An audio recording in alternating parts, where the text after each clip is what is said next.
I think we're streaming live already. Are we? I think we have around 9 more minutes.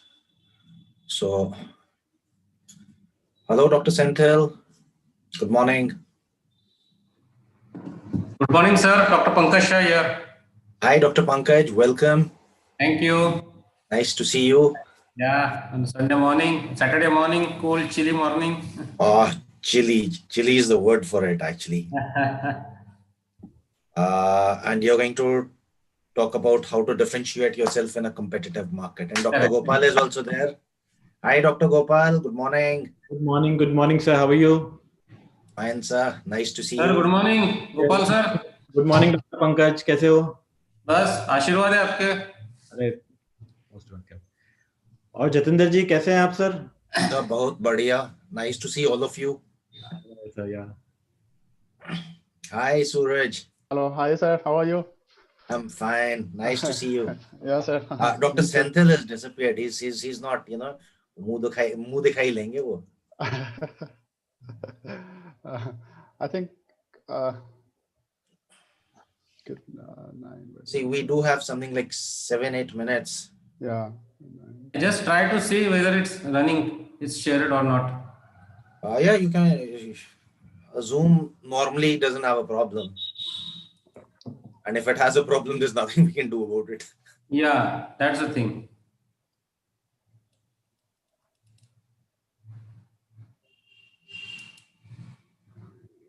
I think those conference can be a role model, sir. Like during this new normal and COVID time, the way you organize the conference, the way you, Write back to us, please. Write back to us. We need, we need that encouragement. It's really because, wonderful. We attended the international sessions yesterday. Normally, what happens is you attend one session, you miss out on the other one.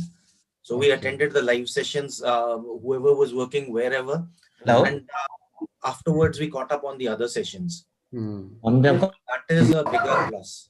I think, yeah, it's beyond my, imagination. The way those conferences organized in such a manner, like it's really wonderful. So you had live physical sessions also yesterday? No, there are no physical sessions. Okay. There are no physical sessions. Okay. Everything is virtual. Yeah. Even I'll just try to share screen if it's visible. Yeah, please. Yeah. Beta testing, we still have 6 more minutes. Yeah. ये Mac वालों के लिए थोड़ी सी दिक्कत होती है sir कभी-कभी. वही I just पता चले मेरा ही नहीं चल रहा. मेरा भी एक बार ट्राई कर लेता हूँ स्क्रीन शेयर. हाँ करिए डॉक्टर सूरज आप कर लीजिए उसके बाद मैं करूंगा. Hi Dr. Senthil, good morning. Hello. Yeah. Good morning. Am I audible? दिख रही है? Yeah. Is it visible, sir? Okay. So you're visible, you're audible, sparkling as Okay. Okay. ठीक है sir. And you know what? We want some videos of your village. Suddenly I just fantastic place. Definitely. Can I just, Dr. Suraj, if yours is visible, can I just try once? Yeah. Is it visible? You'll have to end share screen. You'll have to stop sharing. It'll say somewhere go. Yeah. Okay. Yeah.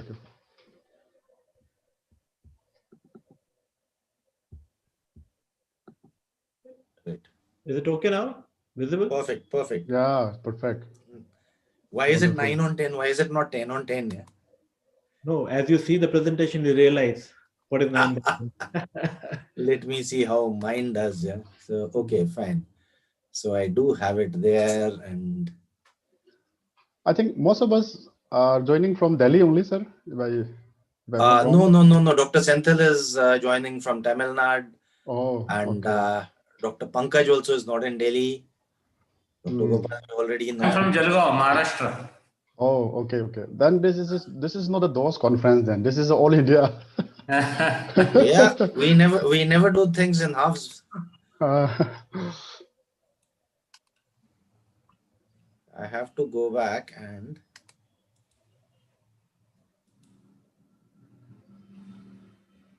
So some ophthalmologists living in Manipur, so they cannot be a part of those. No. Everybody can be a part of DOS, boss. Oh, okay. Because in Manipur there are 2 medical colleges, So many of them, they want to be, part of this DOS conference, and they can. They're most welcome. They're most welcome. They can become members. Oh. And okay. we are doing webinars also. Mhm. So in fact, that's I'll just drop my mail ID. Right, sir. So if you people can like with the topics that you would like to do, Mhm. if you can get back to me, we'll arrange something. Oh, okay. That's nice. One thing which I have noticed is the agenda is not yet changed for today's date. In the Yeah. And you know what? I thought I was on the wrong call. And I called up these people. So we get on with our session first. I'll get that sorted out later, because what has happened is I said, it is somebody else's hall. And then I started looking at the updated agenda also. So it said it is this hall only. Then I called up that guy, and eventually we realized that this was the correct hall. It was only that they had not updated it yesterday. Can I share my screen and Please, sir, please. yeah. Okay. Is it visible, the screen? Yep. Okay. And it's gone. Great. Okay. What's there? Okay. Just let me stop screen sharing. Okay. So we are set. So we're all set, and we still have 2 minutes to go. Unless, of course, somebody wants to start 2 minutes early. Dr. Jayashree has not shared her screen. Anyway, like it normally works. If it's working for everybody else, it'll work for her also. So I don't think there is too much of an issue there. And I think I need to thank Dr. Senthil for bringing this together.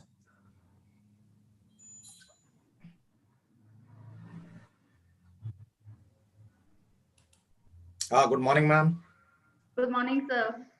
Ma'am, if you could try your Praful is also there, and Dr. Monga has joined. Okay, I'll just try once. Yeah.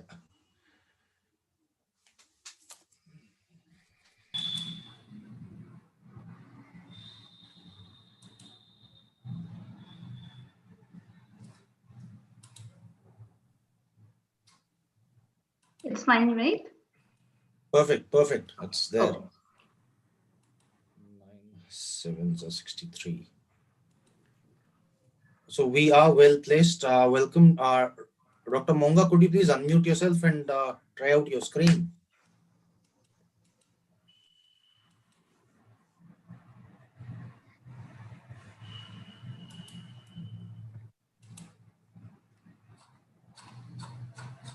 Dr. Monga? Praful, could we see your video stream?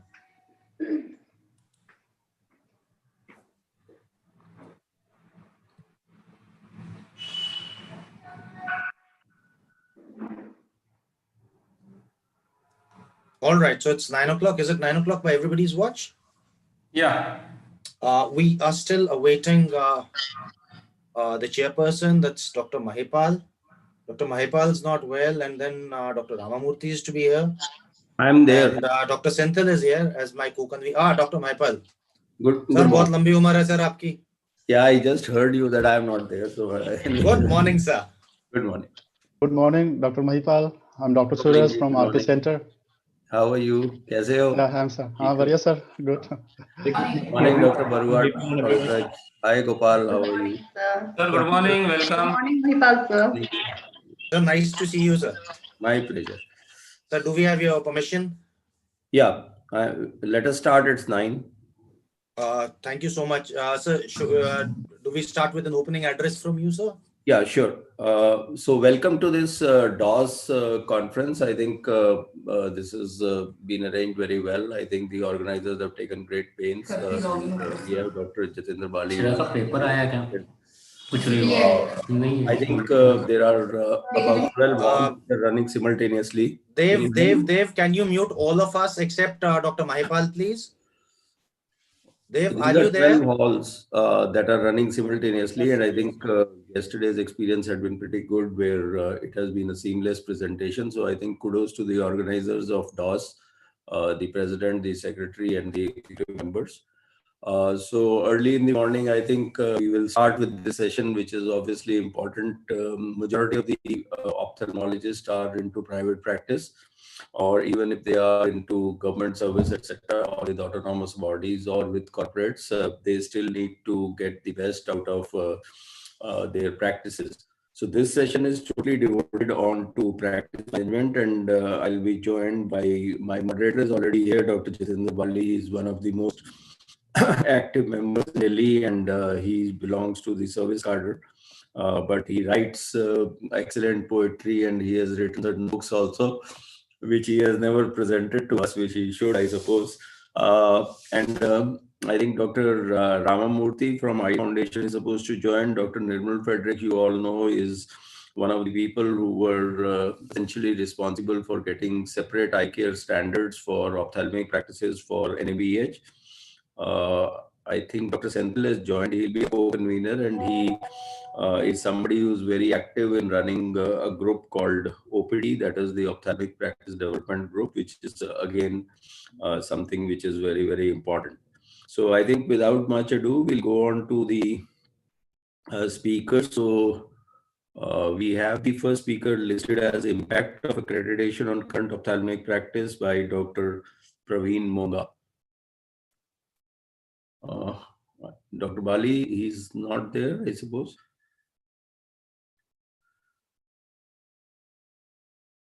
I think Dr. Monga has joined, but yeah, his name is there. Dr. Praveen, are you ready with your slides, please?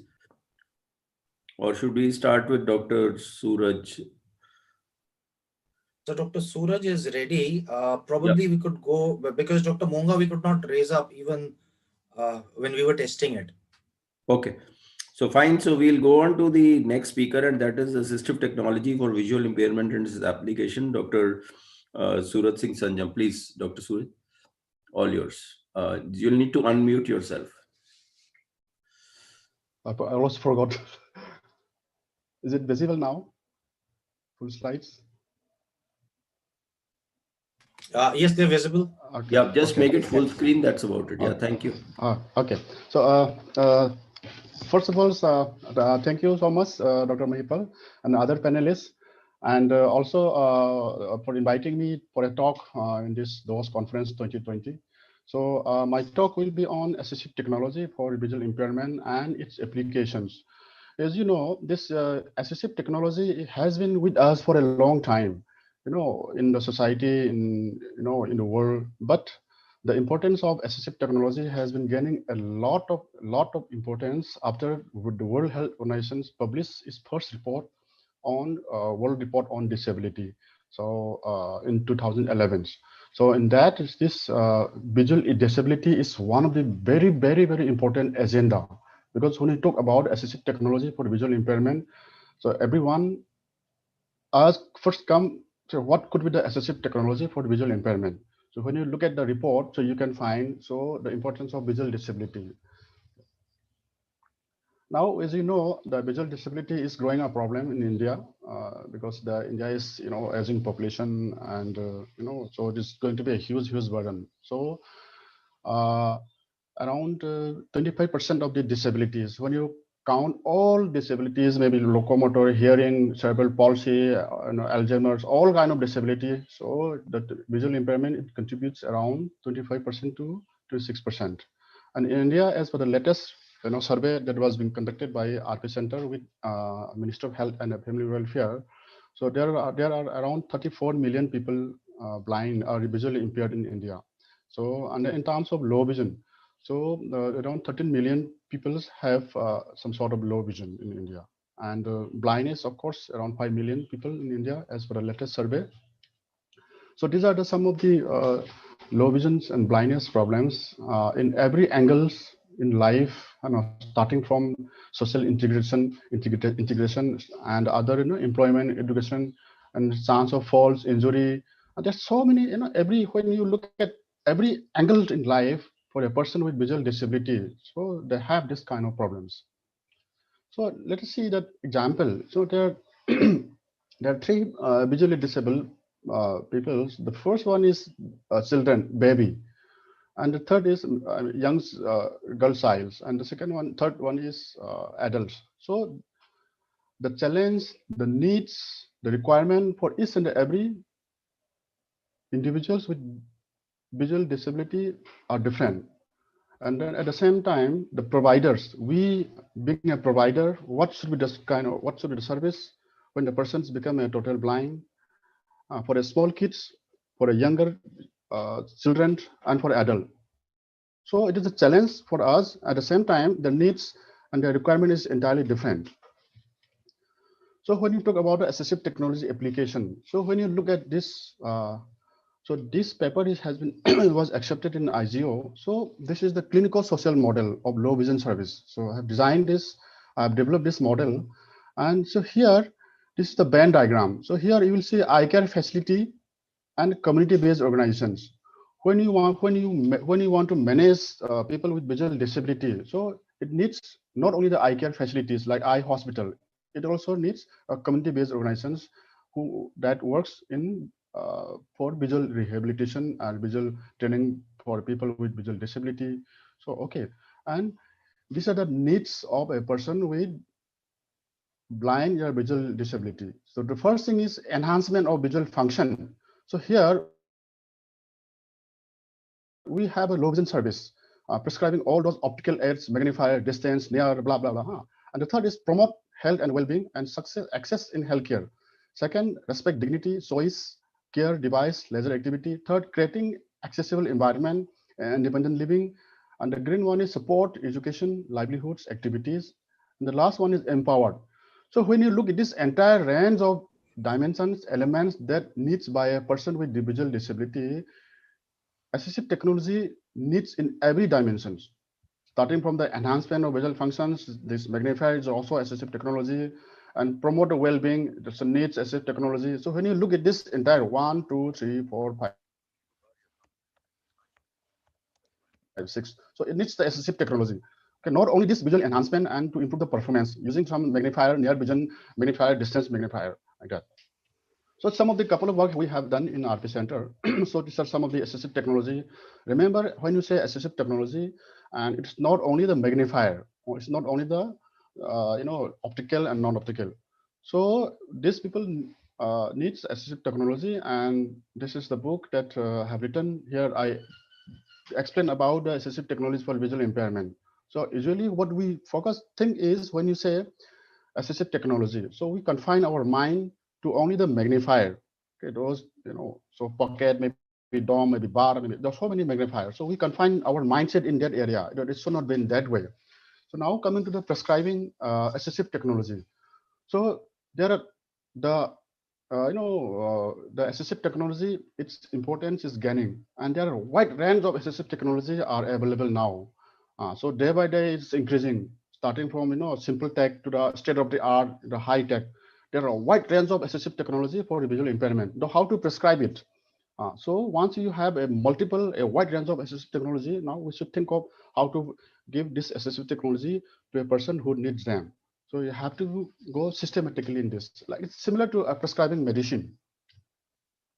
So first, we should know how to classify the assistive technology. Okay, so the two systems that you can classify the assistive technology into two. One is based on what body sense would be required in order to use that assistive device. The third is identifying the potential beneficiary based on the best characteristic equity. Suppose someone is having best characteristic equity in somewhere in 360 in both eyes, maybe 160 in both eyes, 260 in both eyes. So what sort of assistive technology will be beneficial to that particular individual? So the first classification is we call it BED. Sorry, visual based assistive device. This is based on the visual skills or visual functions. So we have the magnifier, and most of us knows it magnifier, and some large screen book and typoscope. And there are so many devices based on visual skills and function. The second one is tactile and sound. So this area is we usually ignore based on the visual substitution skills. So we have a Braille book, keyboard, Daisy book. There are so many things. And based on the potential beneficiaries. So first of all, we need to divide the range of vision best corrected vision acuity. First is low vision up to 160 and less than 160 blindness. So these are the classifications we recommend when you think of prescribing low vision device. Okay, so when you look at the second one, less than 160 blindness. So they are a potential beneficiary of assistive device based on visual substitution skills, like your Braille book, your DASI books. Doctor, can you hurry up your time? Yeah. Okay. So now, this is the classifications at low vision up to 160 and less than 160 blindness. Okay, these are some of the chart for the we recommend if a children comes in the clinics. So you categorize category 1, group 1 with best corrected vision acuity better than 160, and category 2 less than 160. So these are some classification for education. What child needs category 1? These are some of the visual base. Category 2 you have to divide it. In orientation and mobility training, category 1, category 2. Similarly, for adult also. So in the same way, category 1 group, category 2 groups. And children needs assistive device for education mainly. And for the adults who is blind needs assistive technology for daily living activities and their livelihoods. And children, we usually start from the assistive technology device simply available in a house, in a home. We should not start directly with the specialized technique, specialized assistive device. And now the last two slides in the digital technology for visual impairments. So these are some of the digital technology available nowadays. Starting from the screen reader up to the artificial intelligence device. So now we are talking about a digital India, digital planet, digital India. So people living with the visual disability, low vision, blind, what are their voice? Voice is please do not leave behind. Think about our aspect also. People will have a low vision and a blind. So what should be? Please think. Please do something for us as well. So these are some of the smart, digital technology can provide the functions starting from the magnification up to the educational device. So there are some of the applications, smartphone applications. So I have developed one smartphone applications, training manual. These are the range of the application that can be easily trained to a person with blind visual disability. Okay, and thanks to the developer. So for this and every smartphone, so these are freely available online. And then of course I took the permissions in order to provide training to our patient in our vision rehabilitation clinic. Thank you. Am I in the right time? Yeah. Thank you very much for the excellent presentation, giving an overview as to how things are today and what all improvements have happened. I'll request Dr. Bali, in case he has any questions or anybody else has any questions, and otherwise, Dr. You can introduce the next speaker, please. Can you stop slideshow, please? Thank you so much, sir. Yeah. Sir, with your permission, should we take up the interactive session right at the end? Because that would give us an idea of how much time we have. Yeah, because we are running late by about 5-7 minutes already. So you can introduce Dr. Praveen. I think he's joined. Dr. Praveen, yes, sir. Are you ready with your slides? Yes, sir. Dr. Praveen is going to talk to us about NABH and accreditation standards. Can you? The impact of accreditation in current ophthalmic practices. Over to you, Dr. Monga. Sir, I'm not able to share my slide. Can you see my slide? No, you'll have to. There will be share screen at the bottom. आपने पहले उसको PowerPoint में खोल लीजिएगा, फिर minimize करिए. PowerPoint में खोला हुआ है share screen. I am starting share screen. हाँ, ठीक है. आपने minimize कर दिया था PowerPoint पे खोलने के बाद?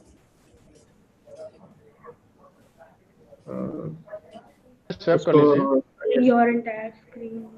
उसको minimize कर entire screen कर दीजिए, entire screen. Yes, sir. Your entire screen. Entire screen. अब उसमें share आ रहा है सर. हाँ जी, share में अब ऊपर चले जाइए. Are you using a Mac? Yes, sir. No, I am using the Chrome. No. Are you? No. Is it a Windows laptop or is it a? I think Mac? now it should. Yeah, it's come. Now it's coming. Yes. Oh, now. Yeah, that's fine. Yeah. Yes. You can press F5. Press Yeah, F5, please. Yeah, full screen F5. is fine. You can press this also. Full screen. Yes. Hopefully. Done. Yeah. Everything is fine. You're there. You can start. Yes, you're there. Should I start, sir? Yes, Should I yes. start? Perfect. Good morning, everyone. Good morning, everyone. Sorry for a little interruption. I'm Dr. Praveen Monga. I'll be talking on impact of accreditation on current ophthalmic practice today. No financial disclosure. So first, what is accreditation? Accreditation is a kind of recognition provided by a government or non-government agency to the healthcare organization on the basis of whether the organization has complied with the preset standards or not. And currently, NABH is the most prominent agency providing accreditation in the field of healthcare. Usually, it is a voluntary process, but under the pressure of IRDA and TPAs, it is becoming mandatory these days. And it is definitely a tool for continuous quality improvement. Rather, the accreditation has opened our eyes towards a new chapter in healthcare management, which is quality management. And it impacts all the stakeholders, be it patients, organizations, staff, third party, or the management all. First, let's discuss its impact on patients. Patients are the biggest beneficiary of this whole process. They get they get care of best quality. Now we are more concerned about the patient safety, and the patients are getting services by the qualified and appropriate experienced staff. Rights of patient are respected and protected, and there is regular evaluation of patient feedback in the terms of patient reported outcome measures and patient reported experience measures. Its impact on the organization, definitely it stimulates, as we talked about, continuous improvement. It demonstrates organizations' commitment to provide best of quality care, and it with this accreditation, it raises community confidence in the organization. And by we have in terms of outcomes as well as processes, we can have benchmarking with the best in the industry. And by following good infection control practices, we have reduced hospital associated infections quite a lot. And we have managed our equipment in a better way, like in terms of accuracy, their reproducibility, their life. Its impact, it has created a happy and satisfied workforce who, with new technologies of teaching, with continuous training, their learning has improved quite a lot, and working environment has become quite safe now. Now staff is given ownership of clinical processes, and it has helped in developing new leaders, and employee rights are protected, and management is encouraged to work in an ethical way. And for third parties like TPAs, it provides objective system of empanelment by giving access to reliable and certified information on facilities, infrastructure, and level of care. And the management gets benefited by improved systems, and efficiency of processes is increased, and it has given a better hierarchical system. So reporting is becoming more efficient, and risk mitigation as well as handling is getting better nowadays.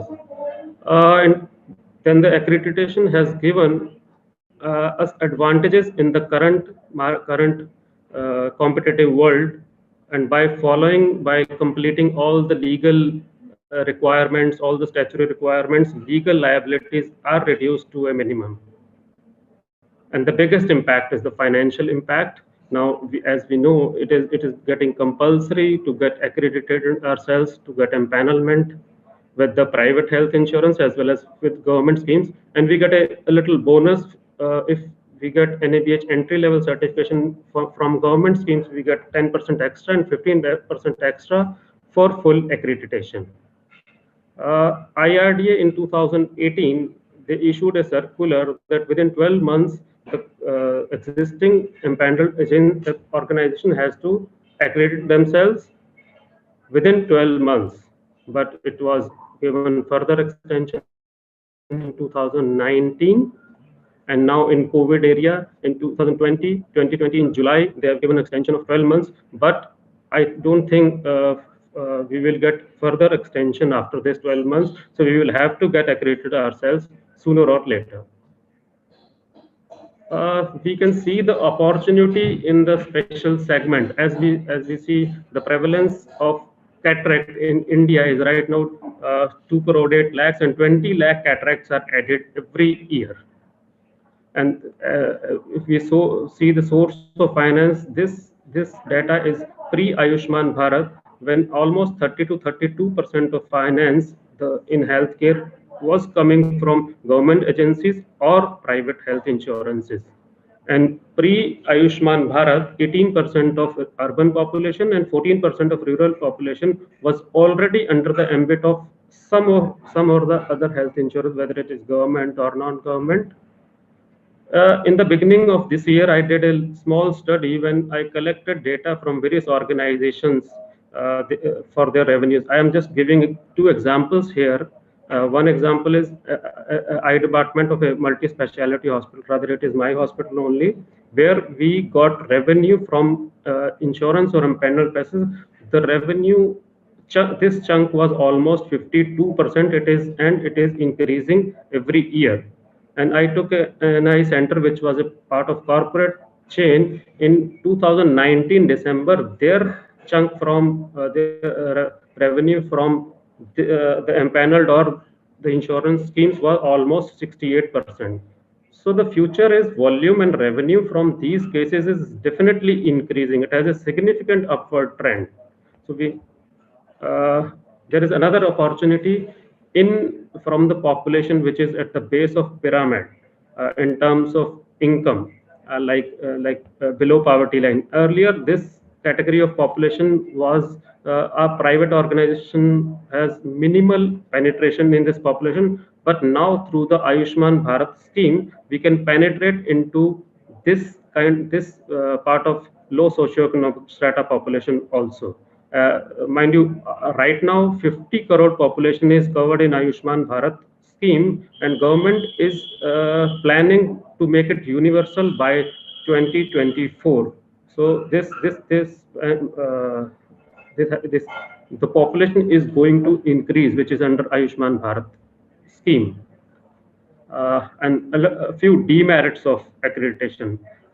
We require more financial resources to get accreditation, and we require definitely more manpower to maintain it.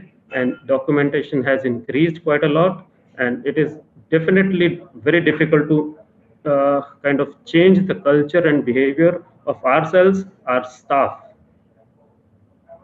So my conclusion is insurance and other empanelments nowadays are not luxury or marketing advantage, but it is our fight for survival, and accreditation is now unavoidable. It is feasible, and we should go for it. Thank you very much, sir. Thank you, Dr. Monga. You've picked up quite a few important and interesting aspects of the issue.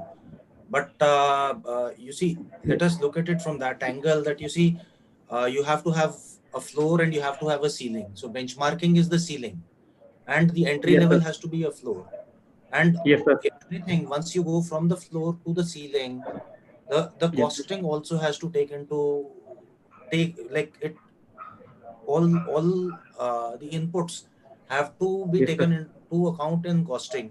And I think the AIOS has done wonderful work on this aspect, because there are certain issues that we faced. I think we could go on for hours talking about this. Yes, sir. Yes, sir. This is a very vast subject, undoubtedly very vast subject, and AIOS has done very well in terms of, and they have made NABH to issue separate standards for eye care organizations.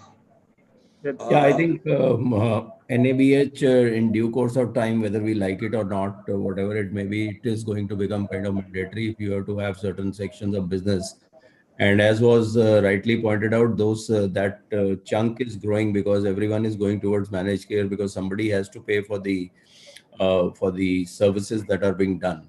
And as time elapses, more and more people, specifically after the COVID, there are more people who are buying health insurances. That has seen the maximum kind of growth over the COVID period. So I think there are a couple of things which are there. One of the things that comes into the way of full accreditation is the availability of laminar flow and air handling unit, which most of us do not put right in the beginning. So I think that you have to take into account that you have to have that. And now the biggest problem that is coming is the fire clearance, because even yesterday Supreme Court in their order regarding COVID and the fire in Rajkot or someplace, they have said that strict norms, etc., should be there for fire clearance. There's some background noise. Dr. Praveen, can you just ask this to you a little? So basically, I think these are two of the major bugbears. Apart from that, I think if you follow particular standards, by far, personally, you will have to have a quality team if you have. So we have almost all our centers either at the entry level or the complete NABH, and that's an ongoing process because every 6 months you have to have a review, and then after a particular time you have to kind of get through. So I think whatever one may say, there are voices which say that we should not have NABH. It's an autonomous body, and obviously there are black sheep in every organization, and there are some which are there in the NABH where it's kind of becoming an incorrect way of giving an NABH.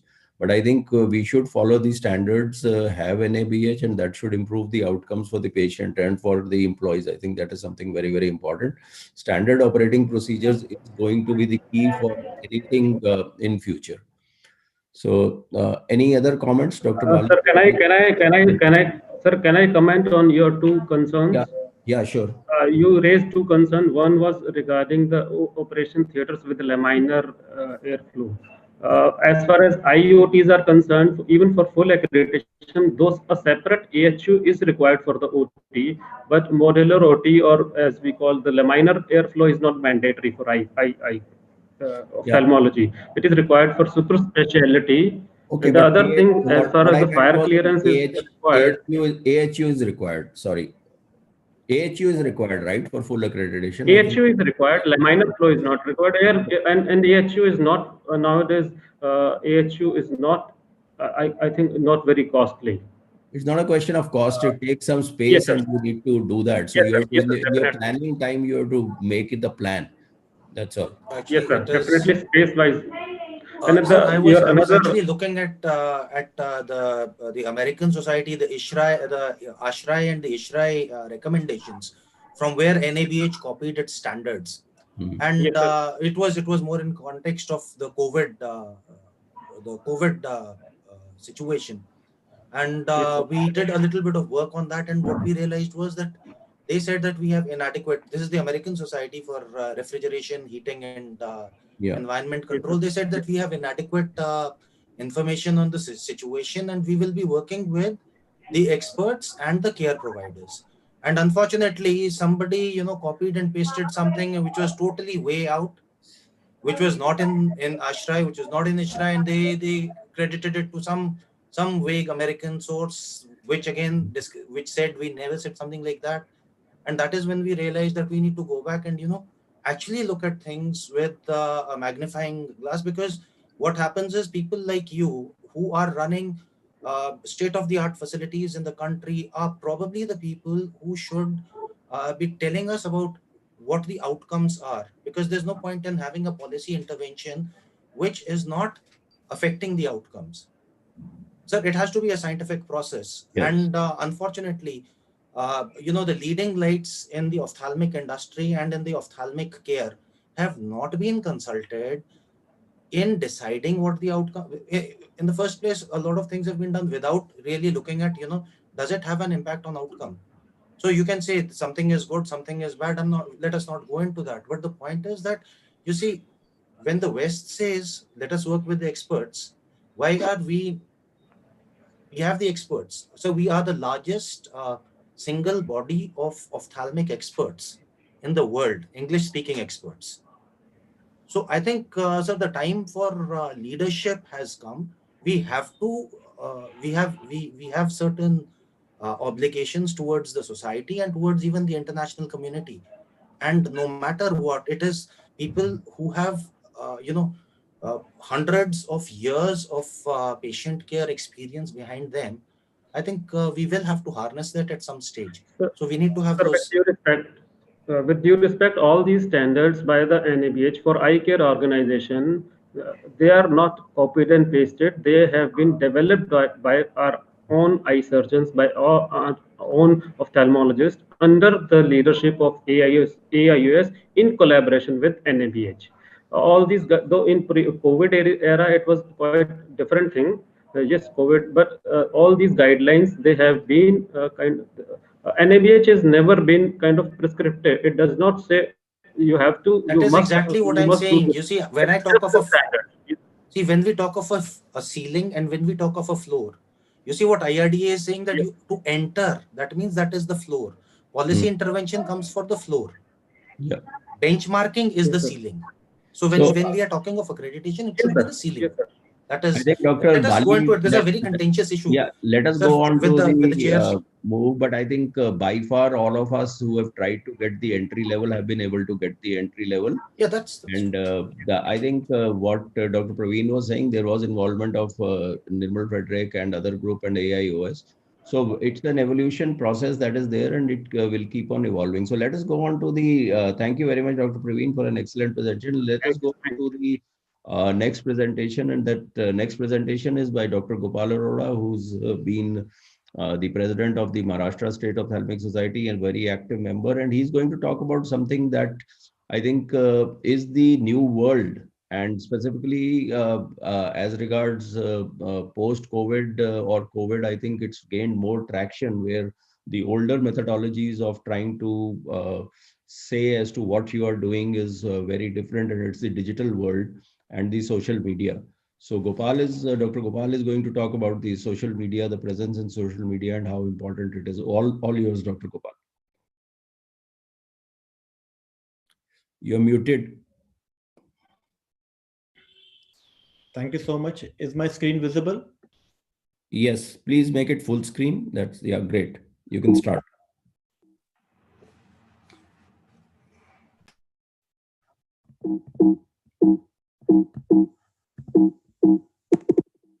It's not, I suppose.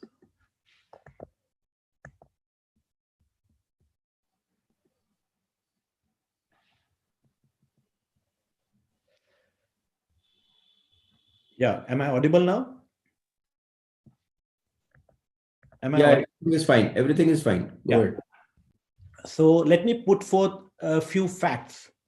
If any individual goes to a place which is not well acquainted to, the first thing that he does if he has any eye problem is typing this in the Google, eye hospital near me.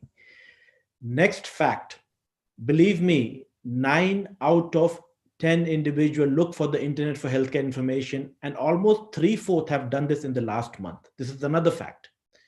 The third fact which I'm going to put forth is, can you believe that there are 238 crores monthly users of Facebook, 3.2 crores Twitter, and 190 crores YouTube?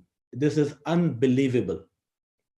The third fact which I'm going to put forth is, don't be surprised if a 95-year-old lady calls you one day later that you have advised her a multifocal. Doctor, I've heard somewhere reading about trifocal. You did not advise me that trifocal. What is it? And the fourth and the very important fact, that it is 75% people search for the web after they have spoken to the doctor, after the doctor is advised. Having put forth these facts, now I come to my topic, social media marketing. Do we really need it? What is basically social media? It is the presence in your absence, because it works 24/7. Now the big question is, why do we need this social media marketing? I think none other than Dr. Mahipal would understand the importance of this very fact, branding. Next comes marketing. If I think I'm a good ophthalmologist, I need to tell others that I'm a good ophthalmologist. That is where the role of marketing comes into picture. Now, educating patient is every doctor's aim, but then self-education, updating our knowledge and getting to the latest is what is expected out of every ophthalmologist. Now, the different various connections that social media gives. Of this, the last point that I want to make is you should enhance the personal and the professional satisfaction. That is what social media gives. Now, this is a very important study that says that 80% of those who use internet for health monitoring goes online. And of the 35% who goes online are trying to make a diagnosis for themselves. And what we call as this online diagnosis, half of them, especially in this pandemic, goes to the doctor.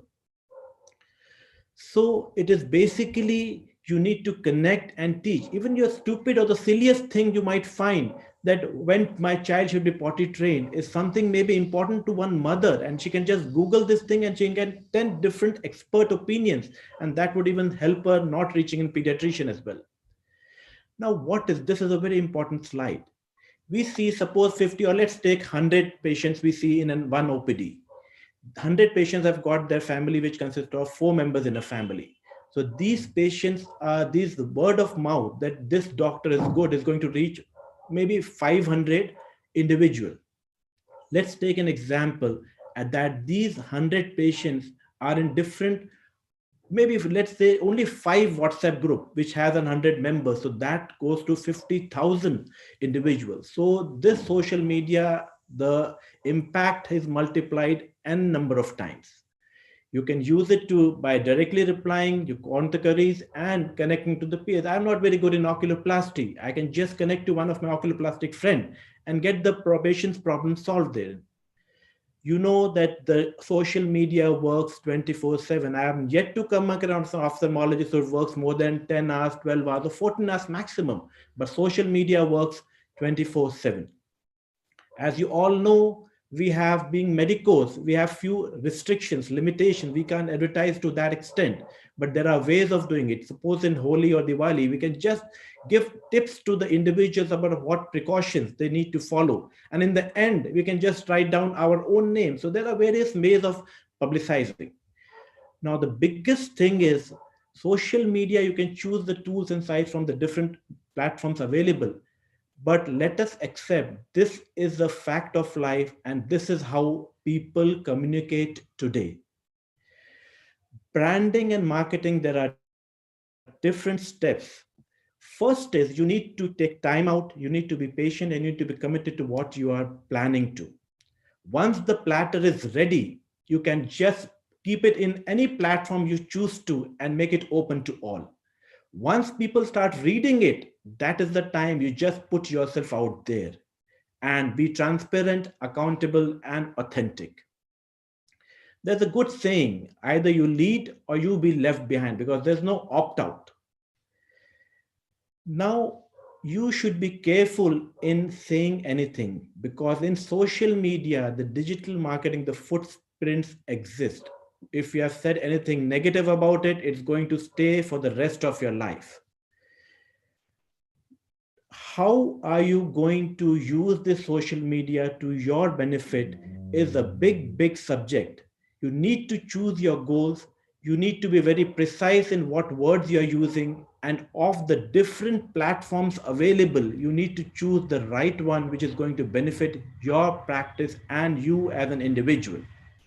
We have seen a lot of platforms like the Facebook, because they will like your page and the page automatically goes to their page. YouTube, we have seen a lot of ophthalmologists putting their videos, and you should not be creating your own videos also, because there are a lot many videos existing already in the YouTube. Similarly, there are Twitters, you can use hashtag to make it viral. There are LinkedIn issues, and there are a lot many websites. You can need to create your own website, which is going to be serving the patients 24/7. Now, there are other blogs which are given by few doctors. You can even use the blogging and set the importance of particular thing which you want to convey to the patients. But there are important social media connects. One is the messaging, second is the engagement, there is a commitment, and it comes a responsibility.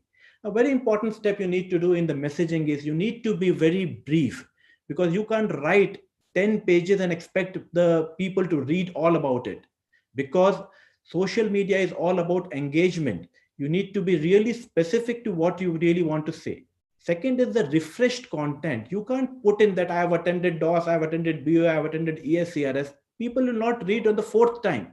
So the same content that I attended, it was a wonderful conference, blah, blah, blah, and then I was a part of it. So there are ways and means of putting your own.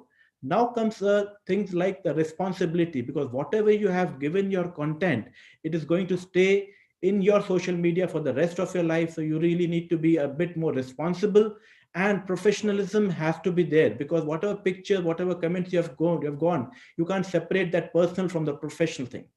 And things entered in your name, you are only liable, because your professionalism comes into picture only if you are there. I like this thing because life moves pretty fast, and if you don't stop and look around, you are really gone. There are few stars which I want to tell you, because of the social media, they have grown to the extent they have never expected. Dr. Michael Wachowski, once in 2015, I suppose, he was considered as one of the sexiest doctor alive. And an internet celebrity, Kevin Ford, physician, a US-based physician, rose to an extent a motivational speaker. Howard Lukes, an orthopedic surgeon, who have gone to an extent which none of the orthopedic surgeons could have expected.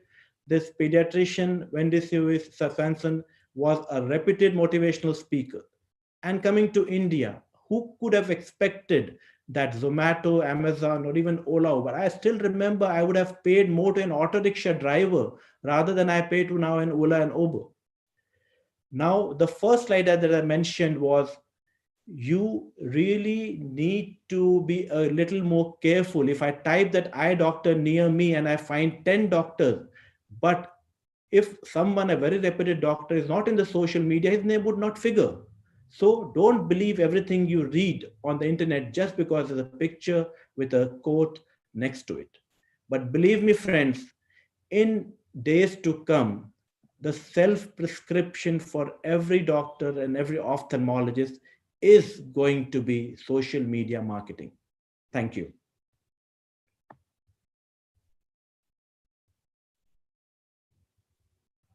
Thank you very much, Dr. Gopal. I think there is something that all of us have to understand, that this is the new normal, and transformation is happening to an extent. I don't know whether you people have followed it or not, but you look at DoorDash and you look at Airbnb, the two IPOs that just got listed in US at a valuation of 70 billion and 100 billion, and none of them own anything. They are just connecting people, and it's all through the social media and all through the digital world. So I think things are changing so very dramatically and so very rapidly that ultimately the way we deliver ophthalmology and the way people come to know how we are delivering ophthalmology is going to change. Because there are far more views than today than newspaper or a television even, which is there on the digital media.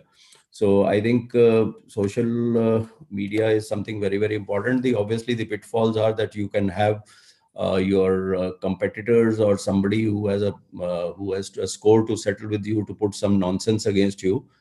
You should be aware that there are sites or there are places where you can report and they take that off. So it's not that if something has been written and it will necessarily stay. So you need to be, what I would say, jagrup about it, that there are places where you can go and actually complain that this is something unsubstantiated or this is something which is wrong that is happening. So I think an excellent overview that you had. So I think any one short comment anybody wants to have, otherwise we can go on to the next speaker. Dr. Bali or Dr. Senthil or anybody? A beautiful presentation, sir. I think he's underlined the most important aspects to the topic. And sir, as a very large practice, how do you approach it? Like as perhaps the biggest eye care facility in the country.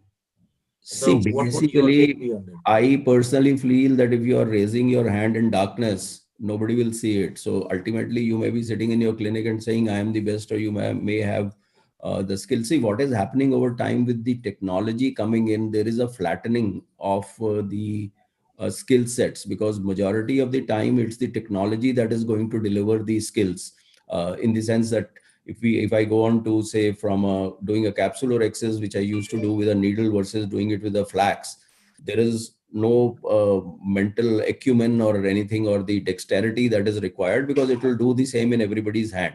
So similarly, the technology, yes, you will need some amount of skill, but then when you look at even in academics, if you are to score the last 5%, coming on to 90, 92, 95% is difficult to a particular level, but going from 95 to 96 to 97 to 98 to 99, that becomes incremental. So similarly, I think more than 90% of the work, or the 95%, like retinoscopy today has become reasonably outdated for the new people. We were to do a retinoscopy in our exam in MD2C and do a cycloplegic refraction, a presbyopic correction, everything we had to do.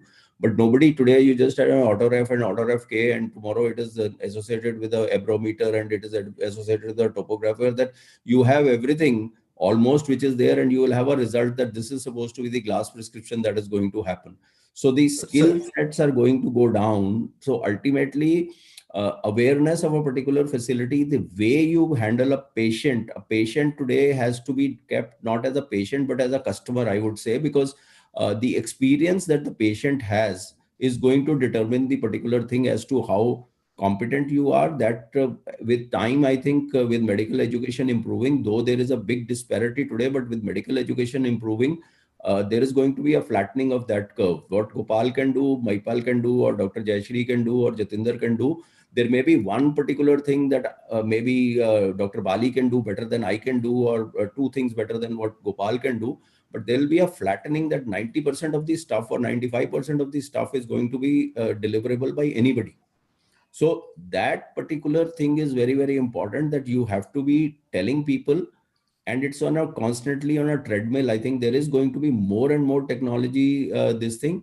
And the way the ophthalmic practices are going, the viability or the return on capital is not being looked at by anybody. Every day there is a new machine that is coming, and the return on capital invested is not being looked at everybody. It becomes at times that he has bought a machine, somebody else has. So ultimately you have to use somebody else's money to put those machines for you. Otherwise, आप सारी जिंदगी उसी चक्कर में पड़े रहेंगे कि you keep earning for the companies and keep on putting the new machines, and at the end it's a zero-sum game at the end. You never create a valuation.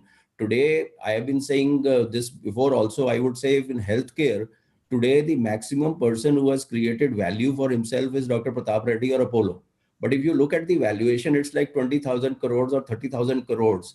And today a Zomato has got funding today where the valuation today is more than Apollo hospitals.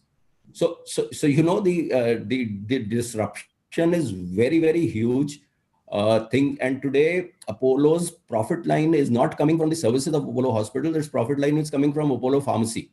Majority of the money that Apollo is making today is from the Apollo pharmacy. It's not coming from the services that is there. So services, whether it is NABH, whether it is accreditation, whether it is insurance, they are going to squeeze everything out of you. There is going to be a constant struggle where the cost of services is going to keep on going down. Ayushman Bharat, you are getting 4,000, 6,000 for a cataract. So basically there has to be a transformation that has to happen. And one of the biggest tools that is there in the transformation is going to be the digital health, digital teleophthalmology, which has become legal, etc. And the associated services. And Dr. Gopal Arora, as he rightly pointed out, for you to differentiate yourself, I think your presence on social media has become critical. It's something at your own peril that if you do not make your presence felt in the social media, you will actually lose out significantly. I'm so happy to hear that. Basically, marketing of services has to be taken up separately. Yeah. So we do need to look at that bottom line also. And we will be discussing those issues later. Dr. Senthil is a very big proponent of looking at that ROI. Dr. Shah will be talking to us. Dr. Pankaj Shah is going to talk to us about how to differentiate yourself in practice. So over to you, Dr. Shah. I'll just sum up my presentation. If I have to say that, you know, I might think I'm good, but I have to tell others that I'm good. So that is where the role of the different platforms in social media come into picture. So I think social media also is all about engagement. You engage your audience. So it is a very two-way kind of a process where you are able to understand in real time where, like, what are your differentiators, what are your USPs, like what we used to talk of in marketing terms. You're absolutely right. That is my favorite word also. You have to have a USP. and a two-way communication, because it's a split-second kind of a intercommunication that you can have. You can't have that with a newspaper advertisement or anything like that. Here you can have a two-way, and engagement is the most important thing, and that is something critical. You may have a presence on social media, but if you do not respond to queries, you lose out on that, because the attention span of a person for your social media presence is going to be limited. If I send you a query and you do not respond for 3 days, that lead is gone, done and dusted. Somebody else has taken that lead. Go ahead, Dr. Pankaj. Yeah. Thank you, sir. Good morning, all of you. Am I audible? Yes. The screen is visible too. Yeah, good. Thank you. At the outset, I thank Delhi Ophthalmic Society for giving me a chance to present. And it's really difficult for a speaker also to differentiate himself in front of so many distinguished speakers who are there. I'll make an attempt, and it's mainly, as Gopal Arora sir has already pointed out many points, this presentation can be of some help for the newcomers also. So how to differentiate yourself from competitors when you all sell the same products? First thing is, you focus on your practice. In a crowded industry such as ophthalmology, you have to narrow your focus on benefit that is completely different from all other providers. It is safe to say that you never want to be one of many. You want to be the best of few. Position yourself as offering a service that is not only exclusive, but sought after by a specific need of consumer. Always remember, nobody else can be you. Today, you are you, that is truer than true. There is no one alive who is youer than you. So try to differentiate yourself. You are born unique. Start focusing on yourself as a brand. Your personality, education, life experience should be included in your quest to stand out in the crowd. Sell yourself, not your instruments, and not your branding, not your hospital attachments, but you. Future success means you must always outthink, out-innovate, and out-execute everyone you compete against, both as organization, as an individual. And here comes the concept of personal branding. You should stand out and differentiate yourself. So how to do it? You have to specialize in something. You have to discover your core identity, differentiate, and show your brand value. So to stand out from the crowd, do something better than anyone, be it like a glaucoma surgery or even methods of doing cataract. It becomes your brand, and use it, flaunt it, make it your own unique selling point. Never make the mistake to advertise a machine. Your competitor will be one day buy the same, and all your advertisements will enhance his practice. So what is the difference here? There's a brand and there's a commodity. But brand always delivers a value, whereas commodities compete on price. How to aim for it successfully? Speak to your patients and note it down. Spend some time with them. Help them feel comfortable enough to explain their symptoms and concerns fully. Ask them about their lives and their families. Listen to what they have to say. Let them know that you hear them and that you understand what they are telling you. Help them feel important, valued, and listen to when you tell them remember their family or an important event. It definitely makes a difference. Communicating with the patient is very important. Use a very simple, plain language which helps them to relate to you by speaking their language instead of a clinical language. If you give a printed patient information or care instructions, make sure they are written in the plain language. You always stimulate a more goodwill. Increase the likelihood that they will keep coming back and referring their family members and friends to you. You will stand out in a positive way and improve your odds of getting good reviews from patient online. This is very important. Never make a patient wait. Don't make them wait to see you. Patients are also busy. They don't have the time to sit in your waiting room for 30, 60, 90 minutes or more past their appointment time, especially if they have already had to wait weeks or months to get an appointment. In fact, stop calling your reception area a waiting room. No one likes waiting. Have the courtesy to inform patients when you are running late and give them an opportunity to reschedule. Strive to keep appointments on time by not overbooking. Help your patients feel respected. Don't take existing patients for granted. Practice definitely gives incentives to entice new patients and can sometimes be off-putting to long-time patients. Don't take established patients for granted, or they may become someone else's new patients. Use your best patients, identify the best patients in your practice, and find a way to incentivize them to refer their family and friends.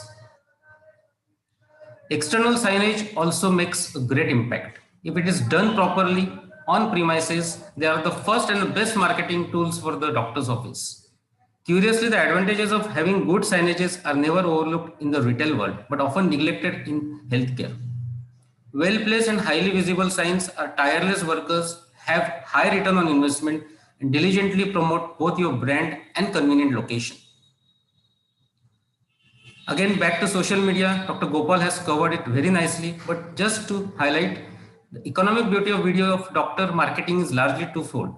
Video is powerfully effective form of communication. Visual information gets to the brain faster and has more staying power than the text. Video marketing message is created once, but can be efficiently leveraged via a range of sites and usages. Among other advantages using a video on a website, Meet the doctor's profile as one example, boosts the effectiveness and search engine visibility of the site. Here also comes the power of pay-per-click. Computers and internet make pay-per-click more intelligent form of advertising for several reasons. Prospective patients frequently begin their search for health information and local providers via Google, Yahoo, and others. When advertising is keyed to specific search, your message is only presented to pre-qualified prospects. Pay-per-click wins a spot on the list of favorite ideas because of its precision, audience targeting, and budget-sensitive system. And you only pay for visitors who search for your product. You can give tips on Google for doctors. Make sure you can be found on the internet. You register your website with all the search engines and improve your positioning. Monitor the competition. Be aware of your competitors' advertising and visit their websites also. What message are they sending? Can you put your own spin on any of their marketing efforts? Involve your employees. Too often the employees are the last to be involved in promotional effort. Your employees are always the front desk.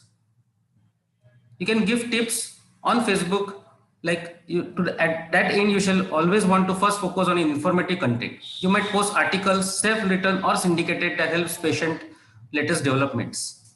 Sell second. Once you have established a track record with your Facebook audience as a helpful company with legitimate healthcare informer, you shall need to become little more direct. While hard sales may not work well on Facebook, even loyal followers who like every one of your posts aren't going to buy into anything if you don't ask first. Ask to follow is a third thing. Since you're already posting informative things, start asking people to sign up to your mailing list for more helpful articles, ebooks and webinars. The viewers who don't want to sign probably aren't the greatest prospects, but those who have done are the genuine ones who are interested in you. Update often. As important as Facebook active page is to your business, a rarely updated page could actually work against you. In fact, it might be better not to have a Facebook presence at all than potential to see ghost town of page. Looking at a rarely updated business page is kind of like walking into a dead restaurant at a dinner time. You automatically wonder if something is wrong. The bottom line is make sure you dedicate enough time to Facebook to post at least few times per week. Daily is even better. Regular informative posts interspersed with call to action for other educational items will have you on the fast track. Instagram is different. There is an anonymity in Instagram. They are allowed higher levels of anonymity as compared to other social networks. They feel free to like, comment and engage with posts more freely without fear of being judged publicly. So after your Nike is discovered, it's not what you know. It's not what you know. Today it's who knows what you know. So raise your visibility and credibility. Don't wait for an opportunity, create it. Thank you.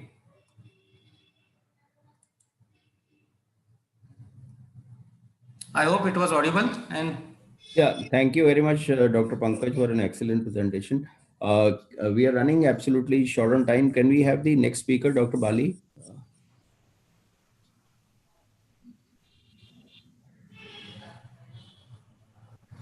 You have to mute. Unmute first. Unmute.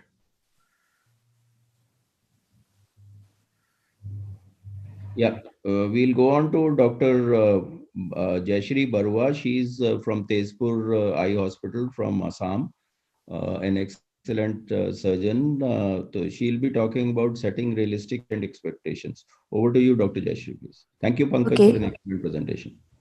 Very good morning, everyone. And at the very outset, I would like to thank DOS for giving me an opportunity to be a part of this wonderful virtual meet today.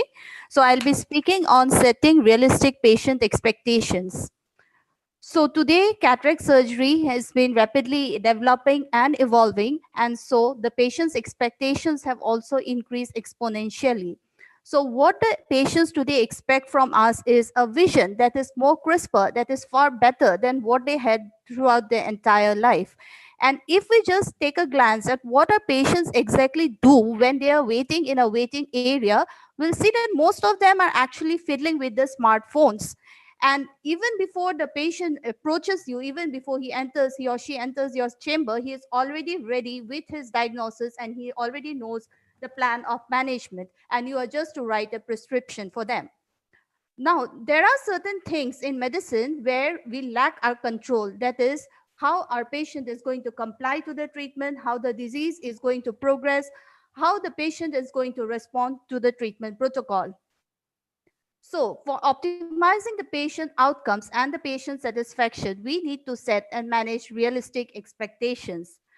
Frank discussions with the patient is very important, where we explain the risks and benefits of the surgery and the appropriate modification based on if they have any pre-existing pathology. We need to understand why our patient have come to us, why they have approached us, what was the motivation for undergoing the surgery, and what they expect from us after the surgery is completed. Now, we as ophthalmologists, for us, the outcome measures of any surgery are the visual acuity and the refractive error. But from the patient point of view, it is their psychological factors, it is their expectation that has a major impact on the post-operative satisfaction of the patient. So what is the key to success? You need to have an accurate patient selection, and you need to be able to detect who are your difficult patients. Now, two psychologists, Philip and Faring, they gave a classification system where they classified all the patients into 4 categories. You have the fortunate patient who has a very good post-op visual acuity, and the patient gives you a very good subjective rating. You have an unfortunate patient. Maybe some mishap happened during the surgical procedure. The patient does not have a good visual acuity, and so definitely he doesn't give you a good subjective rating.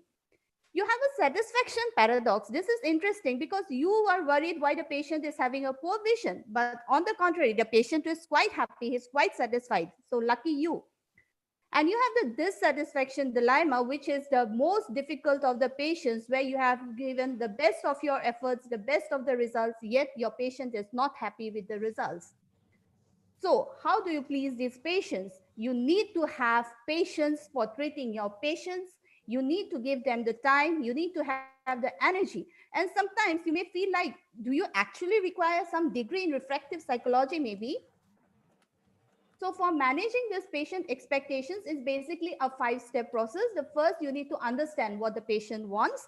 And after that is the reality check, where you take a detailed history, the examination, and if you feel that the patient's expectations are unlikely to be met, you move to the third stage, that is where you negotiate with the patient. And once the negotiation is done, you come to an agreement. But in cases, sometimes when you cannot arrive at a consensus with the patient, it is better to avoid the surgery, and it is better to advise against the planned treatment. And whatever has been agreed to, it is very important to document it in writing. Now, you have to master the art of preoperative discussion, because what happens is that for you, it may be you're hearing the same question about hundreds and thousands of times throughout the day. But remember, for that particular patient, it might be the first time he or she is asking you that question. So you need to have the patience. You need to convey the maximum possible information with the fewer number of words. Why? So that you get less number of questions bombarded from the patient side. The patient has less queries from you. So what we need to understand what the patient actually wants and what are their needs, because when the patient is paying you for the premium IOL, they expect a corresponding premium experience and a premium outcome. So what happens? This raises the bar of our surgical skill. It raises the how we do the perioperative management, and most importantly, what amount of time, the doctor-patient time that we are giving to the patient. So we need to educate the patient about the pros and cons of all the IOLs, because even some of the premium IOLs, they may not be perfect to the dot. Be honest and realistic, because you cannot artificially create a normal, the natural lens that God has provided us, because no man-made lens will be as precise as our natural lenses were. So patient will appreciate your honesty and they are more likely to accept certain compromises that may be necessary post-operatively. So don't bombard the patient with too many choices of IOLs, too many surgical options. Just give them 2 or 3 options because you have already discussed with the patient. You know what he or she wants. But remember, you need to just discuss the strengths and the weaknesses of the specific lens that will be employed. Now, what about the patients having some coexisting pathologies? There are 2 views. First is what happens, some patients expect maybe if I go to a higher lens package, then a surgical package, maybe I'll get a good vision. We need to explain them that it's not true. But there are certain cases where the premium IOLs can give you a vision which is much better than what they had previously, say like correcting the astigmatism. So today we have an opportunity to give our patients a better vision than before, but we need to make our judgment wisely. And the most important dictum, always under promise, and your skill and your lenses will definitely over deliver the results.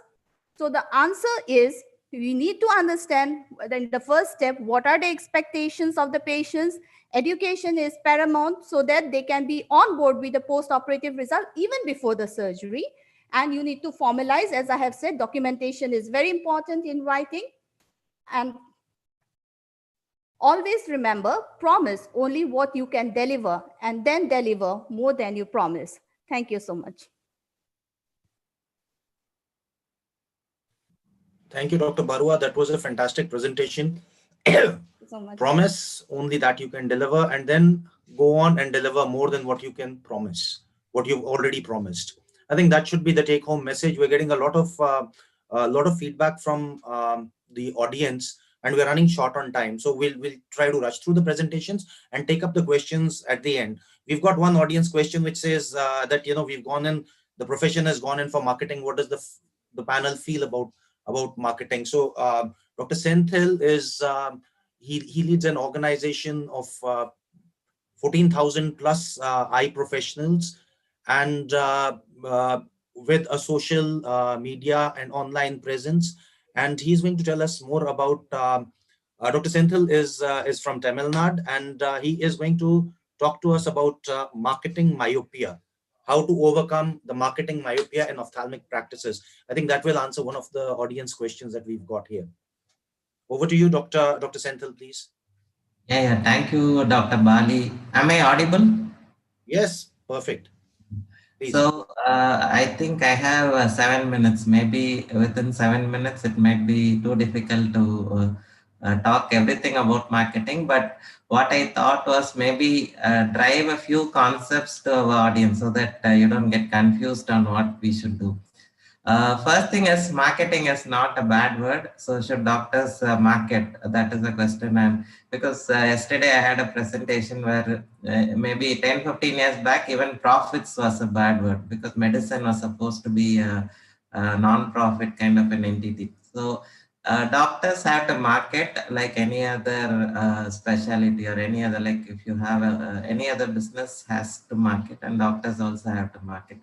Let me start because I think all the 3 previous audio speakers have done a lot of whatever I had to talk, they have talked. So maybe I will just set up things like what is the difference between marketing and PR and advertising. Maybe that is the one point which I want to drive through my presentation.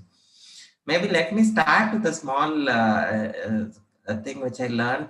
There is a doctor, ophthalmologist called Dr. Ashley Moolamuttil. So he is in a very small town of Kerala. So, but it was very surprising to see that he has a huge medical tourism patients. A lot of his clientele, at least 30-40% of them are coming from international to a very small, I would say tier 2 kind of a town in Kerala. So how was he able to achieve that is because he had posted a YouTube video of a worm removal. So I don't know whether it was a marketing strategy or he just posted it by accident, but that video became viral, almost 3-4 million. I think last time when I saw it was almost 3-4 million views, where the public got, everybody was interested on seeing how such a long worm could be in the eye. And basically with that video, his practice also started to grow. So there is lots of way, like Dr. Mahipal was telling that you have to do something extra. So maybe that was something extra which Dr. Ashley Mullamuthil did.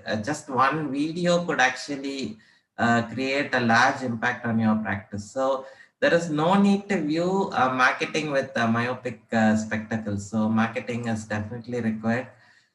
So as an ophthalmologist, we have too many hats to wear, because in India, we don't have, most of those are smaller eye hospitals, and we don't have the opportunity to appoint administrative staff. Like maybe the corporate chains can have an administrative structure, but as an individual ophthalmologist, we have to do everything, right from marketing, social media, to administration of our practices, and even equipment purchase and everything. So we have too many hats to wear. So how do we actually focus on one particular thing? So Peter Drucker is supposed to be, he's the father of marketing. So what he says is the aim of marketing is to know and understand the customer. So there's no need to push our cataract surgery, or no need to push our LASIK or SMILE or whatever it is. If you understand the customer well, then the product or service will fit. Whether if the product or service fits them, it will automatically sell itself. So we don't have to go about sounding that I'm the first surgeon to do SMILE, or I'm the first in here to get an NABH accreditation. So most important is actually to understand the customer. So if you understand the patient well and his needs, the product will automatically sell itself. So we don't have to push selling the product. So this will be the most important slide of my presentation. So there are three things. So I think we as ophthalmologists, when we get into this marketing, have to understand the difference between what is marketing, what is advertising, and what is PR. So marketing is actually the systemic process and planning of an organization since promotional efforts. So basically what are all, it's a plan. So marketing is basically a plan, and it includes advertising and PR. So basically a lot of us just get into think that, oh, I have to market. So let me start with a Facebook ad, or let me start with a Google ad. So it's not that way. So we have to have a clear plan. That plan is called marketing. And advertising is something where we focus on that plan to draw the attention of the people to the product, which is our eye care services. So, but most of the time advertising goes in a paid route. So basically advertisement is like either you put a big advertisement on the paper, or maybe on the social media that I have LASIK, and it's not ethical as an individual ophthalmologist to advertise. And maybe it's also not going to be cost effective. So what we have to create is PR. PR is nothing but public relation, which is focused on creating favorable public image through relationship building and reputation management. So it's simple. So let's take Arvind Eye Hospital, or let's take the charitable hospitals. Most of them have never advertised. They've never gone and advertised on paper that I'm giving a discount for a LASIK, or all those things. So basically what they do is public relationship activities where the camps are held. So there is an exposure of the camp, or maybe creating public awareness on eye diseases, say a cataract, or what is a cataract, or what is the impact of diabetic retinopathy. Or maybe you can even create a PR awareness about some surgery being done. So I think the timer is running very fast. I don't know, maybe just 1 minute. I'm not even in the initial stage of the presentation. So maybe, so what hospitals should do is PR. So not don't try to advertise. So understand the difference between these three concepts. So marketing is the plan. So start marketing with a plan. What do you want to achieve, and how are you going to achieve it? And advertisement is not advisable for hospitals. And what we have to focus on, what are all the various PR activities? Maybe something like go and give a public awareness talk in a housing society, or conduct these camps, or if you have done some different surgery, or if you have treated a patient from Afghanistan. So those are the things which the press loves to cover, and you try to create this favorable PR. That is the way to go about marketing in an eye care. So all of us want to gain new patients, and how do we gain? There are multiple channels, like in the previous presentation, the presenters are telling about Instagram, Facebook, or media advertisements and all those things. So we have to understand what segment are we in, a premium segment, or what kind of segment are we practicing, and position us on that segment, and then create a right mix of the marketing tools available to us to focus on the target audience. This will create increased footfalls. So basically we have to understand that concept. So the 7 P's of marketing, I'm sure all of you know, it's right from product. What is the product we have, the pricing, the promotion, and how do we place it? Let me just, okay. So basically all our patients come from 4 buckets. One is from direct walk-in. So they just see your center and then they walk in. They just see the board and then they drop into your hospital. The second segment is referral. So somebody refers to you and maybe a doctor or another patient. The third segment is corporate. International patients are not that many. So these are the 4 buckets from which patients keep coming in. So eye care practices, particularly a cataract or particularly a LASIK kind of a treatment, patients don't want to go far off. So 5 kilometers is the radius in which we are going to focus on getting our patients. I think that's the reason why our corporate chains want to start hospitals every 5 kilometers. So direct walk-in, when we have our center in a good locality, would be 30%. And from referrals, we might get 10 to 15% of the patients. TPA and corporate would be 30 to 35, and international 10%, basically for larger organizations. So this is going to be the mix of patients, and then our marketing activities have to be focused, targeting each of these patients as patient pools. So there are 2 kinds of levers. One is a push lever where you push to get the patient. Another thing is to pull the patient. So either increasing footfalls. And when patients come into the OP, how do we convert them into procedures? Do we have some internal marketing activities for that?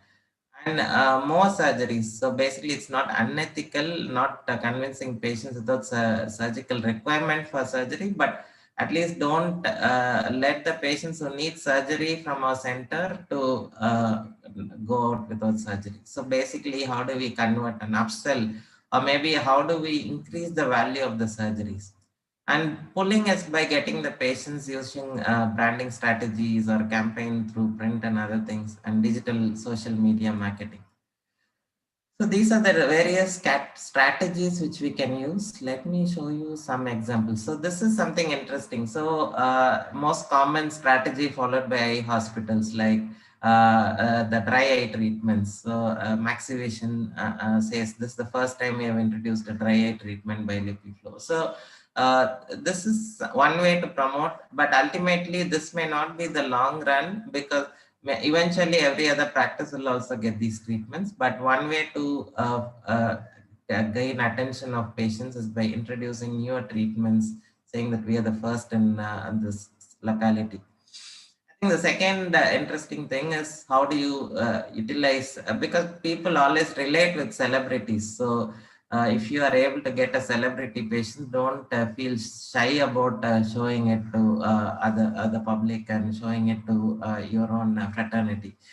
Basically, sometimes even if we have a celebrity, we don't actually request them to take a picture with us. So celebrity endorsement is definitely something which will work. So you can see some of the celebrity endorsement followed by our ophthalmic fraternity. And video is very important, like as I told you about the strategy of Dr. Ashley Moolamuttil. So maybe patient education videos about cataract and LASIK and all those things definitely will help. Now, because video is the content, short videos which are shareable on WhatsApp. So then you also have to create these pages and patient information material on your website. I'm sure many of us, there was an interesting strategy, like maybe I don't know how many people are listening to this presentation, but how many of us have a website? I think it's first requirement. Just like we have a visiting card, we should also have our own website. The problem I see with ophthalmologists is we don't want to spend on having a good website. So maybe we just say, okay, I can get a website. So basically you need to have a very dynamic website, interactive website. So these are examples. Maybe I think there should be a separate session on how to create this interactive website. Patients these days don't want to also see virtually like how your facility looks, how the doctor speaks. So you need to create a virtual tours of your facility. It's not expensive. You can go into the hospital websites. Many of the hospitals have a very good virtual reality tour of the facility. So even if it's a small clinic, definitely you create a good virtual tour. And having a personal website, because somebody wanting to practice. Dr. Senthil, could we Maybe just 2 or 3 slides. So you need to have a personal website, and these are the various PR activities which I was telling about. Focus more on PR and less on advertising. And maybe this is another way where Maxivision Hospital helps women trek Himalayas. So whatever you do, maybe there are stories in your patients. So you just get those stories and try to promote it. And this is how a surgical treatment is promoted through the media. Media likes to write about interesting things. So if you give interesting stuff, you can do it even without any cost. So telephone is becoming an important thing. Maybe the futuristic way, do you have a chatbot and all these things? And don't do kind of a guerrilla marketing. Don't advertise discounts or free services. And the other biggest problem we have is we think we are an expert and we can do everything. And we want to employ people, but we don't want to pay them. So if you want good marketing staff, you have to pay them well, give them targets. So this is something I will not agree on. Dr. Senthil, can you please sum up? We are running very late.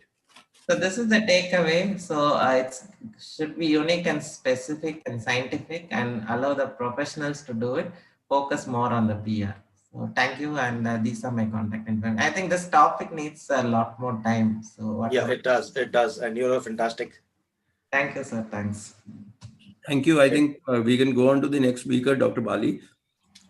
Thank you so much, sir. I'll just rush through my presentation.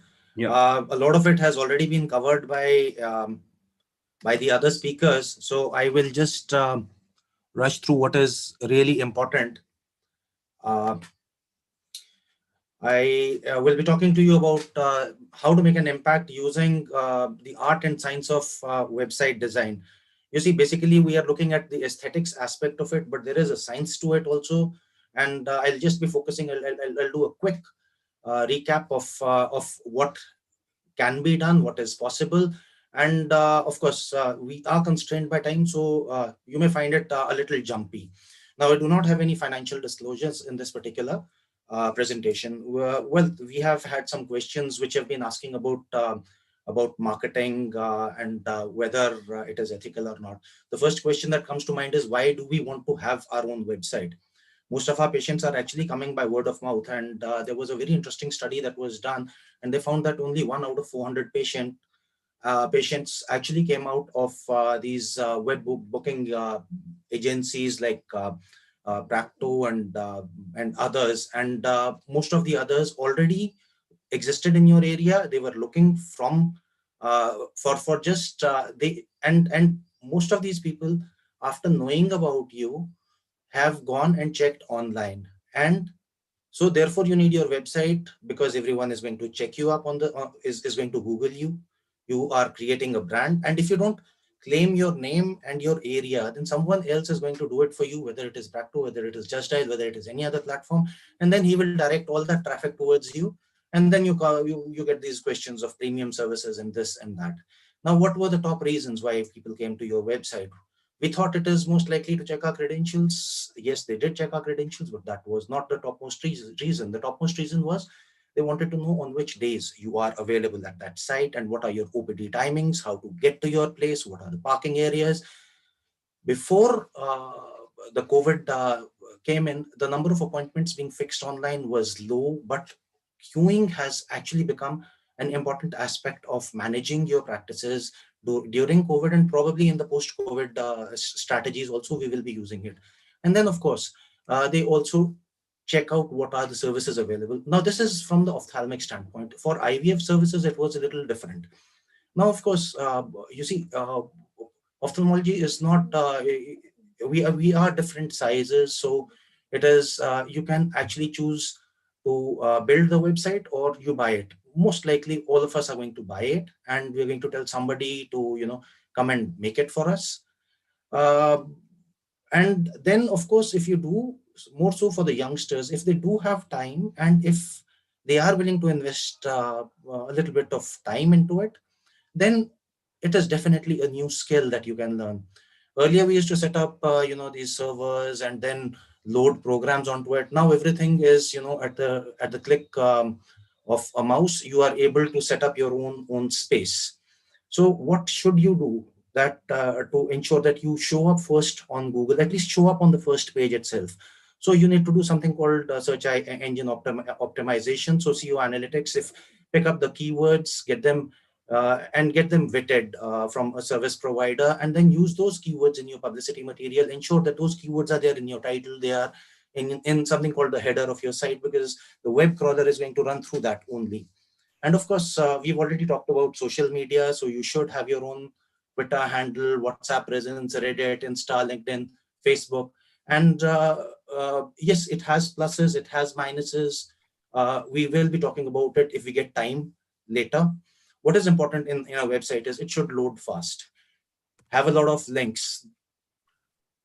We've already talked about what are the things that people are really looking for. They're looking for your availability. Ensure that it is there.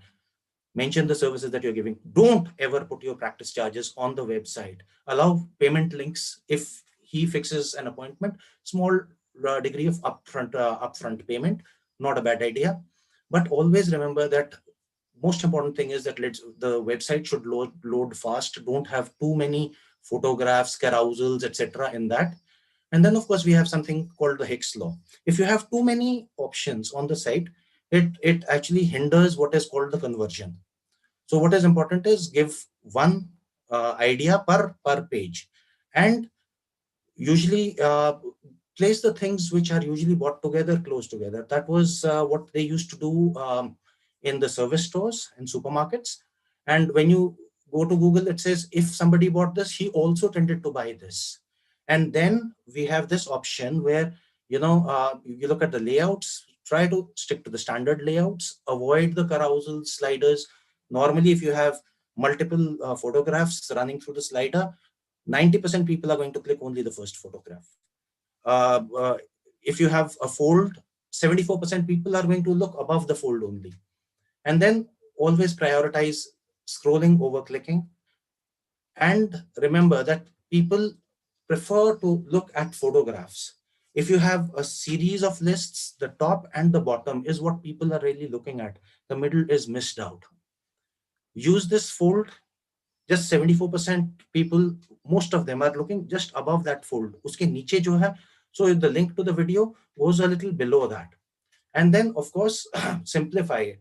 This is called Occam's razor. Keep it simple so that a person spends, the moment he looks at it, that's it. He is able to take a decision and he gets the information that he's actually looking for. And of course, we've already talked of social media. I thank the Delhi Ophthalmology Society for giving me this opportunity to talk to you. And I thank the chair and I thank the audience for their patience. Thank you so much.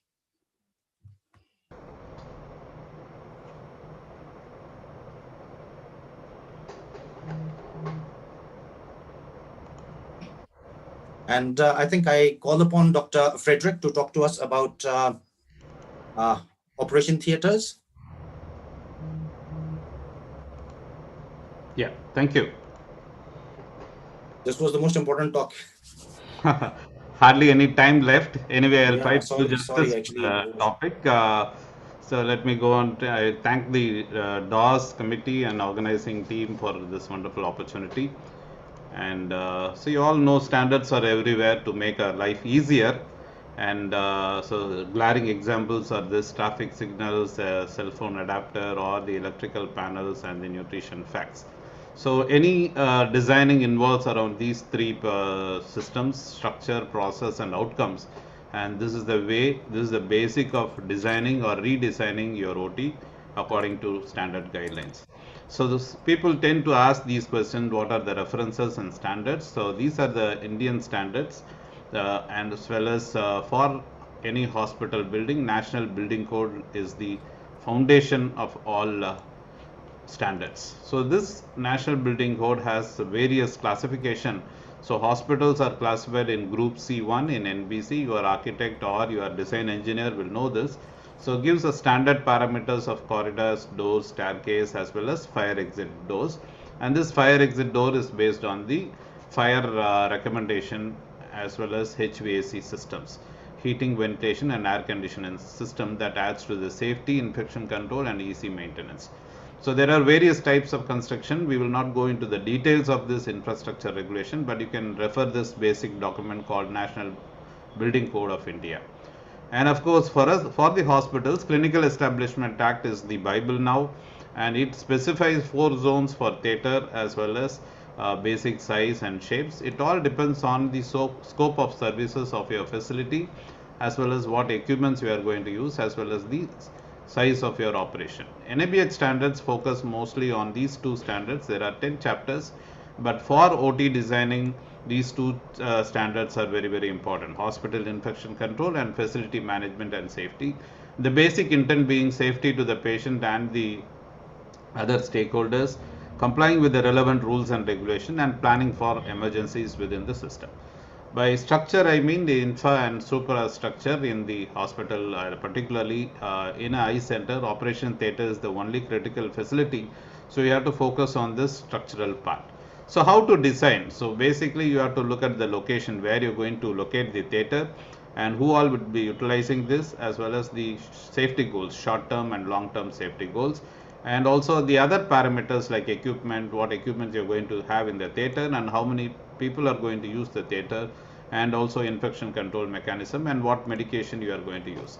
So the step 1 is having all the requirement put down in paper and discuss with your team. So basically a 2-dimensional plan drawing and also the legend, that means the area of, as well as for any theatre you need not only the OT area, but also you have to add 30% more circulation space.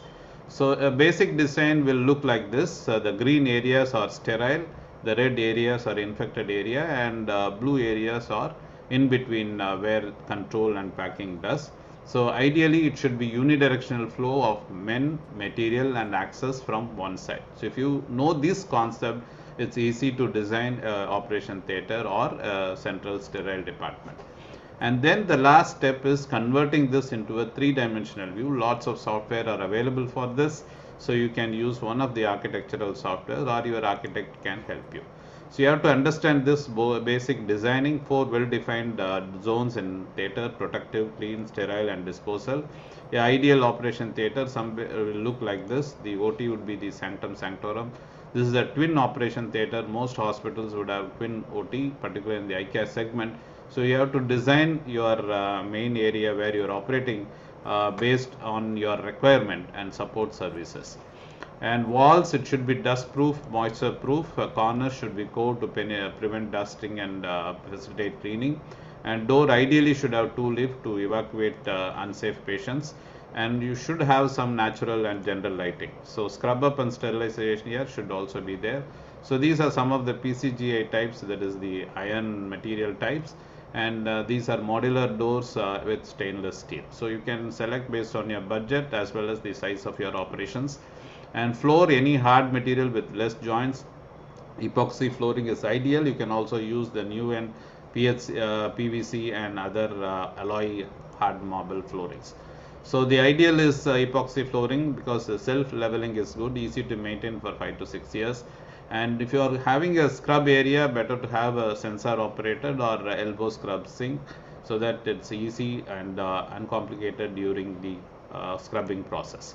Pass box really help in maintaining the unidirectional flow, and you should have a UV germicidal lamp inside the pass box, and also ideal to have electromagnetic docking system. So what are the NABH guidelines? These were discussed with quality experts, engineers, technical committee members and other stakeholders.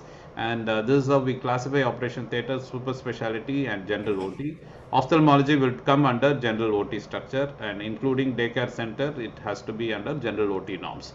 So the basic assumption standards have to be kept in view. For any particular surgery, you have 5 to 8% at any given point of time, and equipment load of 5 to 7 kilowatts, because we use lot of equipments in operation and IoT. So you need to have the temperature and humidity and control to manage these equipment, and as well as you need to have backup structure like UPS or genset for theater.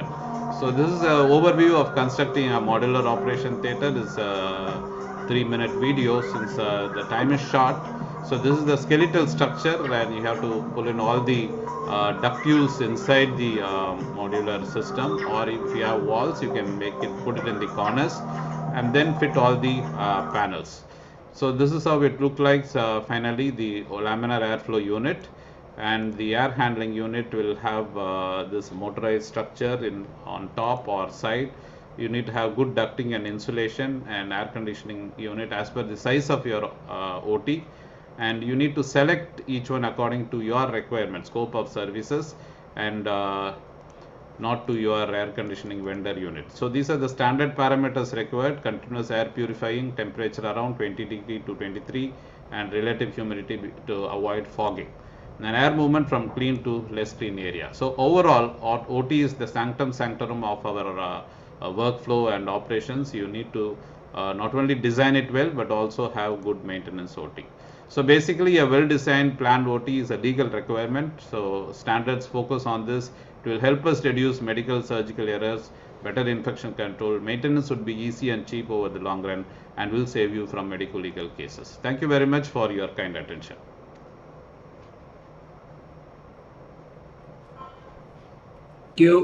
Thank you very much, Dr. Nirmal. You are one of the finest, I would say, people who know so much about NABH, and we first turn to you. And we wish to thank you for this particular presentation. I think you did help significantly in getting the eye care standards made different from the other multi-specialty. I think I wish to thank Dr. Bali for being with us, and all the speakers and all the people who attended this session. I would take the occasion to thank Dr. Mahepal, the president of AIOS, and the leading light actually is Suraj ko chirag dikhane wali baat hai. But sir, we are honored to have you as the chair in this session, and probably we ran a little short on time. We will get back with an extended session on the same subject with you in the chair, sir, in a webinar mode or something. Sure. Thank you. Thank you. Thank you so much, sir. Thank you. Let's go on to the next session. I think Arun is there. Thank you, everyone, and we'll move on to the next session. I think Arun, you are the chairperson of the next session. Yes. Yeah. So thank you very much, Dr. Mahepal. It's a matter of great pride that the DOS has organized this virtual conference so well, and we have such an eminent panel. I hope everybody is logging in now. Our first speaker is Dr. Mahepal, and I request him to give his talk. As you all know, Dr. Mahepal is not only an ophthalmologist, a brilliant surgeon, but an entrepreneur. So it'll be interesting to hear what he has to tell us. Dr. Mahepal, please. Thank you very much, Arun. And I'll be talking about understanding premium cataract practice as to the top tips regarding cataract practice. There'll be something which will be a clinical part, which I'll run through, and then I'll be talking about what exactly do you call a premium practice. So what has fundamentally changed over time is that cataract surgery has over time, with the advent of phacoemulsification, become more precise and more from a restorative surgery to a refractive surgery. So there is a change in the fundamental aim of the cataract surgery, where the uncorrected visual acuity and the best corrected visual acuity need to be as close as possible, which we are looking at, and also giving us an opportunity today to reach the goal of emetropia and reduce dependence on glasses for the patients. So this is what the patient is requiring. That means that this is how the patient, unfortunately, we still have certain number of patients, though the percentage is decreasing very significantly. But there are some patients who still wear phakic glasses because an IOL is not implanted, but more than 98% of the patients are getting an IOL. But today, from moving from this, we are looking at the goal of freedom from glasses. So that is what I will call is a premium cataract surgery, that what one is looking at. So therefore, when you are looking at the expectations of the patients being much higher, where we are wanting to have great outcomes and give the patient a continuous range of vision starting from 6 distance to an N6 for near. What is very, very important is that the patient needs to be chosen pretty well. Nowadays, there is a lot of emphasis on dry eye that needs to be looked at. We need to look at corneal irregularities as to what it is. And we need to look at if there is an astigmatism which is regular that can be corrected by having a toric intraocular lens. Now, what is very, very important is that the visual needs of the patient has to be assessed and the psychological assessment has to be there. One important thing, a finding which has been reported several times, that despite and in spite of a retina doctor looking at most often a retina doctor does not look at a cataract patient, but despite and in spite of a retina doctor looking at a cataract patient, there are about 15 to 20% of subclinical things which can have an impact on the outcome, retinal pathologies which are there, which are missed by even a retinal this thing. So today, in today's world, what I will say is that an OCT, a pre-op OCT, a specular and a biometry which is accurate. That means that if you can possess an IOL Master 700, that's the best. So that is something which is very, very important. Now you have to manage the expectation of the patients, and the patient has to be told about the procedure, and the availability of the procedure is one, and the availability of the intraocular lenses is another one. What is very, very important is that there could be dysphotopsias that the patient has to be told, and if you can show this kind of a picture, it is very, very important. Precise and accurate planning for a premium cataract surgery is very, very important.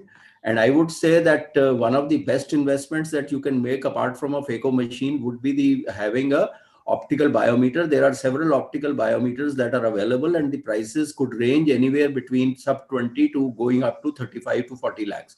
So this is something important. You need to have a topographer also, maybe even if you have an interior surface topographer, that is very important, that you can pick up, and also dry eye and keratometry that is required.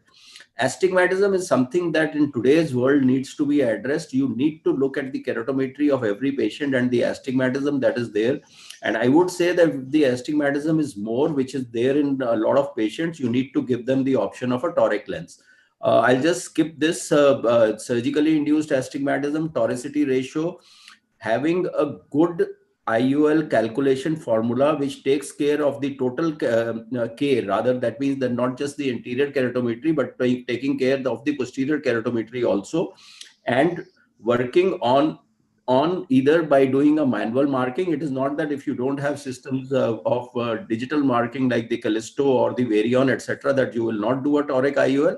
The difference between a manual marking and a digital marking is very little, which could be about 2 to 4 degrees which is there. So you should always go ahead with a toric. You can do the marking on slit lamp, pendular marking, bubble marker, tonometer marker, etc.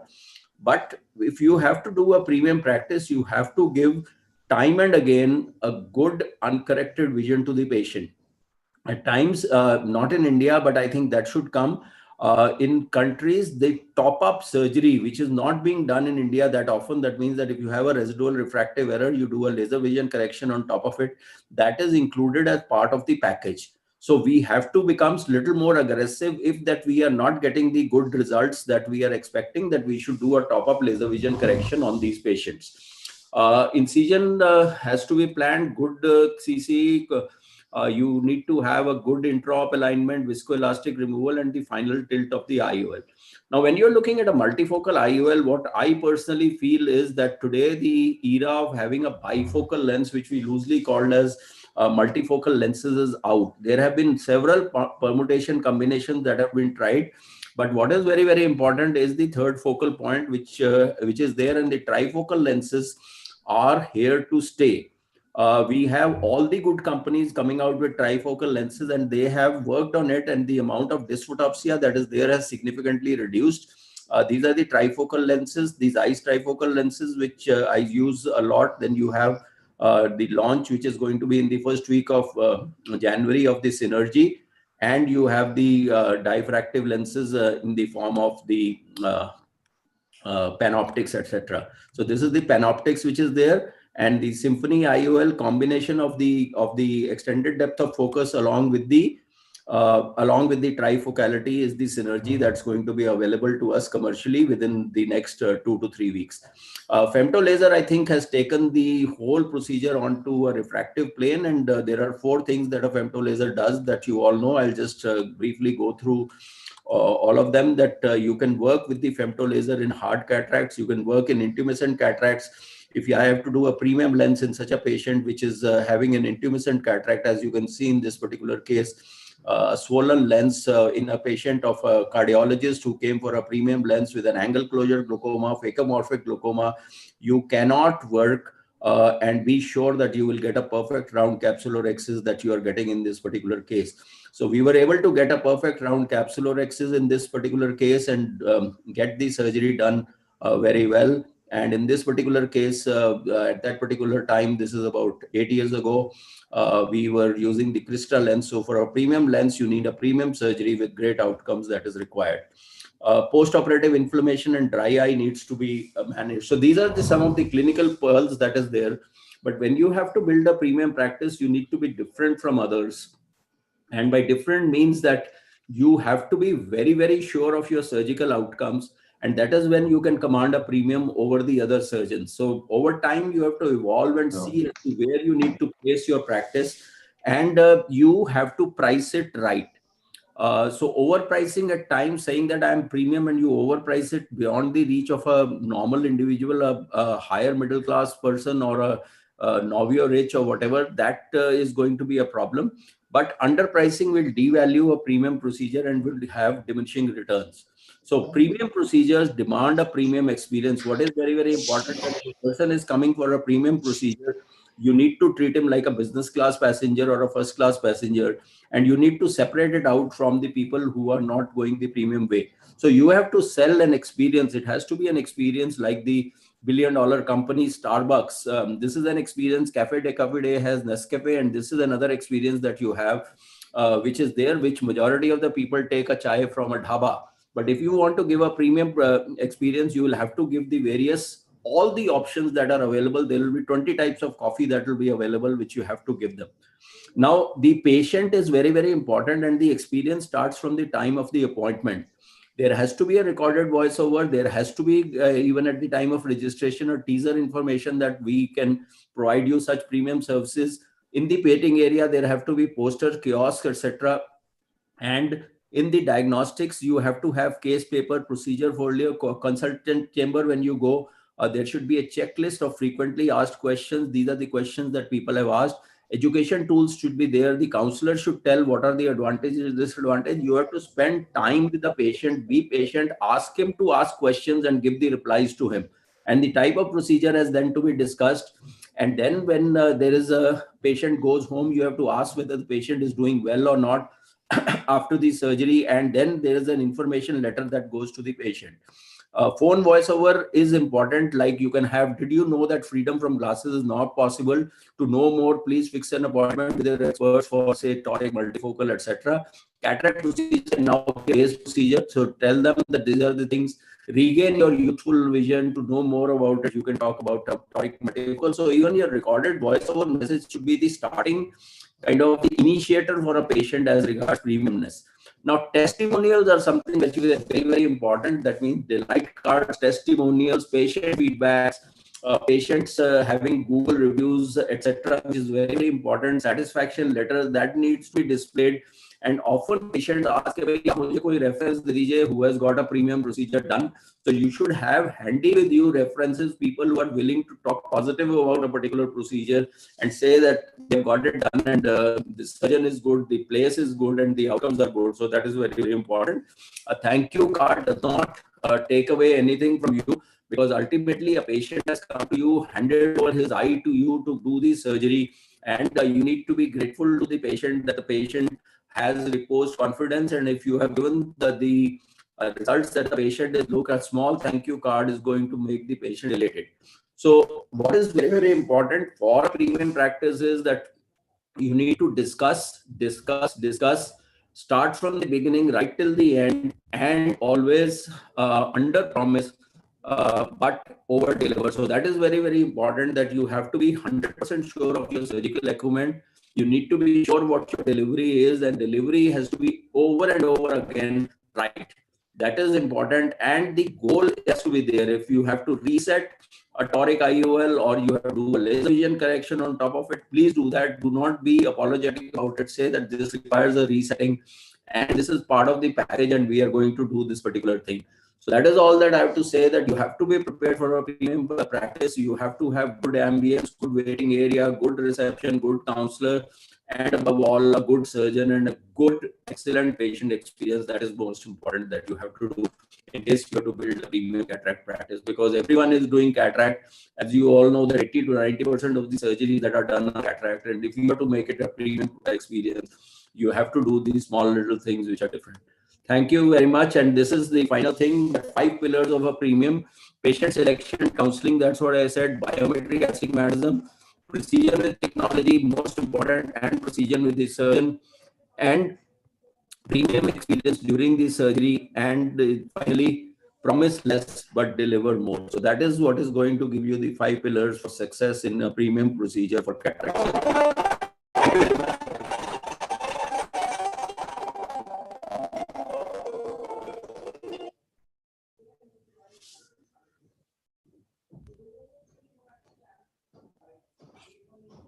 I think Arun is busy somewhere else. Anybody else who is the chairman, co-chairman?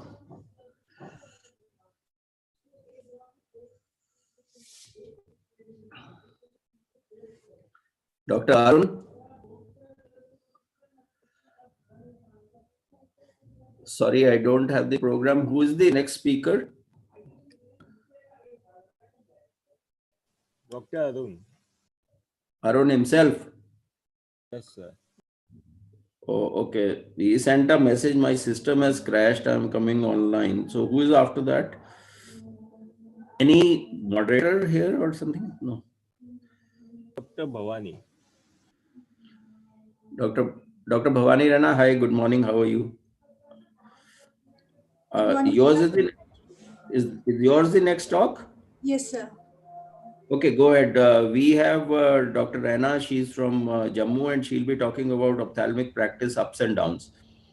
In case there are any questions on me, please let me know, because I have to move on to another session. I'm chairing another session. Anybody has anything for me? Otherwise, we can move on to Dr. Rana. Yeah, Dr. Rana, please, you can do the slide share.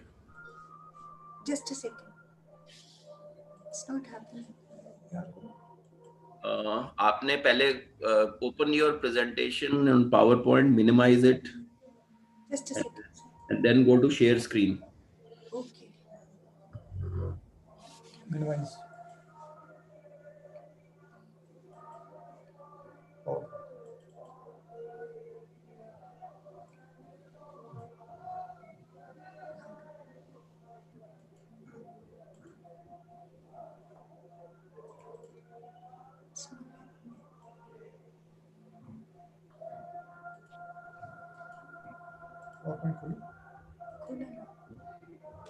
Is the slide on the video? Sir, is the slide?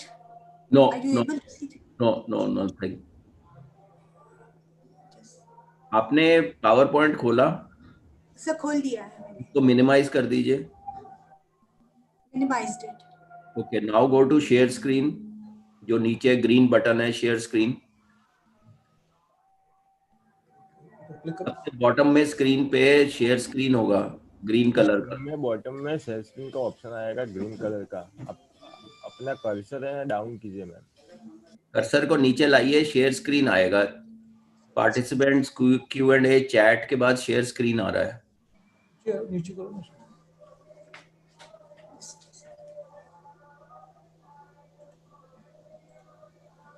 आपको green cursor दिख रहा है share screen पे? हाँ जी. So it is not coming, probably because we have just a second. College. ये मैं तो हूँ already.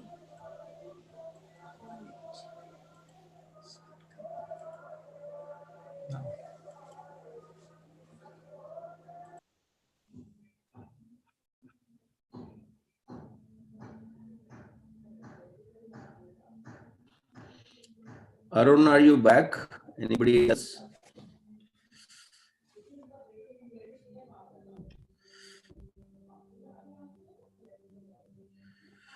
Is Dr. Rishi Raj there?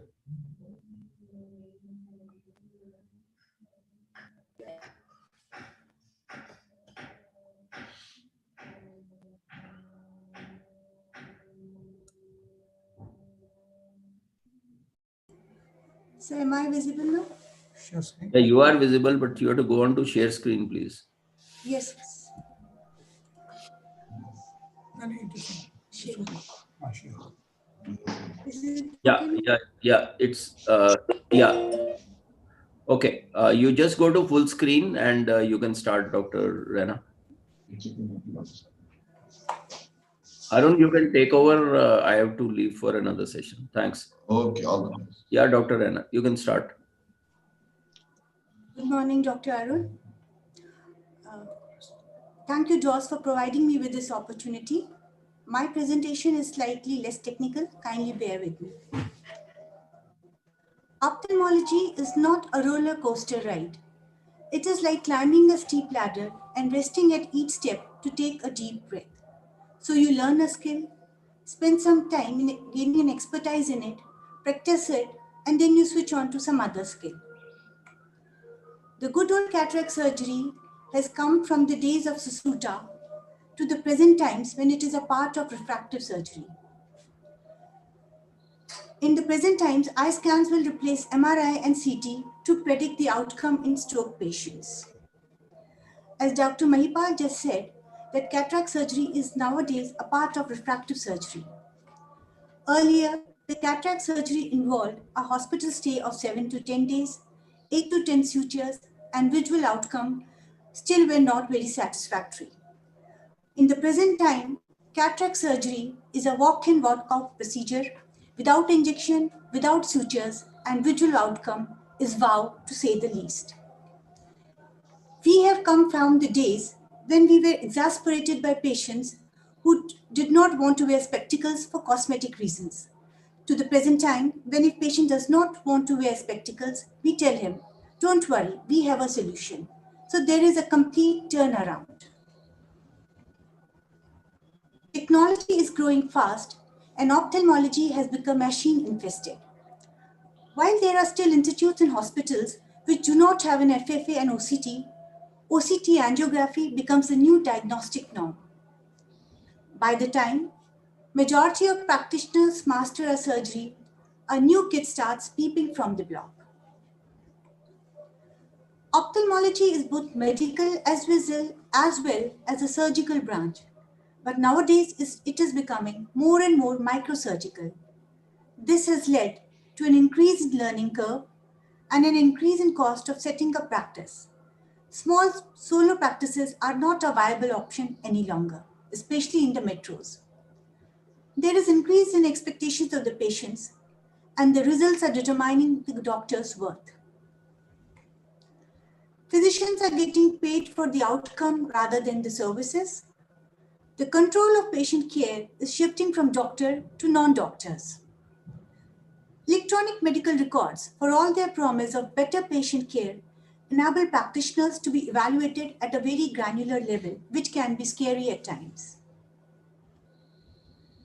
As practices grow, patients are getting shifted from being under the care of Dr. So-and-so to being under the care of so-and-so institute. There is a shift to know more about less, and hence the subspecialty practice. Subspecialty practice is possible in big hospitals which have the required revenue to buy the equipment and the required amount of patient footfall to justify the expenditure. It is not possible in smaller towns and cities. Most of us are in tier segment surgeons, and we know that in cataract surgery, the skills are reached early and the career tends to plateau. At this stage, having a subspecialty is of great help.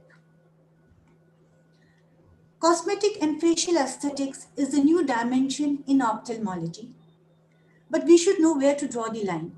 At the end of the day, we are healers and not beauticians. Everything is not gloomy. Like a joker, there is a brighter face also. So, with lot of technology, precision has increased. There is a shift towards customized treatment as per the individual needs. Complication rates have reduced, and even if there are complications, there are means to tackle them. Earnings have increased. So we are going to a la-la position of a happy patient and a happy doctor. If we come to the Indian scenario, there are about 11 ophthalmologists per million population. Nearly half of the ophthalmologists in India have a negligible surgical practice. Infrastructure ranges from state-of-art to grossly suboptimal. And there is a great rural-urban divide, with most of the eye setups in the urban areas. Having worked both in corporate and government setup, I can tell you that we have a wide spectrum of patients, which is a bane of a developing country. We have patients with negligible health awareness.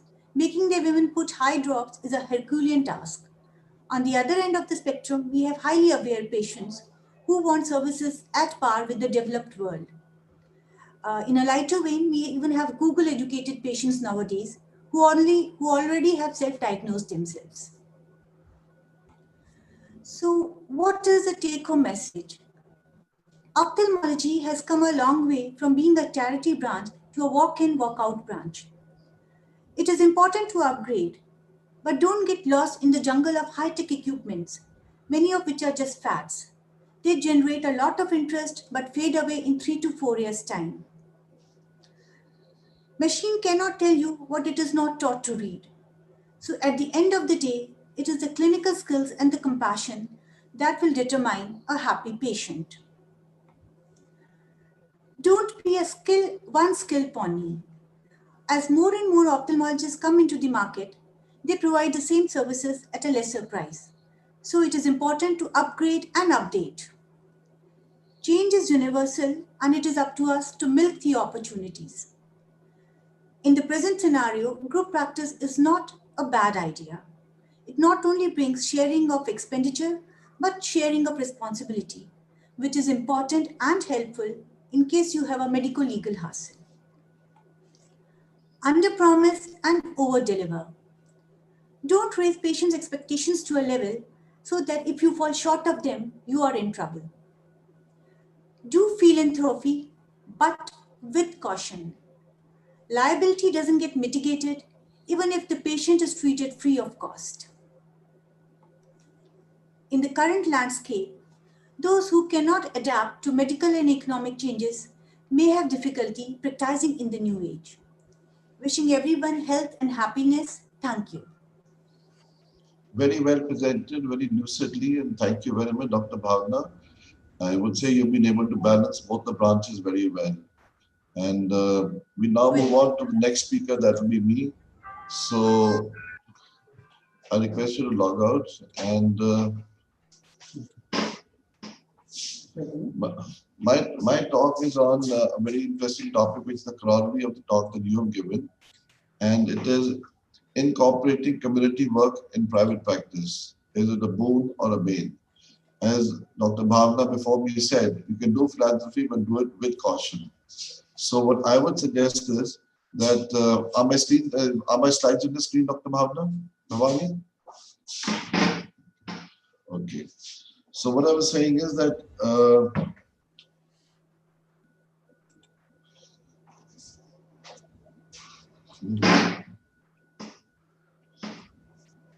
so I would like to first start my presentation by explaining how you do a balance between private practice and community work. Private practice is the bread and butter of any ophthalmologist. Community work is usually a passion if you have it. My background is that I studied in the Catholic school, St. Xavier's, and I went to Christian Medical College where I did my DO. Then for my MS, I went to the Institute of Ophthalmology, and then I was about a fellowship in Arvind. So having seen community work at very high level in all the institutions, I was quite motivated because I and my wife are both ophthalmologists to do our private practice and community work with a certain balance. And that is how we started our practice in 1990. Now you have to have a passion to do community work and you have to have compassion. If you don't have these two, you're never going to be successful in whatever you will do. There's a lot of emphasis now on websites and advertising and so on. My personal opinion is that after all these years, is that medical practice is still managed by your interpersonal relationship with the patient, the surgical outcomes that you give to the patient, and as I say, by promising just a limited amount and over delivering rather than the other way around. Now, the clinical approach to a patient is one side, and the public health approach is the other side of our practice. In a clinical approach, you are targeting, as I said, when the patient comes in, he gets all the kind of information he needs. You can shift him to a premium IOL or do whatever you like. In the public health approach, you actually see the area in which you're practicing. What are the needs of the patients there? If you're surrounded by young people, chances of getting a cataract is limited. If you're surrounded by elderly people, chances of getting a refractive surgery is limited in terms of LASIK laser or something. So you must understand the area you are in, the kind of practice that you have, and the kind of community work you want to do. Unless you achieve a thorough knowledge of this, you're not going to be very successful in the mission.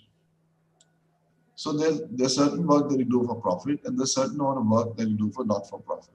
Now, for profit is when you charge a patient for your services and you're paid for it. As the previous speaker, Dr. Bhavani, said, that nowadays it's not only a service to the consultant, it's actually more of a loyalty to the corporate. And profits are coming on how much you generate. Now, that is one part of it. On the other part, when you're doing community work, you're really not looking at financial profits. You're looking at a profit of another kind. That is, you get a self-satisfaction. The patients are less demanding and more, they go back to work and they can earn and stand on their feet. And you have a lot of stories of this, of people who have actually been thankful to you for what you did for them without any reason, any economic interest. And that is what makes life a balance. Now, how do they complement each other? Community higher health always complements clinical ophthalmology knowledge that we know, and it enhances also the physician's ability to meet the needs of the individual and community. What do we mean by this? 2 or 3 things. One is, if you are doing only private practice, you tend to get a very select group of patients with very limited clinical requirement, challenging cases. On the other hand, if you do both, then you can even learn new techniques or sharpen your ability to do difficult cases on the non-paying patients without compromising on the outcomes of these patients, and at the same time use that knowledge for your paying patients. So it's a very good system. It used to work in the 50s and 60s when doctors were attached as consultants to hospitals, where they were doing charity work and a little bit of paying patients, and using that knowledge in the private clinics in the evening. Unfortunately, with the change of time and competition, you're either in the government sector or you're in the NGO sector or the private sector. There's very little of overlap anymore. Ophthalmologists are clinically trained to diagnose and treat eye diseases. Now, the concept of disease prevention at the patient level and to a greater extent at the public level is what we need to understand. So as a public health scenario, if you can provide clean water, you can stop cholera and dysentery and typhoid by just a simple step of cleaning the water. Whereas in terms of the clinician, you can treat one patient at a time. So it's very important to have that balance where you can understand what is the need. Like today, when we go for school screening, we send the optometrists to screen the children, and those who require ophthalmologist intervention are then seen by the ophthalmologist. This way, it is time-saving, economical, and you're able to reach a much larger population in a limited time. Similarly, pursuing the Vision 2020 objectives that have already been framed and are well known is another thing. Now, community eye health can be done on epidemiological research, eye health promotion, and disease prevention. A lot has been spoken on this, I won't repeat it. Basically, what you're trying to say is that if you're doing community eye health on a reasonable scale, then you're able to cover these 3 and you're able to uplift the community also in terms of eye care. Now, how it helps? It helps to identify the main cause of blindness and low vision in your community. It implements appropriate strategies to reduce barriers to eye care services. So if the patients have the confidence that this hospital will not overcharge or overtreat or over-investigate, you are actually reducing quite a few barriers and hesitation, especially in COVID times, to bring the patient into your facility. No amount of 4-color ads and offering this and all will help because everybody's doing the same thing. So you have to keep spending more and more in advertising, which usually becomes a dead dollar, as they say. So it's very important that you should be able to provide equitable services, both prevention and therapy. So rather, my boss in CMC used to say, treat each eye as if it was your own. And a lot of things will then become clear to you when you're prescribing medication or investigation. The training plays a very important program. So if you have an inbuilt training program in your institute, it enables you to teach. Teaching is the best form of knowing your ignorance as well as how to learn. At the same time, fellowship and observership programs help you to interact with young minds who are bursting with ideas and inculcate those minds into things. One of the things I would really notice during my residency in down south was that the hospital where I was, which is the largest eye care delivery system in the world, they used to invite foreigners from all over the globe who would bring different ideas, cultures, and they would then filter them and see what is applicable to them. And that way they were able to imbibe a lot of things that as an individual busy in practice, you're not able to think and do. You need to strategize, you need to innovate, you need to have some time outside the practice so that you can do that. Similarly, ophthalmology is not all in the clinical sense. Now, beyond clinic and ORs, if you're doing community work, you're able to go to eye care camps and villages, schools. Of course, during COVID, that is not possible. Eye donation care, there's no differences should be there in the services that you order between a paid and free section. The values that are inculcated during the training is what creates a vision.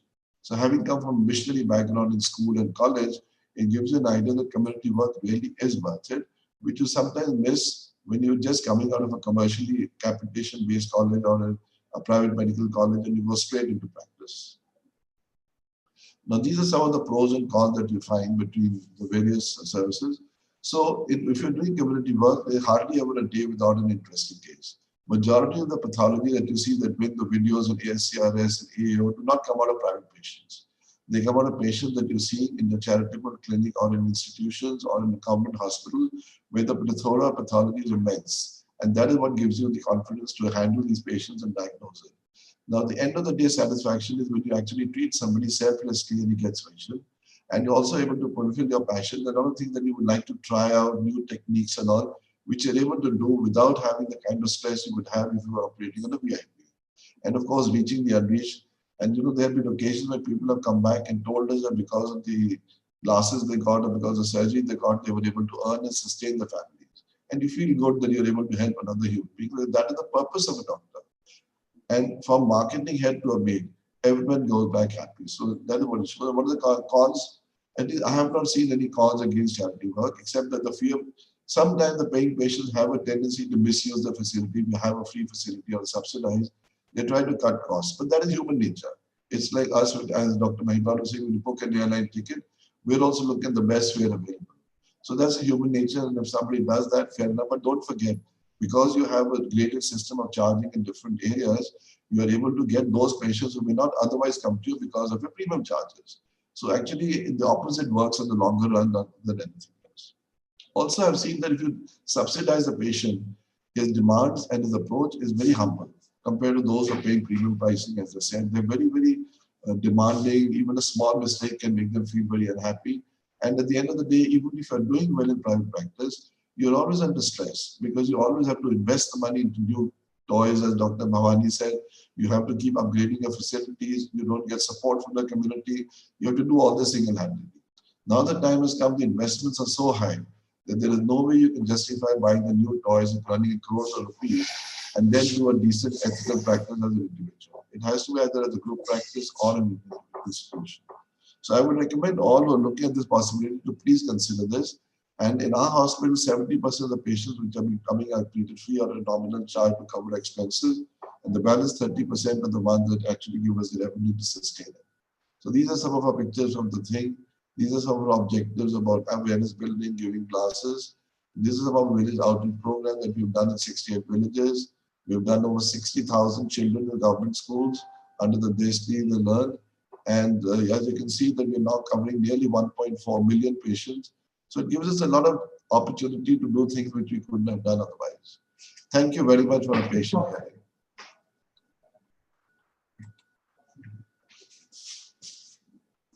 Are there any questions? Dr. Bhavani, I think your mic is uploaded.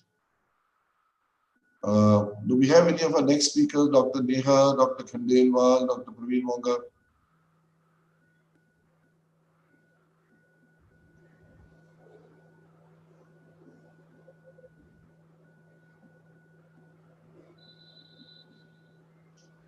What do you suggest? Nobody's come turned up? I don't think anybody has turned up. That's interesting. They are busy. We have 9 participants, so if there are any questions, we can take them till some of them turn up. You can put it in the chat box if you like.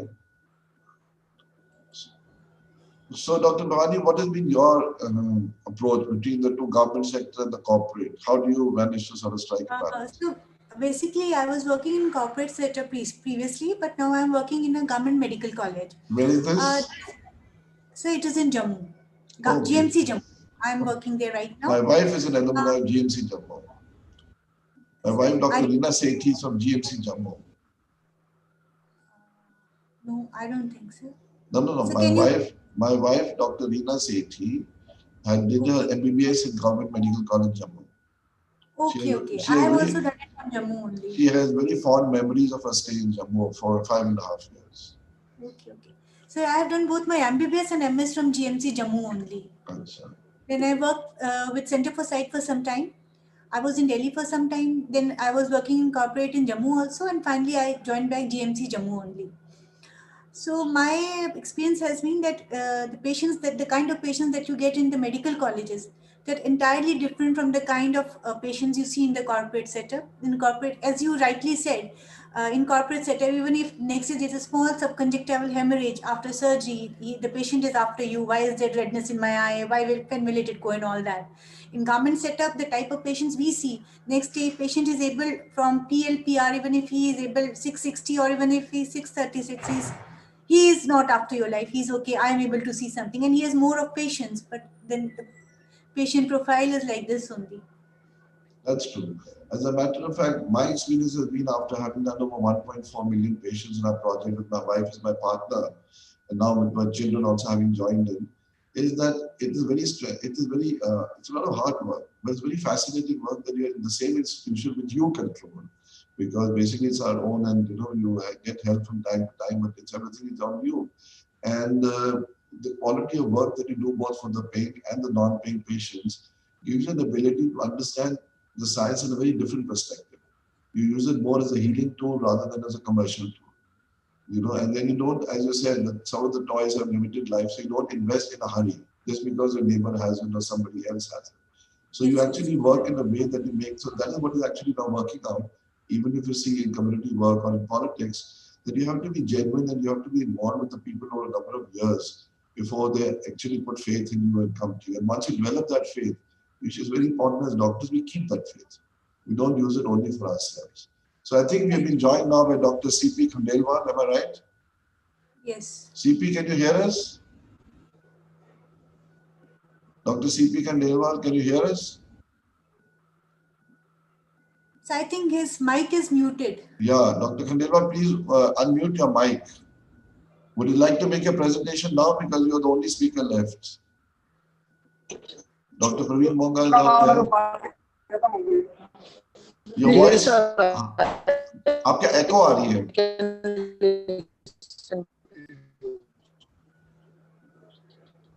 So you're based in Jammu now, Dr. Rana. Yeah, I'm based in Jammu now.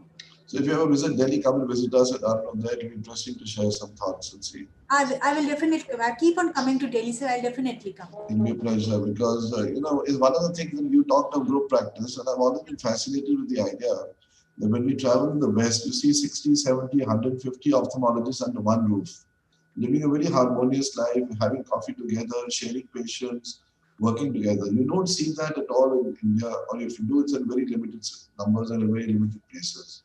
And in India, normally they don't last long also. After some time, everybody goes his or her own way. No, but that is because of the fact that, you see, everything takes time to nurture. And my feeling is that if you actually give it time and you understand that this is the future, that people fall in line. Like, after all, there is a faculty sitting in government hospitals and working together. They all know that if they walk out, they won't get the salary or they won't get this job again. So circumstances force you, and I think those circumstances are coming now. The next generation, I feel, who will be passing out, we probably will have to do group practice one. And as you said, the need is more in the rural areas and the doctors are more in urban. There will be a gradual shift to B tier and then C tier cities also. So that, it's very interesting. In Haryana, a number of optometrists have started running eye hospitals in smaller towns. And ophthalmologists are going there and operating once a week, twice a week, and giving them the respect of a director of a hospital. Sir, I'll tell you, the same thing is happening in Jammu also. Yes. There is an optometrist. He has a very, he has nursing homes and he has an ophthalmic practice also. So ophthalmologists go there, they operate there, he pays them the salary, and they actually look up to him, that he's sort of our, which I find is slightly, See, the thing is, what is happening is that we have reached the first stage. Why is the optometrist doing it and getting away with it is because ophthalmologists are very competitive within themselves. So they feel that the optometrist is a neutral person. But what they're not realizing is that ultimately it's a story of the East India Company. They came to do trade and took over India. So this is exactly what is going to happen, that ophthalmology will gradually pass. It's a beautiful science. It's a science of an individual, which because of technical investments is becoming a group practice. But if you don't move into the group practice direction, it will either go the optometrist way or it will go the corporate way. Either way, it will kill the individual ophthalmologist. And in the government sector, there are very limited hospitals which can absorb them and be able to give them the professional satisfaction they desire. So both ways, it's a sort of a very challenging situation. So I think ophthalmologists have to learn to rise and above the petty differences, and it's better to be friendly and become one within the community rather than open fissures and let outsiders come in and take the cream. And that is what is happening today. Corporates are coming in and they're taking away your practices, everything, and you're just sitting there and crying and doing nothing about it. And the basic fault is because you can't tie up with anybody else. Like a small town like Gurgaon can easily have 2 OCTs and everybody can share it in a manner that they don't feel threatened that the patients will go. So there is no need to invest. But what happens is everybody who opens a clinic buys an OCT. Now he doesn't have the volume to justify the investment. So he tries to bring it on glasses or refraction or cataract. But that you can't do for long. You see, now the insurance is there, CGH is there, they regulate the prices. So that is how the whole thing is going for 6.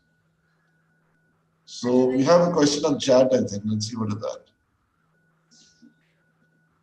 So Dr. Khanel was saying that he has network difficulty, sorry.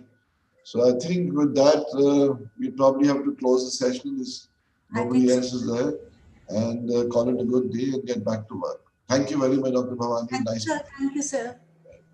And I would like to thank at the end the organizer, Dr. Namrata and Dr. Dalaya and Dr. Bhalla for organizing a very well organized thing. But I think we need to actually do introspection and see that the whole of DOS winter should have been done on a Sunday, when people could have actually come online and enjoyed the session more rather than on a working day. Maybe a little thing. Right. Bye-bye. Bye, sir.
Nice slides, Aditi.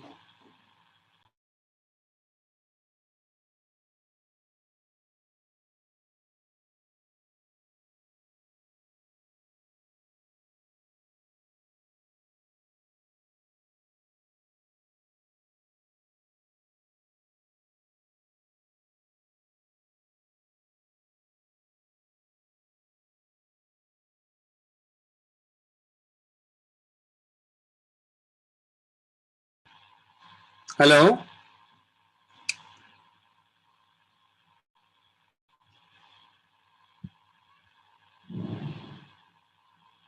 Sir, hello. Yeah. Aditi here. Yeah. Your slides are good. I just wanted to check if the other speakers are here. I was checking that only. Acha sir, Dr. Shreya Thate will not be able to give the talk, the last one. Okay. What is that talk on? Amniotic. I think easily you can give amniotic. No, so I don't have an amniotic talk now. So we'll stick to our topics. Let's keep it a stem cell session. Stem cell only. Yeah. Then number 3 is Dr. Shikha Jain. Number 8 we don't have. So last will be of Dr. John Sarkar, special case scenarios. All right. Acha, and if Dr. Hemant comes here, then we'll get to know. Okay, sir. What about my co-moderator?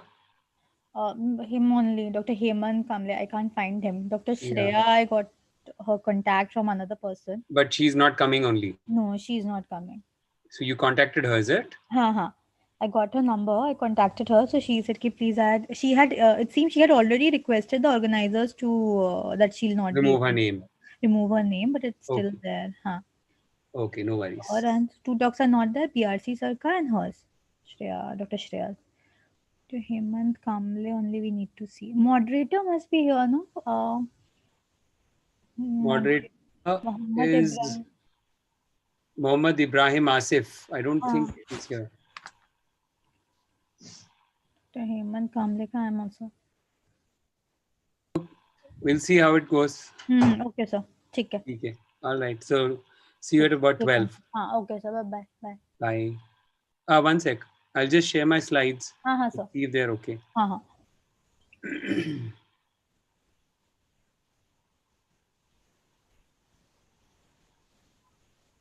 you able to see them? Yes, sir. Perfect.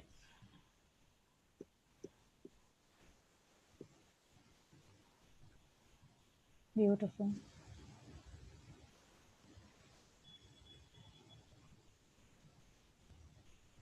See if a video is running.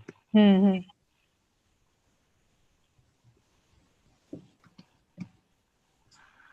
these animations. So is this running? Video abhi nahi hua. But click once on the video. I think these are not in video. Yes, photographs. These are photos only, no? Yeah, these are photographs. This is a video. It's running. It's running, sir. Yeah. Perfect. And is this video playing? So, play once. Did it play? No. Go back, please. I'll have to check that. That one is not playing. This one? No, only photograph sort of it's coming. I'll have to fix this. How about these? These are working. This one is working. Next is also working. This is also all are working. Last two. Yeah, perfect. Just fix those previous videos. Perfect. Only that two were not working. This is also working. That one was not working. Those two were not working. Yeah, this is also working. Perfect. Beautiful. Is it working smoothly? Very nicely. Only those two didn't move. Otherwise, all are working. All are moving nicely. These are also working. These are also working. All of them. Okay, cool. I'll just fix those videos. Thank you. As usual, sir. Okay, sir. See you. Bye, sir. See you at 12. Yeah.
Hello. Hello. Sir, good morning. Sir, John here. Hi, John. How are you? Fine, sir. All Sir, set? yes, sir. Actually, I have a session, another hall also. Okay. Same time. So I am the fifth speaker. So Okay. can I do one thing? Can I just move to the other hall, the Yes. finish of my presentation, then come back, join this hall? That should be fine. Then I'm proceeding for the next hall. Great. No worries. Okay. Okay. Thank you, sir. Thank you. Yeah. Hello, Dr. Hemant. Hi, sir. Good morning. Hi. I think we are co-chairing this session, isn't it? Yes, sir. Yes. So I'm Dr. Rishi Swaroop from Hyderabad. Yes. I'm a cornea specialist. I don't know anything about you, but thought before the session starts, we should get to know each other. I am Sir Dr. Hemant Kamble. Okay. I am currently working in Pune, sir. Pune. Okay. Yes, sir. I am working with ASGI Hospital, sir. ASGI Hospital. Okay. I'm also a cornea, cataract, and refractive surgeon. Sir. Perfect. All right. Good morning, Dr. Hemant. Myself, Dr. John Sarkar. I am presently working in Shushruth as a consultant, cornea cataract refractive services. Actually, I have a same time session is there another hall. Yes. So I am the fifth speaker. So just already spoken to Dr. Rishi Swaroop, sir. Yes. So I'll just move to another hall and I will join there. For timing, I'm leaving the meeting. So the order is Dr. Hemant will speak first on acute chemical injury, and then Aditi will talk on tenonoplasty, and then Dr. Bhaskar Roy is not going to be joining. So then I'll go next. Then so Dr. Shikha, she has a same time. Oh yeah. So then number 3. In case of Dr. Bhaskar Roy, Dr. Shikha will come, and then Nidhi. Sorry. Then you. And then Nidhi, and then John. John, you're going to be the last speaker. Okay, sir. That will that will fine. So then I will join another hall case, sir. Yeah, I'm joining hall. Yeah, you can request them to be the first speaker or something. Yeah. Finish and come back. That's Thank you. So I'm leaving the meeting, sir. No. For a timing. Okay. Hi, Aditi. How are you? Hi, sir. I'm fine. I'm Hi, fine, Rishi, sir. sir. Hello, Dr. Sure. Hi. Okay, excuse me. I'm leaving the meeting. I'll introduce. Hi, Dr. Hemant, sir. I'm Dr. Aditi. I'm currently working in Delhi as a cornea consultant. I think he left the meeting. As John has left the meeting. Are we live? It's 12. Or do we have some time? We are. Nidhi ma'am is only left, right? And Dr. Shikha Jain has to join. Yeah, Dr. Shikha Jain has to join as well. What about Dr. Mohammad Ibrahim Asif? I don't think he's here.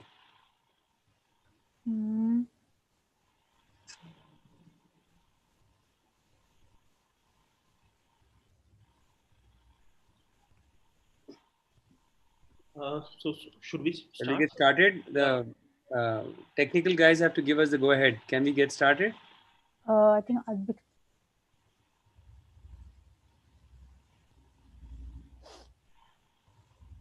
Dr. Shikha. Can we start? Yes, sir. Okay. All right, I think we are live. So, hello everybody. My name is Dr. Rishi Swaroop. We are inviting you to a very interesting ocular surface session. And my co-chairperson is here, Dr. Hemant Kamble from Pune. He's a private practitioner in ASGI Hospital, Pune, where he does cornea and cataract. I'm in Hyderabad. I'm the medical director of Swaroop Eye Center, Hyderabad, and I'm also into cornea, cataract, and refractive. My co-conveners, Dr. Prafulla Maharana is here, I think, and Dr. Rahul Bafna is not here yet. The co-chairperson is Dr. Aditi Ghosh Dastigar. She's in a private practice in Delhi, again, cornea specialist. She's trained from Shankar Nethralaya, excellent surgeon. Dr. Mohammad Ibrahim Asif, I think, isn't here yet. So without further ado, we'll get started with the first talk by Dr. Hemant Kamble, and he's going to tell us about acute chemical injury management. Welcome, Dr. Hemant. Yes. So I'll just share my screen, sir.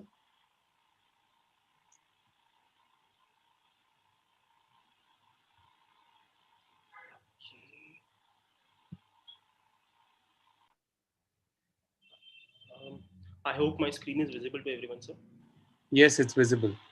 So I'm Dr. Hemant Kamble. I am a cornea, cataract and refractive surgeon, presently working in ASGI Hospital, Pune. And my topic for today is going to be acute chemical injury management. So chemical injury is an ocular emergency. It is very common in young adults and pediatric population. There are many, chemical agents, alkalis, acids, solvents. Of them, almost 60 to 70% of injuries in our settings are alkali injuries. Also, alkali injuries tend to be slightly more severe as compared to acid burns. So the most common alkali agents are ammonia, tuna, and magnesium hydroxide, which is present in firecrackers. You have acids which are present in battery acids, industrial acids, sulfuric acid, sulfurous acids. So acids, what they do is they cause denaturation of proteins and therefore do not penetrate the eye, and therefore there is limitation of the injury which is present. Alkali, on the other agent, cause saponification and they penetrate into the cell and therefore lead to much more severe injuries in the eye. So what do you do when a patient presents to you with acute chemical injury? So whether the patient has been irrigated prior, or even if the patient tells you that he has washed his eye, the first and the foremost important step is immediate copious irrigation with whatever irrigating solution that you have, be it a clean water, normal saline, ringer lactate, or whatever you have. So 30 minutes and at least 1 to 3 liters of fluid should be used. pH should be checked in between. Whenever the pH turns neutral, or if it's an acid injury and the pH turns neutral to alkaline, so that is the step where you know that now that you have neutralized most of the agent, and then you can stop. After this comes evaluation. So the lower fornix is clearly visible. For the upper fornix, it is better to double evert the lid, remove as much as chemical agent which is visible. Tuna particles especially can get stuck in the fornices. Use a LIMS forceps or maybe a wet swab stick to remove as much as the chemical agent visible. If any dead necrotic tissue is visible, remove as much as possible. So the next step would be to assess and grade the extent of injury. This is important from the prognostication as well as the medical management or the surgical management point of view. So you stain the eye with fluorescent stain, look for the presence of epithelial defect, see if there is any corneal haziness, is there any limbal ischemia, are there any adnexial injuries which are present in the eye. Therein you classify classify and grade the amount of injury that the patient has. The two most commonly used classification are Roper Hall classification and the Duas classification. Now, both these classification, what they do is they look at the amount of corneal injury which is present. So whenever the cornea is injured, it loses its transparency. And the haziness in the cornea is going to give you a extent of the injury that it has suffered. So if the cornea is totally opaque and the pupil and iris are not visible, it's a grade 4 chemical injury in Roper Hall classification. And the ischemia of more than 1/2 of the cornea will indicate that it is a grade 4 injury and having a poor prognosis. So where Duas classification differs from Roper Hall's is that in Duas, the stage 4 of Roper Hall is further classified into 3 more stages. And there was a study done in AIMS wherein Dr. Radhika and it all had said that Roper Hall, compared to Roper Hall, Duas give a better prognostic value in grading this the higher stages of chemical injuries. So after staging, then you will go towards management. So management will be of 3 parts. One, you have to promote the ocular surface epithelialization, we have to augment repair, and we have to control inflammation. So first and foremost are artificial tears. Tears are very helpful in whatever grade of injury the patient will have. They will aid in healing of the epithelium, and they also provide symptomatic relief. Preservative-free artificial tears are a must in these cases. Collagenase inhibitors like doxycycline, they chelate zinc which is present and therefore inhibit the activity of collagenase. We use doxycycline in a dose of 100 mg PD for these patients at least for 15 to 20 days. What is also recommended is the use of oral as well as topical vitamin C. Vitamin C also leads to it promotes hydroxylation of proline and lysine, and therefore helps in epithelial healing and stromal healing. So oral vitamin C in a dose of 500 mg 4 times in a day for at least a month, and topical drops in 10% concentration for at least 3 to 4 weeks is required. Along with vitamin C, what we normally give is sodium citrate 10%. That also inhibits the activity of collagenase. Along with this, what is most useful is corticosteroids. So steroids in the initial phase, that is first 7 days, help to reduce inflammation and also help in remodeling of the cornea. After 7 to 14 days, steroids can act as a double-edged sword and can lead to thinning of the cornea. So in the initial 7 to 10 days, which is the acute phase of injury, steroids need to be given at least 2 to 6 hourly, depending on the injury that you have, and then gradually taper them off. So if there is poor epithelialization of the cornea, what all options we have? We have contact lenses. Bandage contact lenses, help the cornea from the windshield wiper effects of the eyes and help in epithelialization of the cornea. You can use biological fluids like autologous serum, platelet-rich plasma, umbilical cord serums also. So autologous serum in around 20% is more commonly used. It helps. It is high in tumor TGF factor B and fibronectin, which helps in epithelialization. Along with this, epithelial amniotic membrane grafts could be used. Limbal stem cell transplants and all these are in the later stages. You might have patients who have very severe injuries and can present with perforations also. So in those cases, tissue adhesives in the form of cyanoacrylate or fibrin glue along with contact lenses could be managed temporarily. Larger perforations more than 1 millimeter will definitely require keratoplasties or patch grafts. So just to summarize, in acute chemical injury, it's an emergency. Examine and remove the particle and chemical matter as much as possible. Irrigate.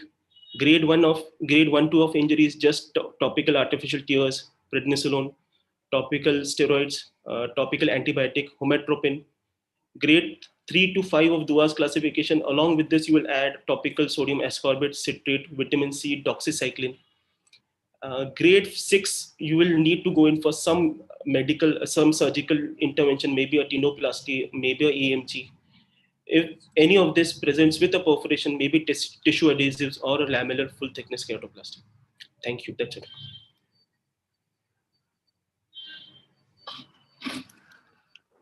Thank you, Dr. Kamble. This was a wonderful overview of how to go about managing an acute chemical injury. Only one thing I'd like to add is, although textbook teaching says you have to go in this kind of a way, my personal opinion is that all patients with chemical injury, where you have a limbal injury, it's a good idea to add an amniotic membrane graft, especially if it's beyond grade 2, because what happens is it provides it kind of helps the cornea to heal quickly.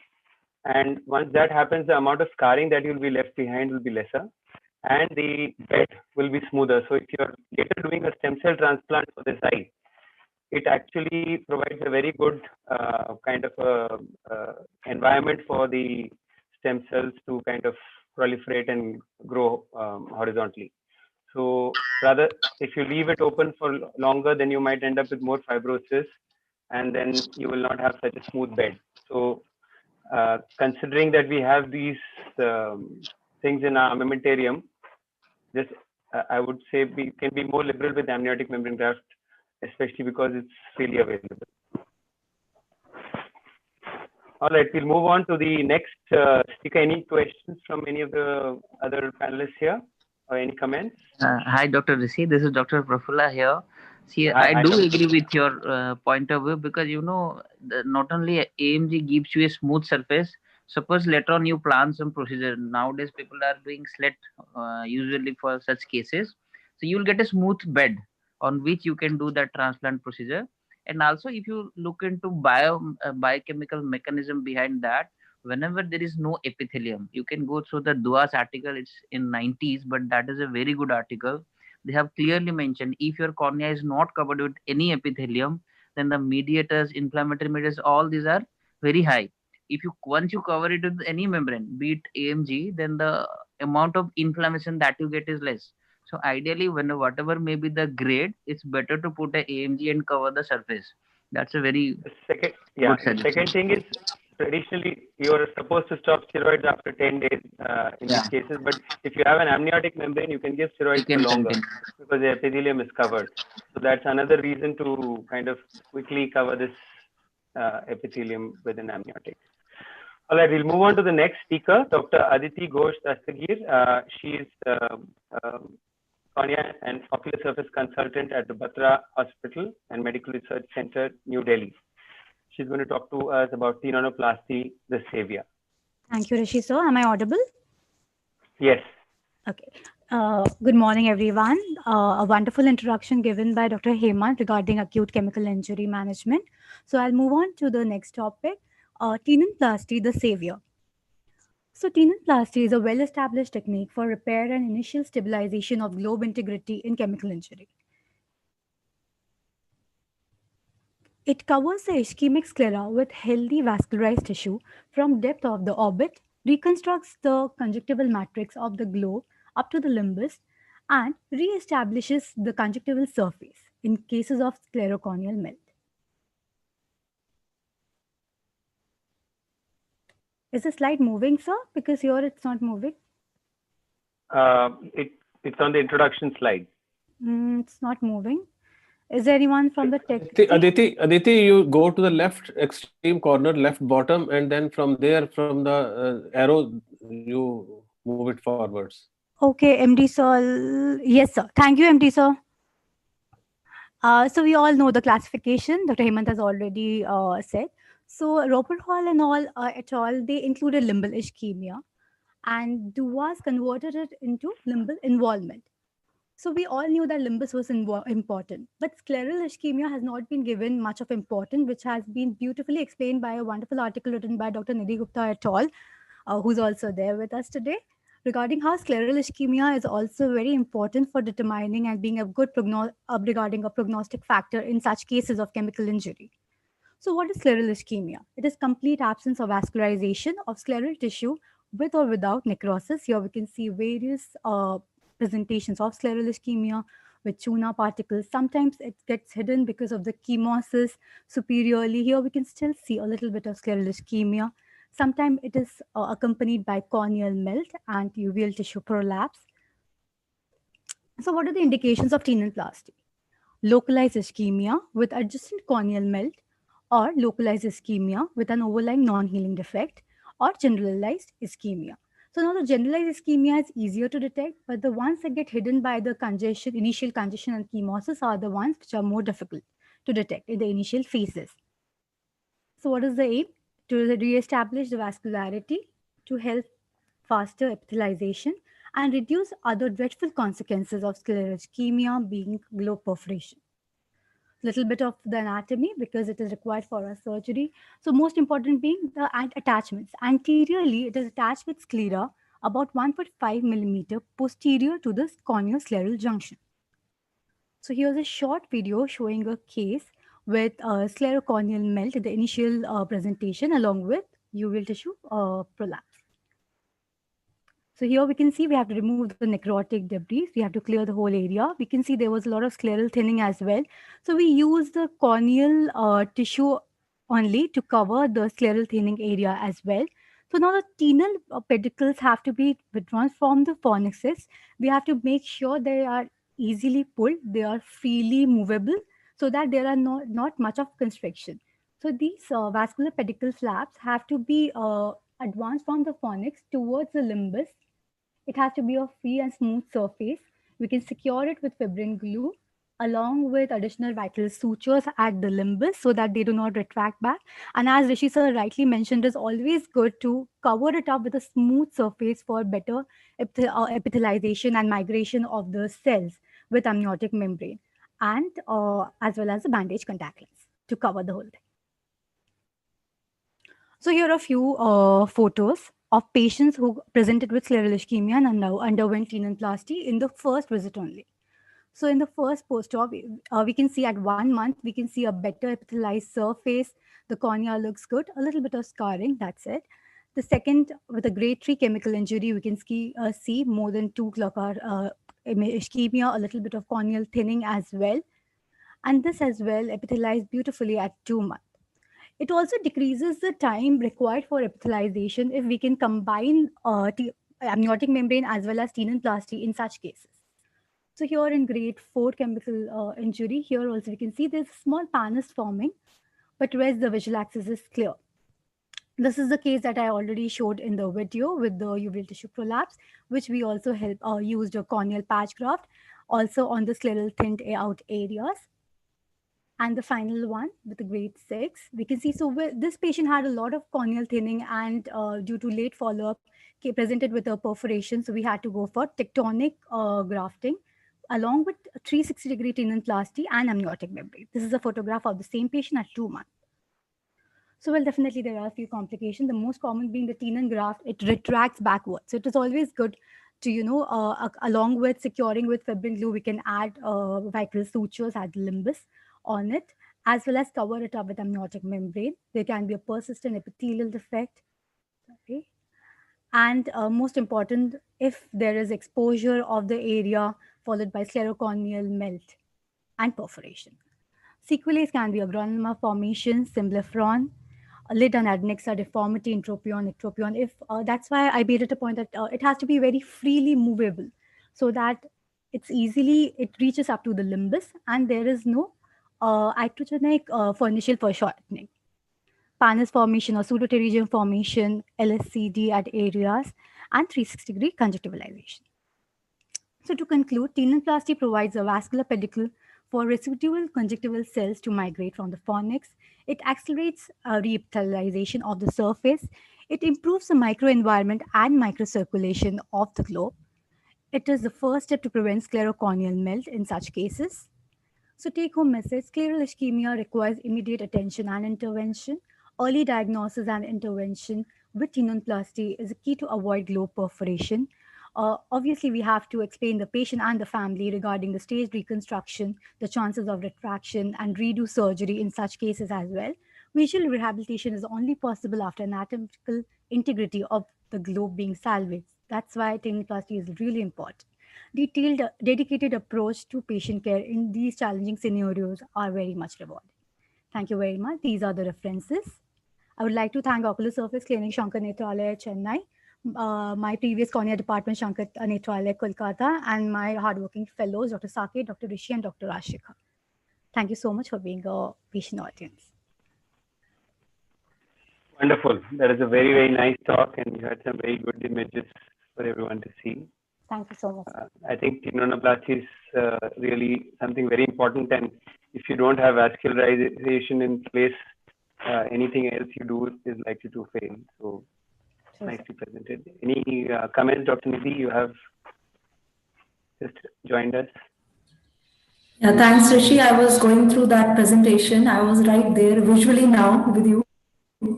Yeah, Aditi mentioned that paper, and I think that's some work which I would like to mention here for the benefit of everyone.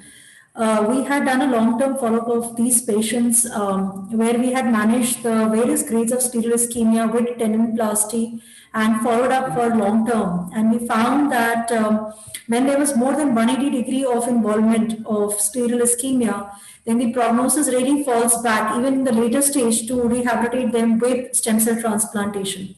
And you might have to go for a Kepro for those patients in the later stage.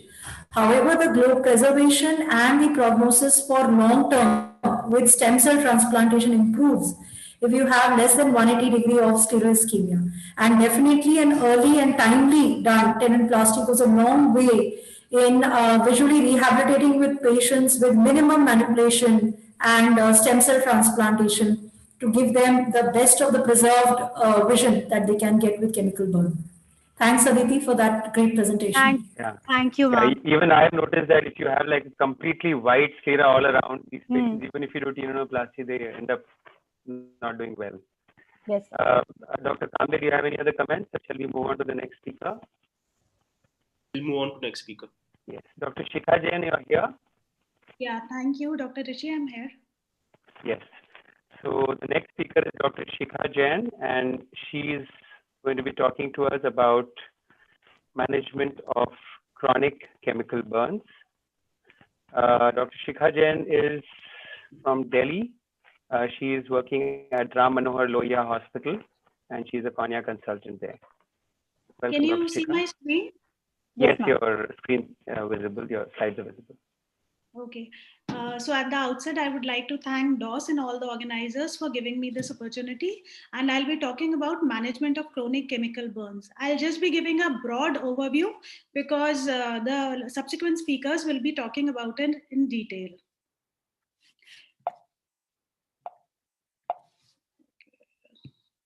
So chemical injuries are one of the two true ophthalmic emergencies. In addition to the disfigurement that they cause, they also cause vision loss and ocular surface complications. So while the acute intervention is directed at decreasing the extent of injury, suppressing inflammation, and promoting ocular surface reepithelialization, the chronic management aims at not only controlling inflammation, but also at rehabilitation and reconstruction of ocular surface. But this requires a multidisciplinary approach. Before we go on to ocular surface reconstruction, it is very important to correct the lid abnormalities and management of glaucoma. So eyelid abnormalities, if severe, can lead to significant exposure, and a mucous membrane grafting or skin grafting may be needed to prevent any corneal perforations. The incidence of glaucoma can be as high as 40%, and it is more associated with higher grades of chemical burns. And the damage could be due to trabecular meshwork, to severe uveitis, chronic inflammation, long-term use of steroids. So a medical therapy is usually enough, but a surgical intervention may be warranted in view of chronicity of the disease and detrimental effect of eye drops on ocular surface. So when we look at ocular surface reconstruction, symblepharon and enkyloblepharon usually form a very important part, and a mild to moderate symblepharon may be managed with amniotic membrane, but for severe extensive symblepharon, a conjunctival graft or mucous membrane grafting is usually required. Limbal stem cell deficiency is one of the more devastating consequences of chemical injury. They act as barrier against invasion of cornea by conjunctival tissue, and in their absence, there is inability to sustain normal homeostasis of corneal epithelium. So the clinical findings of limbal stem cell deficiency are conjunctivalization, loss of palisades of whorl-like epithelial staining, superficial neovascularization associated with fibrovascular pannus, recurrent or persistent epithelial defects which could lead to corneal melting and scarring. It can be either classified as partial or total. In partial LSCD, there is incomplete conjunctivalization of the cornea with residual limbal and corneal cells. As we could see, there is whorl pattern of staining in both these pictures, while total LSCD is characterized by total conjunctivalization and complete loss of corneal stem cells. This was a review published in 2019 with a global consensus on definition, classification, and diagnosis. They gave the staging of limbal stem cell deficiency, wherein they divided it into 3 stages. The stage 1 had A, B, and C patterns. It was only involvement of peripheral cornea with central corneal sparing. In the stage 2, the peripheral corneal involvement with central 5 mm of cornea's involvement was noted, while stage 3 was total limbal stem cell deficiency. So the management that was advocated was that for central corneal sparing partial LSCD, conservative measurements in the form of lubrication, anti-inflammatory measures could be enough, while surgical management was advocated for any central corneal involvement, be it in the form of sequential epithelectomy or limbal stem cell transplant. So the factors which need to be considered for surgical treatment are degree of limbal stem cell deficiency, laterality of the disease, extent of conjunctival disease, and inflammation. So this was beautifully summed up in a publication by Rafi et al. In 2017, where they showed that partial LSCD could be treated by conservative measures. The total LSCD needed either when it was unilateral, there could be autologous grafts, while for bilateral, allogenic tissue was required. So if we look at the rehabilitation process, anatomically, we could harvest the tissue from conjunctiva or limbus, while for genetic purposes, it could be either an autograft or allograft. So the autologous transplantation is always preferred because there is no risk of rejection, no immunosuppression. In unilateral limbal stem cell deficiency, it could be either limbal or conch limbal autograft. or cultured limbal tissue grafts from fellow eye. While in bilateral cases, we need it to be allograft from live donor or cadaveric tissue, or another technique which could be used was cultivated oral mucosal epithelium. This is followed by visual rehabilitation. A conventional penetrating keratoplasty or DALK may be performed in patients, but it is important to wait at least 3 months for the surface to stabilize before proceeding with keratoplasty. For repeated failed corneal grafts, keratoprosthesis may be the other option.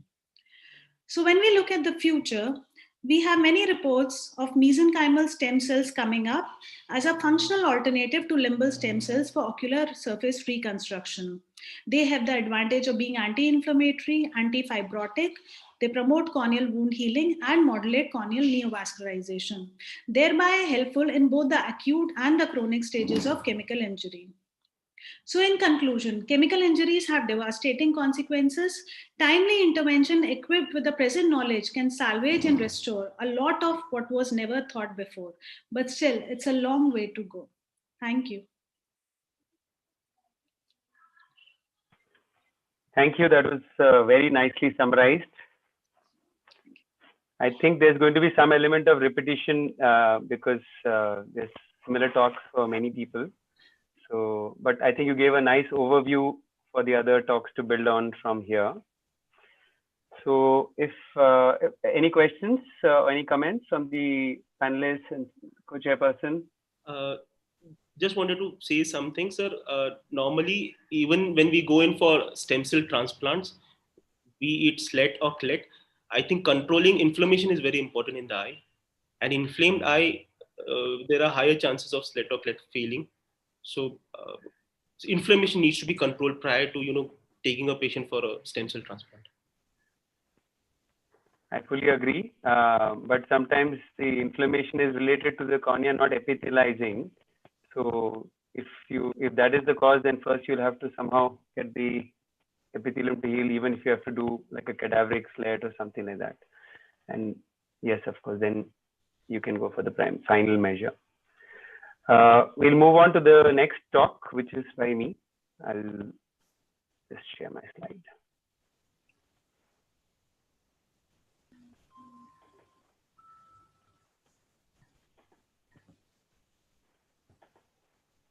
So a couple of our speakers are not here, so hopefully we should be okay on time.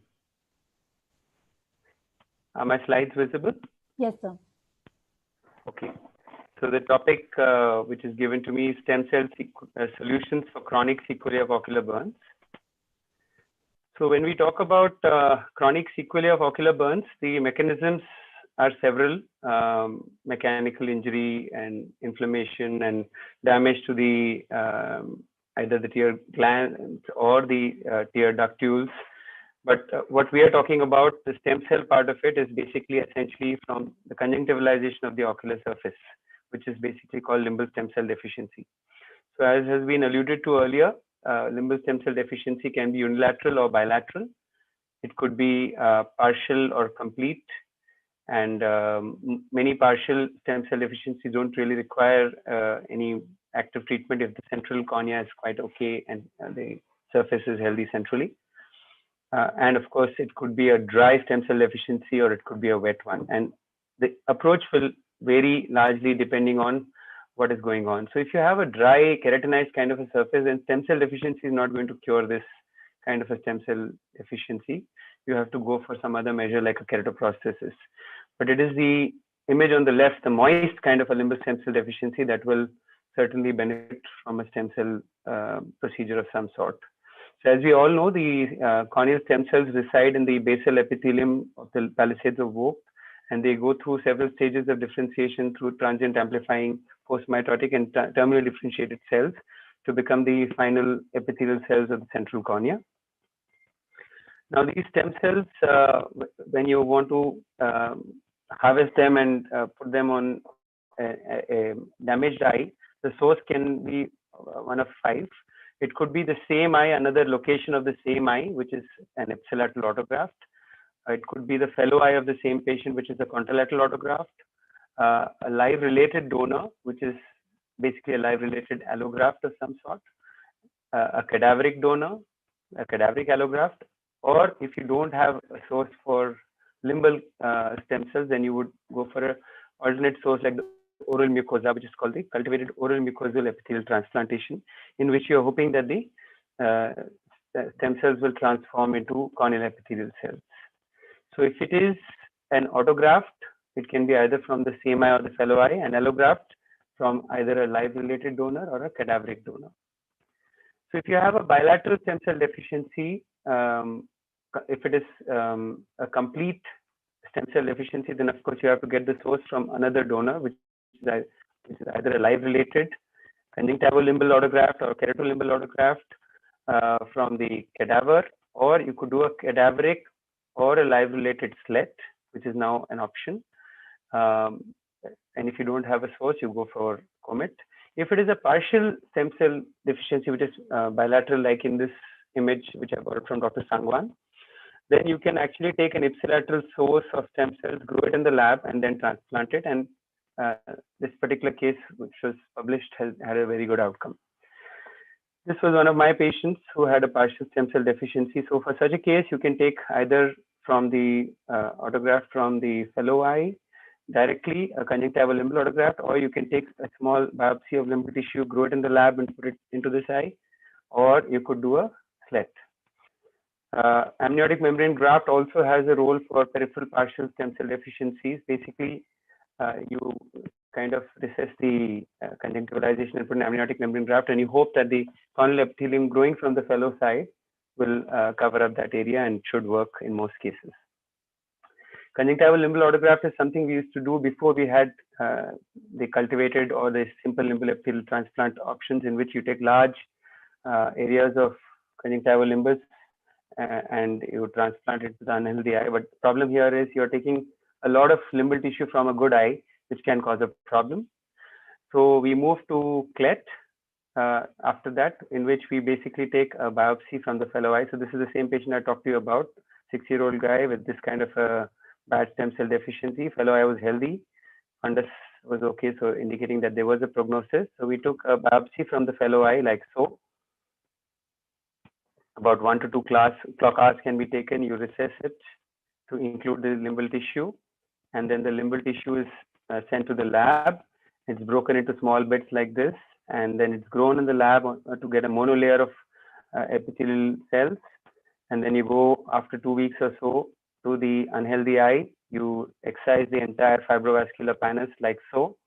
And after that, if you have an unhealthy cornea, you can do a corneal procedure. In this case, because it was a child and it was a scarred, thinned out cornea, we decided to primarily do also a deep lamellar keratoplasty through the predesmatic DALC. And after that, you put a lamellar corneal tissue, suture it in place, apply fibrin glue, apply amniotic membrane graft, and you apply these little explants of limbal tissue on top of this, which are then stuck down with fibrin glue and a bandage contact lens. Sorry, this you don't put explants. The monolayer is already there, grown from the lab, which is then just stuck in place and a bandage contact lens applied. So you can see this child who was like this. After the surgery, we got a good healthy cornea with a glistening ocular surface, and we were able to save him from going into amblyopia. SLET is another wonderful innovation by Dr. Sangwan, who was earlier at LV Prasad and now at Shroff Charity, in which you basically take a biopsy of limbal tissue. Earlier, we used to take bigger biopsies. Now about 1 clock hours is good enough. And then you basically break it into tiny bits, just like you would in a CLET, but instead of growing it in a lab, you directly are growing it on the ocular surface. In this particular case, we have removed the panels. We have done also a keratoplasty for this patient, and we broke up the limbal tissue into small bits like this. And then after applying amniotic membrane graft, you put these little explants of limbal tissue on top, stick them down with fibrin glue, and then apply a bandage contact lens. Then over the next few weeks, the epithelium starts growing out from these explants and covers the entire surface of the amniotic membrane graft, and essentially the whole cornea gets epithelialized. And the outcomes have been shown to be fabulous, probably even better than CLET. Keratolimbal allograft was something we were doing from cadaveric donors when we didn't have an option of cadaveric SLET. But nowadays, cadaveric SLET is something which can be done very well. So all your keratoplasty donor corneal rims can be used for that. You can take the limbal tissue like this, break it up into little bits, and then after you've removed the unhealthy pannus from the ocular surface,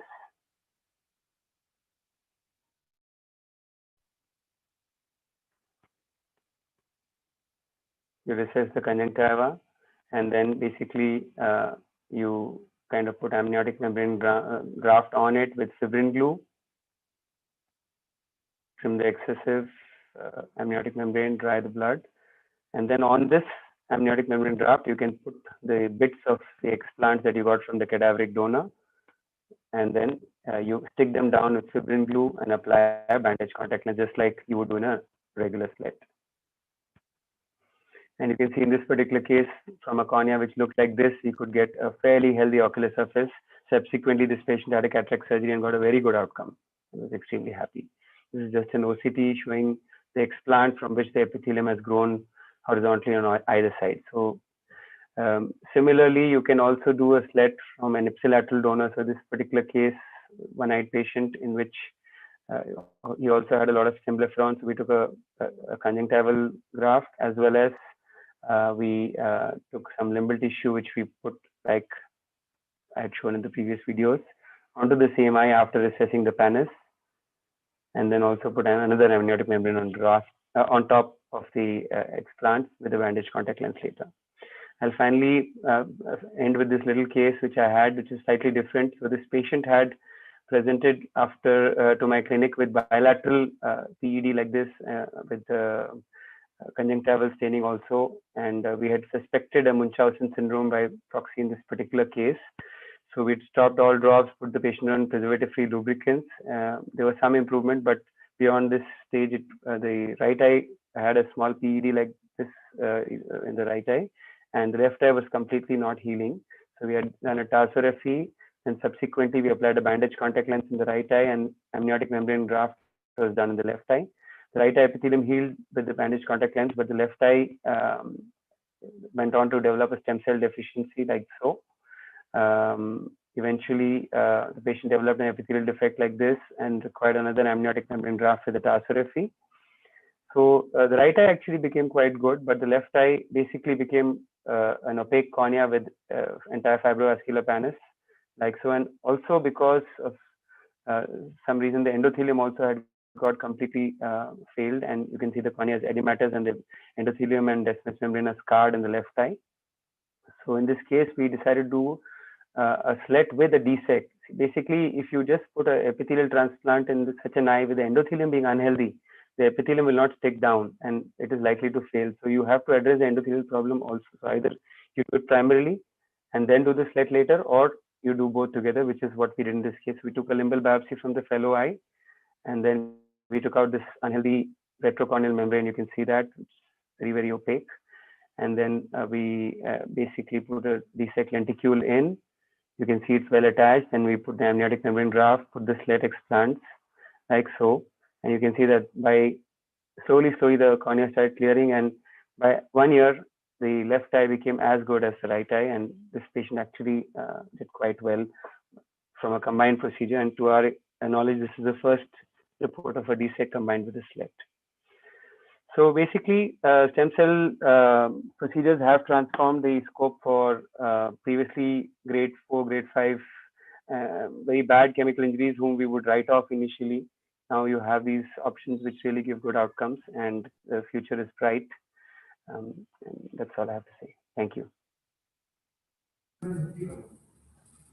Beautiful presentation, sir. Beautiful surgeries. Especially love the last case. Just so beautifully you explained the epithelium and the endothelium component of it. Thank you. I just have one question for Dr. Rishi.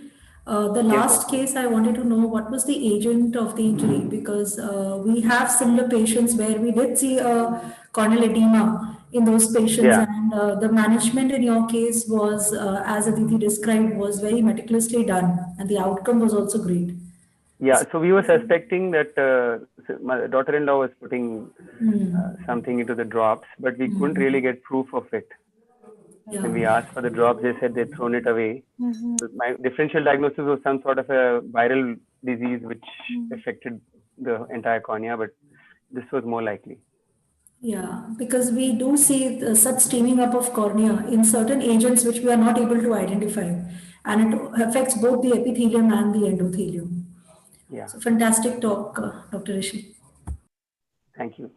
So if there are no further questions, we'll move on to the next talk. This is by Dr. Nidhi Gupta. She is a senior cornea consultant at Shroff Charity Eye Hospital, who's doing a lot of good work in ocular surface. And she will be talking to us on visual rehabilitation due to limbal stem cell deficiency in patients with chemical injury.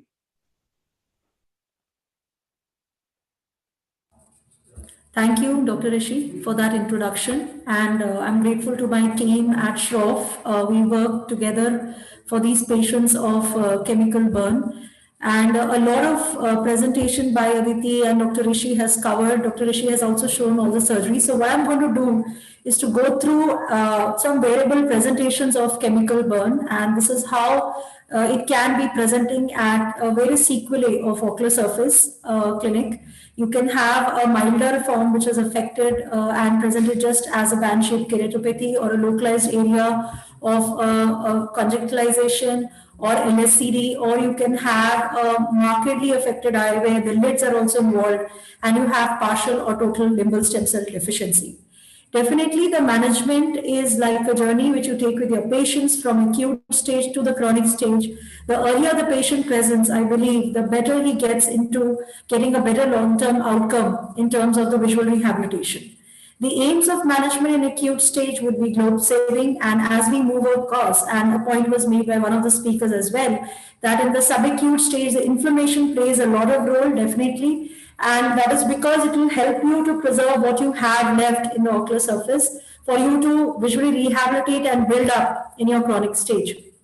So you can do a various permutations and combinations to have a tailor-make approach for the patient that is right in front of you, depending upon what is the presentation, to choose from either a medical management or combine it with a Simliferon release, amniotic membrane transplantation, fornix formation, keratoplasties, as well as stem cell transplantations, keratoprosthesis, and also your plastic surgeons to help you out with the lid involvement in these patients.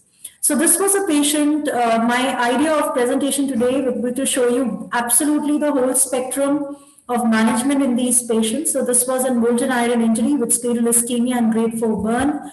And we did a tenonplasty with amniotic membrane transplantation in the acute stage, required multiple AMGs because of the corneal melt that he had. And at the later stage, if you see, we just managed medically with tapering doses of steroids, close follow-up, and we see how the surface started epithelializing and improving. What was it left was a lid notch, which was managed by the oculoplasty surgeon. And finally, the patient was rehabilitated with just glasses with 612 vision and N6 vision to recover, and was not ready for any form of Simliferon release or further surgery. We did have an area of mild corneal scar because it was off the visual axis and the patient was happy with the vision. So early on, if you just do a simple amniotic membrane transplantation at the right time in these grades of burn, you could actually preserve a lot to give just visual rehabilitation with glasses later on. This is a second patient which is different in terms that it was a Chuna injury with about grade 2-4 burns, and total ocular surface involvement was there. There was almost a total defect there. We did multiple amniotic membranes in the acute stage, and after 6 months, this is what it looked like. There was a total LSCD with a large area of Simliferon there. Went ahead with SLED. And Dr. Rishi has already described that the procedure in detail. So I would skip that and tell you that this is what the patient looked like. The follow-up here is the picture at 6 months, but the patient is still at follow-up for about 2 to 3 years now with us. And the child is maintaining 6/9 vision with N6 vision. And as he mentioned, we were able to actually prevent any form of amblyopia in these kids. My next case is something which was an old acid injury. So it was an acid burn which presented later, about 2 months late, and you can see almost a total defect on cornea. The cornea was started melting. There was small area of almost a desmetocele there, and we did a multi-layer AMG at that area of desmetocele and did an on-lay AMG, did a tarsorrhaphy, and this is how the patient's eye was after 6 months of this management. It was having a recurrent epithelial defects. It was, as it is shown, it is the LSCD that was there in this patient.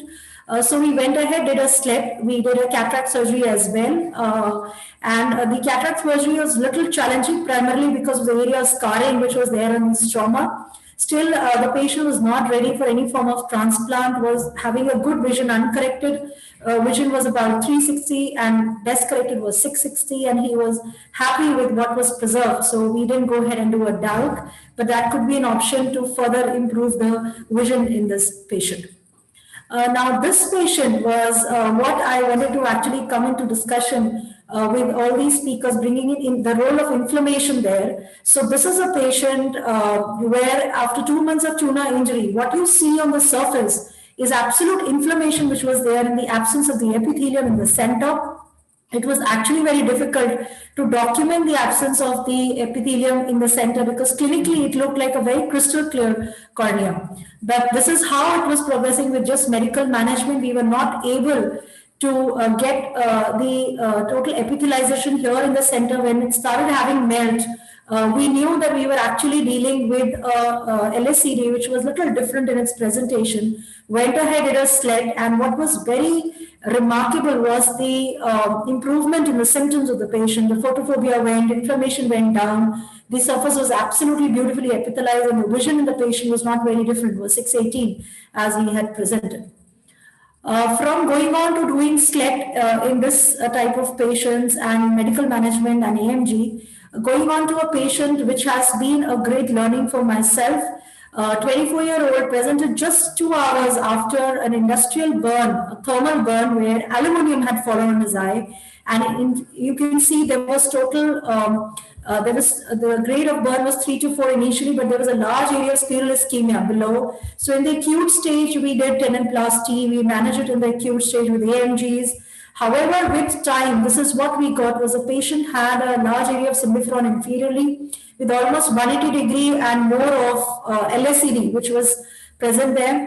So what we did was to go ahead with SLET, and later on at a second stage, we did a SLET again with a keratoplasty and a cataract surgery. You would see asymmetry of the sutures and the graft, and that was because of the way the graft had to be posed in areas of thinning of the cornea because of the thermal burn. Finally, this patient is a long-term follow-up with us now, and the patient is young patient has maintaining a very good vision of about 618 after suture removal and contact lenses. So he's quite happy with the vision that we had after the severe injury with a thermal burn.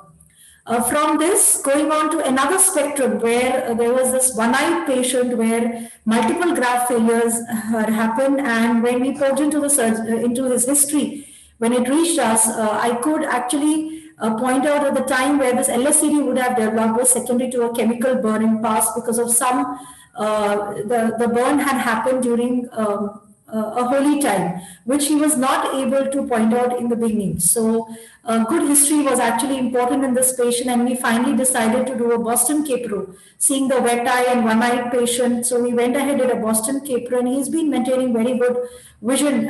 This picture is a 1-year follow-up, but actually the patient is a 2-year follow-up, and closely monitoring him for his glaucoma as well. And the patient's vision is 6/12 and 6 with that kind of a Capro being in. Coming on to this spectrum, which is almost an extreme spectrum where you have patients where the lids are involved. And here is where our oculoplasty friends play a very important role. They help us to reconstruct this lid for us to further take this patient for visual rehabilitation, either with a trial of a PK or probably a Boston keratoprosthesis. And that's what is planned for this patient where the lid involvement is there. So that's what was the spectrum I wanted to present to manage the patients from simple AMG to SLET, and then to going on to doing with PK with them, and then finally Boston keratoprosthesis and the lid involvement. For me to conclude with this slide, I just want to say that chemical injury management is absolutely a journey with your patient, where the principles of management, if kept closely monitored, if kept in respect, you can actually give a very good visual rehabilitation to the patients. And a timely approach is very, very important. Definitely a team management is important with your plasty people as well as your glaucoma people in long term. Thank you, Dr. Rishi, and thank you, DOS, for the patient hearing and for this opportunity. It was a wonderful talk, Nidhi. You covered it so well. and it's very obvious you have a large body of work in this area. Wonderful. Thank you, Dr. Rishi. Beautiful Dr. Hemant? presentation, ma'am. Dr. Especially the Aditi, do you have any molten. questions? So Yeah. sorry. Yeah, Yeah, especially the continue. molten metal injuries that ma'am was telling. We see sorts of lid defect with them, and then we have to balance the healing, our surface approach, and the lid being a hindrance. So oculoplasty people, they come to our rescue. So totally agree with ma'am. Lovely presentation, ma'am. Thank you. Thank you. Aditi, I called Aditi, I Dr. want to John. ask you, Nidhi, I want to ask you something for live related or cadaveric flares. What is your post-op management approach? How do you keep them on systemic immunosuppression for how long? Yeah. So I think the patients that I have done personally and with Dr. Samwan here, so we have some guidance now also to do the cadaveric sled. We at the acute stage gave at the time of the surgery, before surgery, in fact, a day before we admit these patients, and we give them IV methylprednisolone 1 dose, and after that we start them with oral steroids as well as there are different regimens. Actually, there is no of what I know, a standard regimen. Everybody has been presenting their results on cadaveric sled and even if you look at large volume work from not sled but CLET, alloclet, then you would realize that there is a 2-drug regimen that they follow. So you could choose 2 of the immunosuppressants and tapering those after a month, and you can discontinue with the steroids. And yes, you can give IV methylprednisolone even after the surgery as your second dose. So you have IV methylprednisolone going before your surgery, in the post-op as your second dose, and then you go on with your oral steroids and 2-drug therapy for your immunosuppression. Later on, after 3 months, you can reduce the dosage. Personally, if you ask me, because the drug intake by the kind of patients that we see and their purchase has been a problem, I have also kept patients on just 1 drug and also on topical steroids. Yet to see if there is any comparison between 1 drug and 2-drug regimen and how has been the outcomes. Still to see our data on that.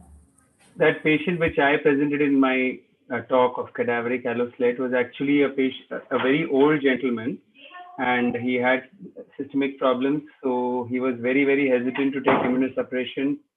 And he basically outright refused it. And also he didn't want to touch his fellow eye, so I had to do a cadaveric slit. And surprisingly, I just gave him topical steroids initially, and then now he's only on tacrolimus and 1 or 2 times a day dose of loteprednol, and it's almost been now 2 years. He's doing very well. So Absolutely. I really don't know whether systemic immunosuppression is an overkill for surface procedures, because you have tacrolimus, which works very well topically, and there has been some evidence that it helps to prevent graft rejections also. So it might actually be something worth exploring. Absolutely, I would agree, Dr. Rishi. I do myself have patients which have refused or have stopped immunosuppression, and they are doing very well only with topical steroids. That's what I said. It is tough for me to say for now, but yes, our results need to be compared. That does it really require, or is there something more which plays a role? And we still don't know about the basic mechanism by which a rejection happens in these patients. Even to document a rejection, they say that we still haven't documented so well, but yes, there is an inflammatory line and vascularization that you see. So we still need to know whether it is rejection or reoccurrence that we are seeing in these patients. Great. Lovely presentation. Any other comments, or shall we go on to the next speaker? We have a lot of time, looks like, because a couple of speakers dropped out, so we have time for discussion. Okay, we'll move on to the next talk. I welcome Dr. John Sarkar from Sushruta Eye Hospital. Am I audible? Yes. And he's going to talk to us on special case scenarios in chemical injury. So I think that should be interesting. And you can take your time, John. You have half an hour to finish. I'm to attend another session also, sir. Very good morning to all of you. I'm just sharing my screen.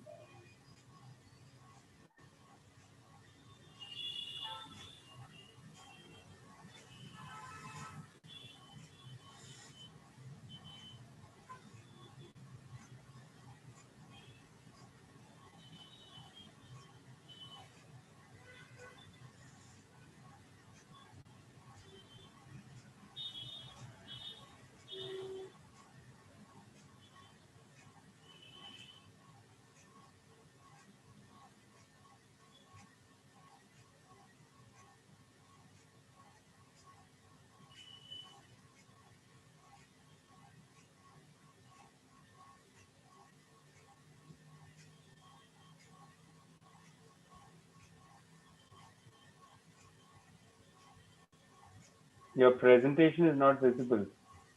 Is it visible now, sir? No. No? We're only seeing a Windows kind of file explorer window. No. I think you stop sharing and reshare.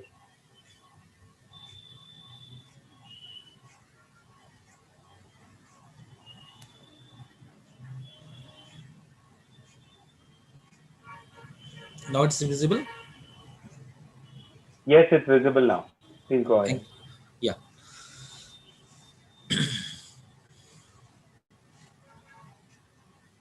Very good morning to you all. Am I audible, sir? Yes, you're audible. Yeah. Very good morning to all of you. I'll be presenting on the team of the chemical injury 360 approaches, some of the special case scenario. The plan of presentation, I'm just discussing some of the special case scenario in subacute or the late presentation and the clinical evaluation of each cases, the rationality of surgical plan for all those cases, certain tips and tricks for those cases, and discussion and take-home messages. The case which I am presenting here, actually those are come to us in the subacute or the little late stages, but all those cases they have the profound visual impairment, but they have some of the visual potential.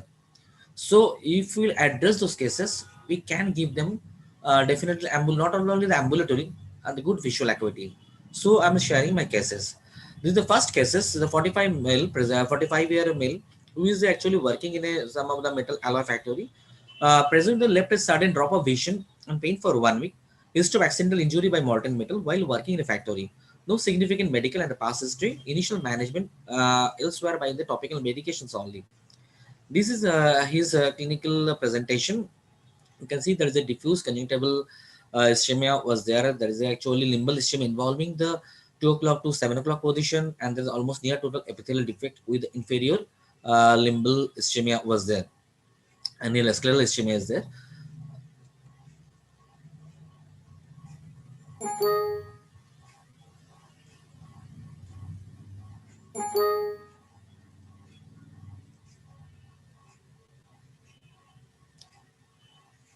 The sound is audible, sir? No, it's not audible, and we don't see any video also. Now it's audible? The sound is audible, but the video is not visible right now. Only your voice is audible. I don't hear any sound of the video. Now it's audible, sir? No. Maybe you can play the video separately. Yeah, I can play it separately.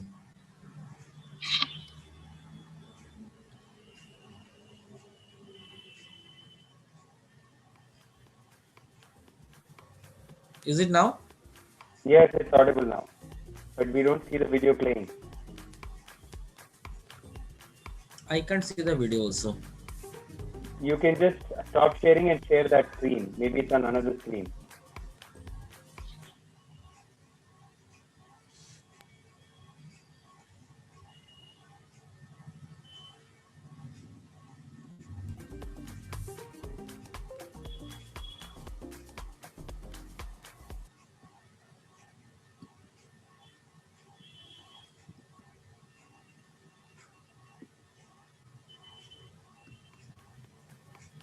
Is it now audible? Yes, it's audible, but we don't see the video, John. I can see the video, sir.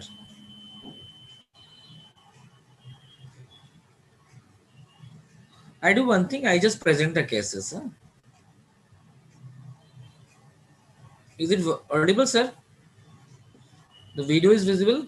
It's not visible. I would suggest you share your computer screen rather than individual screens on your laptop. That might fix the problem.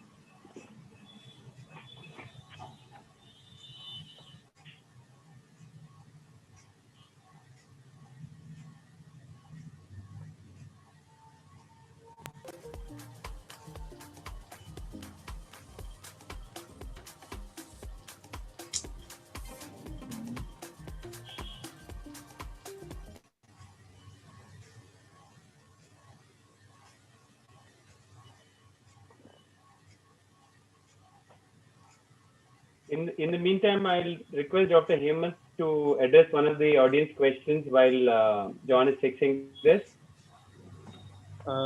Yes, so there was a question from the audience. Is there any symbliphron formation after SLET?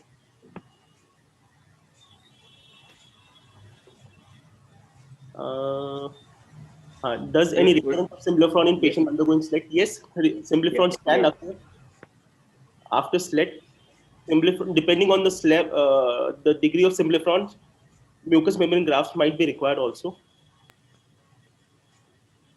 Yeah, so if you have a lot of pre-existing symbliphron when you're taking up the patient primarily for SLET, it's a good idea to combine a conjunctival autograft along with the SLET. Otherwise, symbliphron tends to recur.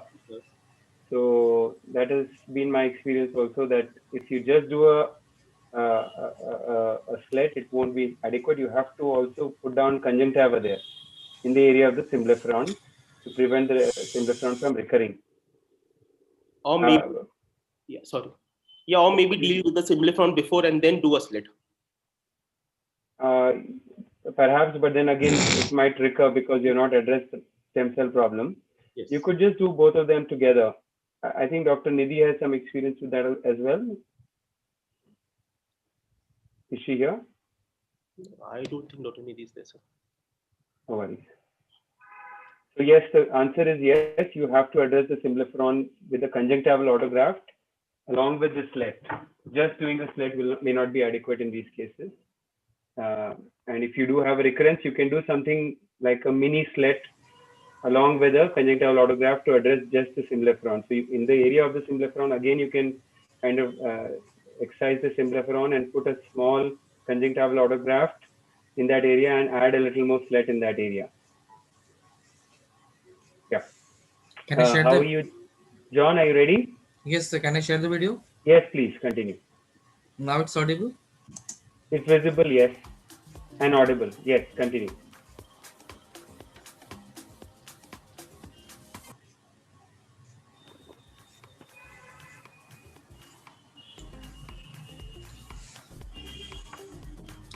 This is actually 45 and male who present with the asked left a certain drop of vision and pain for last 1 month.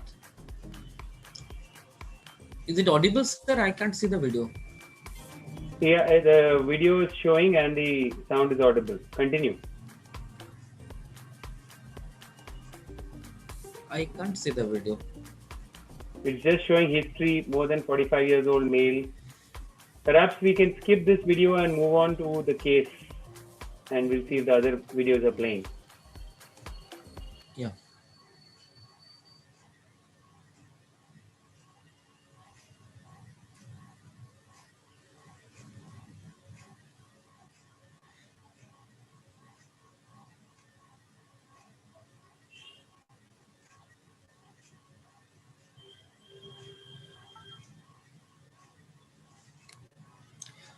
This patient actually present to us with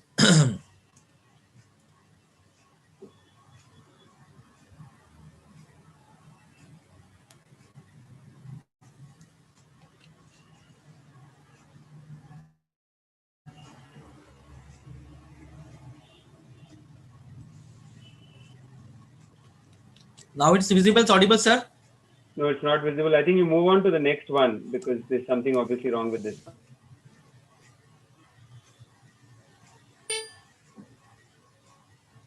Cancel this and move on. Yeah, this is actually that patient. Actually, we have done the tendonoplasty with the whatever you were asking the rest patient. That patient having the symbliphron with the acute sterile ischemia was there. So initially, I have done the tendon advancement on the same dendrogen anesthesia, but that patient actually it was progressive in spite of aggressive medication. Progressive sterile ischemia was noted. So my second surgical plan for those patients is that patient for I have done your scleral patch graft with amniotic membrane and there is a conjunctival autograft with the alloslets. And that patient I had done the tarsorrhaphy also. And after the 3-4 weeks, gradually the vasculation is improved. And in spite of the good medications and the patient vasculation is the all graft was vascularized. And the patient was the thinning part also overcome.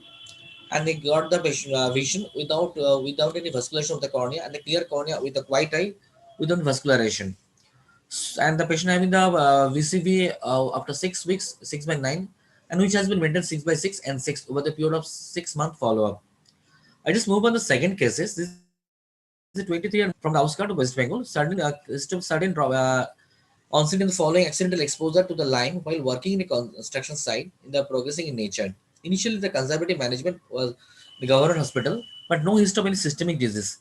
Presently, using some of the carboxymethylcellulose drug and with on and off steroid with antibiotic combination. On slit biomicroscopy, he having actually this type of clinical features which showing this conjunctival diffuse conjunctivalization with the 360 vascularization. The conjunctival hedge was there.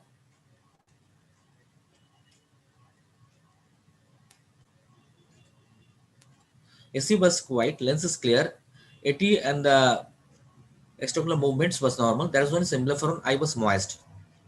So my provisional diagnosis is I'm dealing with the provisional case of unilateral total limbus stem cell deficiency. So my primary management was at the surface inflammation, lead hygiene, and copious lubrication. And my surgical plan was fixation of the fibrovascular tissue with amniotic transplantation with autoslit with fluid glue under local anesthesia.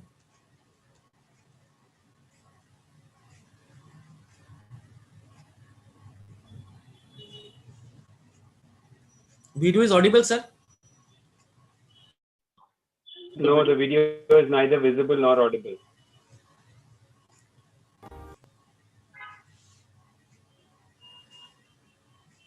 One minute.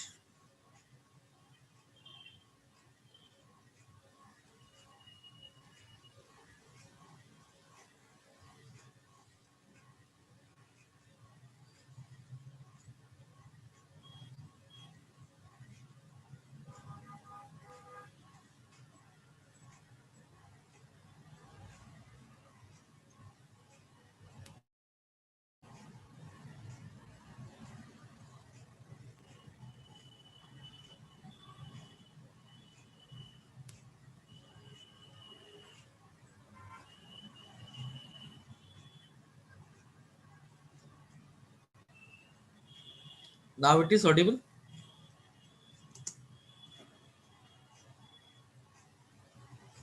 Hello. Actually, no video has started yet.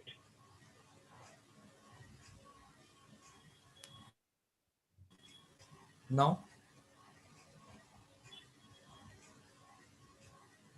Nope. Now it is audible. No, we can't see the video. What is the problem?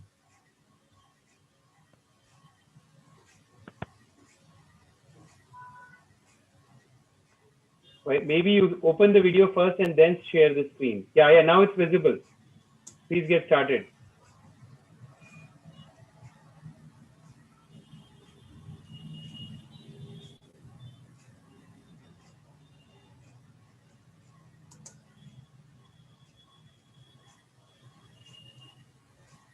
Actually, my whole presentation is actually video presentation. I don't know why it is a problem.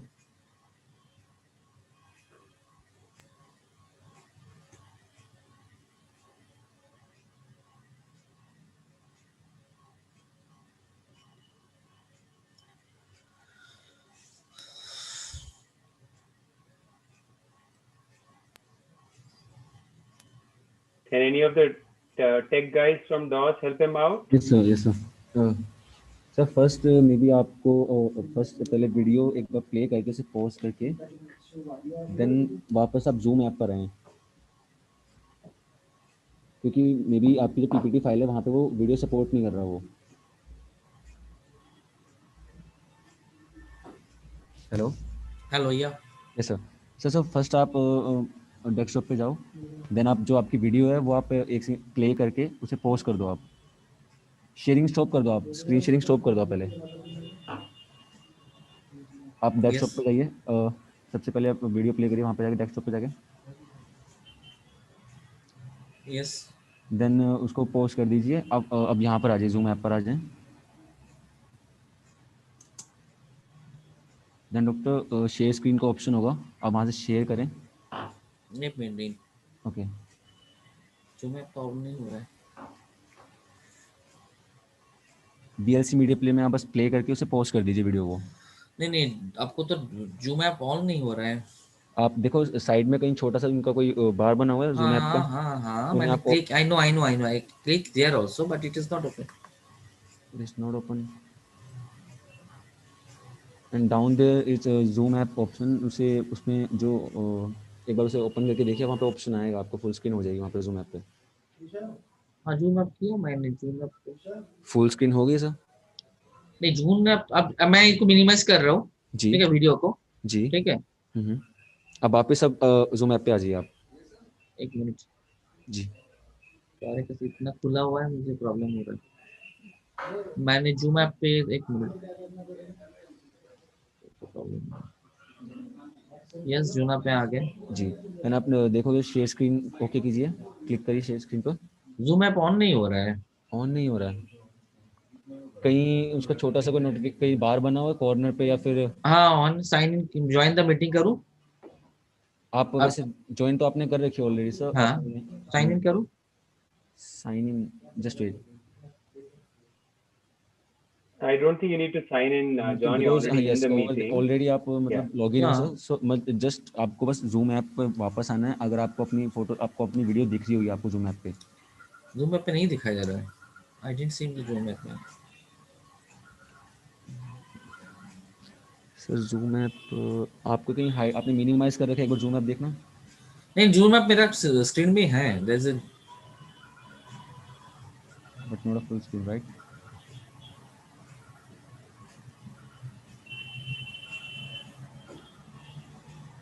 Wait sir.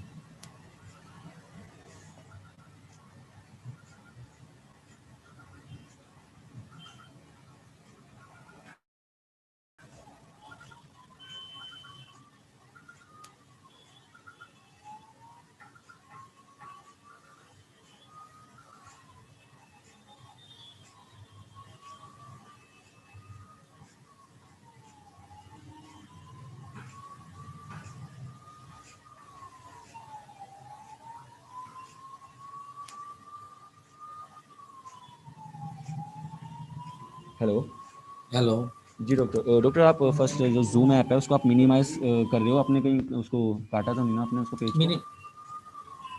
आपने minimise करा था ना Zoom app को? हाँ जी, आपके नीचे ही option आओ, down से देखोगे तो नहीं Zoom app it's open in my screen only. Okay it's your screen only.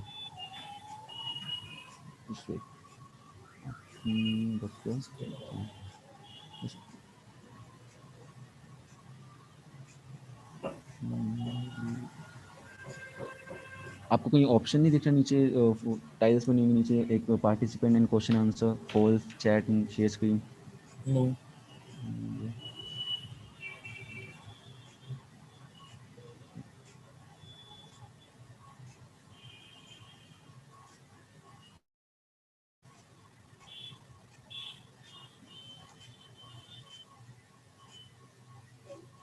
Hello sir, आप ये ऐसा हो तो आप एक बार फिर से साइन इन कीजिए sir.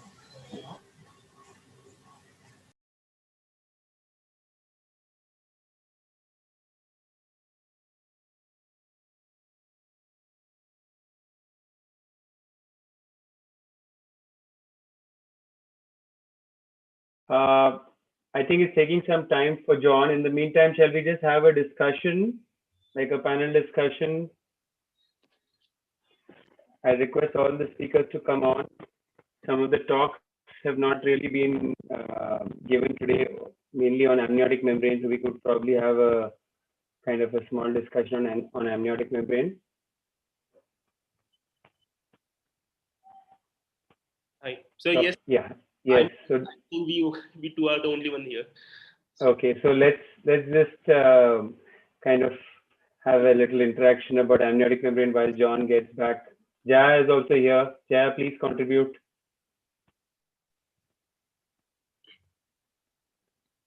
So yeah, what is your experience, Dr. Hemant, with amniotic membrane in the setting of acute chemical injury as well as chronic?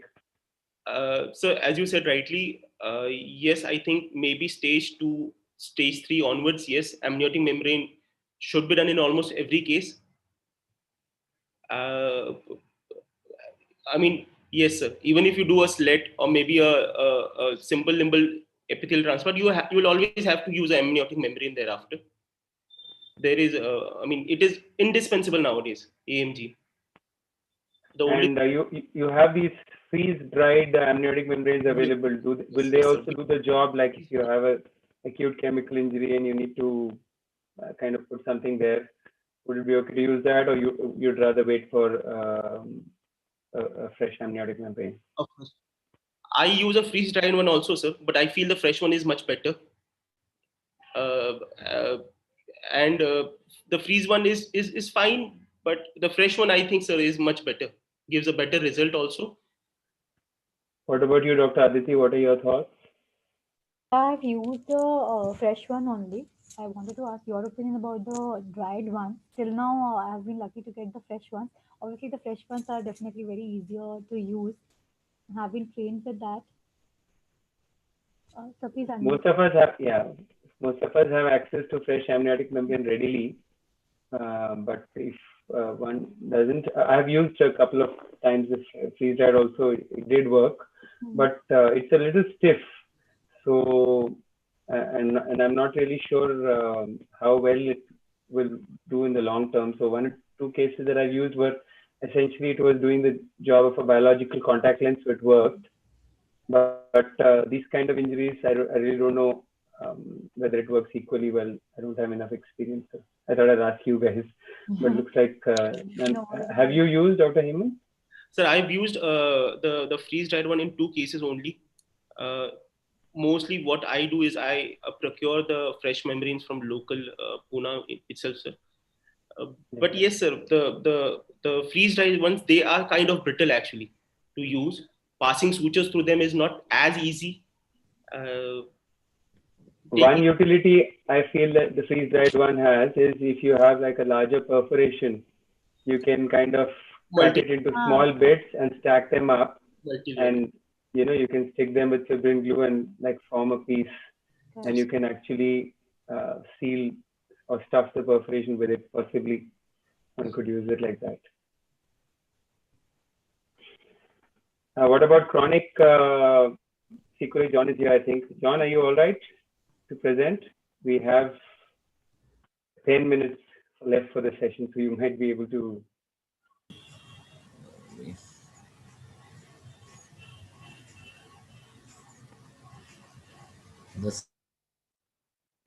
Have all of you moved completely to using fibrin glue, or do you also like to suture your amniotic membranes in these cases? I do take a couple of stay sutures.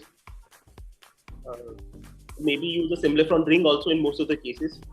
The Simplifron ring by itself also keeps the AMG in place. Sure. And maybe helps prevent the Simplifron also in the long term. John, are you ready to present your video? Yes, sir. Can it be visible?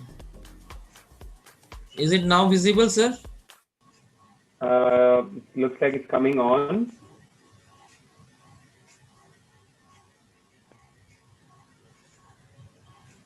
Why don't you try on the right of your share button? When you click share screen, there is an option. There's a button to click for optimize video for sharing. That also done, sir. You've done that? Yes, sir. That also done. Okay. I think there's some issue with the videos. Maybe the frame rate is not matching or whatever. We're not able to see your videos. So if you have pictures in your presentations, maybe you could just present those. Now? You hear this? I can hear the sound. I don't see the video.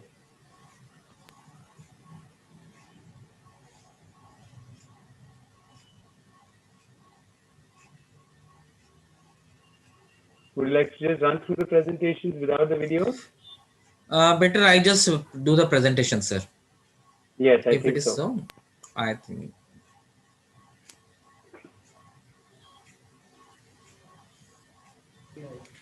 Sir अगर आप sharing पर ऐसे play करेंगे then वो नहीं ऐसे होगा, आपको पहले स्टॉप शेयरिंग करनी पड़ेगी।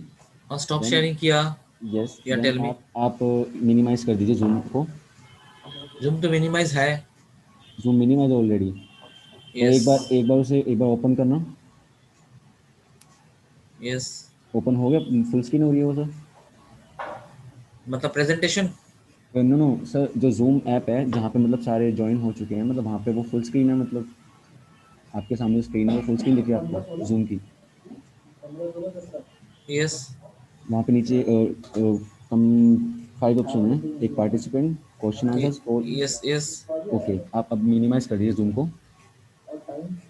हाँ, कर दिया। अपना VLC मीडिया प्ले में जाइए।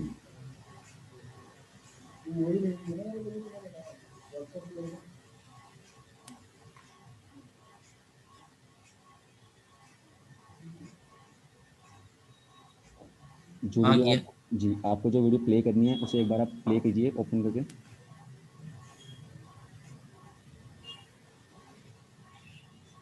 एक मिनट। ओके, या प्ले करूँ?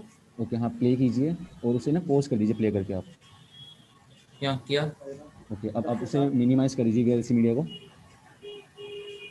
एक मिनट, आप VLC ऑन करने के लिए बोला ना? हाँ, ओपन करके VLC मीडिया प्ले को, जो आपको वीडियो प्ले करनी है सर, आप वो प्ले करके पॉज कर दीजिए पहले। स्क्रीन को एज इट इज़ वैसे ही रहने देना जैसे आपने पॉज कर रखा है स्क्रीन को ओपन करके। VLC मीडिया प्ले को, जो आपकी वीडियो है उसको प्ले कीजिए और उसे पॉज कर दीजिए, बस 1 सेकंड प्ले होते आप उसे पॉज कर दीजिए।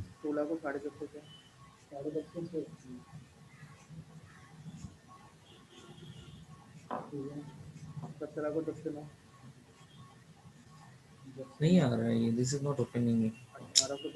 आपकी डेस्कटॉप पे भी ओपन नहीं हो रही वो VLC मीडिया प्ले में, ओपन नहीं हो रही video. See, I have minimized my presentation. Okay John, आप प्रेजेंटेशन मत प्रेजेंट करो, आप वीडियो को डायरेक्टली प्ले करो। राइट क्लिक करके प्ले विद VLC से प्ले करो। Yes sir, and once it's played उसको पॉज करके then share that screen. Yes sir.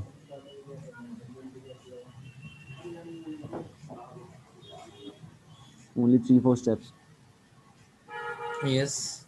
Okay, तो आपने मिनिमाइज कर दिया, आपने प्ले करके आप डेस्कटॉप पे जाके बस आप वीडियो को, हाँ नहीं सर, स्टॉप शेयरिंग में नहीं, आपको शेयरिंग स्टॉप करके वो आपको जाना पड़े अपने कंप्यूटर सिस्टम में जाके, फाइल मैनेजर में जाके VLC ओपन कीजिए। ऐड VLC मीडिया जी जी, तो कर लिया आपने VLC ओपन? ओके, आप जो आपको वीडियो प्ले करनी है आप वो एक बार वीडियो प्ले कीजिए, यहाँ पे नहीं, वैसे ही मतलब बैकग्राउंड में आप कीजिए प्ले। क्या लग रहा है तो प्ले? नो सर, जूम पे प्ले नहीं करनी, आपको वैसे ही अपने कंप्यूटर पे प्ले कीजिए उसे आप। कंप्यूटर में प्ले कर रहा है, जूम में नहीं कर रहा है। ओके, आपने प्ले कर दिया, देन उसे पॉज कर दीजिए आप। Okay sir, post. Okay, hello. Then आप, yes hello hello, yeah tell me. Yes sir, then उसे आप मिनिमाइज कर दीजिए, आप जहाँ आपने जो VLC ओपन किया था फाइल आपने, अब वापसी जूम पर आ जाइए आप। हाँ, मिनिमाइज करके रखा मैंने वो। जी, आप जूम पर आ जाइए अब। हाँ जी, मैं आ गया। ठीक है, अब आपको ऑप्शन नीचे दिख रहे होंगे आपको पार्टिसिपेंट पे, अगर आप स्क्रीन पे माउस थोड़ा सा मतलब हिलाएंगे करेंगे तो participant, question answers, polls and chat option आ रहा होगा सर। हाँ, आप सर शेयर स्क्रीन पर क्लिक कीजिए। हाँ। नो सर, आपकी जो स्क्रीन है ना, जैसे आपकी स्क्रीन है, बट आपको इनमें से कोई एक वीडियो प्ले करनी है ऑलरेडी, मतलब शेयर करने से पहले आपको वीडियो प्ले करनी है बैकग्राउंड में आपको। John, you're choosing the wrong screen. You need to choose the VLC वाला screen. Yeah, VLC when you're I'm choosing. sharing, ना? Yeah, VLC one. सर ये जो आपने, यस सर, अब आपको सेम यही ना, स्टॉप शेयरिंग में नहीं करना, आपको बैकग्राउंड में ऐसे रखनी है वीडियो को, सेम वीडियो को ऐसे ही रखिए, देन उसे फिर शेयर कीजिए, वो प्ले हो जाएगी वीडियो आपकी। बैकग्राउंड में जाके, yes. I want to share this one. Yes sir. Minimize this one. Just play the video please.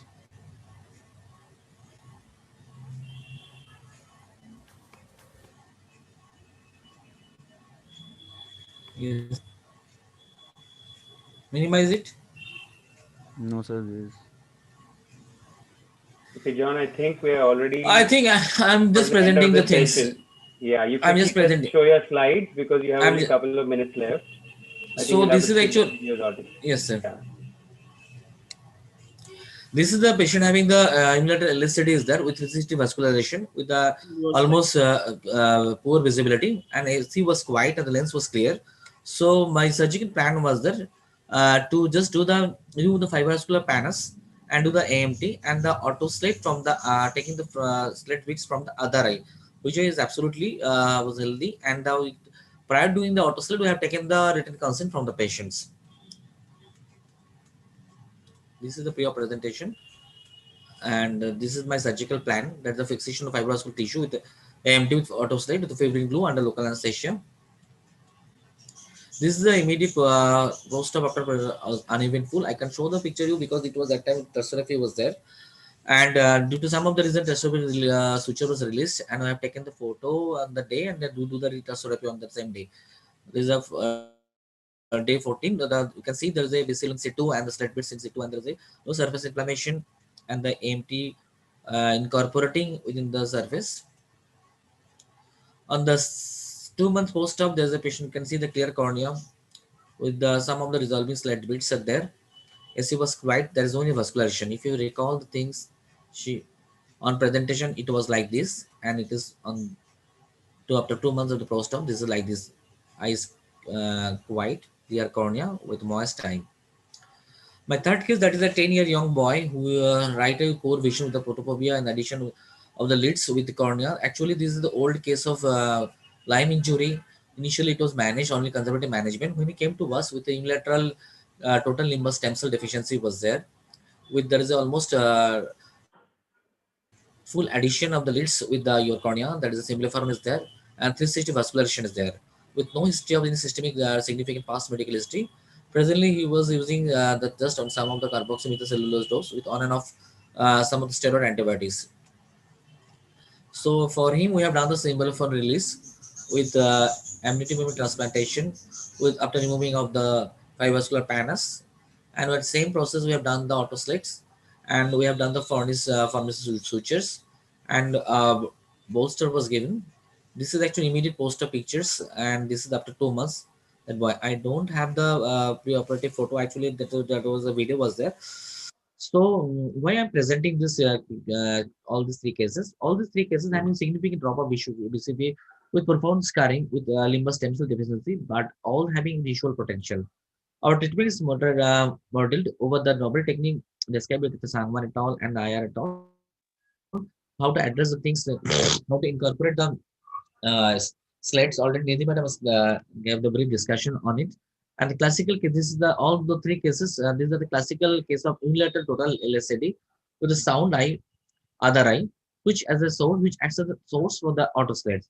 Most of all cases showing promising outcome and the good visual vision. These are some of the relevant studies. So surgical keynote is that our ocular chemical injuries are true ocular emergency, require immediate aggressive intervention. Chemical injury represents between 8% to 18% of the ocular trauma. Chemical injuries of the eye may produce extensive damage to the ocular surface, epithelium, cornea, and anterior segment, resulting in the permanent unilateral or bilateral visual impairment. Patient education about the nature of the injury is a must. So my take-home messages are there. Management should be the molecular and the cellular level. Need for stage reconstruction should be discussed in details. And the tenon advancement with the AMT is a hallmark surgery for the limbal ischemia and damage by the chemicals or the rhymes. Scleral patch graft, a novel approach to address the post-chemical injury acute scleral ischemia. Slits in acute chemical management can be tried. Dedicated team approach to the patient care in this challenging scenario are very much rewarding. I'm sorry, actually I was all the video presentation, I could not play a single video. Yeah, it's not your fault. Unfortunately, these things happen, and hopefully maybe the actually it's a match with the something whatever I format. I have the format of three of the videos actually.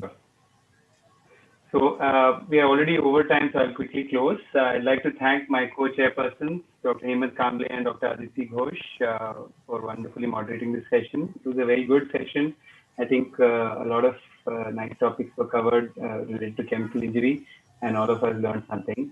Thank you to all the speakers and apologies for the technical glitches. I'm Thank you. extremely sorry for myself. Extremely apologies for all from No worries. No all worries. to off. Was actually due to some technical issue. I took some extra time, and I'm really sorry that I could not play through either of the Yes, video. sir. All actually voice over video was there. I No would have worries. played. Thank you, everybody. Oh, thank you, Rishi sir. Thank you so much. Thank you. Thank you very. Wonderfully you have conducted the session. Thanks a lot. Thanks a lot. Thank you very much.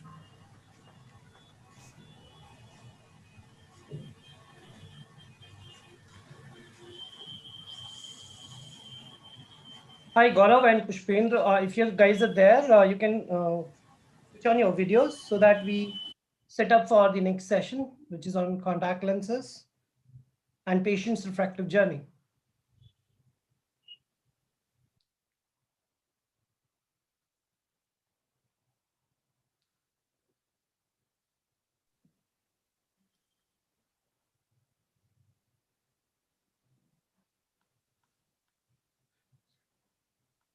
Okay, so I actually don't know who will help us to know that should we start, wait, but then still I'm sharing the agenda slide at least for the participants.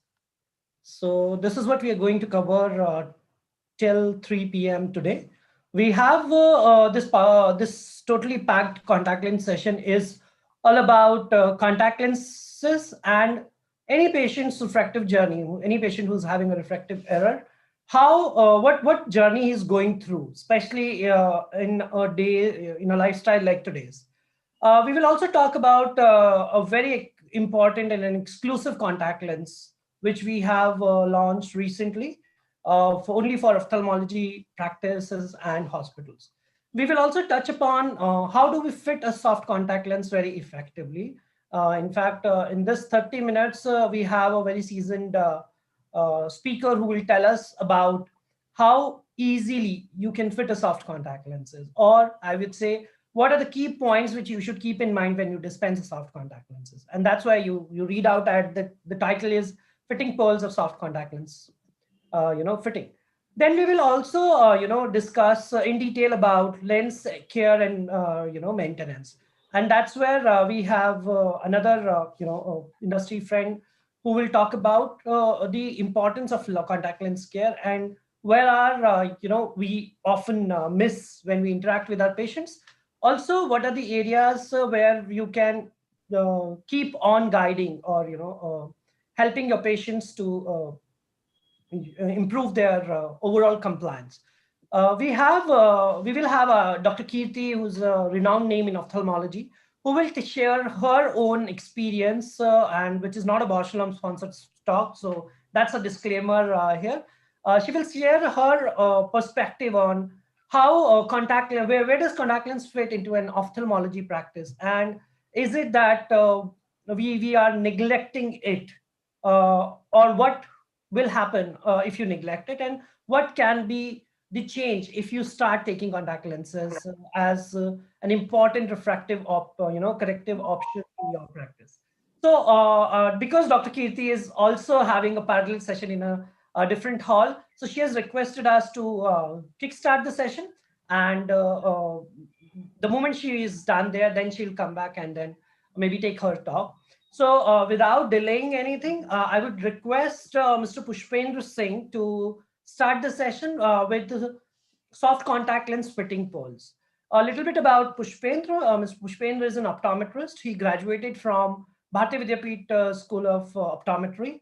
And after that, he has a vast experience in corporate retail. He has been a practitioner for almost a decade. And then also he joined Bausch & Lomb to try his corporate sting. And he's with Bausch & Lomb almost 9 years with us. His area of specialty is contact lenses. He's very seasoned in terms of conducting training programs around contact lenses, whether it is practitioner education program or practice management tips. All these things is what Pushpendra is having as his own strength. So it'd be good to connect with him, who has a clinical experience also dispensing contact lens in practice for almost a decade. So I will unshare my slide, Pushpendra, and I would like to request you to share your own slides so that we can move to your talk. Over to you, Pushpendra.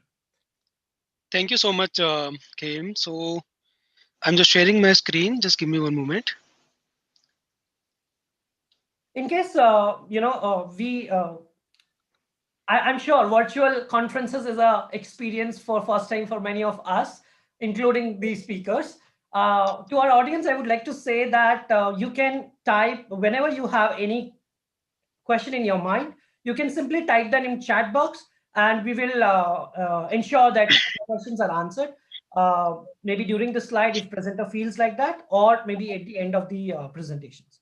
So over to you, Pushpendra. And Thank you, Kim. we will go keep our videos off so that practitioners or the attendees do not have any disturbance. So over to you, Pushpendra. We are on mute now. Thank you so much, Kimraz, for such a kind introduction. So I hope my screen is visible to all of you. Yes, we can see your screen. I'm sure like audience, we can't see, the system is like that we can't see the audience. So exactly. I will help you with those answers. In fact, this is the one challenge with virtual webinars or virtual sessions. So where we can't see each other, but yes, at least we can just hear and see virtually. Okay, great. So starting with the session. So this in next 30-minute time, I'll share what all things are important whenever we have to fit a soft contact lens to our patients, and which are those important parts or points we need to consider, especially in terms of selecting or finalizing the patient first to fit contact lenses, and after that to select a right type of contact lens for these patients, and also after that finalizing the type of contact lens, whether that contact lens is like acceptable or suitable or fit to final dispensing or not. So I'll share these major three parts in this discussion part. So whenever we talk about soft contact lens fitting, so if you go by the term, it simply looks like what we have to do. Simply we have to take a contact lens and put that on patient eye. But it's not that easy how it looks like. So if you go by the definition of soft contact lens fitting, so it is basically a process where we first of all finalize or filter which patients are suitable for these contact lenses. Also after that, what type of contact lens is more appropriate for these patients. So overall objective of this process is to dispense a patient with such kind of contact lens which will provide them crisp, clear and stable quality of vision along with maintained ocular health. So these are the two major objectives we always look out of this process, which is called soft contact lens fitting. So if we go by the guidelines, so there are a couple of important steps we need to follow to fit contact lenses. So start with patient screening and history first, then preliminary examinations and measurements, then contact lens fitting part, then evaluating the contact lens fit on eye, how it is behaving on eye, then at the end, final delivery. So here we educate our patients what all things are there they are supposed to do, supposed to follow, and which are things they should avoid or ignore while wearing these contact lenses, and at the end, after care. So these are the main guidelines we follow to fit a soft contact lens to these patients. So I'll take you through a bit in detail about each and every part. So start with patient screening first. So here we start with the mainly ocular and anatomical and physiological considerations. So we check the ocular conditions like ocular surface and all other things, especially like lid margins, quality and quantity of tears, tear film, then overall corneal condition and conjunctival condition as well. So these are the important parts, points we consider here. Then pathological, psychological, and personal and occupational needs, we also try to understand. Psychological, it is important because it is really important for any of the patient to continue successfully with contact lenses if they are maintaining the contact lens in a better way. They are following the instructions. They are compliant with all these instructions which are being given by the eye care practitioner. So that way we try to understand the psychology of that patient, how good they are in terms of maintaining their contact lenses, how good they are in terms of maintaining the hygiene, which is one of the important part here. Personal and occupational needs. So here it will make a lot of difference in terms of selecting the right type of contact lens. So here we try to understand patients' lifestyle, their overall wearing hours, or mainly job profile, what kind of job they are into, whether it is indoor, outdoor, or whether it is in-office job only, or it is a traveling job as well. So those things are there. Also, along with that, we also try to understand recreational activities if they are involved into. So these are the important points we consider finally selecting a right patient for these contact lenses. And definitely refractive error also will make a lot of difference in terms of selecting the type of contact lens, whether it is only spherical or toric, or it should be multifocal. So these are the points here. Then in terms of history, which is also part of the patient screening only, and in fact, whenever we start the workup, so we start with this part, history taking, which is very important. It will tell us the overall criteria or overall things which will help us in terms of selecting whether that patient is suitable for the contact lenses or not. Also at the same time, it will tell us what kind of contact lens will be better, or what should be the material, what should be the replacement cycle. So all those things, or maximum how many hours that patient can wear these lenses. So all these things we'll get to know out of this history part. So here we try to get the details regarding the general health, if a patient is having any systemic issues like diabetes or thyroid, because these are the things which affect the ocular conditions directly. Also at the same time, it also affects the overall wearing experience of that contact lens as well. Then medication. So there are certain kind of medications which affect the overall experience with these contact lenses, especially in terms of the dryness, because there are certain medications which will make a difference in terms of quality and quantity of tear film in our eye. And in return, we know that contact lens comfort is directly connected with the quality and quantity of tear film. So in that case also, we need to be very careful. If suppose patient is under any kind of medication, so what kind of medication they are into, so that also we need to be careful. Just like if suppose if I take a few examples, like antihistamines, which might cause dryness problem in our eye, basically the volume of precorneal tear film. Then estrogens, they also affect the tear film. Then beta blockers, basically which been taken in migraine headaches, and it's known to cause dry eyes. So, these kind of certain medications might affect the overall experience of the contact lens. So we need to be very careful. In fact, in that case, what we can do, we can additionally prescribe lubricating eye drops, which are being recommended to be used with contact lenses, so that we can take care of the symptoms which could be because of the dryness in that case. Then ocular history, if any surgery or any medication been there in long run. Then occupational, recreational, or environmental factors. So these also make a lot of difference. Like if patient is in office for long time, and that office is, we know that nowadays all offices are with AC environment. So it makes a difference in terms of overall comfort with contact lenses. because it might cause the dryness again. It will help us in terms of selecting the right type of contact lens here. Material, which kind of material it should be, or what should be the maximum wearing hours, what should be the required break they should take in between. So all these things will make a difference here.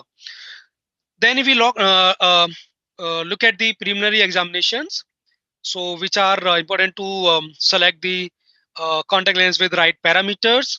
So here mainly there are three parameters we generally look at whenever we dispense soft contact lenses, and these parameters are power, total diameter, and DOZR or base curve of that contact lens. So in fact, power for power, it is mainly the refraction part which is important, and we follow the same steps in terms of refraction what we follow for normal spectacles as well. And on basis of the number or the power, we decide whether what should be the power for these contact lenses. And here mainly three steps we follow. One, subjective refraction, definitely follow that objective, then followed by subjective. Then as per the number, we decide whether we need to go for vertex distance compensation or not. And at last, on basis of the cylindrical component, we decide whether we need to go for spherical equivalent or not. So these are the three important criteria here we look at in terms of selecting power for contact lenses. So suppose if this is the spectral power minus 1.75, so in that case, the contact lens power will be same. Then up to 3.75, we keep same power for contact lenses. So if suppose it is 3.75, so we'll keep it same here as well. As it touches 4, whether it is plus or minus, then in that case, the power for contact lens will be different than that of spectacle. So in case of minus, we go for lesser power. And in case of plus, we increase the power for contact lenses, and it is on basis of the vertex distance, because see, up to 3.75 we don't make that change. Why? Because if you look at the vertex distance, so it is being considered approximate 12 to 14 mm as a normal range. So as we move the minus lens toward the cornea, so there is a change in effective power of that lens. And in case of minus, it increases, the effective power increases. So to make it balance or to compensate it, we reduce the power for minus case. In case of plus, it is the reverse which happens. As you move the plus lens toward the cornea or toward the ocular surface, effective power reduces. And that's why we increase the power for contact lens in case of plus. Up to 3.75, that change will be negligible. That's why we keep it same for contact lenses. But as it is plus or minus 4 or more than that, then in that case, power will be different for contact lenses. And for that, generally we follow one formula, which is the vertex distance calculator, which says F upon 1 minus dF. So here F is spectacle power and D is vertex distance. So here, whenever we put this vertex distance in this formula, so we need to convert it into meter. So we are doing that calculation. So to make it easy for all of you, so we have created one calculator which is there on our Bausch & Lomb website, India website. So by the name of lens power calculator, and it is there in the tools tab. So you just need to put the power and component, whether it is only spherical. So we have all three calculators here in that. So the calculator is there for spherical, then toric, and multifocal as well.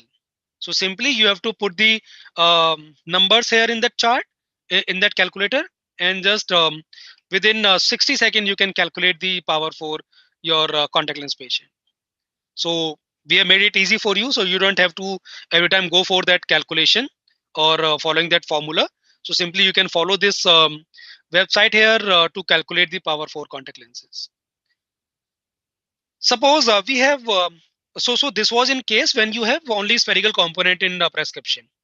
When you have cylindrical component as well, So suppose cylindrical power is minus 0.5.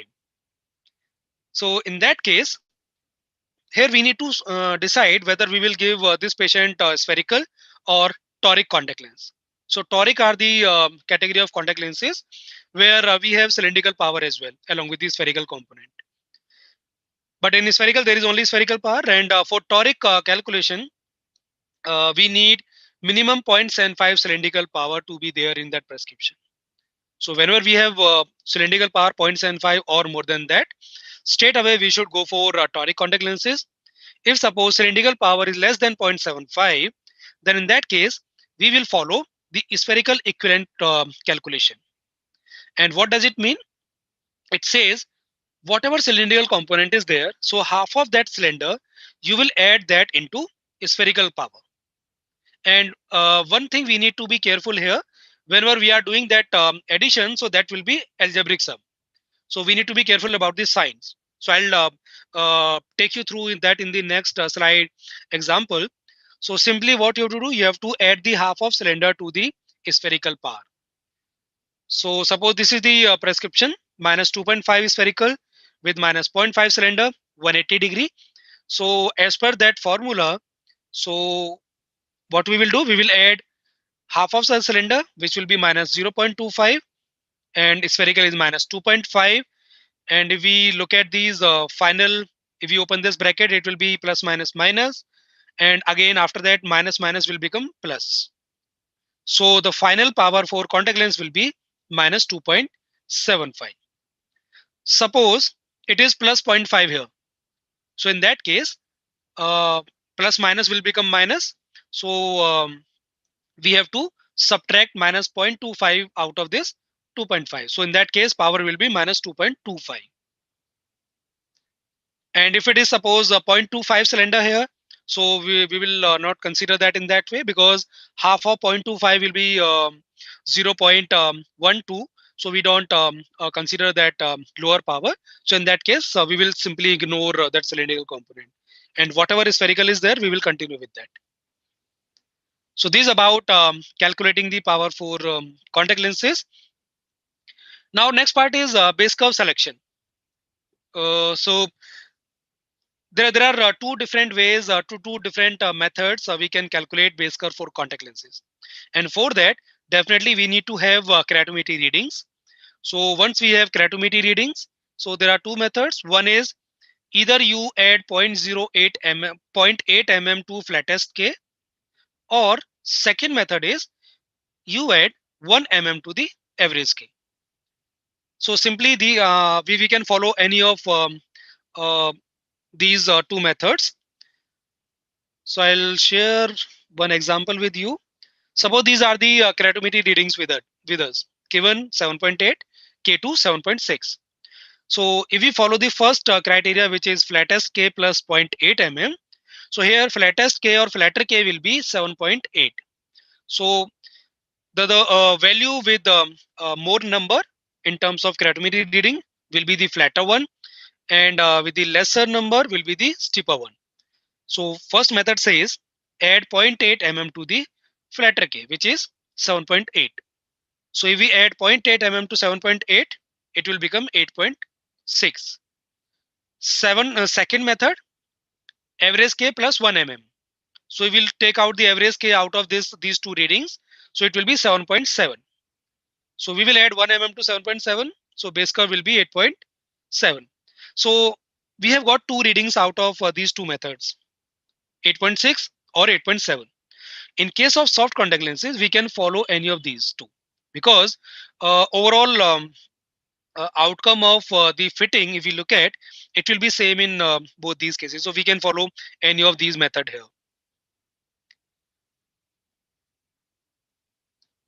So it is important for us to understand that how to calculate power base curve for contact lenses. Otherwise, simply what we can do, we can simply follow the manufacturer's guideline to fit these contact lenses.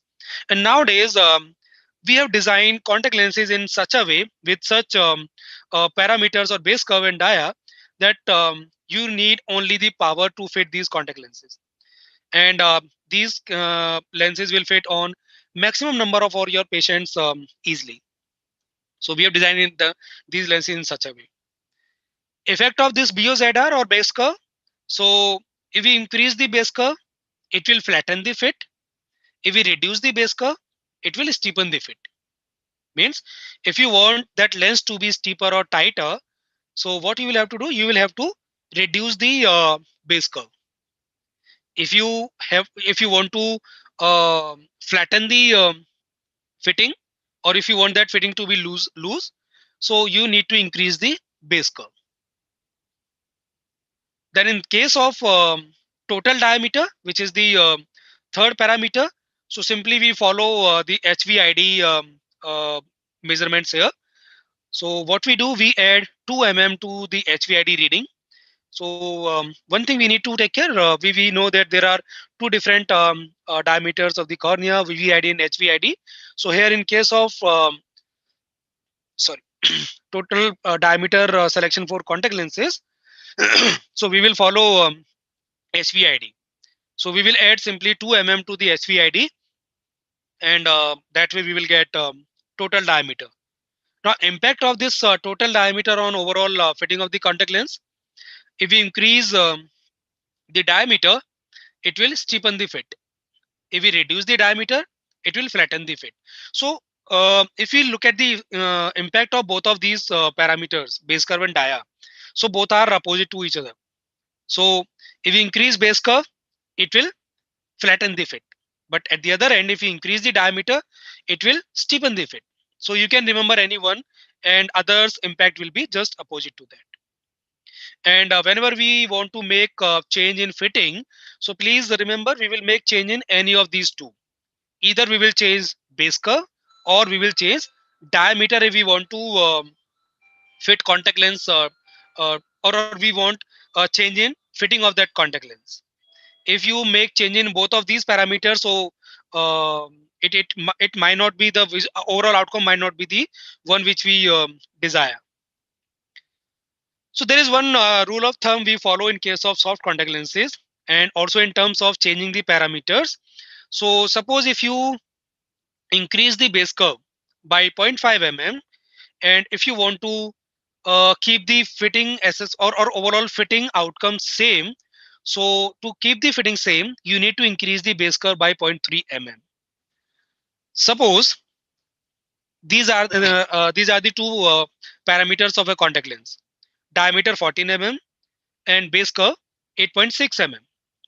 So if you want to increase the diameter, so if suppose if you have increased the diameter by 0.5 mm and you have made it 14.5, so to keep the fitting same, you will have to increase the base curve by 0.3 mm. So it will become 8.9. So overall fitting of both of these lenses will be same if we increase or change the parameters in this ratio. In fact, we will I'll share the implication or implementation of this thumb rule in next couple of slides. So now we have got all three desired parameters here in a contact lens, where it is base curve, diameter, and power of the lens. Now this is the time to see how that lens is behaving on eye. So we have got that lens. We will fit that lens on patient eye, and after waiting for 10 to 15 minutes, so after that we will check the fitting assessment, or we will check other criteria, and we need to wait for that time, so that when we put contact lens on eye, so there is a reflex tearing or excessive tearing in our eye, right? So to take care of that thing, we will wait so that whatever reflex tearing is there, it will become normal, and then we will get the actual outcome of the fitting assessment. And which are those criteria we will check here? So we will check for the corneal coverage, then centration, then lens movement, push-up test, vision, and at last comfort. So these are the 6 things we will check before finally dispensing contact lens to our patients. And believe me, it will take hardly 20 to 30 seconds time to check all these things on eye. So first we will check for the corneal coverage. So here you can see this blue circle here. Basically, this is the circumference of the or edges of the contact lenses, and we have to check that edges of the contact lenses are covering the cornea completely, and also 360° they are equally away from the limbus. And if we go by that diameter calculation, so what we did, we added 2 mm to HVID. So ideally, each side, the contact lens edge should be at least 1 mm away from limbus. So that we need to be very careful.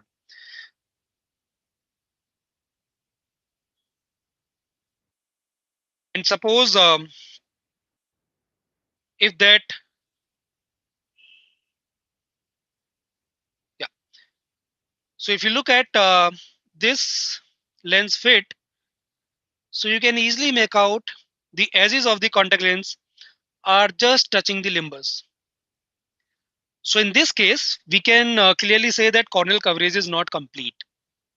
And if suppose we feel, so in that case, definitely we will not go ahead with this kind of fitting. So definitely we have to increase the diameter. And after that, we will see if we need to make changes in the base curve or not as per that rule of thumb. Second part is centration.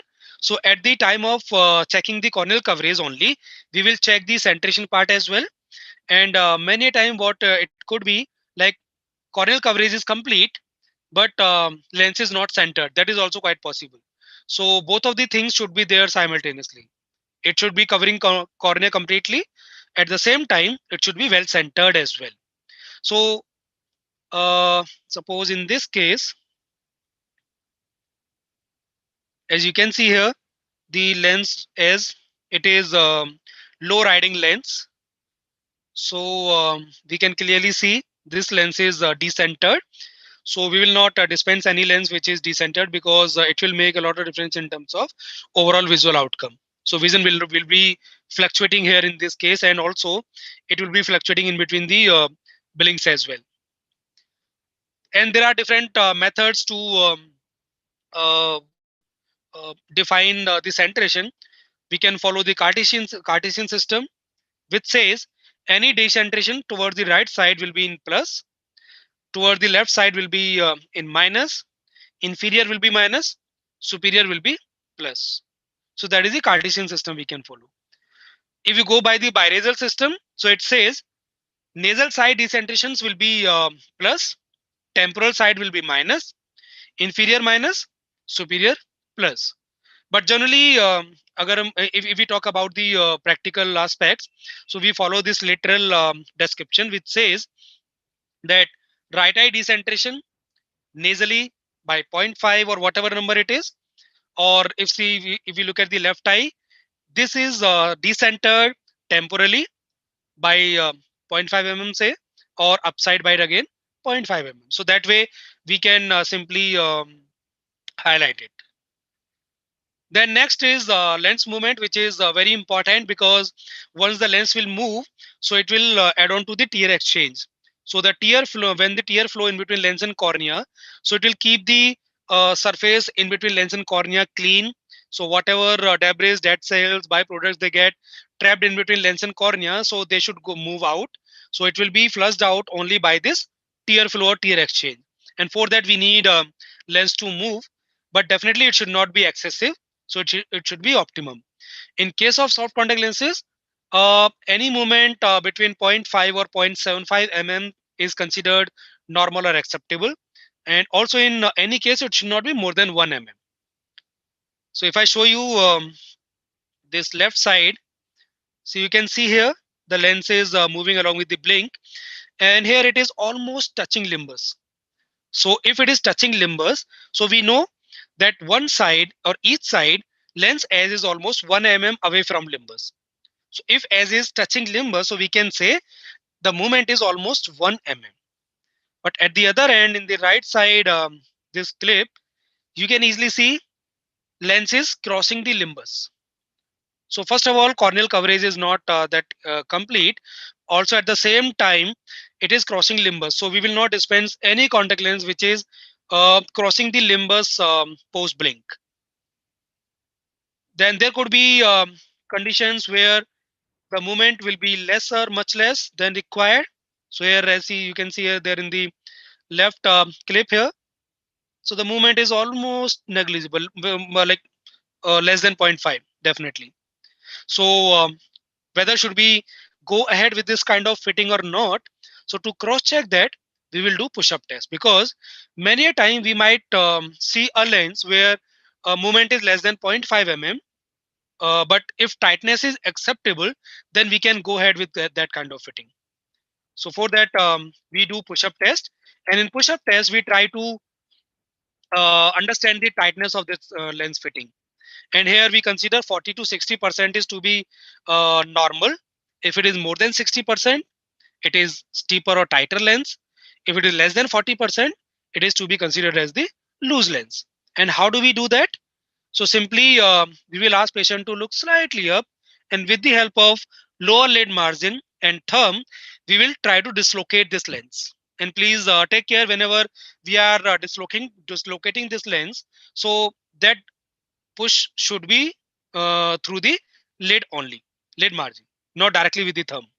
So here we will dislocate the lens, and we will see in dislocating the lens how much pressure we need to exert here. Also, after that, how that lens is coming back to its original position. So if I show you this video, so we will dislocate this lens here, and you can see it's easily going up and is smoothly coming back. So it's smooth. So we can say it is ideal fit. Here we need to exert more pressure. It's still dislocation, like lens is not moving at all. So it's tight lens. In this case, very easily going up, too fast, and also coming back very faster, much faster. So in that case, we can say this is a loose lens where tightness is less. So we do this push-up test to cross-check the movement part.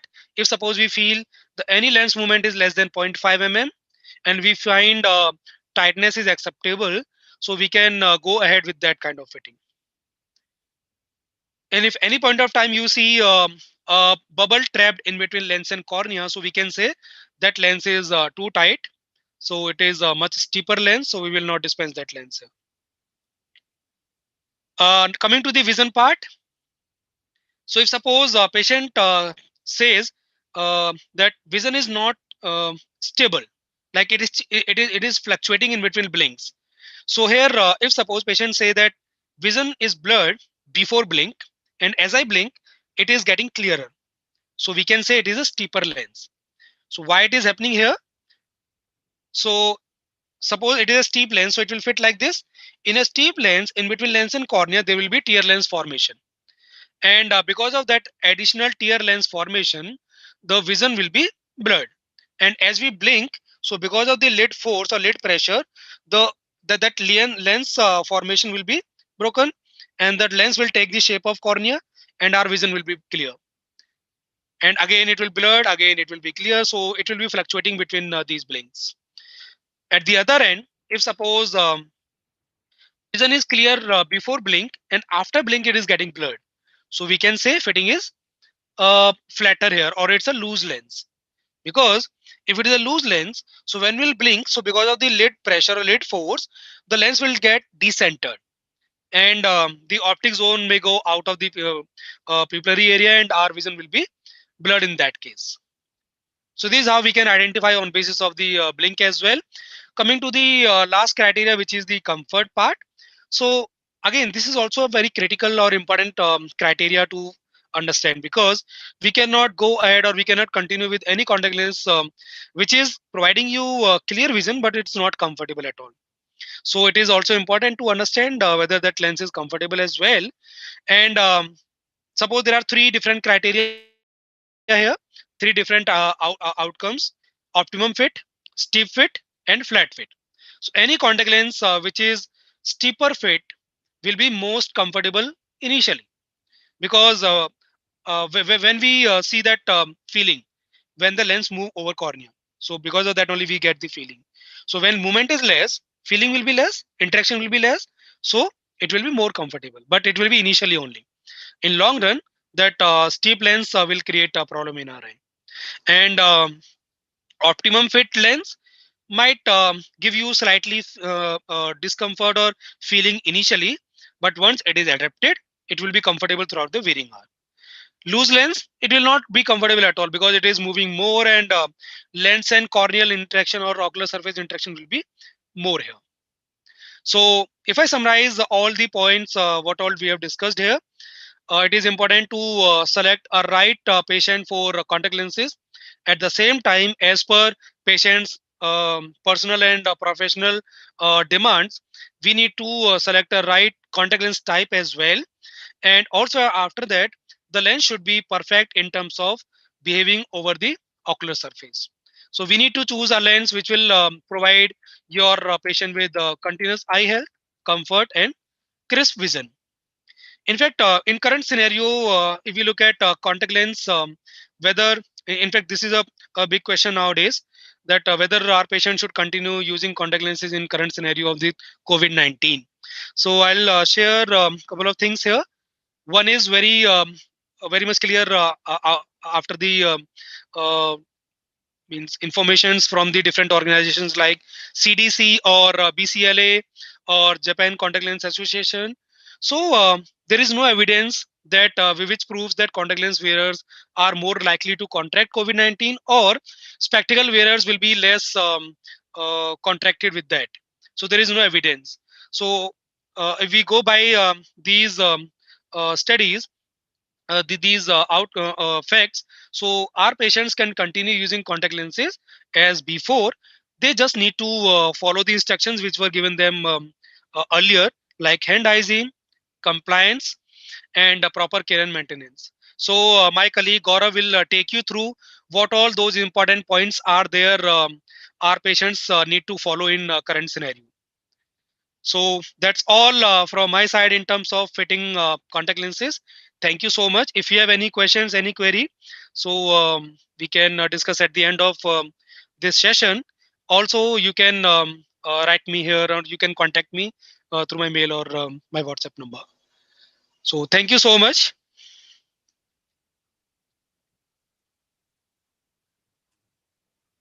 Thank you so much, Pushpendra, for taking us through the fitting criterias and tips which we all should remember. You may unshare your screen so that the next presenter can connect. In the meantime, when Mr. Gaurav is connecting, let me just introduce Gaurav. Gaurav is an optometrist passed out from All India Institute of Medical Sciences. After that, he has like very variety of experience, I would say. He has been into teaching as a professor in a optometry college. He was working very keenly into a community department. Then he has also practiced in optical setup. He has also worked very closely in R&D with one of the organization, with R&D team who used to manufacture IOLs. So with that blend of experience, finally he landed into Bausch Lomb as a professional service person taking care of North. And lens care is his specialty, I would say. His very close to Push Gaurav's heart, that how we can ensure that our patients improve on their compliance. So on that note, I will hand it over to Gaurav, and also request him that because we are waiting for Dr. Kirti to join us after completing her talk. The moment we have Dr. Kirti, we may take a pause on your presentation and then continue once Dr. Kirti join. I think Dr. Kirti is already. Hello, Kimraj. Yeah, I'm here. Thank you. I had to just rush through the oration. I requested Titial to. So, yeah.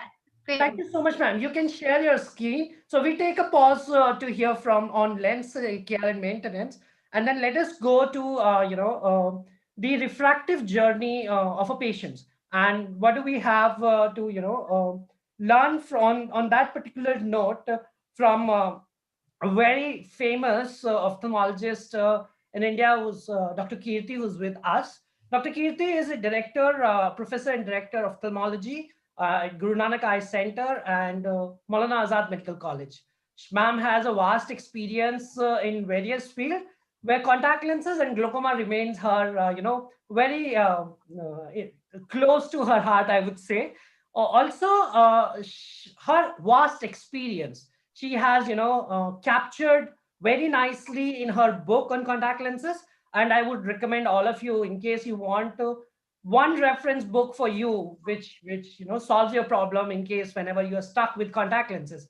I would recommend all of you to go and then take that book. I would also request ma'am to talk about the book maybe at the end of the presentation.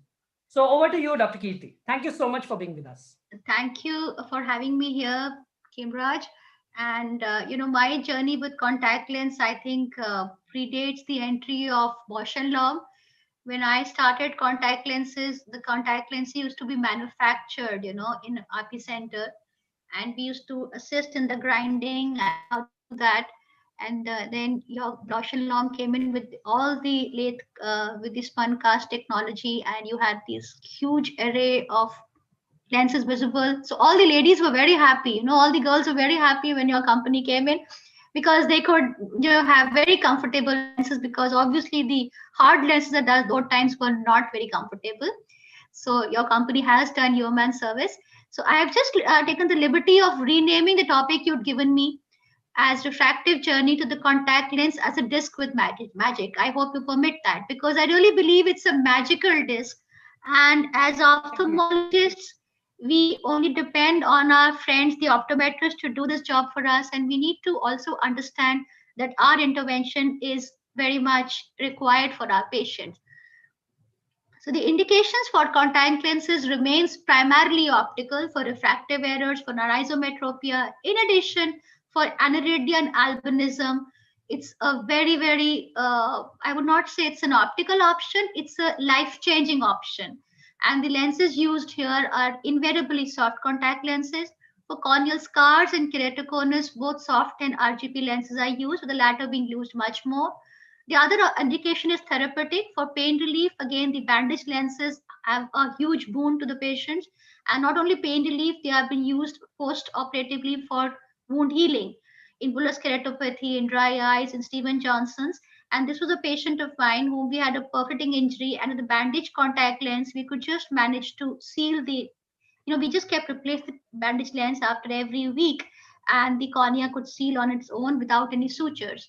So that is the therapeutic options. The cosmetic and the optical options, both, I would not say purely cosmetic, it's also optical for corneal opacities, and that's has been a key work of mine in corneal scars and deformed pupil, where I've used contact lenses.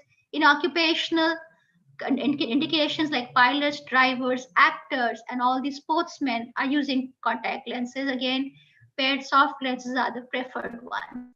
So just to reiterate two advantages of contact lenses, you can see from this, initially a very interesting study on an article on an aphakic ophthalmologist who's written the scrounge of aphakia is aphakic spectacles.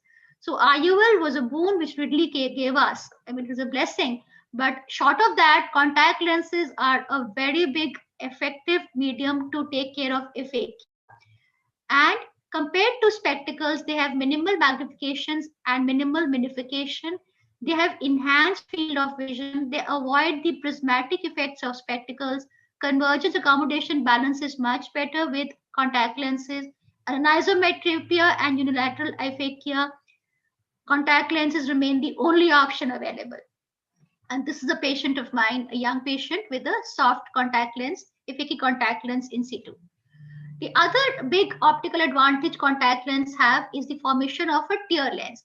Now, this positive tear lens is only seen in an RGP lens. With a soft lens, tear lens doesn't happen.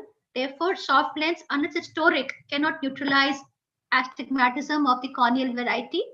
And for that reason, since soft lens just drapes over the cornea, oxygen transmission happens through the contact lens, whereas for an RGP lens, the oxygen transmission can happen through the trapped tear film. Okay. Now coming to the types of contact lenses, depending on the position, they can be corneal, miniscleral or scleral. Depending on the material, it is RGP, which is silicon acrylate, soft lens, which is invariably HEMA or hydroxyethyl methacrylate, and its further modifications. Silicone lenses are not so frequently used now, but they are used sometimes, especially for pediatric aphakia, because silicone material, moment you put that in the contact lens, it enhances the oxygen permeability. However, it makes the lens very hydrophobic. So that has to be balanced. Depending on the mode of wear, lens can be daily wear or extended. By definition, extended wear you can wear in sleep. But I would always recommend, whenever you advise an extended wear lens, ensure that the patient has a very careful monitoring, because the most common complications which happen due to contact lens is because of overwear. So as a strict no extended wear I don't believe in. I would prefer a replaceable daily wear contact lens. Extended wear only in very significant conditions where the patient can take care of the lens. The other one is continuous wear or frequent replacement. Design can be spherical, toric, bifocal, or lenticular.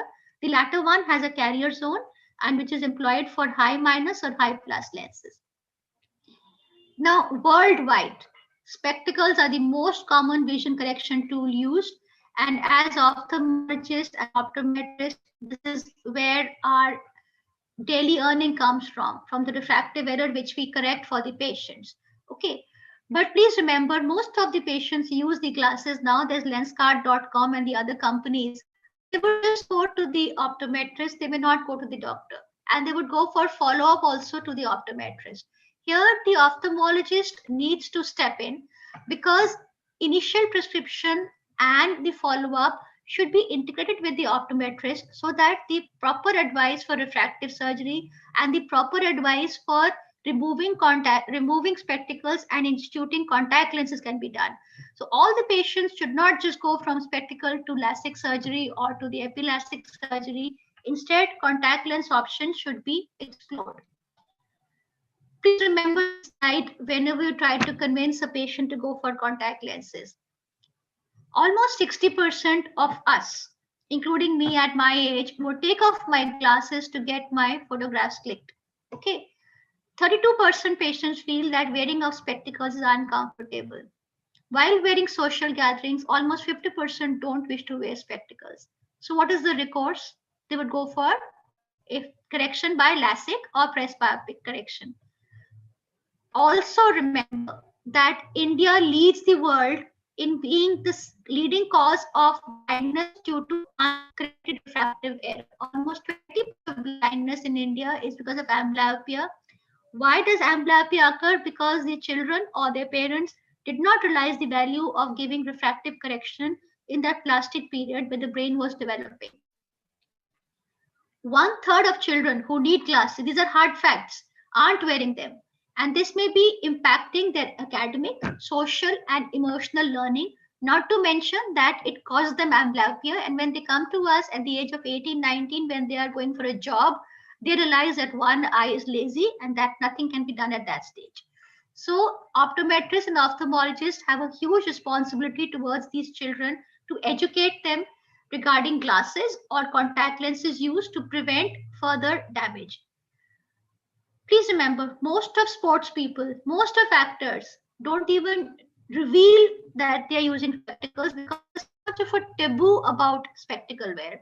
Why this taboo is there in Bollywood and Hollywood both are instrumental in this mode of Bollywood, because chashmesh and chokha are very derogatory words that are used for these children who wear lenses, and especially girls. They don't get married if they're using if they're using spectacles. So very often these girls would submit themselves. I remember I was in the unit of cornea and we used to get RK done for these young girls who would say, I'm not getting married. No person wants to marry me. They say ki chashma lagaya hua hai. So please remove these glasses. And they went under the knife. I used to feel always very hurt that why don't they look for any other option, and why is this conditioning there in the mind of the setup of the Indian males that the girls should be without spectacles. Therefore, if we have the contact lens available, exclusively available to the doctor, these patients who would unjustly land up with LASIK or refractive surgery are going to be avoided. Especially in children. In children with, as I said, aphakia, anisometropia, corneal scars, ectatic conditions, high refractive error, both myopia and hyperopia and amblyopia, and therapeutic for albinism aniridia, your contact lenses are a much better option than spectacles. However, there is a sword of Damocles hanging, because the risk of amblyopia if the patient doesn't wear the refractive correction, the acceptance and the compliance with the contact lenses, the care hygiene and the infection rates, and the learning curve for the fitter and the fitted both. Let's come to one each. Aphakia, as we just said, uniocular, it's the only option. Binocular, better optics, minimal magnification, distortion, wider field of vision. You can see the distortion happening with the aphakic glasses. You are well versed with the ring of scotoma. The high spectacle, the lack of a nasal bridge, the heavy spectacles. Contact lenses become the best option for these children. An infant aphakia treatment study has compared IUL vis-a-vis contact lenses, and IUL gave rise to more adverse reactions and operative procedures of glaucoma and strabismus. Over a follow-up of 4.5 years, they said that contact lens rehabilitation is preferred in the younger children. Again, in UK, this migration to aphakia and contact lens treatment is a trend to manage unilateral congenital cataract. And in bilateral cataract also, if it is younger than 6 months or 1 year, contact lenses are the preferred option. This is the global practice pattern for infantile cataracts. In our scenario, we did a study of 77 eyes of 62 children over a 14-year period. Out of them, 11 were bilateral with congenital cataract, traumatic, and uveitic. And we found that the extended wedge soft contact lens was the most appreciated and the most accepted. Visual very much high. Almost 51% had a better visual acuity, and this was true mostly for traumatic cataract patients, and 42% for congenital cataract. Dropout rate was high because our patients could not afford the contact lenses again and again. If that can be taken care of, the acceptance rate was very high. How do you fit a patient with contact lenses? It's very not easy to fit a patient. So for these children, you need to look at the cornea, look at the for the keratometry, you need to get the keratometry done with a lot of difficulty, and refraction, it has to be on chair refraction has to be there for all patients. But with time, there's a learning curve involved. But most patients, if you really use these methods of playful methods, they adapt to it. We fitted a lot of scarred corneas. After the children, we fitted a lot of scarred corneas. And these are some of our success stories. With the aphakic patients, the soft contact lenses were better appreciated. For the phakic patients, we fitted the RGP lenses. And this was a paper on 158 patients where we used RGP 85% and soft contact lenses in 15%. And 70% eyes had a more than 2-line improvement vis-a-vis spectacles, and it was very well accepted. For ectatic conditions like keratoconus, contact lenses remain the sheet anchor. And as Kleck study told way back in 2007, here RGP lenses are the better option. At that time, soft lenses were not available when the Kleck study was done. Now soft lenses even for conus are available. And moment these patients have surgery, very often they induce surgical astigmatism, again makes them require a contact lens. So contact lenses is very often required to enable functional vision. And these are some of our patients in whom we have fitted contact lens after conus or LASIK surgery.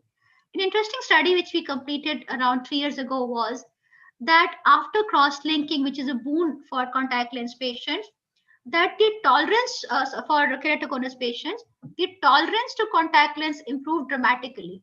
Over a 6-month period, 100% patients improved the contact lens fit, and the lens wear time was increased by 8 years. So just the collagen cross-linking would toughen up the cornea and make it more amenable to a better or an optimal lens fit. So don't think that just because the patient has undergone a cross-linking, the fitting will be more difficult. In fact, it is much more easier. The special lenses for conus are starting from the journey with SOPOR lenses to Kirasoft to hybrid lenses and the piggyback system and the Rose K lenses. Another topic which we worked upon in our center was orthokeratology, which is programmed application of specially designed reverse geometry lenses. Very often the army personnel use this method because they would wear the lens at night and the effect is maintained for 8 to 6 hours. So you have a working day of no wear of contact lenses. These reverse geometry lenses are made of Boston X material, and this study of ours showed that there was no side effect. However, having said that, fitting has to be very accurate, because if the lens decenters during sleep, the effect is lost, and in fact the complications set in. So the fitting has to be very accurate here. Toric lenses again are a beautiful set of lenses. They have a lot of refinements which have come in the last 10 years, and now this fitting is so perfect almost. They would, however, only correct the regular astigmatism. They can come in soft toric and RGP toric, front, back, or bitoric. They have tracking with the visible marks on the contact lens or all eye ruler. And other option which I wish the company people go up with is the press biopic lenses. You are using alternating or translating vision. However, image jump is a problem with this. Simultaneous vision lenses or the SPL lenses are both diffractive and refractive. However, the quality of image and confusion and fatigue can come in. Monovision is pretty much accepted.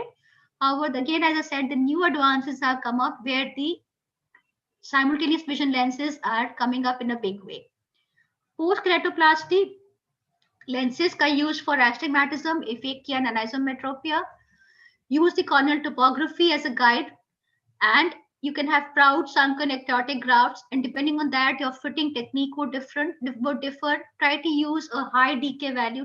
You must use a high DK value lenses for that. Only in so again, you have to use a toric lenses, or you have to use semisclerals or Rosque lenses. PMD and post-refractive surgery, again, a lot of patients which were RK was done over in the decade, late 20th century. They are coming up now with the post-RK complications, and these eyes are very difficult to fit because they have a steep zone in the periphery. So overcorrection, undercorrection. So please remember, refractive surgeries are not foolproof. Even after refractive surgery, it may be RK, it may be LASIK, you still need contact lenses after that. Okay. When you're prescribing the contact lenses, just like two manufacturers don't meet the same, you should use the same manufacturer as a trial lens which you have.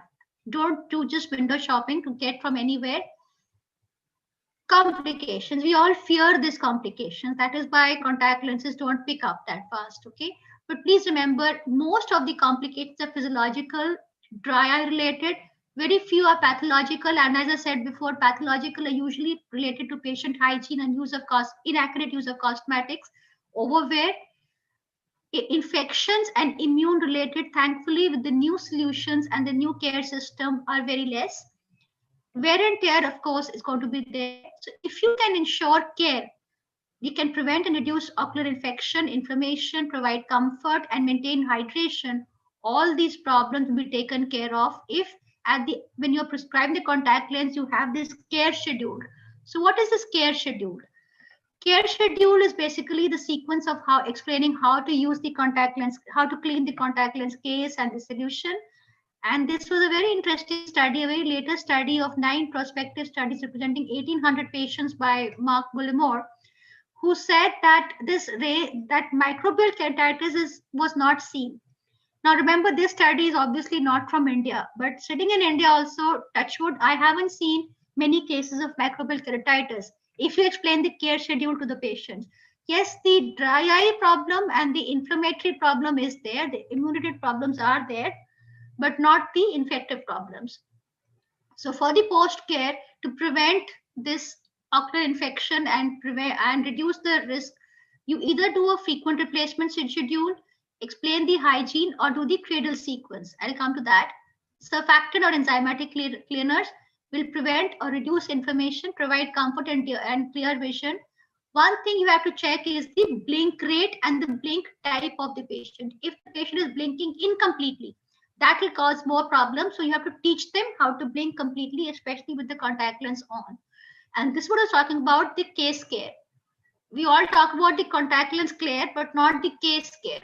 So case has to be cleaned, rinsed every day, air dried, and refilled with fresh solution at night. Scrubbed with a dedicated toothbrush, rubbed clean. Replace case frequently, along with each bottle of solution preferably. Never use solutions after expiry date.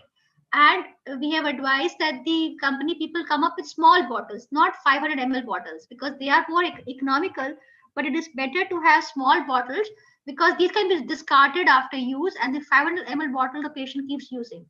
And especially for semi-tropical countries like India, where every 10 degrees centigrade increase in temperature doubles the rate of chemical reactions, solutions stored in warmer environments require the expiry date to be brought forward, and this has to be explained to the patient when you prescribe the contact lenses. Activities, what not to do: swim with the glass contact lenses. If you do swim, use goggles. Shower with the contact lenses on. Putting topical eye drops with preservatives in situ on contact lenses. Never use home saline or tap water, preferably small solution, and do not sleep long periods with contact lenses on. This is the cradle sequence I was telling. This should be there in every optoms or every ophthalmologist prescription chamber, where this is explained to them each time how to do this cradle sequence. So contact lenses till now for the ophthalmologists have been tucked in the corner, and we are relying on our optometrist friends to bail us out. And this is a book, contact lens book, which I published around 2 years ago. It details my journey over 19 years of contact lenses. So I would appreciate if you go through it, because it tells you a lot of experience. And I'm glad that Bausch & Lomb has come up with Medivision, where the contact lenses are exclusively available through the ophthalmologist, because that will make my ophthalmologist brethren come up and understand this magical disc with the magical properties. Now this Medivision, I think, differs by giving comfort and easy fitting and complete care through more visits. And of course, it will increase the doctor-patient interaction and relationship, and will give more realistic chances on when to get LASIK done and when not to get LASIK done, and when to continue with contact lenses. And when these people become older like me, have presbyopic contact lenses so that they don't have to go for any surgery. Quote something which my student wrote, which my patient wrote for me. She was a student from IIT Delhi, and she was diagnosed with keratoconus. And when she did not get any fitting done properly, she came to me. We did a cross-linking for her. We fitted a contact lens for her, and she was so happy. And she just wrote this, "Ma'am, aapki book for your book, I will read, I will write." And she said that trials may not be easy, but trust me, the result is the best part of all. So contact lenses have evolved over decades to the current era of sophistication. The small disc of plastic has succeeded in transforming vision and therefore lives of many visually incapacitated patients. Awareness amongst our ophthalmology brethren is important. The special touch of doctor makes a world of difference to patients, especially these young children. They may be children who are school going, they may be children who are college going, and at that time their vision is so important. Amblyopia is so much of a problem, and they are so hurried. They are starting the journey of life. They have to study. They are struggling with their anxieties. Vision problem, they should be taken care of, and contact lenses really help. Fitting children has been the most rewarding, and I have watched children whom I fitted as infants grow into strapping adolescents with pride. I feel blessed in touching lives of these young children. This transcends from being a mere visual aid. It's not just a visual aid to the key unlocking the portals of higher education and ensuring quality of life. Please, let's revive together lost art of contactology. And thank you to Bausch & Lomb for allowing me this lecture. Thank you so much, ma'am. It was so interesting to see your work, especially on contact lenses, and so heartening to see that how many patients have been benefited through you because you prescribed them a right lens. And I also like the terminology, which is your favorite, I guess, the magical disc. Magical disc, yes. It is my, and I think contactology, we need, in this era of social distancing, we need to maintain that contact. Right, ma'am, absolutely. So while I'm checking if we have any question, I would like you to, ma'am, I have two things which was there in my mind. If you have time, Yeah, can I ask two questions for the benefit of everyone? One is that how do you see like now? You spoke about that how many patients have been benefited with contact lenses. So right now, because the lifestyle is so changing, and then starting when from the birth of the kid, parents are deciding that either he will go for a football coaching classes or for a dance classes. And if these guys are having spectacles, what is your recommendation that when should we start with these guys, or our kids or children to be on soft contact lenses, or what modality will you prefer? Okay, Kim, actually, just reminded me when you say they have coaching classes and they have piano classes and they have gym classes, very often the children who are on using spectacles, if they are using, as I said, 1/3 don't even use. They just go along with their blurry eyes, with the blurry vision. If they're using, they would say, the parents say, chashma toot jayega, don't go, they would just kind of stay at home. They would not go for these activities. Okay, they're scared. Right. So if you use contact lenses, that fear goes away, keeping in mind that their hygiene and infection is taken care of. So I would start contact lenses for these children who are not able to do their activities because of their spectacles faster. Having said that, if you look at the patients with ptosis and strabismus, not strabismus, ptosis, initially it was said that you wait for the child to grow up for the ptosis surgery. Now ophthalmologists are operating early because the psychological aspects of impact of ptosis on young children. They drop out, they have these peer ridicule happening. So keeping the psychological aspects of these children, the option to use contact lenses, the threshold to use contact lenses should be lowered. So, because worldwide, that's what's happening. These children's psychological well-being as well as their wholesome personality. Otherwise, what happens is the classes is always told to study at home. You are a studious child. Don't go out. Even the parents are scared. Don't go out. Stay at home. And that it just becomes a vicious cycle. So to break that vicious cycle, you would need to lower the threshold for using contact lenses.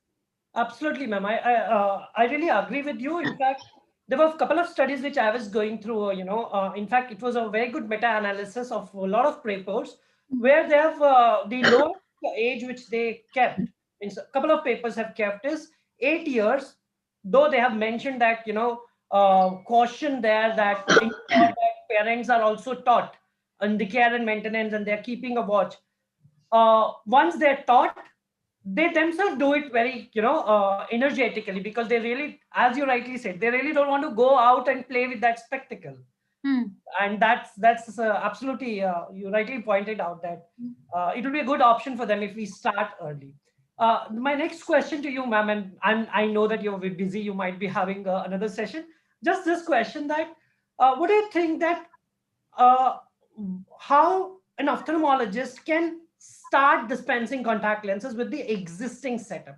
Does he or she needs to have any extra things to start a contact lens practice, or they can just start, with whatever, basic which is required in an ophthalmology setup? In addition to what is there in an ophthalmology setup, you obviously need a trial lens. And as I just showed, the trial lens will be the same company in which you're going to prescribe, because no two trial lenses are same, especially if it's a different company. So you have to, because refractive setup all of us would have, so you just need a trial lens setup, and you would just need at least some course, especially for, not so much for soft lenses, but something for toric lenses, and for RGP lenses, you would need a sensitization course of a week or so, how to fit the RGP lenses and how to prescribe the toric lenses. Soft lens fitting is much more forgiving than a RGP lens fitting, but for a complete overall view, you have to have both the lenses. So you need a trial lens and a little bit of awareness, because in our setup in medical colleges, contact lenses are not being taught to everybody. I agree to that, ma'am. I agree to that. In fact, not even that, in exams also, not many questions are asked. And since questions are not asked, students don't read about it. I totally agree to that, ma'am. In fact, we have come up with a clinical course on contact lenses, which is of 6 months, in fact, 6 months, where which is for ophthalmologists and optometrists working with ophthalmologists. Anyone can join, which has like 6 to 9 months course, which we perfectly, we presently are taking care only of soft contact lenses. But within that soft contact lenses, we are talking about toric contact lenses, silicon hydrogel, and multifocal as well. Plus complication and lens care is what we include. On that note, I would like to thank Dr. Kirti. Thank you so much, ma'am. In fact, it was so kind of you to accept this invite and share your expert knowledge with all of us. So thank you so much, ma'am. Thank you. On that note, may I request Gaurav to, so connect for the next talk, which is on lens care and maintenance. And because Dr. Kirti rightly, very nicely covered lens care also, when I was looking at the slide, I know Gaurav will keep it very short and summarize it for the benefit of our audience, because we have very less time left, and I can already see our next, friends for the next sessions have already logged in. So we need to be a little quick. Maybe Gaurav, if you can focus only on important points, and then we may take the rest of the things on a discussion. So over to you, Gaurav. I've already introduced you, but for people who have just logged in, Gaurav is an AIIMS pass out, and he has a wide, variety of experience in various fields. Contact lens is one of them. Over to you, Gaurav. Thank you. So hi and a very good afternoon, everyone. As Kirti ma'am very well explained about all the topics, and Pushpendra gone to contact lens fitting and he explained about the pulse. I would like to tell you that in spite of having a proper fitting, even sometimes it happens that the patients are not comfortable with contact lenses. So here comes the role of contact lens care and maintenance, and myself, Gaurav, and I will be taking you through how to take care of your contact lenses, and also what kind of instructions you should give to your patients so that the patients might also comply to that instruction. So in this presentation, we'll be talking about the lens care and how the different components of lens care are what are the different kind of lens care solution are there in a solution, and what are their roles. And also, we will be talking about some tips that how to enhance our communication with our patients while dispensing the contact lenses. So as we know that lens care is definitely needed, because when the lens is manufactured, it is only sterilized once in life. And after this, when we open the blister and we are ready to put it on our eyes, what happens is the lens is now exposed to environment. As soon as we open the blister up, we find that the lens is often exposed to environmental factors, like there is ocular deposits like salts and tear films might just get attached to the contact lens. Also, the environmental dirt and debris are also very common. Also, many times it has been seen that complications occurs because of the most important factor, that is microorganisms. So these can be a problem for a patient if there is deposits, there are microorganisms, or there is dirt and debris. And these deposits can be in the form of lipid deposits, which are a bit harder to remove, and there are protein deposits too. And because of these deposits, some people might ask what is the, why we need to have, why we deposit, why it should be clean. So poor wetting of the contact lens can lead to discomfort. Also, there may be poor vision. Microbial adhesion can happen to these surfaces as the bacteria might be feeding on these deposits. So these may also invite complications. So the most important things of while we talk about the deposit management is that how we manage our patients. So there is two methods how we can manage the deposits. First is while we can advise our patient to have a proper care and maintenance.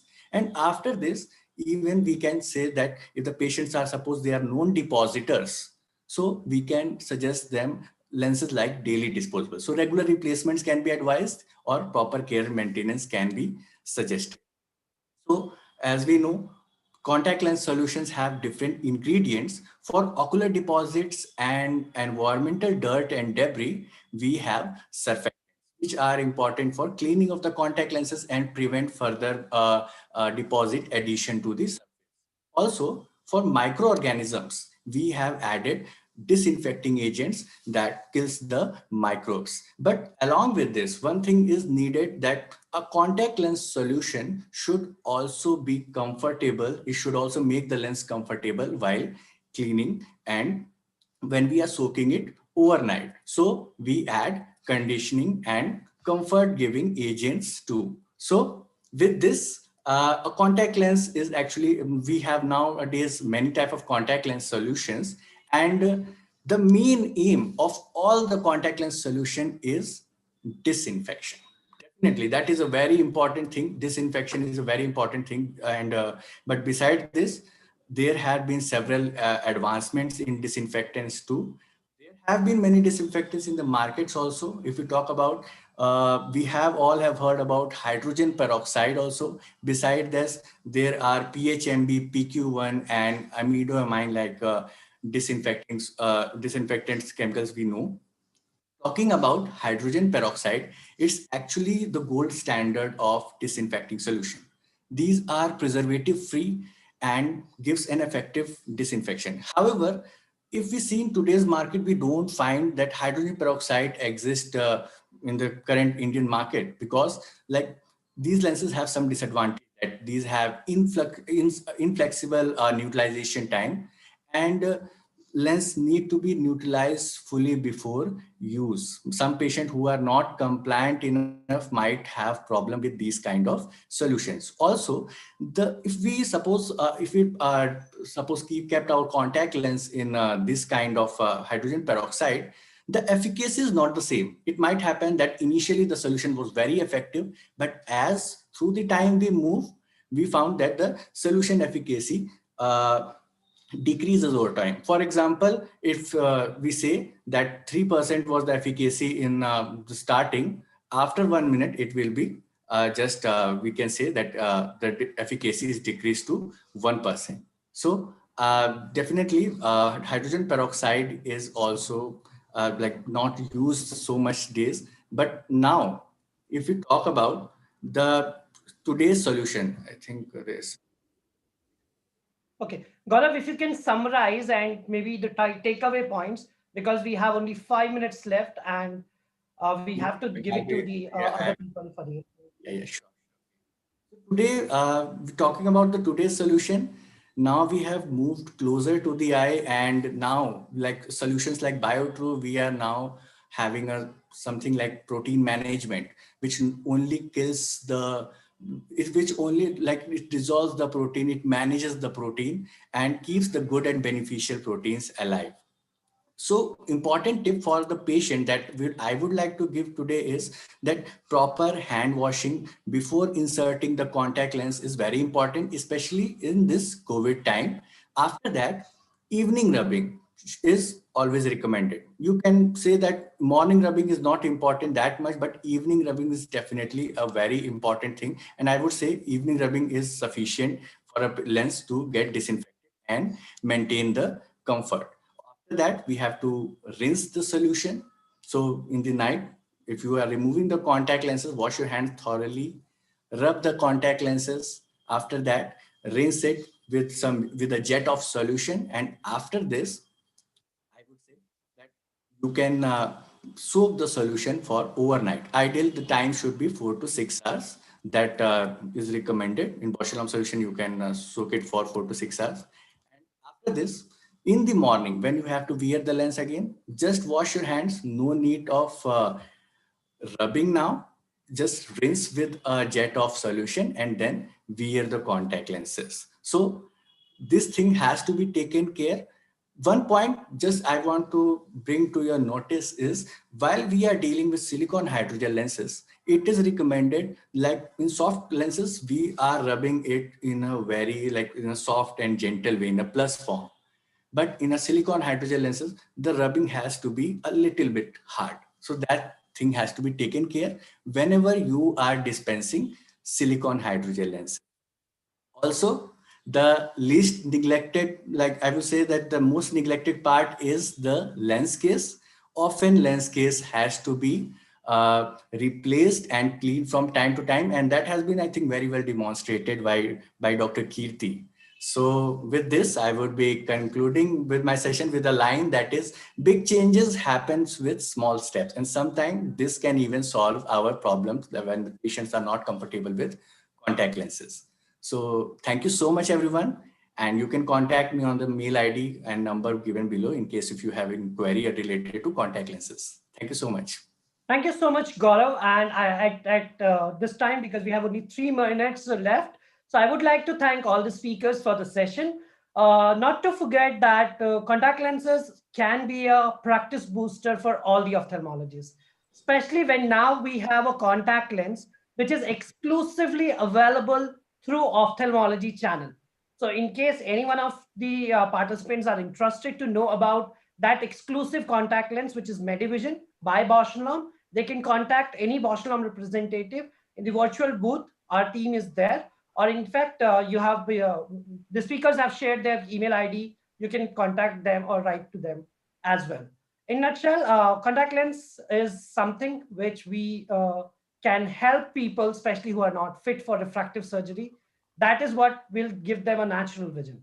On that note, thank you so much. Over to the next session. Until then, thank you so much, guys. Take care.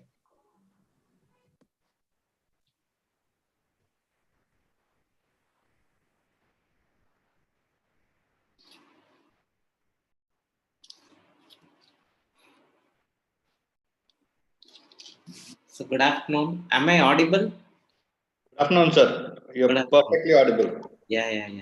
So thank you. So it's actually a pandemic of webinars. So there has been, I'm actually too busy sitting at home because there are too many webinars, especially this weekend.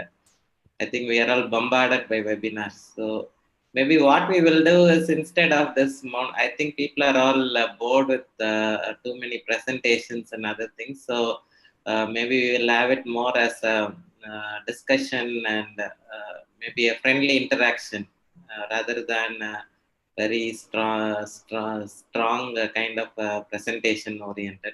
We can share some slides, but maybe let us take it more on a discussion model. Good thing about our session is we have ample time. We have like 1.5 hours and there are only 5 speakers. So we won't be rushing you to complete fast. So but each of us can take 15 minutes and then we can also have the audience to ask questions if they have. So nice that societies like Delhi Ophthalmic Societies have recognized the importance of practice management. So basically, because it used to be very rare to have these sessions maybe 3 years, 4 years back in ophthalmology conferences because it was only clinical. So there's only more discussion about cataract and LASIK and medicines and surgeries. But slowly, the ophthalmic fraternity has understood the importance of also the business behind the medicine. So because there is investment in equipment, there is investment, there is manpower and all those things. So there is always a requirement to understand the principles of business to run a successful ophthalmic practice. Thanks to Delhi Ophthalmic Society for introducing this session, and hopefully over the next 1.5 hours, we will be able to do some justice. And I don't know how many people are listening. I can only see the panelists and all the people here, but it's a different experience, the webinar model, but still I miss the physical conferences. I hope we will all be able to meet in person and have some lunch and dinner together soon.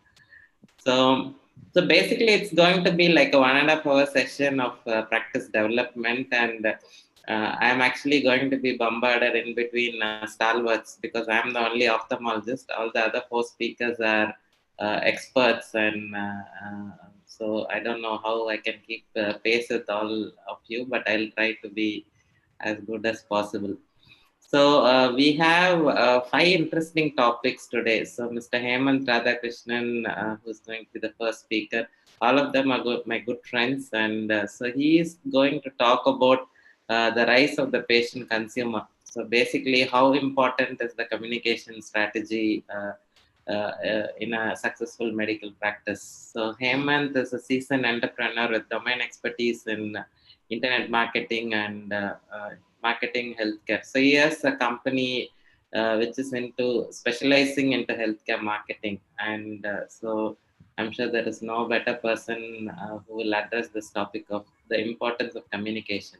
After Hemant, my favorite Professor Ashok Tyagarajan is going to talk about a different topic today. So winning strategies for eye hospitals in the post-pandemic scenario, because we are all having less patients. So how are we going to devise strategies in this post-pandemic scenario? And Mr. Shali Itman, who I got introduced recently as a wonderful journalist, and because it's always medicine and journalism are kind of at loggerheads. So how do you journalism and medicine can play together? So that's going to be how Shali is going to talk. And I'll be talking a little bit about business engineering for ophthalmic practices. So how do we actually re-engineer our practices for growth? And Professor Sunil Unniguptan, the last speaker, but he is going to talk on we kept the best for the last. So he is going to talk about how emotional intelligence is helpful for doctors. So how do you develop this emotional intelligence in application of a successful practice? So very different topics. So I'm sure it's going to be very interesting. I don't want to stay in between Hemant and the rest of the speakers. Over to Mr. Hemant Radhakrishnan for his talk on the communication strategies, how the patient consumer has risen. Dr. Sendil, thank you very much for I would say a lavish introduction, not only to all of us. So yes, I know that most of us are bombarded with webinars, but though we ourselves at Anvita organize something called MediTalks, we have completely stayed off the webinar platform. So this is, in a way, the first webinar in probably almost close to 9 months. So we have neither attended nor organized. So it's a welcome, it's a welcome break.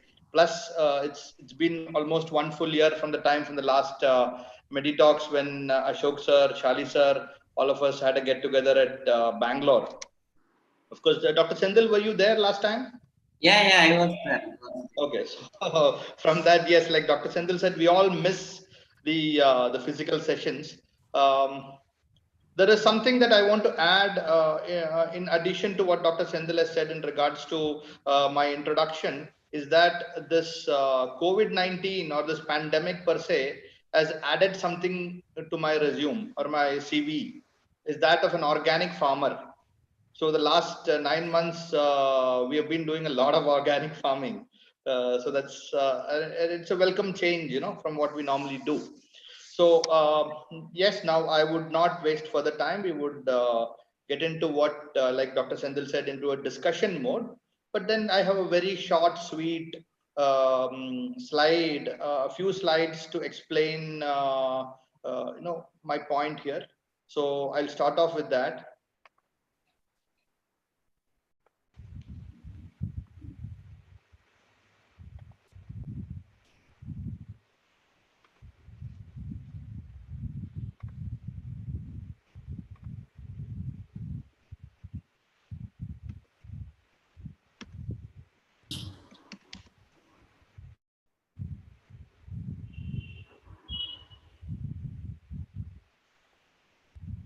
Is the screen visible? Yes, sir. Yeah. Is it my video or is it the? No, we are seeing your screen. We are seeing the presentation. Yes, seeing the screen. Okay, great. So this is the team. Anvita team. Of course, the introductions have been done, so I don't need to look into this further. So most of us, we're talking about the audience here, the doctors, the hospitals, the clinics, and the industry experts. This is a terminology which has started doing rounds in India. I would say patient consumer. So probably we all, industry stalwarts like Ashok sir, Dr. Sendil, we are all used to calling our patients. No, it's always patient is waiting, or patient is on the operation theater. But then this is a new terminology which is going to be doing a lot of rounds and people are going to be talking about it, that patients are no more patients. We have to look at them like patient consumers. So, and this blurry vision that we have between a patient and the patient consumer needs to go. We need to accept the fact today that the patient is no more a patient. He is no more patient. He is very impatient, and he is a consumer. In every aspect you look at it, he is a consumer. He is going to be very demanding. He is highly opinionated when it comes to his choice of care, the cost, you know. So there are so many factors which influence a consumer. Now, one of the most important points which this patient consumer exhibit is a want of individual care. Now, I would compare this scenario with when we walk into a supermarket, or when we walk into a clothes store, or when we walk into the KFC, or when we walk into any other retail outlet, that we want immediate attention. We want people to be at our service. Whether it is a small shop or a big chain, we want that attention as a consumer. Now, the same thing is happening in terms of the patient. The patient of today, they expect the same attention that they get at a retail outlet or a supermarket or the mall, when they walk into a hospital, a clinic, a doctor's practice, a nursing home, a diagnostic center, whatever that may be. So this is a change that has happened. Now, the key here, the solution here, when it coming to address the patient consumer, is communication.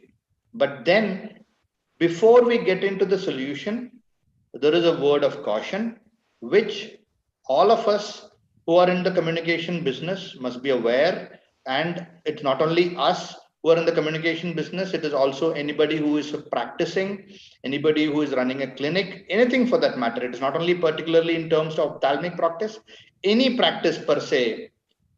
The biggest problem in communication is that there is always an illusion that the communication has happened. And there is no better case than that of a doctor in his consulting room, because the time that a doctor gets to spend with the patient is anywhere between 5 minutes to 20 minutes or maximum of half an hour in case of a detailed examination. So in this 5 minutes or 20 minutes, the patient consumer has got a lot of questions in his mind, which the doctor or the hospital may take for granted. May. Of course, we've seen a lot of people who are doing extraordinarily well, but there is always this illusion with communication that it has happened. We believe as communicators that yes, it is perceived the communication has happened. So this is something that we all have to be conscious about. Now, this is the solution. We're talking about the solution. The communication is the key. To maintain our success, to maintain the reputation, the communication is the only way forward. And the best strategy is to treat your patients as valuable customers and consumers. It will make a lot of things easy. We have seen rampant attacks on the fraternity. I think communication can help us solve many of those problems. Of course, the attitude of people towards the medical community also needs to change, and that's an area where the media and the press can play a lot of changes can be done from their side as well. So the solution is very easy. You have to stay connected, and you have to build very strong consumer or patient consumer and healthcare provider relationships. So this is what we're talking about. And now the best way to do it is to be accessible to the patient on networks which they have easy access to. I would say YouTube, Facebook, Instagram, WhatsApp. So these are the platforms where the healthcare community can kind of come on. Of course, many of them are there, but there is a lot more better ways which these platforms can be utilized. Of course, Shali sir would throw some light onto that, but it is very important to be accessible. Now, I would conclude with this slide here, so we can have a bit more of a discussion, is that today we are in very, very exciting times. We are the scenario is very exciting because at no point in history has individual had so much power at his fingertips. So we are going through very challenging as well as very exciting times. There's a world of opportunity there, as well as a world of challenges. So I would conclude this with a small video. There is a very interesting video, which it's a documentary on the importance of the communication and content. So what I have done, that's a 45-minute video. With the lack of time, I have condensed it into a 5-minute one. But also at the end of this, I will be sharing the link for that, so that all the members can also go through that in detail. It's really helpful, especially if you are planning to get into some sort of communication strategy, or if you're planning to work upon your communication strategy. It's one of the must-see videos. So thank you all. I'll just play the video for.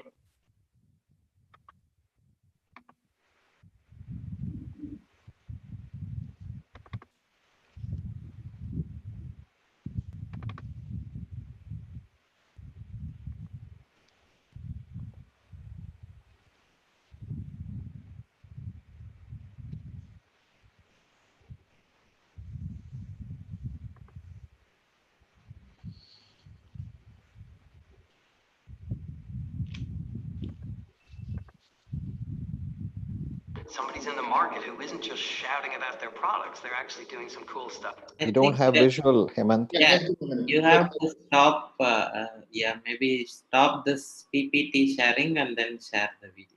Okay.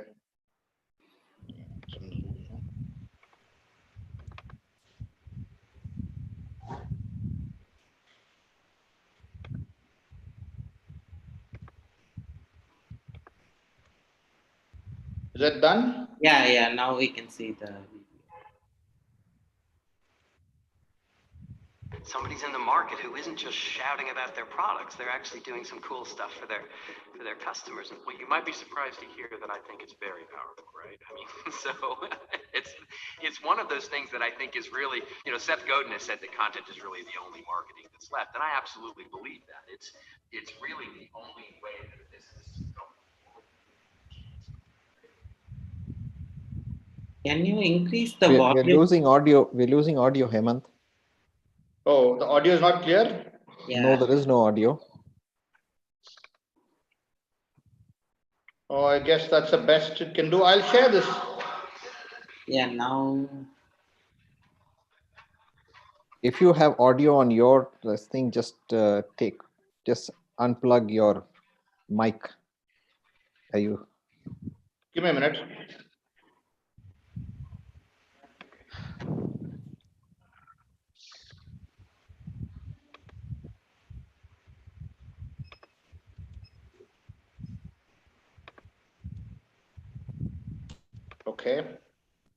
Okay, now I think it will be better this time around.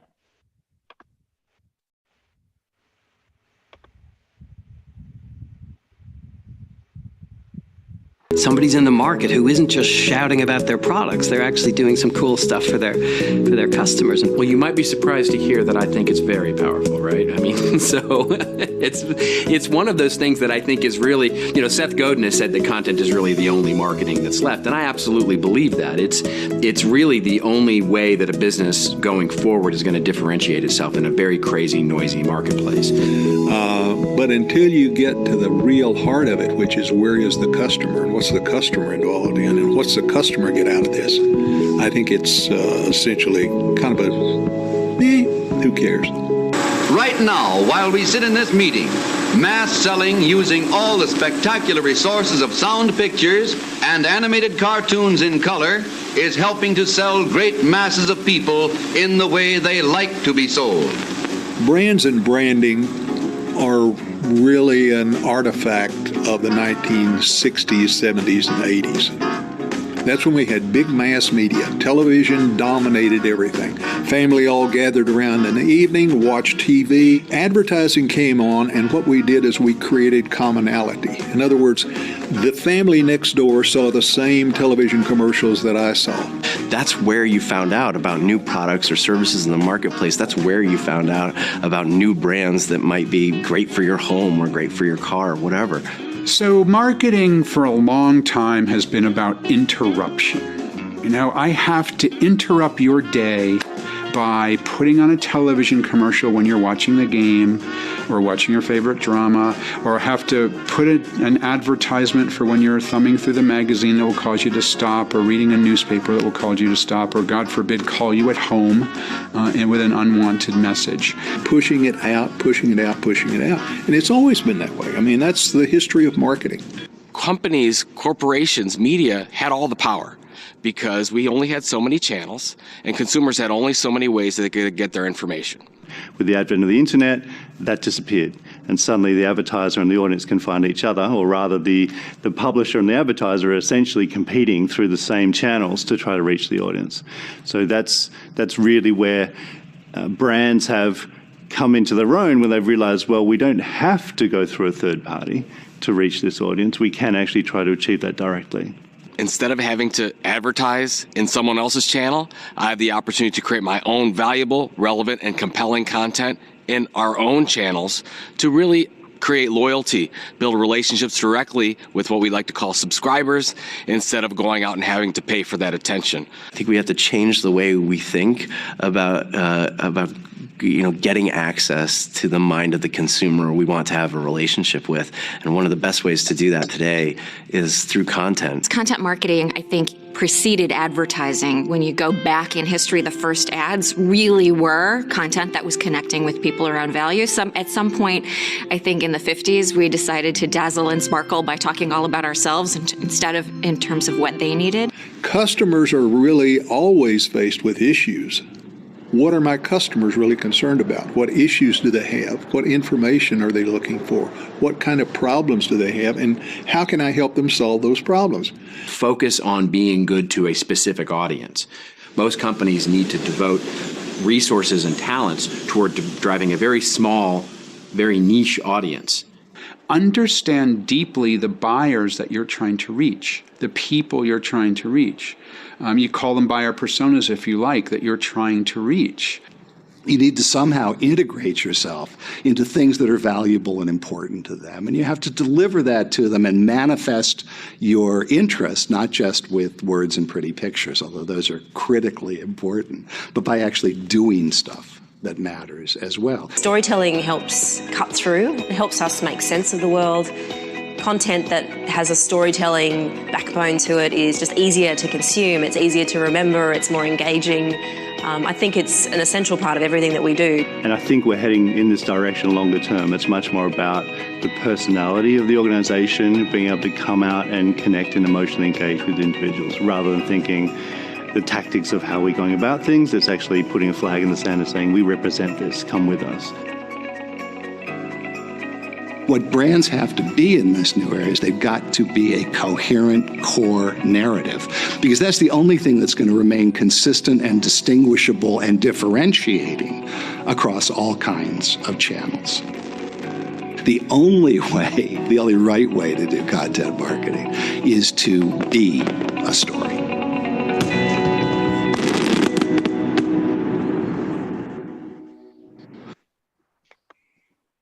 Yeah, so I would conclude by telling that, the only way for marketing is storytelling.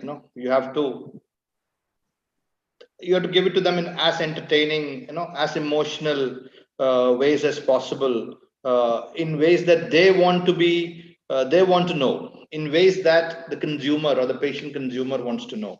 So With that, I would like to thank everybody for listening. The Delhi Ophthalmic Society. I've had the privilege of serving one of the members for almost 8-9 years until recently, Dr. Neera Agarwal.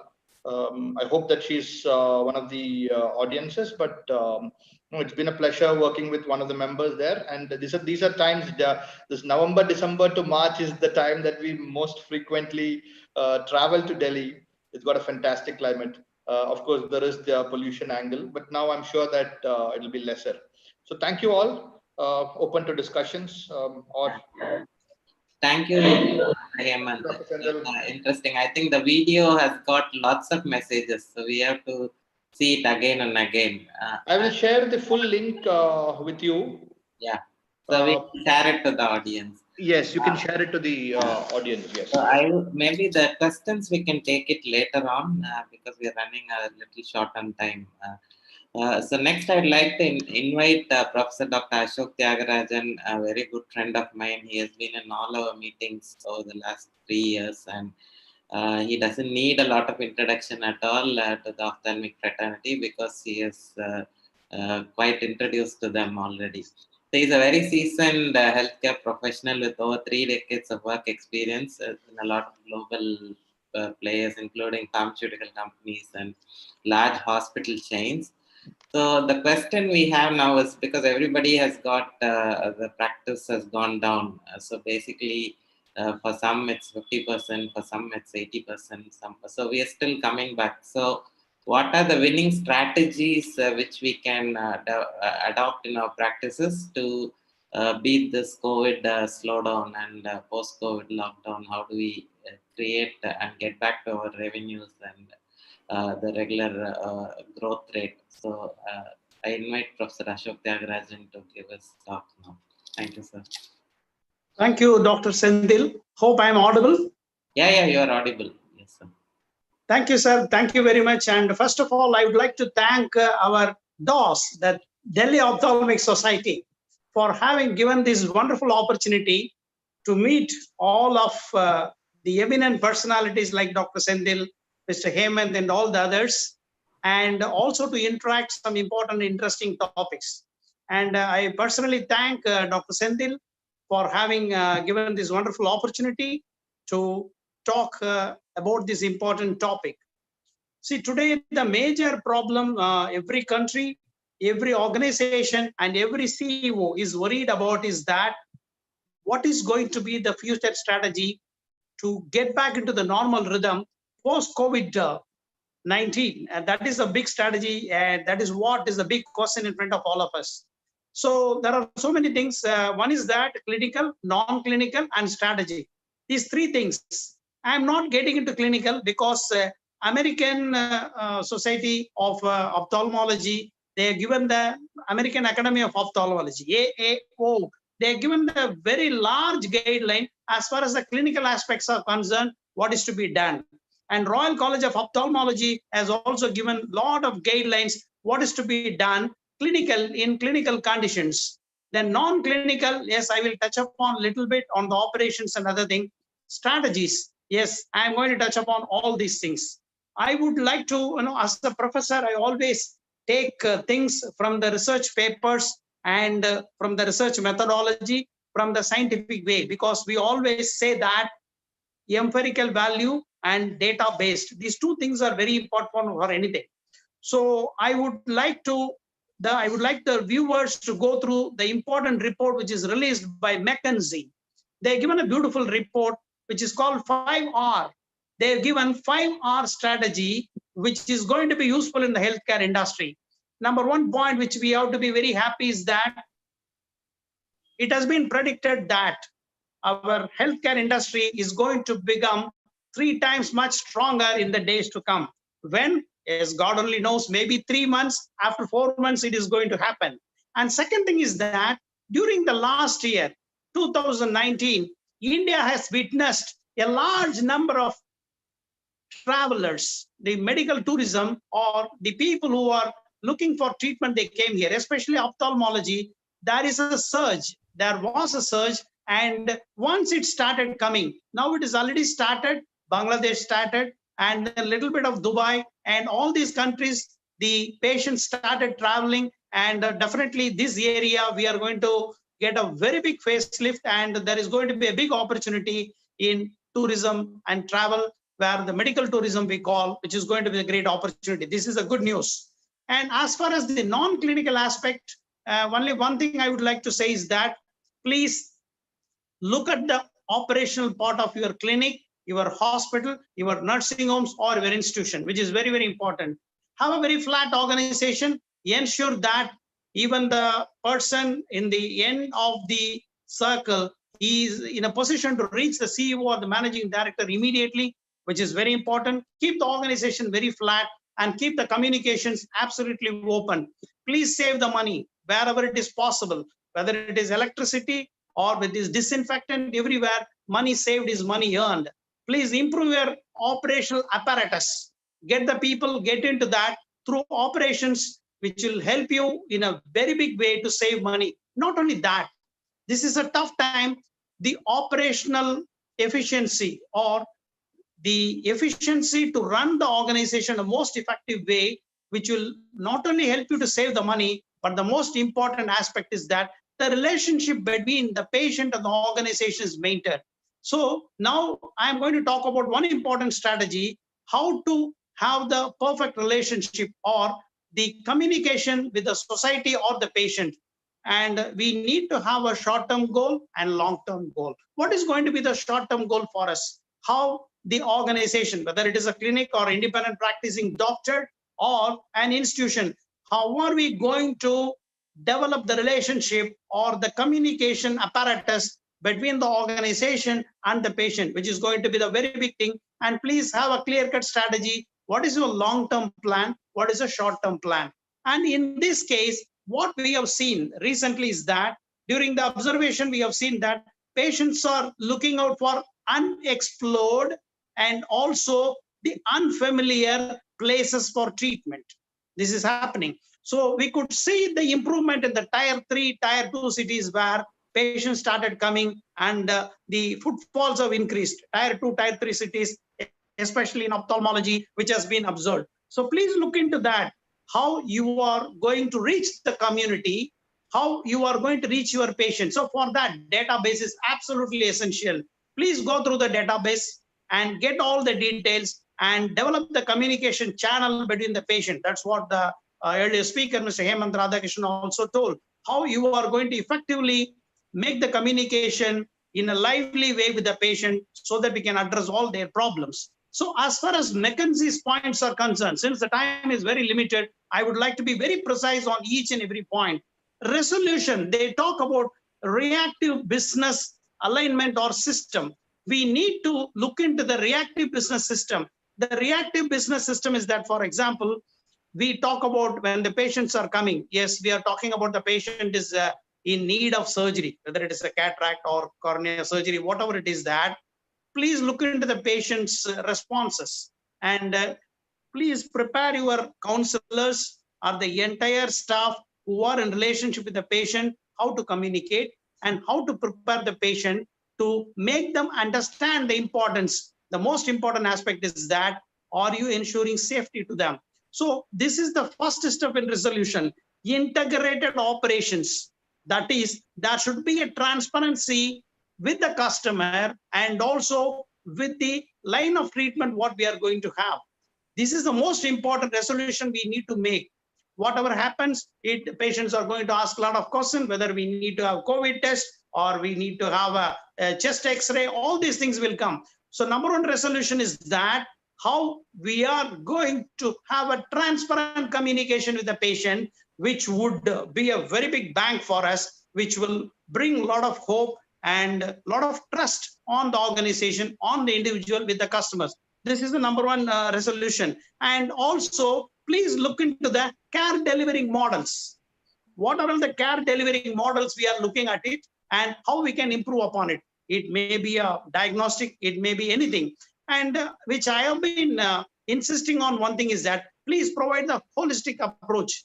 If a patient is having diabetes, please don't ask them to go to some other place to take the test. Provide there, tie up with some labs or something, or bring on diabetologist so that your care giving will be totally different. It will have a holistic approach. This is what is required now. When a patient comes or when a customer visits our place, we need to find solution. We need to find them at ease, or we need to provide them all the solutions at one single point of contact. This is very, very important. Resilience, only 3 aspects which I would like to touch upon: maintain liquidity, and number 2 is that address the solvency, and 3 is that grow the sustainability. These things are absolutely essential, and resilience is very, very important. These are all very tough times and very difficult to manage the finances, very difficult to manage the staff, because we are able to see even the bigger organizations that when there is a problem, when there is a wage cut, nobody is very happy. At the same time, lot of the organization getting into trouble in managing the finances. Please float at the top, and please follow these things, maintain, address, and also the most important aspect is that how to grow the business, how to be able to sustain in the market, which is very, very important. And the third thing is that what they talk about is the return. In the return, main thing is that talent, how to pull your talent, and the organizational apparatus, as I was talking about earlier, how to prepare your staff and the organization to meet the challenges in terms of providing the excellent customer care, or we talk about the one point of solution where the patient is at ease. And another important aspect is that the regulations, how are we going to manage the regulations and the new laws? Every day we are getting so many regulations. Even recently that the fire norms have been introduced, new task has been given. Once in 3 months, surveillance report, everything has to be done. Please return into all these things, look into each and every point of it to improve the organization or to prepare the organization to look into that. Finance is one of the important area where how we are going to manage and reimagine the whole thing. That is how you are going to innovate yourself in terms of the relationship between the patient and the organization. And please create flexible walls.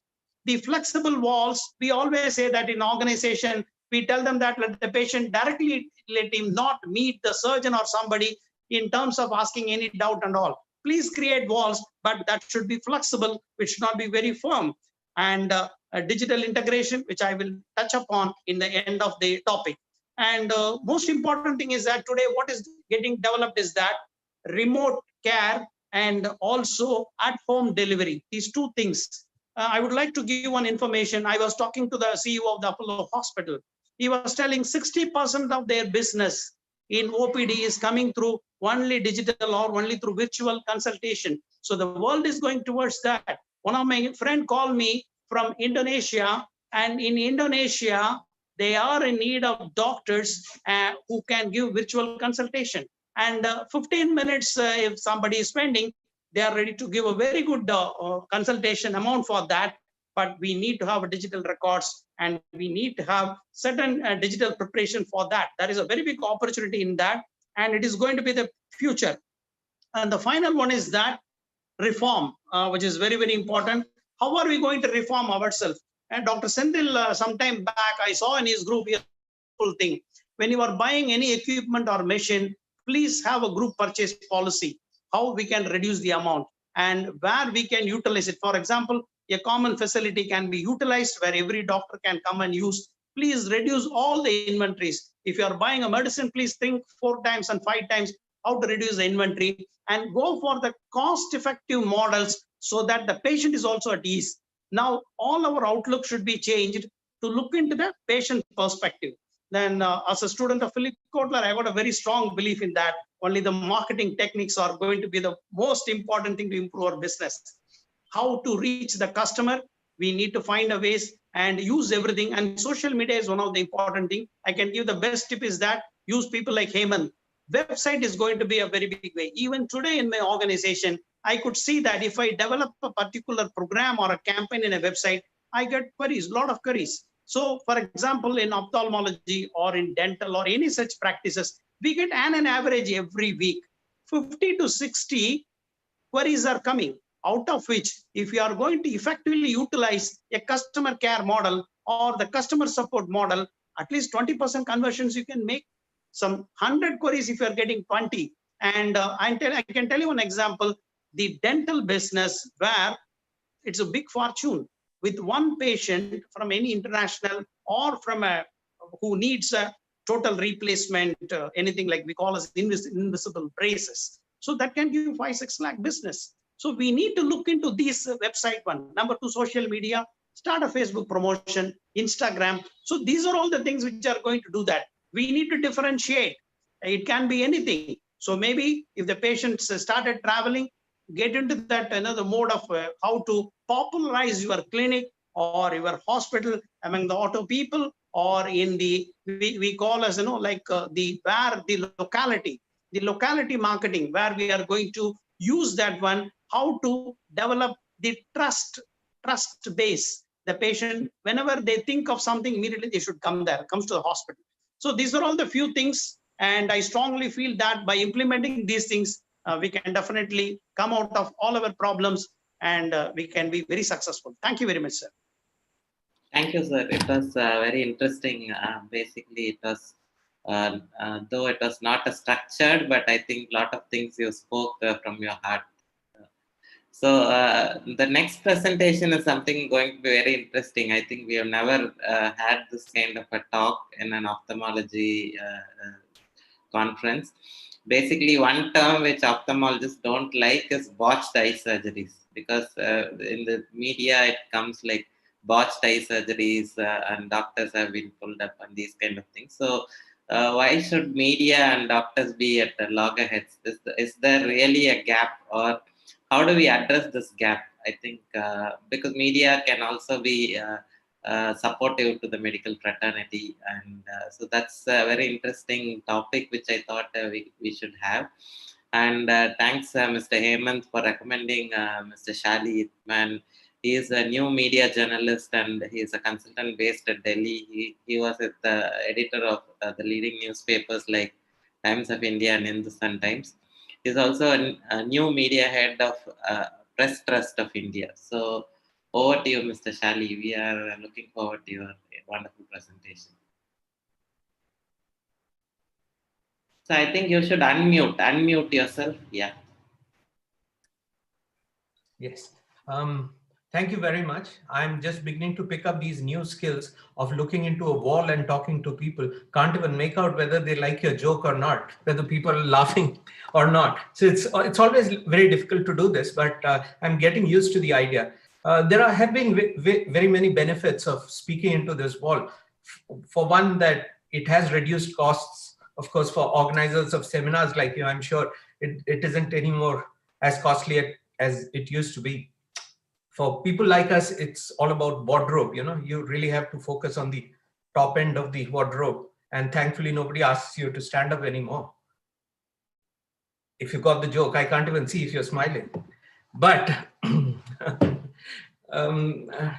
well, I am what you might call a former journalist. That's a very new term, because they say that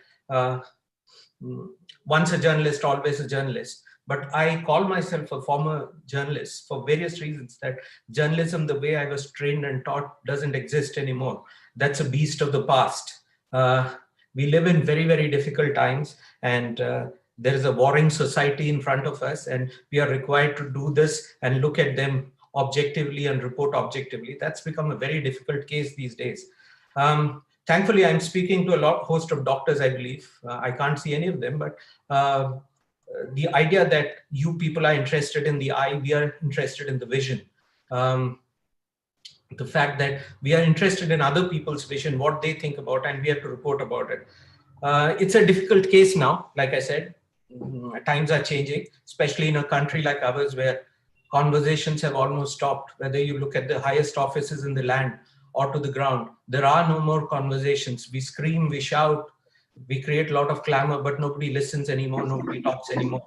And that's a difficult choice for societies. And when you ask me if I can help you bridge the gap between media and professionals like you, I say that's a very difficult choice you make for me. I don't know the way out. I certainly don't know how to do that. Besides, of course, the negative points, things are changing. The point is that today, if you want to keep up with the media or things that you're doing in your own profession, you need to sprint. Just to keep in place, you have to run as fast as possible. Otherwise, you're going to lose out. When I left journalism, I went into a totally different field. I now train commandos in the army. I'm a fight instructor for an Israeli combat form called Krav Maga. This was a childhood passion, which I took over when I left journalism because I had something to do. I wanted to do something. I had to keep my family fires burning. So I went into this field. Obviously, that threw open a lot of new things to me. And as I realized that fight and combat has changed over a period of time, what we see in India is, of course, Stone Age. But science has moved the war front so far ahead of us Indians that I'm kind of surprised that we still think that we are in this game. There was a conference I attended, and they showed that when they shoot a bullet, now it chases you all over, from a pistol, of course. When the bullet comes out of a pistol, it starts chasing you. And it will keep chasing you until it has put you down. So you run around bends, you go around corners, it will still be behind you. It works like some of the heat-censored rockets they send from aeroplanes. It's like that with bullets now. Things have really changed now. I saw a show on kidnapping of VIPs, and from some very remote part of the world, they actually dabbled with the car engine, and they forced a car coming at about 100 kilometers an hour, forced it to brake from another, sitting in another continent. They could manipulate and intervene within the car engine and the car speeds and cause it to halt. And I saw the car flipping over like this. You see, it's all remote, and nobody has to be in the presence, or no terrorist has to come really jamming a bullet at you anymore. They can sit at some far corner of the world and dictate all of this. I was told about new assassination attempts that were happening. I recognized that a president of a country had a heart surgery and he had a stent inside him from some other continent. Because it's an electronic device, they could control that stent and cause a heart attack in the president. Assassinations have become different. It's the same with you eye surgeons. The first conference that I went to, thanks to an invitation from Hemant, I was talking about Professor Kevin Warwick. In 1986, he sliced open his hand from here and inserted a small chip into his nervous system. The idea was that whenever he walked into his lab, the doors opened on their own, the air conditioner started setting itself to the comfortable climate that he wanted. There was a boiler on his kitchen table. It started boiling him a cup of coffee on its own. He didn't speak a word. He didn't operate a computer just by sensing it, because there was a chip inside his hand. Years after he successfully completed that research project, he introduced the same chip into his wife's hand. And in his book, he says that for a complete year, they stopped talking to each other. The husband and wife stopped talking to each other. It was almost like telepathy, and they could talk to each other using a computer in between. And that included the most private moments of their life, including making love to each other through these devices, sensory devices inside human beings. So you had almost converted a human being into a half robo. And see, this is now 1986, and we are sitting in 2020, and the world has actually changed so much. Tomorrow, if that same engineering field could be taken, and for you ophthalmologists, instead of talking about contact lens, which I had the fortune of listening at the ebb end of last session, if these lenses are now going to be implanted into your eyes, and these lenses are computer device, and right in front of me an image is opening and operating, and when I look at you, Dr. Senthil, I don't know who you are, I've never met you before, and I already have your Facebook profile running in front of me. Magic is happening in this world. So like all the times we are saying this, if you need to keep in place, you have to sprint with this world. What I talk about today is old history. I'm talking of building future histories. You have to change. The reliance on old newspapers, give it up, give it up. There is no point chasing the newspaper journalists anymore. TV shows don't have time for you. You're talking about good intelligent world, civilized worlds, they don't have time for you. You have to create your own media. And hence, it's important for every professional now to hunt for his own media, to make his own media. The social world has immense opportunities for you. You just have to pick these trains and start building. You need very few people to help you do that. Of course, when professionals come, they can help you popularize yourself on the media, but on your own, you can take these first baby steps. Go there. I know it doesn't take a lot of learning. For you to become a doctor, you have to spend years and years. I can't even fathom that. 12, 15 years, you sit, pour over books and learn and reach the stages. You don't have to do that. I mean, media is simple business. It's not rocket science. And hence, I would urge all professionals to look at that closely and to move into the social advancement now and stop relying on these old age dead devices called newspapers. I don't know if a child picks up a newspaper anymore. And you're looking at that world. Your community is the future. It's not today. Today is dead and gone. Let's look at the future and start building communications channel using social devices, using websites, new age template-free websites, personalized websites that address you as individuals. These kind of revolutionary things are happening. Please come on. This is frontier science. Okay, let's all keep pace with it. That's all I have for you today. Thank you so much. Thank you, sir. It was actually giving us a lot of insights. Maybe you took us into a different world, maybe like a science fiction, and then brought us back into journalism and which type of journalism we should be focusing. And very interesting, very interesting. Maybe we should give you a lot more time. Maybe this kind of a talk needs maybe a full session so that you could bring in all your thoughts on this. So thank you for that wonderful talk. So I think next is my presentation. So I don't want to waste any time on getting introduced or maybe I think most of the. But we would like to introduce you, sir. Yeah. So thank you, sir. Then you can do that. I'm very happy to say a few words about Dr. Senthil. Very charismatic and very dynamic personality. Dr. Senthil is an ophthalmologist. What is so great about him is that he's a CEO and also the founder member of WellCare, an organization he has started and which is leading in the teleophthalmology. Also, is a director for Pranav Healthcare, Pranav Ophthalmic Hospital. And for the past 5 years, the concept of teleophthalmology has gone leaps and bounds. And he has initiated, I can say he's the father of the teleophthalmology business in this part of the world, and he's doing exceedingly well. A very good advisor, and he's a role model for all the people who looks for an advice in running the ophthalmology business. And the great thing is that is Opthal.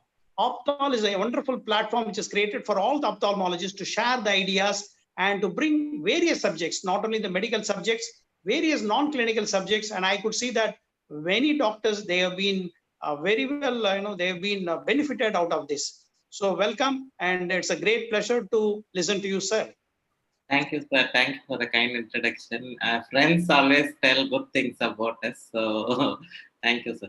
So basically, my presentation is about a very interesting topic. So business engineering for ophthalmic practices. So there are three words in this topic. So business, engineering, and ophthalmic practice.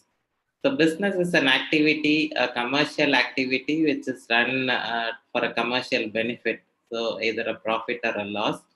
And engineering is, as per the dictionary definition, is application of maths and science to solve a problem. So basically, business and engineering and ophthalmology practices, we always know what it means. So how do we connect all these three? Business, engineering of ophthalmic practice is nothing but how do we apply the principles of business to improve our ophthalmic practice? Because the day an ophthalmologist starts a practice, he is always an entrepreneur. But the medical colleges don't prepare us for this.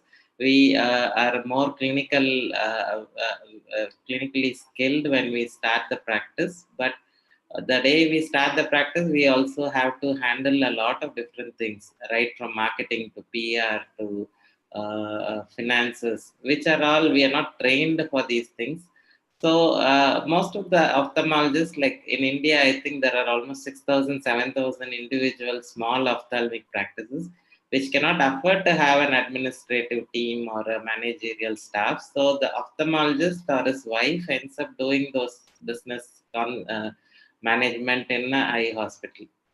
So mostly we do mistakes and we learn by mistakes, but maybe if we have some kind of a business insight and apply some business knowledge and do business engineering for the practice, I'm sure we would be able to practice more successfully and more efficiently. Gone are the days, maybe 10, 20 years back, an ophthalmologist can start a small practice with an OPD and then scale it up slowly. But now with the expectation of the patients, it's not possible to start a small practice. And the cost of starting our practice is increasing day by day. And we have to understand all these business concepts before we actually start up a practice and things like return on investment. Are we calculating all these things? I think that is important. So that's going to be the idea of this presentation for the next 10-15 minutes. So this is an interesting statement. I think this statement has a controversy. So how can somebody be successful, too busy but not too successful? So most of the doctors, I think, are too busy, but they're not too successful. So success, I don't mean only the financial part, but success is also about having time for your own passion, pursuing your passion and all those things. So I have read this book by Robert Kiyosaki, which is called the Cash Flow Quadrant, which divides people into 4: employees, self-employed, entrepreneurs, and then investor. So as ophthalmologists, when we are full-time working for the government or for some private practice, so we are an employee. The next stage is the self-employed, in which most of the ophthalmologists fall, where we start our own practices. But the problem with the self-employed category is we become employees of our own organization. So we don't have time for a lot of things because our quality time is spent on a lot of things like, has the staff come on time, or have I paid the electricity bill? So we don't have time in a self-employed category, and the revenue generation potential is also not that great when you are self-employed.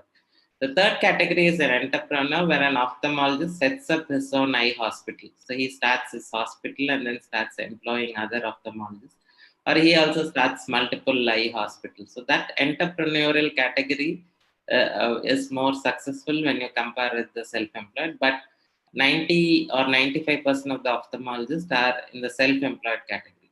And we become investors when we actually invest in other businesses, maybe start up invest in another eye hospital chain, or maybe invest in non-related activities also.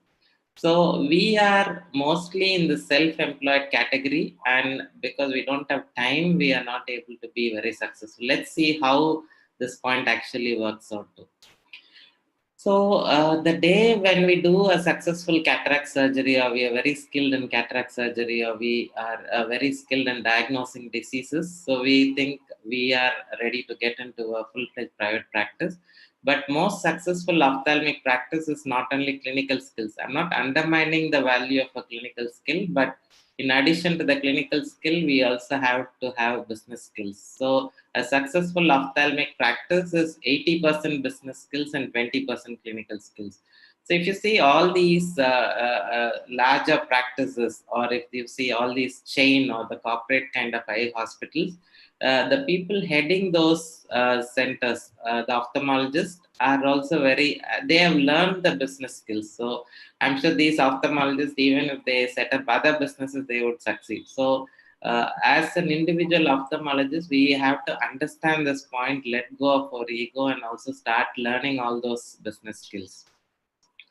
So what is this business engineering? So basically it's about channelizing the people. So every business in India, it's not difficult to start a business, but the most difficult thing is to manage people. Every business is a people's business, and you have to manage the people working for you. So when we think of the concept of business engineering in our practice, it is basically how do we channelize the people working for us to own proper processes to ensure the best. So how do you ensure that our employees are 120% productive and not 80% productive? So when the employees are productive, so they create satisfied customers, satisfied patients. So when the patients are satisfied, it creates value to the organization, both financially and also as a business. So this is the business engineering which we have to focus. So improve the productivity, which leads to improved satisfaction of the client, and then creating value. So if we understand these three concepts, I think we can re-engineer our practices in a better way. So as I told you before, managing people, every business is about managing people, because we have so much 130 crore population. So starting a business or getting the customer is not going to be difficult. But how do we manage the people working for us? So that is the most challenging part in running a successful ophthalmic practice. So I'm sure you would have listened a lot of HR lectures basically about managing people. And so the most common point I want to focus is that we should not micromanage. As doctors, we always are a little bit fearful about letting people do their jobs. So we start micromanaging everything. We have to supervise, but doesn't mean that we have to do everything by ourselves. Because there is only a limit to what we can do. So let's say as a doctor, we employ a junior doctor, maybe he can be supervised, but let us not allow him, most of us don't allow him to be independent at all. So we have to let go of this idea of micromanaging people. The second thing is about trust. We need to have trust on our employees and create a transparent mechanism in our organization. So basically, even the lowest level employee should know what is the revenue of this organization and how are we doing, and create very transparent processes. So the employee should trust us. Only when the employee trusts us, then they are going to deliver the best. So the trust of an employee comes when we act as per our words. So we don't have any kind of system where we give. So that's creating the trust is very important. The third thing is communication. So as doctors, we are always busy with the patients, but do we communicate with the lowest level employee in our organizations? And is the organization's vision and mission communicated to every employee? And are the employees motivated? The other thing we have is we don't have patience as doctors. So suppose we appoint a marketing person, so we should give him the time to perform. Let's say we engage Hemant for his social media and this marketing. So it's not possible for him to deliver results within, say, 2 months, 3 months. So we should have this patience and then create accountable processes and create a positive mindset, and also solve problems, maybe personal problems and the business problems within our employees. The second thing is process. So let's say, take an example of we go to Starbucks. So a coffee in a Starbucks, either in Africa or either in Ananagar, is the same. So that's because they have these well-defined processes with which they deliver. So is it going to be the same even if we are not there? Are we having processes in our organization which deliver good quality? So we have to define the process, and we should have systems to measure the process and analyze them, whether the systems are working, and continuously try to improve the processes, and also have control on the process. If there is something going wrong, we have to control on the process.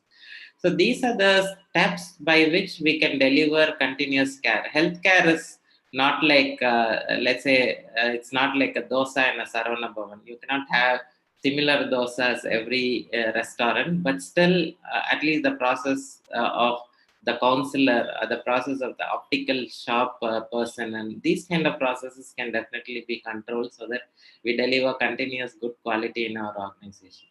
So for example, let's say, I think most of the time we don't have systems or even simple processes. A simple chart like this where we can monitor our revenues, number of OPD coming in month on month, year on year, is it increasing, and what is the revenue we are getting from the OPD, and maybe how many procedures have we done, and is there the return on investment coming from the equipment, and how many glasses have we prescribed and how many have been sold, and how many cataracts we have advised and how many got converted, and what is the reason for the conversion percentage to be low, and what is the total revenue. So we need to create these charts to monitor the process monthly and yearly. This gives you an idea of how we are progressing. I'm very sure that I incurred at least 20-25 practices before I made this chart.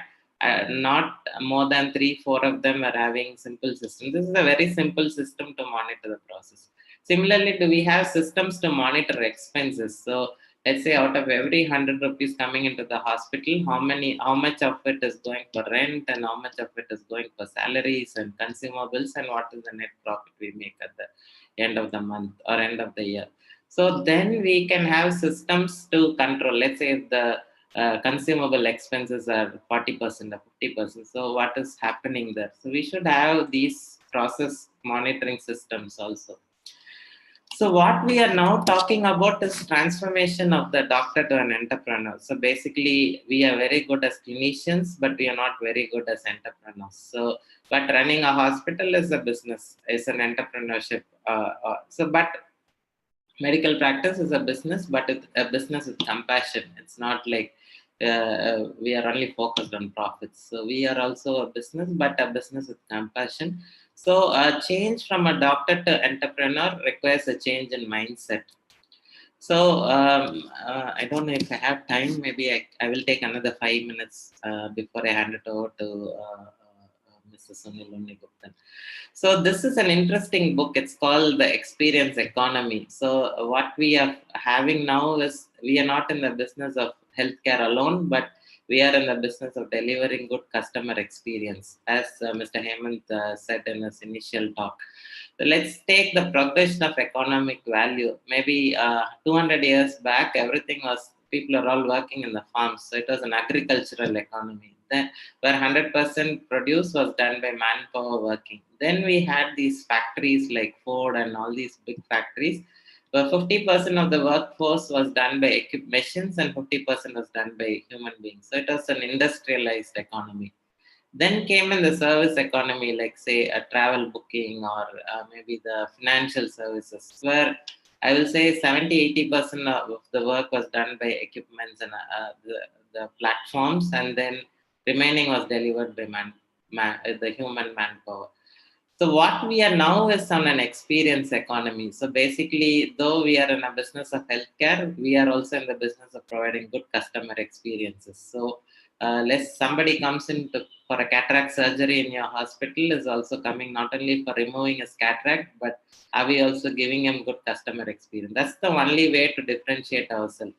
Let's take the example of a coffee. A simple coffee as a bean or a coffee powder as a simple commodity, which is say 10 rupees or 20 rupees. The same coffee grounded and packed is a good, which is say 50 rupees or 60 rupees. When the same coffee is given in a Saravana Bhavan restaurant, it is say 60 rupees or 70 rupees. And the same coffee in a Starbucks is 200 rupees. So it's the same coffee, but we are paying for the experience in the Starbucks. So are we creating that kind of a good experience for our patients? So that's the only way to differentiate ourselves, because every doctor can deliver good surgery. Every doctor can have the best of the equipments, but the interaction, the personality of the doctor and the experience the patient gets is more important in this economy. So then the second point is about differentiation. Now every city is flooded with ophthalmologists. The rural scenario is different, but the cities, we have a huge volume of ophthalmologists. So only way to differentiate, survive here is to differentiate. So how are we differentiating? So how different is our practice compared to the other person? Are we a pediatric ophthalmologist, or do we have the different equipment, or is there something different about our practice? So we need to create the differentiation and identify the right customer segment and differentiate to succeed. So maybe something related to what Mr. Shali was speaking. So as doctors, we always think, okay, to get more patients, I can advertise. Even ethically, advertising is not right as a healthcare professional. So and advertising is only going to cost you money. So the media advertisement is not cheaper. And The patient also thinks when somebody is advertising, patient sees you skeptically. He feels that, oh, this doctor has not practiced. That's the reason he's advertising. So don't advertise. I see a lot of advertisements saying 50% off on LASIK surgery. We are not selling a pure commodity. So healthcare is related to quality. When we put a discount offer, it means that patient immediately suspects the quality. So what we have to focus is more on creating good public relations. So we need to understand the difference between marketing, advertising, and public relations. So marketing is a system or process to improve the number of customers approaching us, and advertising is a way to do that. I will not suggest for the paid kind of an advertising model for healthcare. What we have to do is create this good public perception. Say Arvind Eye Hospital, they never advertise. They did all these public relationships. So when you go out into the market and do a camp, you're going to, it's creating a public awareness. So talk about diseases, create awareness to public about all these good, diseases happening, or create awareness about diabetic retinopathy. Or if you have a difficult surgery done, which the media would like to write about it, you create that public relation. So focus more on PR and less on advertising. So that's the third point I wanted to drive. And I'm sure all of you are aware of the red ocean and blue ocean strategies. Whatever the regular businesses or the regular eye care we are providing is a red ocean now. So, and the only way people try to compete is by lowering cost or then saying we have the best technology and other things. It's a very bloody kind of a market in the existing red ocean. Focus which are the blue oceans in ophthalmology. Are we having some blue oceans? So let's take the example of Himalaya drugs. So they created this brand of Ayurvedic medicines because the Ayurvedic medicines didn't have a big brand. There are only few families selling. So they created that blue ocean of Ayurvedic medicines and created a brand around that.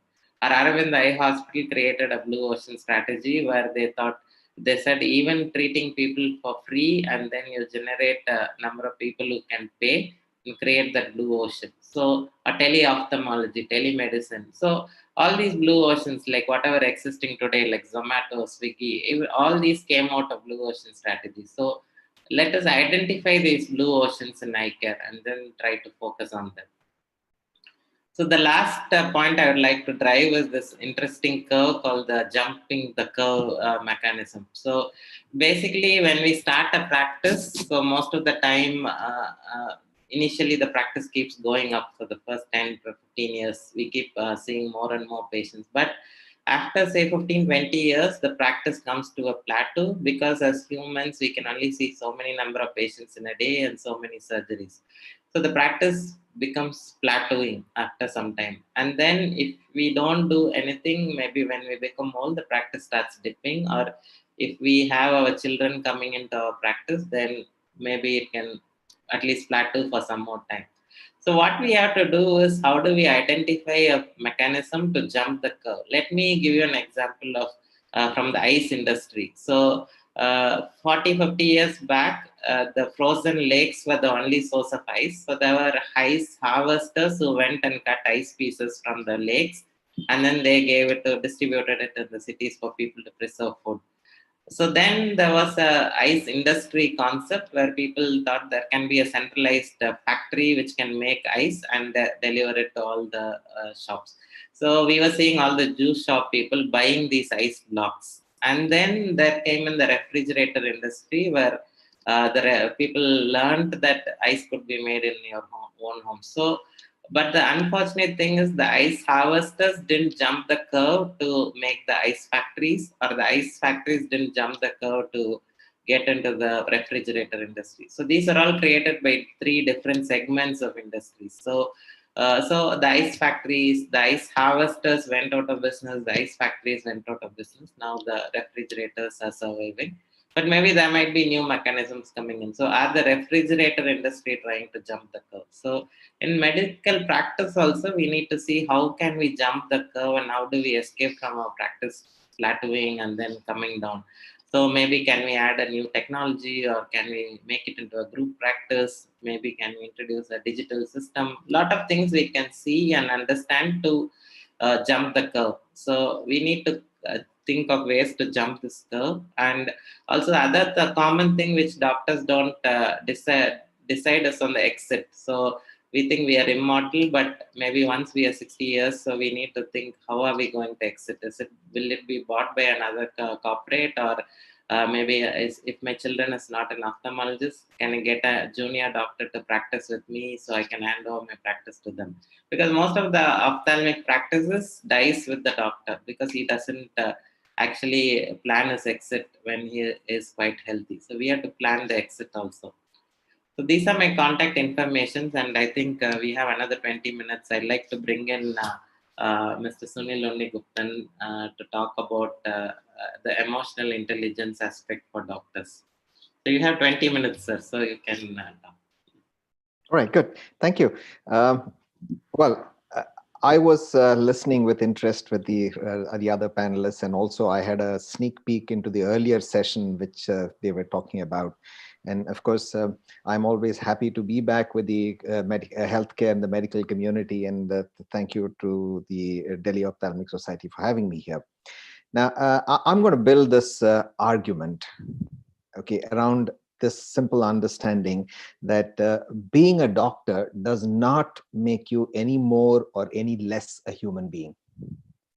So you are a package, and that makes you equally strong and just as vulnerable as any of the rest of us are there, rest of us in the community.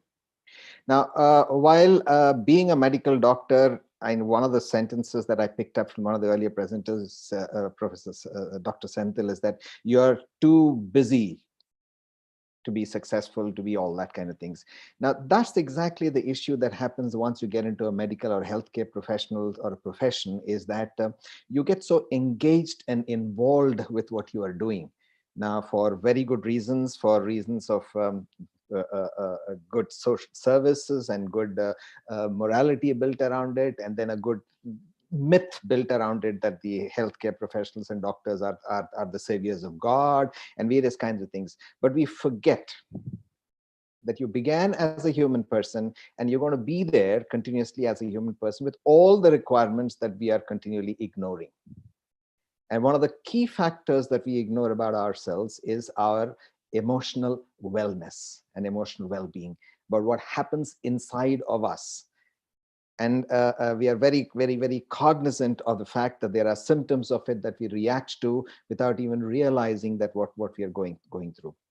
So we go through all kinds of things that happen to every one of us. You have ecstasy and happiness over the successes that you achieve, phenomenal advantages that you get from the praise and the gratitude that people whom you treat and help shower on you. You also go through the severe lows of sometimes not really understanding why you're feeling very low. You're not able to connect to members of your family because they don't have time to spend with you, or you don't have time to spend with them.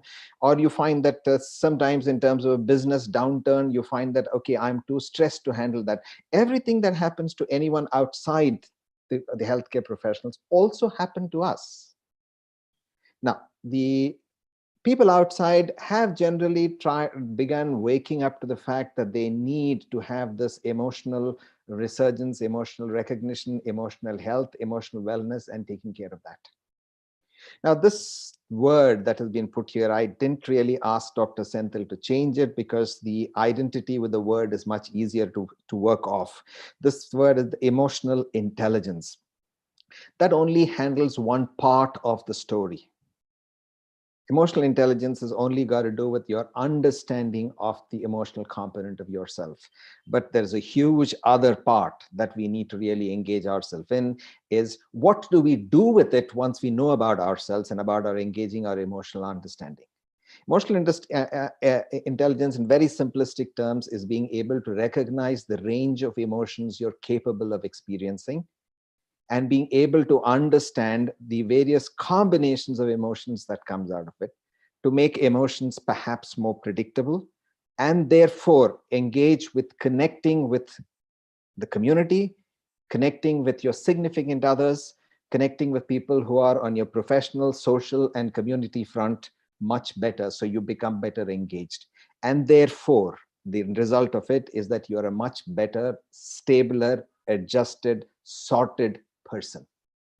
You're at peace with yourself. You're at peace with the world. Now, nothing spiritual about it, but simply in very practical terms. Can we have a very good, healthy feeling about ourselves? Very much possible with being successful as well. The only thing that you need to do is that you need to do something about it. It's not something that is God-given and then you go every morning to the temple and then pray to God and then God takes care of you. No, God doesn't really bother very much about your emotional health. You need to worry about it. So that's exactly what we need to understand. Emotions are things that keep you alive. Emotions are things that keeps you being the person that you are. The composite personality that you experience is a result of an emotion that you go through. Now, when you look at anybody, now there are a few of us that you can see on the screen, or maybe if you look outside the room and outside thing, you may see people around you. When you look at a person, all that you can see about a person is his or her physical form, and then you can recognize behaviors. And we understand the person through these two aspects, the physical person and then the behavior the person exhibits. But these two things are the result of a cocktail of things that happen inside you. A large part of it conduits through the emotional aspect of every individual.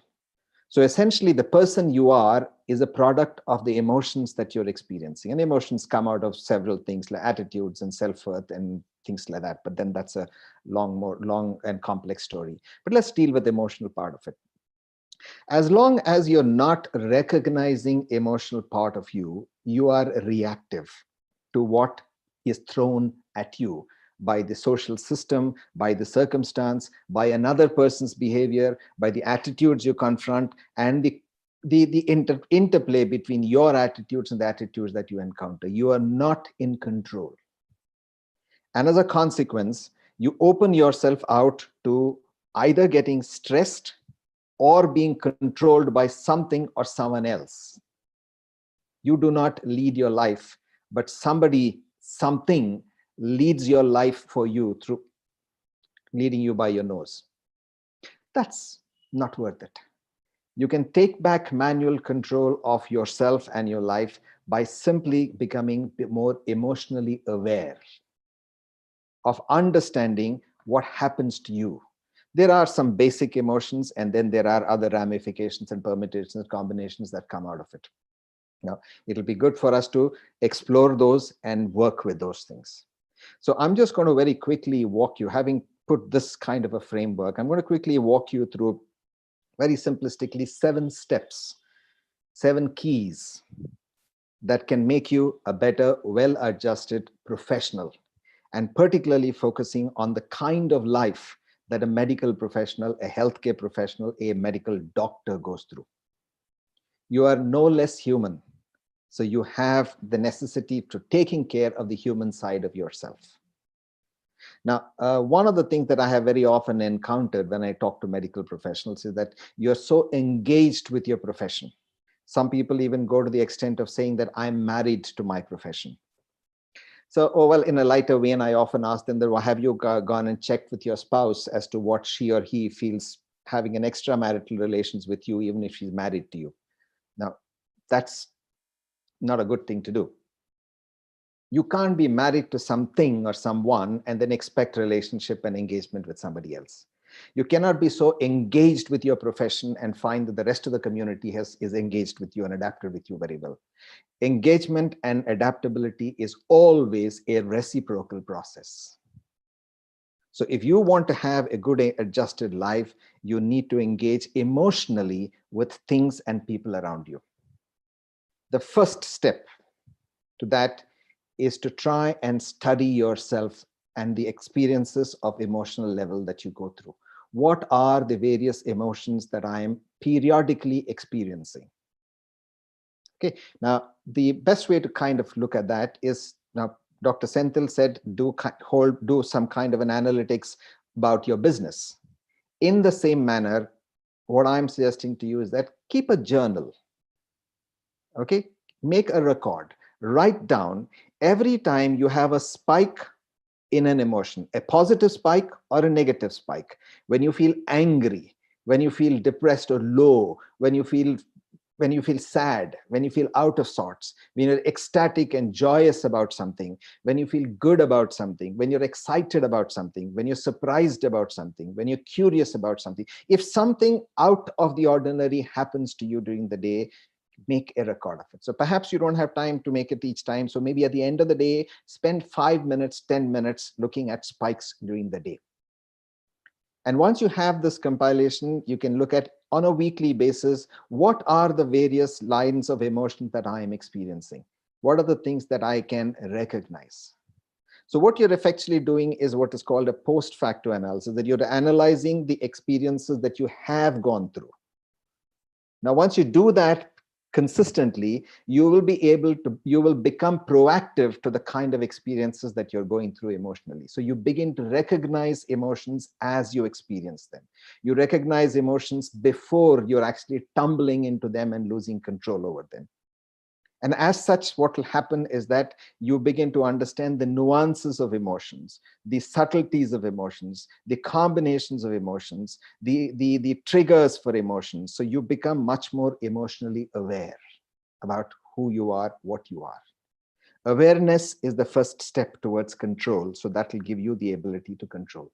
So the first key is to study yourself, learn about yourself, and understand the emotional element of yourself. The second step is for you to essentially take the responsibility to care for yourself. You may have all kinds of altruistic motives in becoming a medical doctor and feel that, yes, I'm responsible to the world and the world is looking up to me. All that is fine. But what about the responsibility to yourself? There is a necessity for you to have an element of selfishness about your own care. So feel responsible for your own care, which means that take time out for yourself. Perhaps on a daily basis, perhaps on a weekly basis, but sometime you need a time for yourself away from all other engagements that you are tied to. Now, when you come back out of this time for yourself, whether it is meditation, whether it's a small holiday, whether you're going out for a walk without any companionship out in the daytime, whatever, the world will still be there. Okay, they will still wait for you. But you need this time to rejuvenate, to find yourself, and to actually become more energetic as a consequence of spending time with yourself. So create this time and space for yourself periodically. Now, I'm leaving the periodicity to you depending on your commitments, capability, and the abilities to make it happen, but create room for yourself. That's the second aspect that I'm asking you to look at. The third part is to create certain lifestyle changes that you might need. All of us are experiencing some level of stress, whether it is a business stress, personal stress, whether it's a relationship stress, whether it is a health stress, whatever kind of thing, we are under several different kinds of stresses that we're experiencing. So we need to look at managing the stress component of it. And that can happen simply by lifestyle changes. Now, there are plenty of literature and advisories on it, but managing stress is an important component of being emotionally stable. Okay. The fourth thing that I'm trying to look at, to ask you to do, is to protect and build personal relationships. And personal relationships can only happen if you invest in them. They do not happen accidentally. Just because you got married, you don't get a spouse. You need to relate, and you need to create the relationship for a spouse to have a spousal relationship. It's not a social contract. It's a human-to-human transaction. You cannot buy a friendship. You cannot sign on a friendship. You need to build and work on that. Trust is an engaging factor in that, and that takes time and effort. So build relationships. People who have good relationships have a better, stable emotional self, because you have an opportunity to open out and share. In a generation ago, we had an entire family system that took care of this sharing and having this buffer for ourselves to be good at. So build relationship with things in a personal home, in your community, and every other part of it. An extension to this is the next key: have a social contract. Build friendships beyond your own profession. Look at your top 10 or top 15 friends who are closest to you. How many of them are non-medical doctors?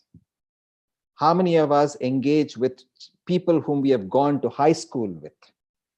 People whom we have met outside the medical profession. So you need to engage with people of a diverse, different kinds of people. The more variety that you engage in, the better you will understand how relationship function, and your connect with the society also increases. And therefore it creates a much more, a better environment for an emotional stability. Okay.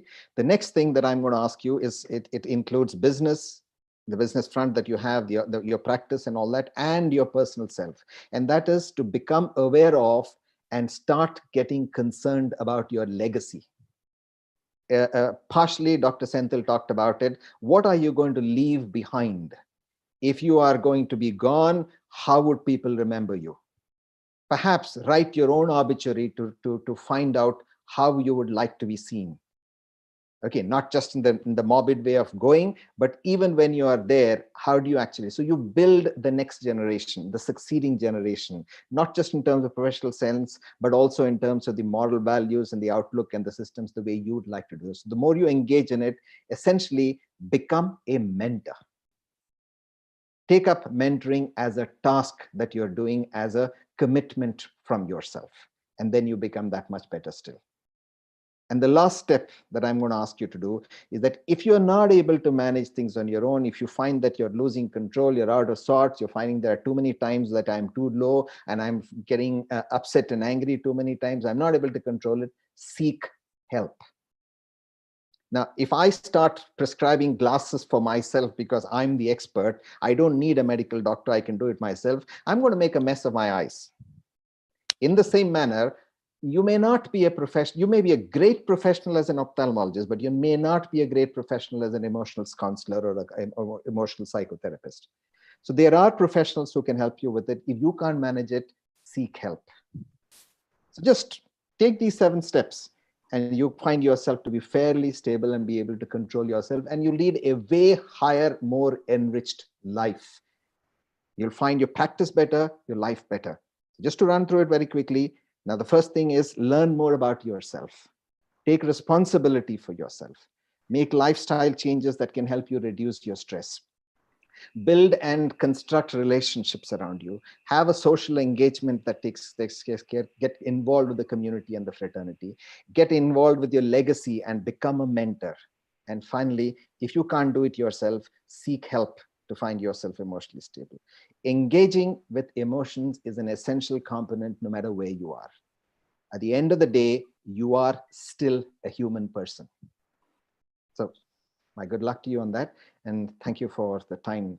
I'm going to hand you back to Dr. Senthil. Yeah. Thank you, Professor Sunil. And it was very thought-provoking, I think. Only thing I feel about our session is that each of these talks should be at least for half a day. So we are not short of time. I think the people for the next session have already come in. Sure. And, so maybe we have to vacate that. Thank you everybody for the time. And basically it was like close discussion among ourselves, because we were not able to see the audience. It was just like all of us sitting and talking together. Only thing missing was the coffee. So hopefully next time we will be. I do look forward to us being there in person, someplace, some location. Yeah. Well, so point about because as doctors, most of our friends are only doctors. So that point is very important, where you create these networks among people of varied specialities. Maybe the good thing is about the school friends, because most of your school friends, many of them may not be ophthalmologists. So I try to communicate with them. So thank you, everybody. Thanks, Professor Ashok. Dr. Shali. Thank you, Mr. Shali. Thank you, Mr. Hemant. Thank you, Ashok, sir. Thank you all. And thank you, Dr. Senthil. Yeah, thank you, sir. We'll look forward to meeting you soon. No? Yeah, definitely. We'll have a meeting. Thanks. Probably next year, early next year, a few days from. Hopefully. Thanks, and thanks the Delhi Ophthalmic Society. Hope it was. Thank you. Thank you. Take care and stay safe. Yeah. Bye bye. Bye bye. Bye.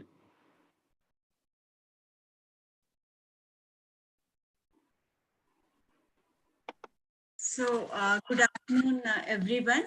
And I can see Dr. Chandrasekhar and Dr. Gagan, Dr. Arneja and Dr. Nutan for this session. And Dr. Saurabh is not going to be here. He was the chairperson.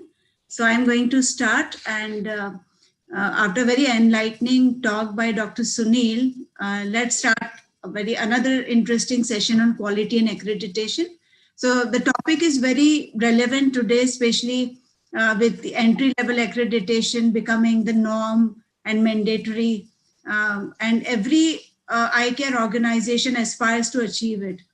But what I would like to emphasize is it is not just to get the certificate, but one should aspire for or strive for continuous quality improvement in their hospitals. So we have eminent faculty with us and who is going to cover each and every aspect of quality and accreditation. So without further delay, I would like Dr. Arneja to start his talk first on, so he's going to talk on ambulatory daycare accreditation. So can you please share your slides, Dr. Arneja? So Dr. Arneja basically is an ophthalmologist with passion on for quality improvement and accreditation, and he has done MBA and quality management course and accreditation course, and he is also an NABH assessor and internal auditor for JCI, and he is a member of quality team of ambulatory care facilities, QCI. So Dr. Arneja, please. Thank you, Dr. Sunita Dubey. I'll be presenting on Ambulatory Care Center Accreditation. Ambulatory Healthcare Facility Center, it is a center that provides walk-in and walk-out ambulatory healthcare services, both in OPD as well as surgical. It doesn't require an overnight stay in hospital, or the expected duration of services does not require more than 24 hours after admission.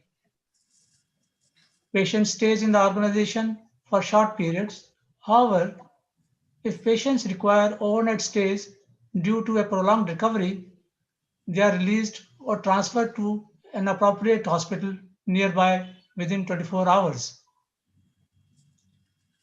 Ambulatory care includes diagnosis, observation, consultation, treatment, interventions, and rehabilitation services. This care can include advanced medical technology and procedures like operation. First of all, the question arises, what is accreditation? A public recognition of the achievements of accreditation standards of an eye center as demonstrated through an independent external peer assessment of that organization's level of performance in relation to the standards. These logos indicate that the center is providing services as per global standards by qualified and trained staff. Rights of customers are protected and emphasis is given on infection control practices and environment safety. What is quality? Quality is totality of features and characteristics that bear on its ability to satisfy the stated and implied needs of the patients. Ambulatory care is a day care center where patients just walk in and walk out. Ambulatory care standards are framed for dental centers, eye centers, diagnostic imaging centers, medical centers, daycare surgical centers, chemotherapy, physiotherapy, and rehabilitation services. First ambulatory surgical center was started in USA on 12th February 1970. That is about 50 years from now at Phoenix, Arizona, USA. Since then, they perform about 25 million procedures each year. This QI has started the accreditation standards for ambulatory care facilities in India recently only. Ambulatory care standards are categorized into 10 chapters. There are 71 standards and 268 criteria. First 5 chapters are focused on the organization functioning.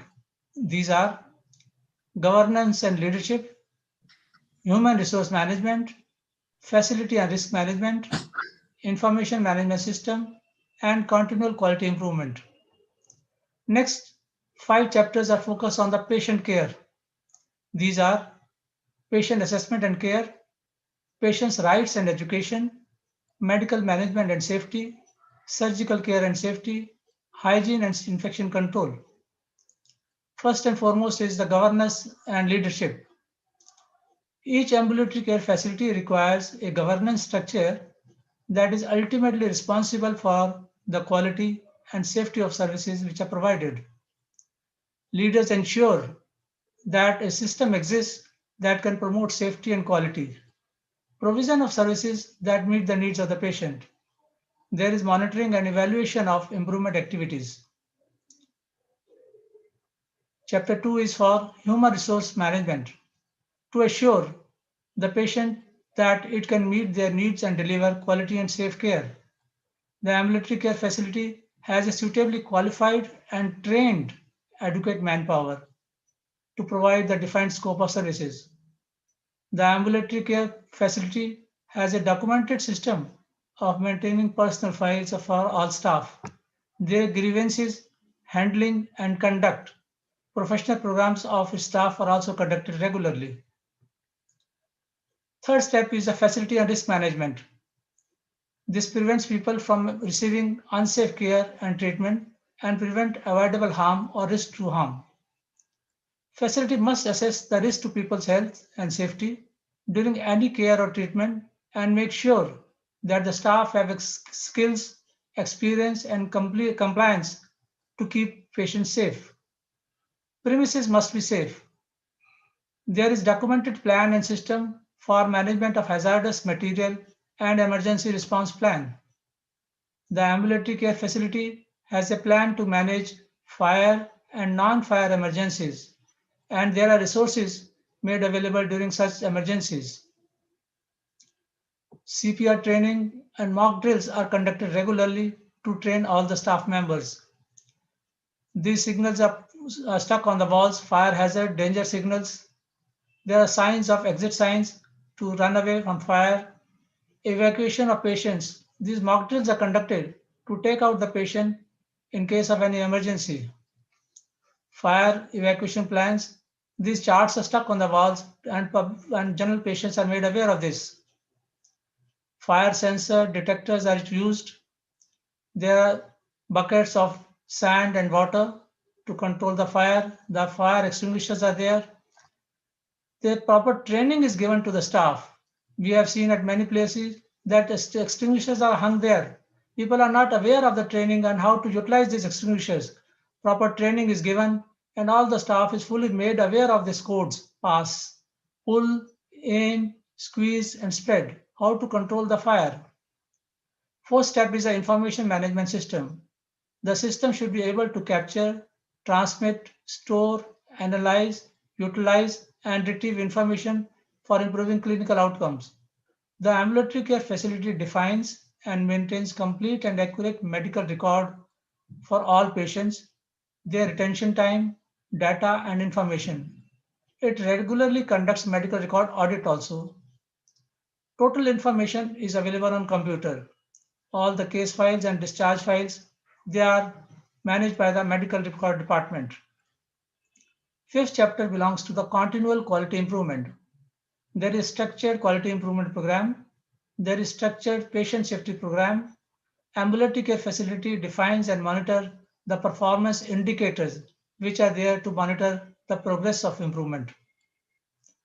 Sixth chapter is patient assessment and care. The ambulatory care facility defines and displays its services. Initial assessment is conducted of all patients being cared for.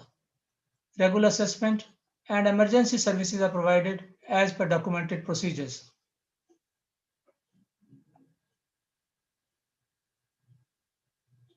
Regular assessment is done regularly. Seventh chapter is patient's rights and education. Patient's rights are documented and known to the patients. It is also important to provide education to the patients related to their care, the patient and family to sign on informed consent and make decisions involved in care planning. A documented complaint redressal system is also there. Patients are given full information about their rights, about their confidentiality. Eighth chapter is the medical management and safety. Documented policy and procedures exist for the management of medication, for procurement and storage. Procedure for prescription of the medication is legible. Dispensing, safe administration of medications and monitoring of adverse events. Documentation for the use of narcotic drugs and psychotropic substances. Documentation of use of medication supplies and consumables. Documented policies and procedures guide the use of medical devices, including IOL implants and processes. The type, batch, and serial number of these are recorded in the medical records. Ninth chapter belongs to the surgical care and safety. Patient safety is an integral component of care to ensure that procedures being performed provided a desired outcome and the care is safe. Best practices for the use of anesthesia. Documented procedure exists for the performance of various procedures. All are documented. Documented procedures for surgical safety, for care of vulnerable patients. These documentations protect the doctors from any legal problems. The operation theater is divided into 4 zones. Zone 1, protective, clean area, sterile area, and disposal area. Protective area belongs in reception, waiting, trolley bag, changing room, rooms for administrative staff, stores, record and conference room. Clean area is pre-operative, post-operative, examination rooms, staff lounges, and stores. Sterile area is the operation theater where operations are conducted. Scrub room, anesthesia room, and setup room. Disposable area has dirty utility, disposal area from each OT. Last chapter is hygiene and infection control. Ambulatory care facility has a documented procedure for general cleaning and disinfection. The ambulatory care facility has a documented policy on biomedical waste segregation and disposal in accordance with the laws. There is a documented process to ensure that infection control is there in the sterilization unit also. Training in the housekeeping, chemicals used, PPE, sterility of OT, disposal of biomedical waste in the colored bags. It is taught to all the staff members. Hand hygiene information is given to the patients, relatives, and visitors. I have seen that in many cases, we are having private eye clinics with OT and 2 beds. Our aim is the quality improvement, satisfaction of patient, legal safety of doctors, and empanelments. To conclude, what ambulatory care accreditation means, it is a commitment. It is a commitment to create a culture of quality, patient safety, efficiency, and accountability towards patient care. There is OPD plus operation theater, and walk-in, walk-out services are there. No overnight stay of the hospital of the patient. Thanking you. Thank you. Thank you, Dr. Arneja, for a very nice talk. So, any of the panelists has any question for Dr. Arneja? We can just take one question. Can you please unshare your screen, Dr. Arneja? Anji. Yeah. So, any question for Dr. Arneja? I have one question. So, in a multi-speciality hospital, can an eye department get ambulatory certificate? Because it seems to be very good and similar to entry level. With some differences, yeah. Thank you, Dr. Sunita Dubey. Shroff Hospital is a multi-speciality hospital besides an eye hospital. An ambulatory care organization that is a part of the hospital and is located within a hospital like eye department may also choose to have a separate accreditation for the hospital that is in addition to the hospital accreditation. In that circumstances, the ambulatory care organizers, a separate survey will be conducted under the ambulatory care standards, and they may also, eye department itself may also get a separate accreditation level. Okay. That is a hospital accreditation. So it can be taken besides accreditation. So it is a separate one. Yeah, it is a separate one. It can be besides the accreditation of the hospital. So separate. what is the advantage of taking it then?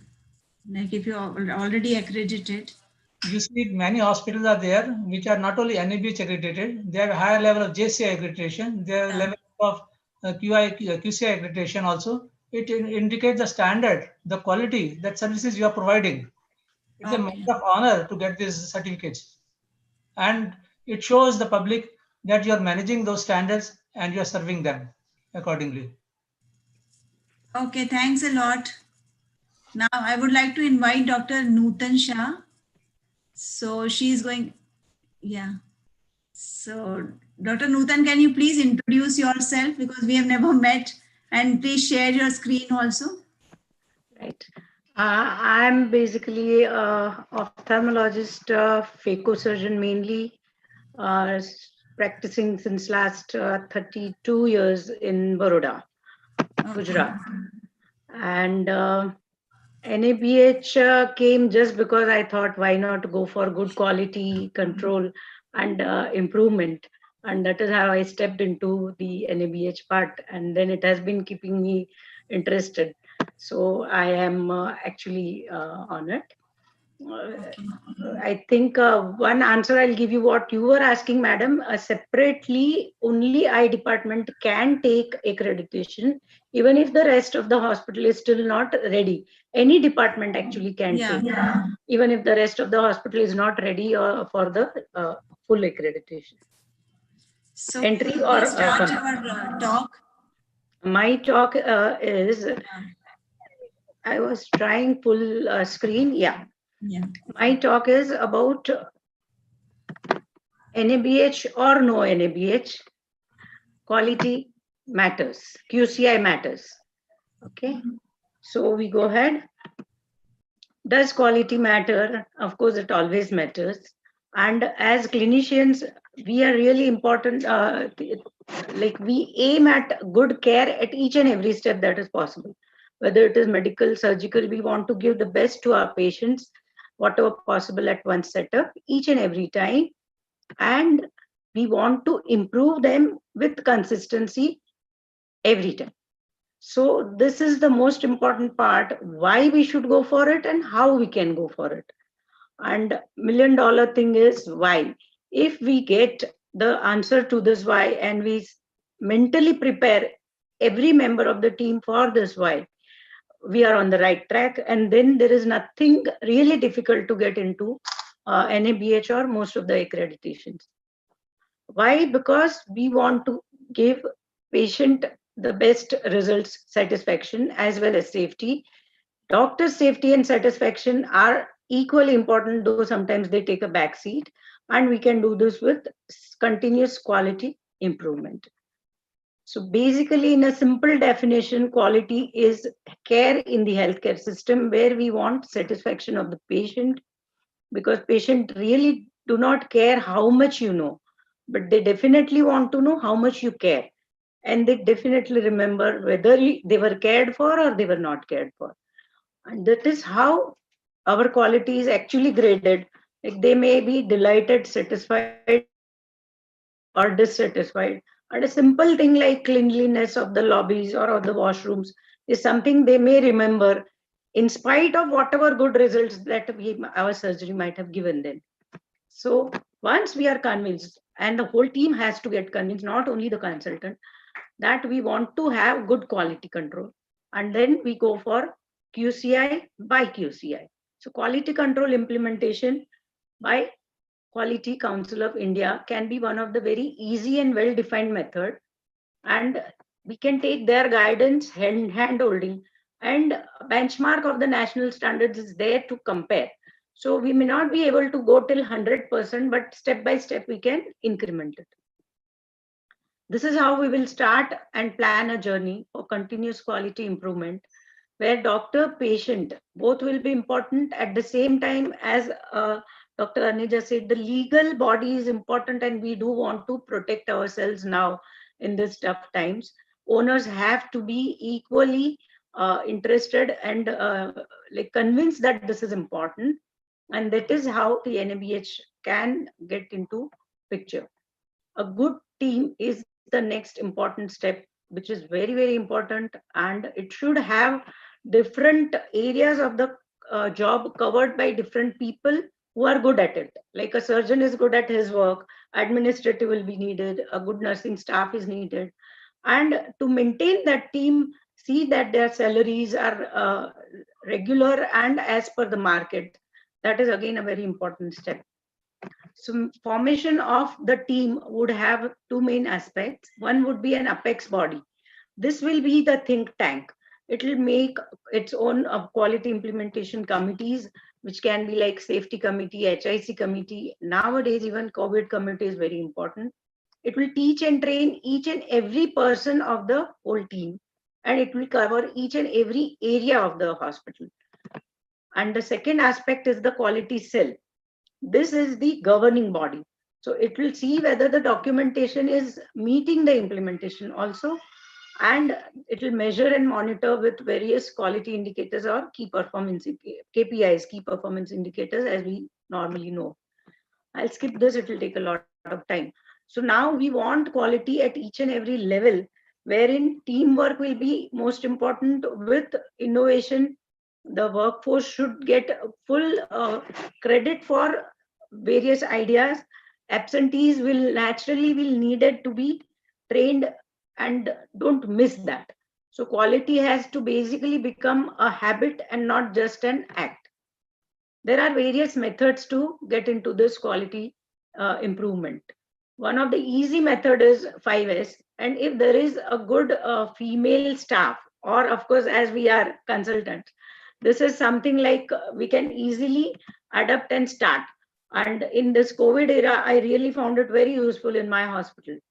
So sorting, remove whatever waste we find out, whatever is not used in the hospital frequently, sort it out, straighten it so that the system can work more efficiently, shine it. That is cleaning of these areas, and the hospital should have a general impression of a clean hospital. Standardize and label everything, document it such a way that if a person is absent, the staff who is doing that person's work will find it very easy and doesn't get confused, and then sustain the changes which are made. This is how we can get quality, safety, very good productivity, and very little waste. Similarly, there is something like 5H and 5W and 1H. Like a simple example, as an ophthalmologist, maybe we can think a vitreous disturbance has occurred. So we will have to find out answer for all this. Who, what, where, when, and how, why, and how we will normally tackle it. So if there was something wrong at the level of anesthesia, what really happened? There was some pressure that was given. The infusion was high. That is how we will be able to find it and correct it. PDCA. These are various methods where the staff finds it very easy that this is how we can go ahead. So plan, do, check, and act. If still there is some deficit, again plan, do, check, and act till the problem is solved. Similarly, Kaizen is one of the methods where we go as change for good. These are Japanese methods. And in small increments, we try to improve and bring about the changes. This the staff takes very easily. They adapt to these small changes. And that is how the morale will also improve, the quality will also improve. And they can be combination of 5S, Kaizen, and so on. So similarly, we can go for an easy method, and that would be NABH. Entry-level NABH has become much more easier than the full NABH, and it is a real handholding or a stepping stone. Of course, patient is the center of the focus. Top management has to support us. Quality improvement has to be business of each and every person from doorman to chairman. everyone has to be equally involved and equally responsible. The whole journey only then can get the final goal of continuous improvement. It will have a documentation level, and they have very nice guidelines for this documentation, preparing their SOPs and getting them very logical if we follow their guidelines and books. And once the documentation starts, the implementation should start right from day one. And this is how we will start the staff get staff into the picture by making a training planner, and each training should have a training sheet where the staff is told all these things, like when it will happen, date, time, agenda, topic. Whosoever is present will have to sign. Whosoever is absent will have to again attend it. The points which are discussed, of course, here we will go for root cause analysis and CAPA, the corrective and preventive actions. And it will involve training of each and every person, as I said. Once some training is done, you start checking and do the implementation is there or not, and we will check for the implementation. So it can be again done with various methods, like there can be a checklist, clinical audits, there can be meetings of the committees, not really can be, there have to be meetings. There will be recalls where we find out that there is something amiss here. So recall a meeting and try to find out. Mock drills, KPIs, and so on. Multiple other methods like employee satisfaction surveys, so that the staff remains with us and our teamwork doesn't get easily disturbed. Feedback surveys from the patient, staff, everyone, so that we can keep improving. And that is how it is a step-by-step journey. I'll not go into these 10 chapters, but I'll give example of each chapter, how our aim towards quality can really meet the standards and intent of the NABH. So there are 5 patient-centered standards and 5 organization standards. In the patient-centered standards, suppose we take the first chapter. If we start training our OPD and reception staff in this COVID era for say triage, so the emergency cases will be given a priority. Those with fever will be telephonically, we can make them understand that they need not come to the ophthalmologist first, but see your physicians first. They can pass on the message of SMS, like sanitize, mask, and social distancing, and this is a must before you enter our OPD. Similarly, COP. So the whole care starts with no touching wherever possible. Like the drops, if they are to be put, direct touching of the patient is not to be done. Guide the patient right from beginning where they should sit, how they will manage with minimum talking and with sign language. They can be given an option of telemedicine. And again, I would put this one point, if there is say something like a code V, this is how I do in my OT. The moment we see some PCR or vitreous, rather than getting upset, code V is declared. So all the people in the OT know what things are now needed. There is a kit for code V. So the kit is brought immediately and the entire team is ready for this disaster rather than getting panicky. In management of medication, if we have a regular check of the expiry dates and we want to like remove the errors of look-alike, sound-alike drugs, this is one of the very good methods to follow. The stock and reorder policy of this NABH or ENABH, or for that matter, any accreditation, helps us so much. Like suddenly we are not out of stock of a particular medicine or IOL. Today the IOL, this power lens is broken, we don't have an alternative, or we need a 3-piece and we don't have. Those small points skip our mind unless there is an emergency, but they are taken care of with this MOM. Patients' right and right to education. If we have such posters in our... Speed up your presentation. Sure. If we have such posters, they are definitely a good boost to the patient's education. HIC, hand hygiene, and sterilization process can be given equal importance. CQI is, KPIs are managed in such a way that we can improve our care and environment also. Responsibility of management by getting them into new budgeting for PPE and various corona period improvements. FMS would be cleaning protocols as per the CDC guidelines in this COVID era, or biomedical waste management. and such posters can be put up.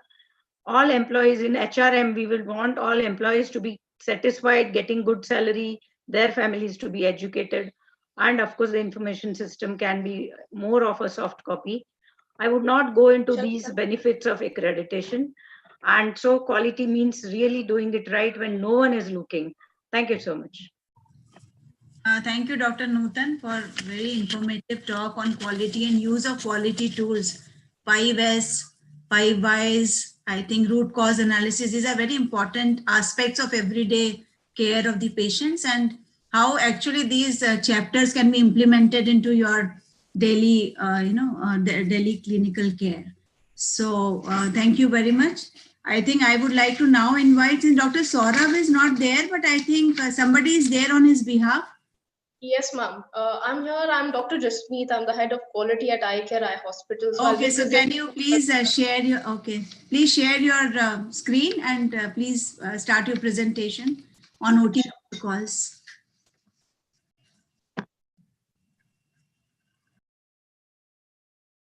We will have question answers at the end of session. Okay, shall I start? Yeah, sure. Yeah, good evening all. I'm Dr. Jasmeet. I'm the head of quality at Eye Care Eye Hospital. We'll be presenting on behalf of Dr. Saurabh for today. Kindly excuse his absence. I'll start with the video. It's a video-based presentation, so I'll start. Basically, OT complex itself says it's complex, so the design itself is very complex. The main thing we need to consider while planning an OT is to minimize the risk of hospital-acquired infections. OT structure and planning can influence not only the efficacy of treatment, also the outcome of patient in terms of prevention of surgical infections. Main thing is that the OT location should be away from the general traffic area like the OPD. OT zoning should be as per the sterilization level required to for a particular process. Benefits of zoning is basically that we minimize the risk of hospital-acquired infection and contamination of OT. There are a few areas like clean area, sterile zone, which are all restricted to the patient's attendance. Only they are allowed for only patient OT staff. This is the OT entrance, and if you look through the window, you can see the OT is well organized and equipments are placed in place. We have automated sliding doors for the OT right now. We have a modular OT. OT infrastructure basically requires some specific guidelines as laid down by NABH. Ophthalmology is using type B OT. You can use hermetically sealed doors to generate positive pressure of 2.5 Pascal. Temperature should be in between 21 degrees centigrade, and the relative humidity is ideal to be 51. The air viscosity should be unidirectional. You can use a laminar flow. Air handling unit in OT should be there with a filter efficacy of 99.79%. Furnishing in the OT should be seamless, means there should be no cuts or bruises, or it should be non-porous. Ceiling should be coated with the washable plastic paints or any kind of paint you feel like. Floor should be non-porous also and should be washable and not to be affected by the germicidals. Scrub station and OT door, OT corridor, should be free from clutter. Once the staff enter, they should remove their shoes, use the locker to put their belongings. Once the OT attire is on, you should not go out of the OT until and unless it's an emergency. A disposable gown can be used if you want to go out of the OT premises. Once inside OT, wear only OT slippers. No shoes are allowed other than these. You need to wear shoe covers also to maintain the sterility of the OT complex. You can start your day with a daily OT checklist. The parameters can be defined by the hospital itself. You can check the OT for the functionality of equipments, the cleaning. Pre-op cleaning, the trolley and OT table are the must to be cleaned. Disinfectant can be used, and it should be as per the manufacturer's guidelines, or you can use a 1% hypochlorite solution. As you can see, the person is Cleaning the OT table with a one-stroke method, no zigzag to be used.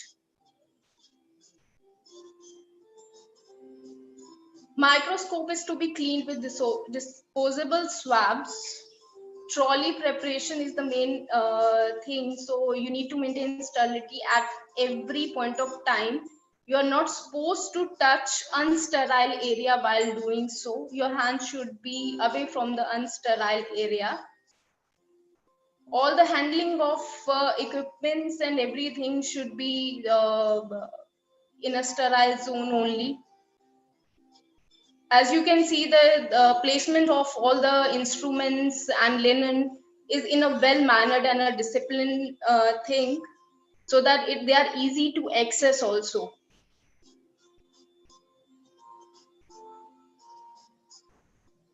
Microscope is to be covered with the rubber plugs and also so that the contamination is not there.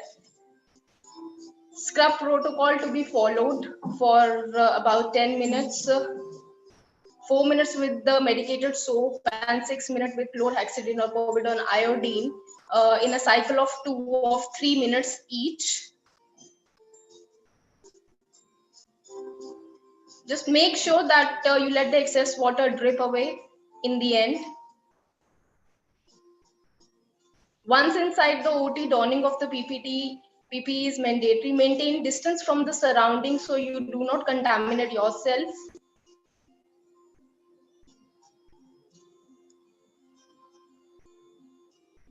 As you can see, the hand towel used has been disposed.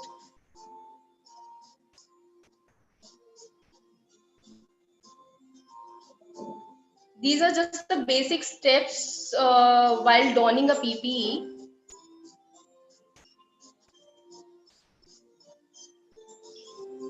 Make sure your hands don't come below.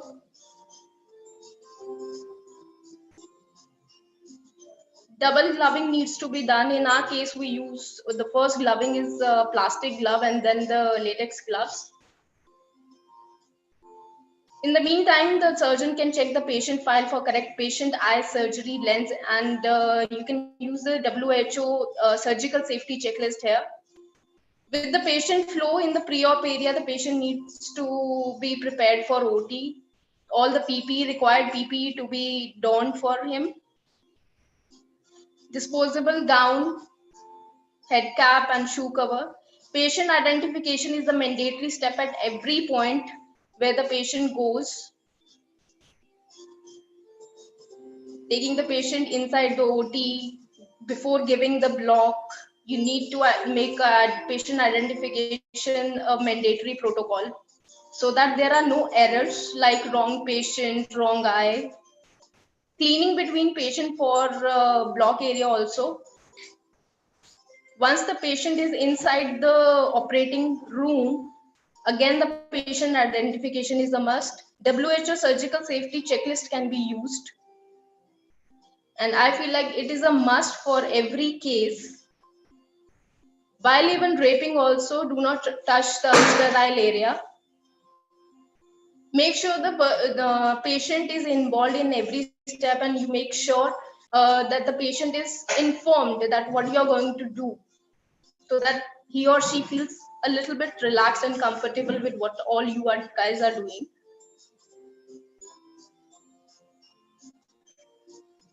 Again, after draping, you can start the surgery. WHO surgical safety checklist can be used for confirmation of patient identification and everything. After surgery, eye patch, make sure you do not touch the surgical site. As you can see, the patient was happy. And again, in between cases, you need to clean the OT table and make a new trolley for the next case. Post-operatively, you need to take the patient to the post-op area for GI and sedation. You need to have a recovery area. And we'll talk about the CSSD. CSSD zoning consists of 3 things: soil, clean, and storage area. As you can see, the soil instruments have reached the CSSD. The cleaning is in process. You need to use the RO water. You can brush with the instruments, but make sure the hinges are all open, and you clean it thoroughly. Ultrasonic cleaner can be used. After cleaning, then re-clean them with the RO water. Drying of the equipment is of crucial importance so that they are completely dry. Packaging should be double layered, and for each layer you need to put up an indicator.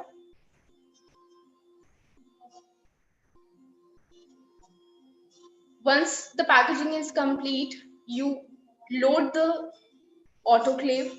As you can see, we have put an indicator. It's a PCD, process control device. We do it for each load. There are various indicators like before and after effects I've shown you, ETO, steam indicator. These are how it look like. This is the PCD what we use. Biological indicators, if you have a lab nearby, you can use this. Bovidic indicator, it's to be done every day in the first empty load. Chemical indicator for each tray. Storage area should be clean and well organized. Delivery system should be one way and one out. This is the basic flow. Maintenance for the OT should be 6 monthly, includes the temperature and humidity check, air particulate count, air change rate, circulations. Other things are pressure differential levels of the OT with respect to adjoining areas should be checked. Surveillance, monthly swab cultures, water culture, hand culture can be done. Monthly BMW audits or various checklists, temperature, humidity, and pressure records can be done. Thank you so much. Yeah, thanks a lot. That was really nice demonstration of all the protocols, and you have covered it extensively. So it was a quick one. I hope everybody enjoyed it and learned it. Yeah, it was very nice. So although there are few queries for, especially for small care organization, whether you require HEPA filters in your OTs, I think Dr. Gagan and Dr. Chandrasekhar can answer this question, whether for eye care facility, HEPA filters with laminar flow is required or not. So I'll also show the link in my talk. You have very clear minimum guidelines for air conditioning in OT, which address this. If you're going for eye care standards and eye care accreditation, you will need them. If you're applying under entry level, it's not really mandatory as of now. Okay. So that was really short. And so I think we can take up the questions later because we have 4 talks remaining. So now I would like to invite Dr. Gagan. He is going to talk about resources for NABH. So Dr. Gagan is an oculoplasty surgeon and a principal assessor of NABH, and he is always a part of, part of every CME related to accreditation and quality. And he was also a part of and member of the committee, NABH AIOS committee for setting the eye care standards. So NABH, Gagan, please start. Thank you, madam. Thanks for inviting me. I belong to, my brother and parents are in Delhi. I belong to Karnal, so I have a special affection whenever I am invited to anything out there. And I don't have any financial interest to declare. And these views are mine, don't reflect Narayan Netralaya or NABH.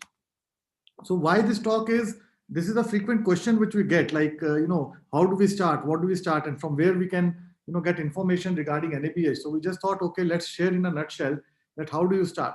So a couple of things. First, it's a cricket season. We badly lost the test match. So even if we start playing gully cricket, the first thing is you lay down the rules, that these are the rules of the game, no matter what. And both teams abide by the rule. So same thing here. Once you're going for accreditation, NABH will lay down the rules that, okay, this is the rule book. This is the rules which you follow and you get accreditation. The rule book here is Book of Standards. So you should understand what are the rules which you need to follow or the guidelines. And other things is there will be lots of terms which will come here. And we have been talking, and like Dr. Sunita just now told, for use of HEPA filter. So 3 important terms which you need to understand. All our further presentation will be HCO. It's a healthcare organization. It's a big hospital, multi-specialty hospital. More importantly, it has got more than 50 beds or has super specialty services. SHCO, small healthcare organization, any hospital having less than 50 beds. And eye care organization, any organization which is only offering eye care services and supportive services, does not have other disciplines. It could be any number of beds, any size.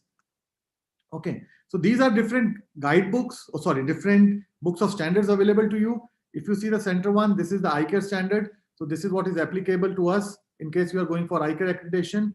This is the entry-level book, which will be discussed by Dr. Chandrasekhar. And this is a 4th edition guidebook, which is the big book for SCOs. Now, why this book is important? Because this is the mother book. So it has got a guidebook, it has got explanation, and it also, many of the things will derive from this into other standards.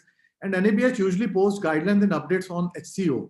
But if that standard is present in other books, the same becomes applicable. So you may not get an explicit NABH circular saying that this is for eye care, but if it is in SCO and is applicable to eye care, it is considered across. So the 4th edition is now changed. We have the latest guidebook, which will be 5th edition. And this is the comprehensive book. Whenever you're going for any accreditation, this is kind of your guidebook, or let's say reference book. Any doubt, anything, you can always refer to this book to understand more. It may not be applicable to you. The whole point is we first understand and then we know what is applicable. It's about reading a chapter and then you know what to write for the question.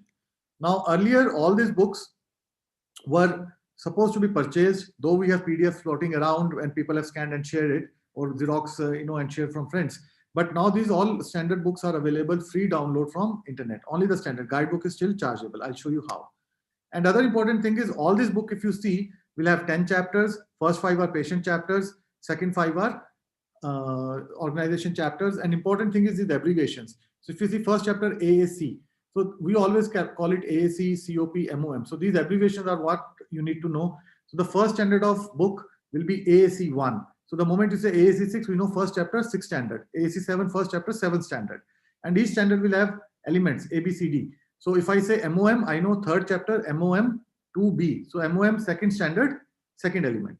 Okay. So these are the 2 things. If you know, then you'll start understanding the flow of things and, especially understand what consultants or what other people are talking about in a meeting, because normally it's a total confusion. We just keep talking about it. It's like, I remember, it's like a first day in anatomy class. Suddenly, the terms change and the Latin comes in, and then you really don't want right and left. Okay. So that's the kind of thing. So, but once you have this thing, you will be able to do. And each book, if you see again, eye care book has got 10 chapters and 66 standard and 305 objective elements, whereas SSCO book has, like entry-level SSCO book has again got 10 chapters, but only 149 elements. So whereas HCO is 636. So eye care standards being specialty-driven standard, the effort was made. Dr. Sunita was part of the effort. Dr. Chandrasekhar was part of the effort. So the effort was to keep things which are applicable and relevant to only eye care. All of the nuances and nuisance have been taken out. So this is what you have here. So where do you get them? You can go to the NABH website and get these standards. That's the first part. That's the first resource you need to have. So I'll show you how to go.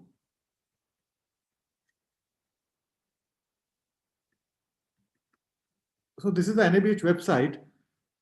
The first thing is you go onto the first page, and once you apply, you will get a login here. Right now, you need to go into, let's say, if you want to buy the standard, first you go into the relevant link. So you want to go in for eye care. So you go to accreditation, and you can scroll down, and you will see eye care organization. When you go there, you will get the information about the documents, applicants, fees, and you can apply online. And here there will be a link for the standard. So if you pay now, if you click, that means you will get a hard copy. If you want a PDF, you can download it straight away. Similarly, you can download PDF of all other standards also, which is available free of cost now. So PDFs can be downloaded. If you want a hard copy, you need to pay whatever amount is written over here. So once you have this, the next step would be, like if you go into certification, entry level, we are also talking about that. So here, if you see, there are all the information which is there. So this is what are your basic information, and this is the gospel truth. So why don't you read this? Even the application fees mentioned, because there's one question going to be there. What is the fees? It's all mentioned there. The first step is NABH website did not have all this information, and you really need to, for us to be telling to you information to you. But now it's all updated from last few months. So the basic information will be here. After this, you go to the home page and you go into announcement section. Okay. There will be all the announcements here which are relevant to the hospital which are undergoing NABH or already have got NABH, right? And more important thing is resource and newsletter. And I'll draw your attention here for these 2 important resources. Guidelines for air conditioning, what we had in an earlier presentation, HEPA filters, how to do surveillance, This is a document. This is what we are going to follow. And also about fire, because that's another question you are going to ask. What about fire? This is what you're going to tell.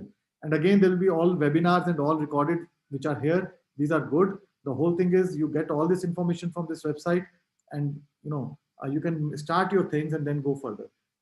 There are many other resources also. One other resource in Indian would be CAHO, CHO. So CAHO website is, CAHO is nothing but Consortium of Accredited Hospitals. So they have this nice website where they have quite a bit of presentation, PDF, articles uploaded. The CAHO focus mainly is on to entry level and big hospitals. You may not find specific eye care stuff here, but still, there's quite a bit of information available here. So we'll go back to our presentation.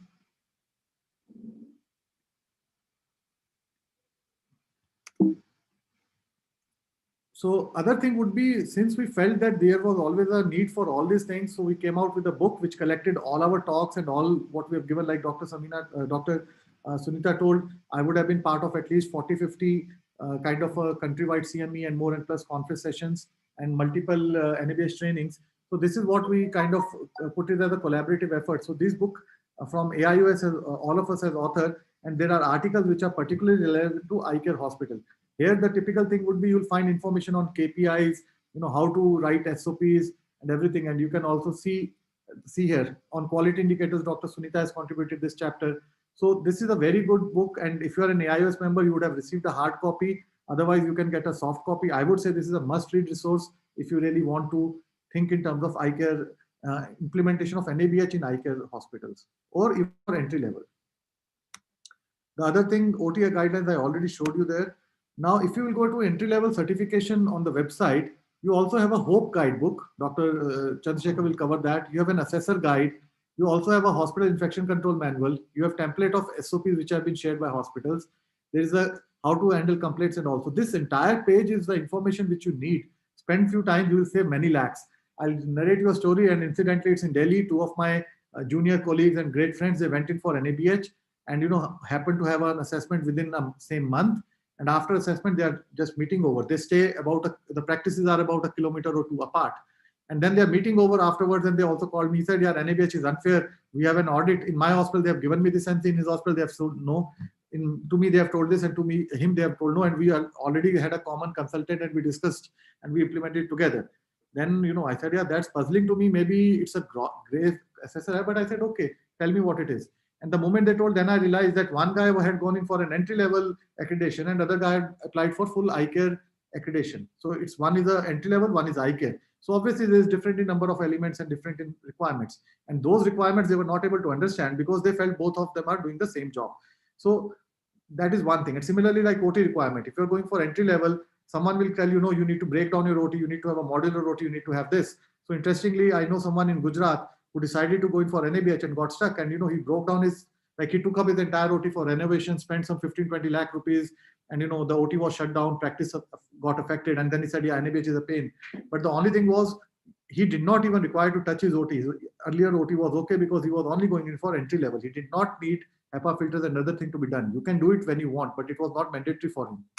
So if you really train your staff well, if you really train yourself, and spend some money on getting properly trained and properly understanding what you need to do for NABH, those 10-20,000 will definitely save you many lakhs when you do things the right way.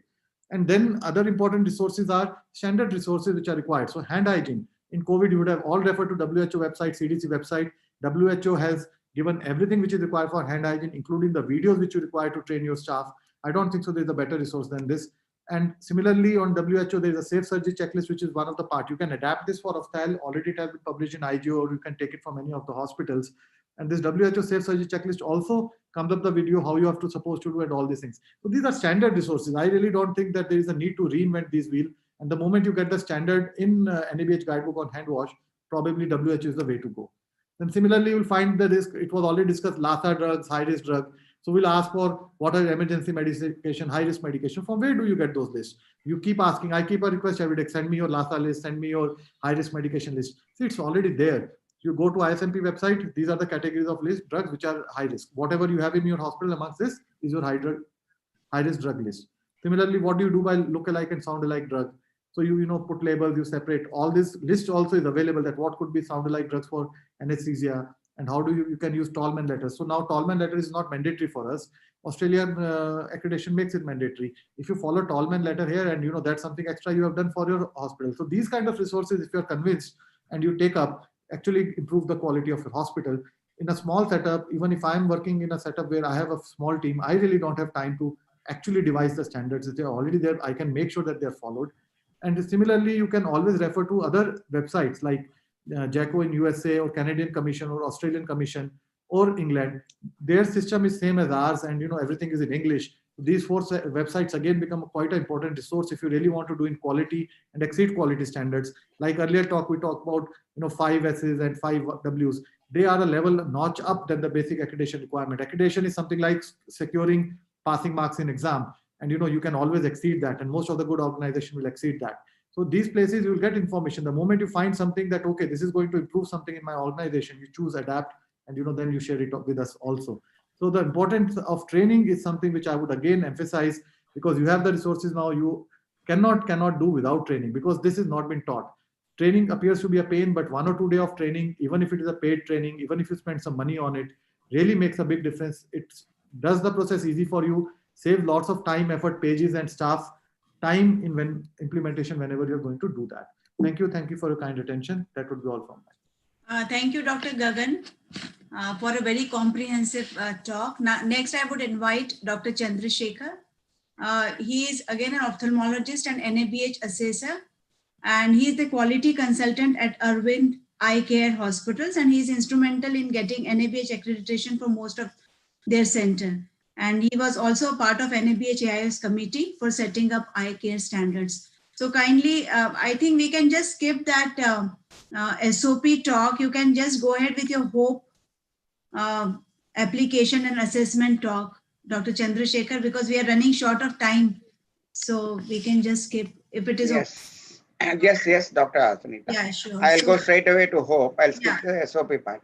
Yeah, sure. Just give me a minute. Yeah.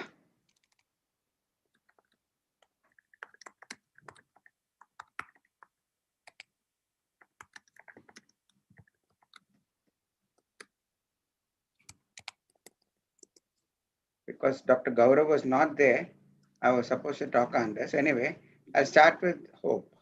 Yeah. Just 2 minutes. We're running short of time now. Yeah. I'm ready.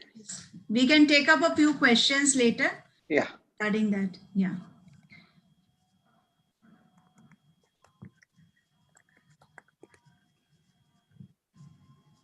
Okay. So at the outset, I'd like to thank DOS, Dr. Sunita and Dr. Namrata for this opportunity in this wonderful virtual meeting. So I'm going to talk about HOPE, which is one of the important things now in NABH. Of course, the images and examples are from QCI guidelines and our Arvind Eye Hospitals only for training purpose on HOPE. The idea of this talk is to say what is HOPE, when to apply for HOPE, how to apply, what is desktop and final assessment. Eye care organizations, as Dr. Gagan rightly said, can go for eye care organizations accreditation or entry-level SHCO or HCO. These are all standalone eye care hospitals. Only for them this will be applicable. Whatever we do, the ideal reference books would be the eye care ECO guidelines and the 5th edition guidelines. We have to remember, though the elements are less, for that particular element, it is always better to go for the latest. Today, as of date, there are over 1,196 hospitals across the country which are accredited and certified as over 5,000. Close to 8,000 organizations are with NABH. But this HOPE certification, there are more than 1,000 at this point of view.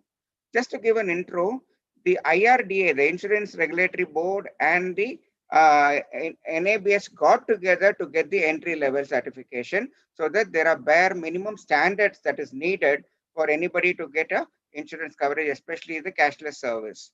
Then came the QCI because of the huge number of applications, and then NABH comes under QCI, which is also part of the Ministry of Commerce.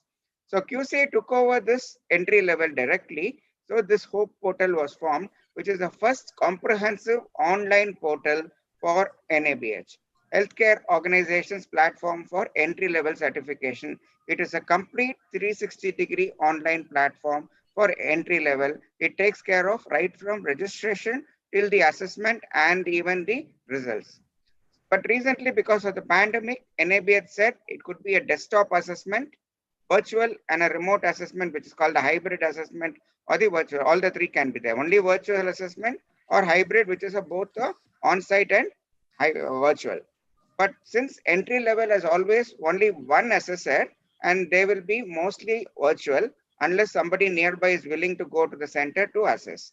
So both are possible for entry level, either a virtual or on-site, but not more than that. More importantly, we must understand when we have to apply for this HOPE portal, because previous years we used to apply online and we used to wait for 3 months, 6 months also to get a final date for the assessment, or we are not ready. But here it is not so. Once you open up the registration portal and you're online for HOPE, you have only 3 weeks, 21 days to complete the registration and uploading the documents. Otherwise, your application will stand cancelled. So it is time bound. It is very, very clear. The most important would be the self-assessment toolkit. So all entries, if you make clearly for all the 167 elements of a HCO or 149 elements of a SHCO, there may be 8 or 10 which may not be applicable, like obstetrics and gynecology and so on. So each element you need to say whether there is a proper documentation in the manual, whether it is in implementation. So each will get 5 marks. But it is just not right if say put yes. It should be across the institution. Wherever LASA is applicable, not only the pharmacy, the ward, the OT, the crash cart, wherever it should be then, and you give cross-reference of the documents, images, and whatever is necessary. And this is how your final self-assessment toolkit. If you do this properly before going for registration, then you will not have any problem compiling all the details for HOPE. Otherwise, we'll land up in trouble in between and find out that we don't have some statutory or something which is important, which may take more time. Then our application will get struck. So this is primarily important to have your entire self-assessment done before we decide to register for the HOPE portal. Example would be, say this is sound alike and look alike medication. It is part of MOM 2C. So you need to have it in your see, there are 2 types of manuals we can have. For bigger hospitals, we can have departmental manuals, which can be more than 30. But smaller hospitals or daycare hospitals, we can have chapter-wise manuals and an Apex manual. That will be only 11. So this is like management of medication. You have to say these are stored separately, and the evidences, you have the color coding, you have the list of LASA and kept apart, physically apart. That's all. Similarly, you have something called as FMS 8D, where facility inspection rounds to be done periodically. So it is there in FMS manual. In the FMS manual, you can say it is done as per the guidelines, either once in a quarter or once in a month as it is necessary. This is the facility inspection rounds checklist. So it will be done, and a follow-up rounds also will be done. So this is the evidence. So this is the way you find out whether you are ready or not. Now, how do we go about HOPE registration? You have to go to the HOPE portal, register. Most important here would be, you must say, so you go to the HOPE portal and you go, this is the landing page of the QCI. There are 2 options, login or register. First, you go and register. It will ask the SPOC. SPOC is the single point of contact to whom they will have a contact for the organization. Most importantly, the total number of sanctioned beds is important.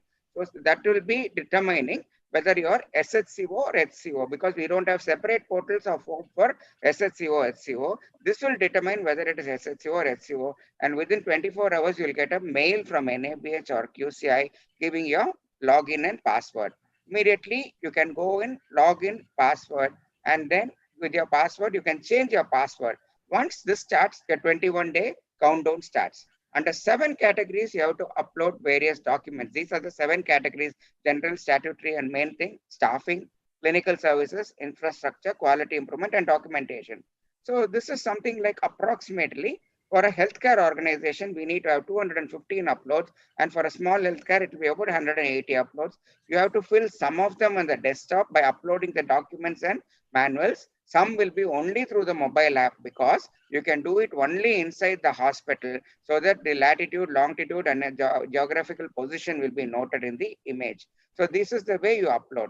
So you can upload the document or you can put it in the wherever there is a mobile phone, you have to upload it through the mobile phone in the QCI app of the mobile phone, and the color will change. This is as simple.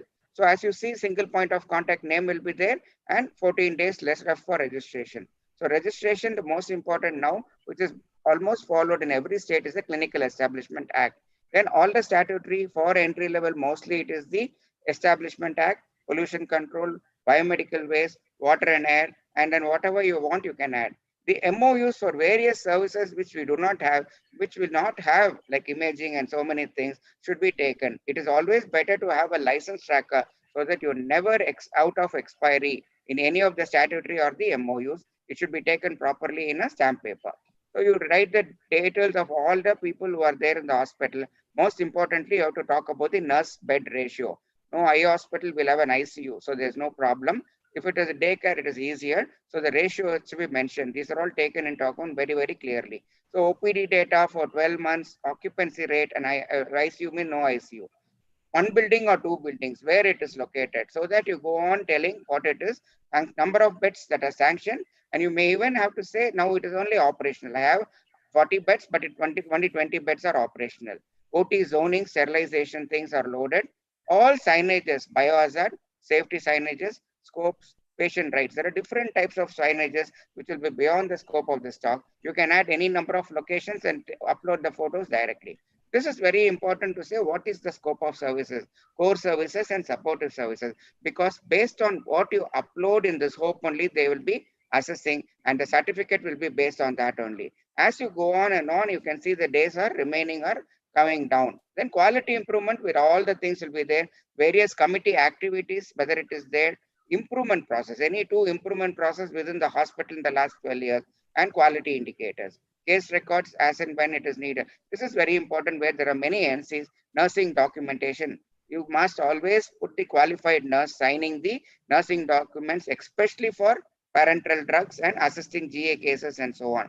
This is to be taken very seriously. Medication, all the things about HR training, for all the things, it should be under very specific headings. Mock drills, medication errors, adverse events. Biomedical waste is complete. You need to have the authorization. You need to give data of the amount fees paid, reports given. So this is an example. You can see there, you can see the latitude, longitude, date and time there. So this is an upload through the mobile app. So this is something where you have to put about the MOUs. This is a diesel generator. You have a backup electricity. You have UPS. All these have to be uploaded. This is the facility inspection rounds. This is the report. So these things are uploaded. Clinical services, 10 most frequent diagnosis. When you don't have anything like obstetrics, gynecology or NICU, you say this is a single specialty eye hospital is not applicable. That is enough, because without uploading particular element, the application will not close. So it is important you sign, get it signed by the chief medical officer or whoever is in charge in the letterhead and upload it. So this is the daily checklist for the housekeeping. And this is the way they want a training record. This is format is given in QCI. The training topic, who is the, what is the trainer name, trainee name, and so on and so on.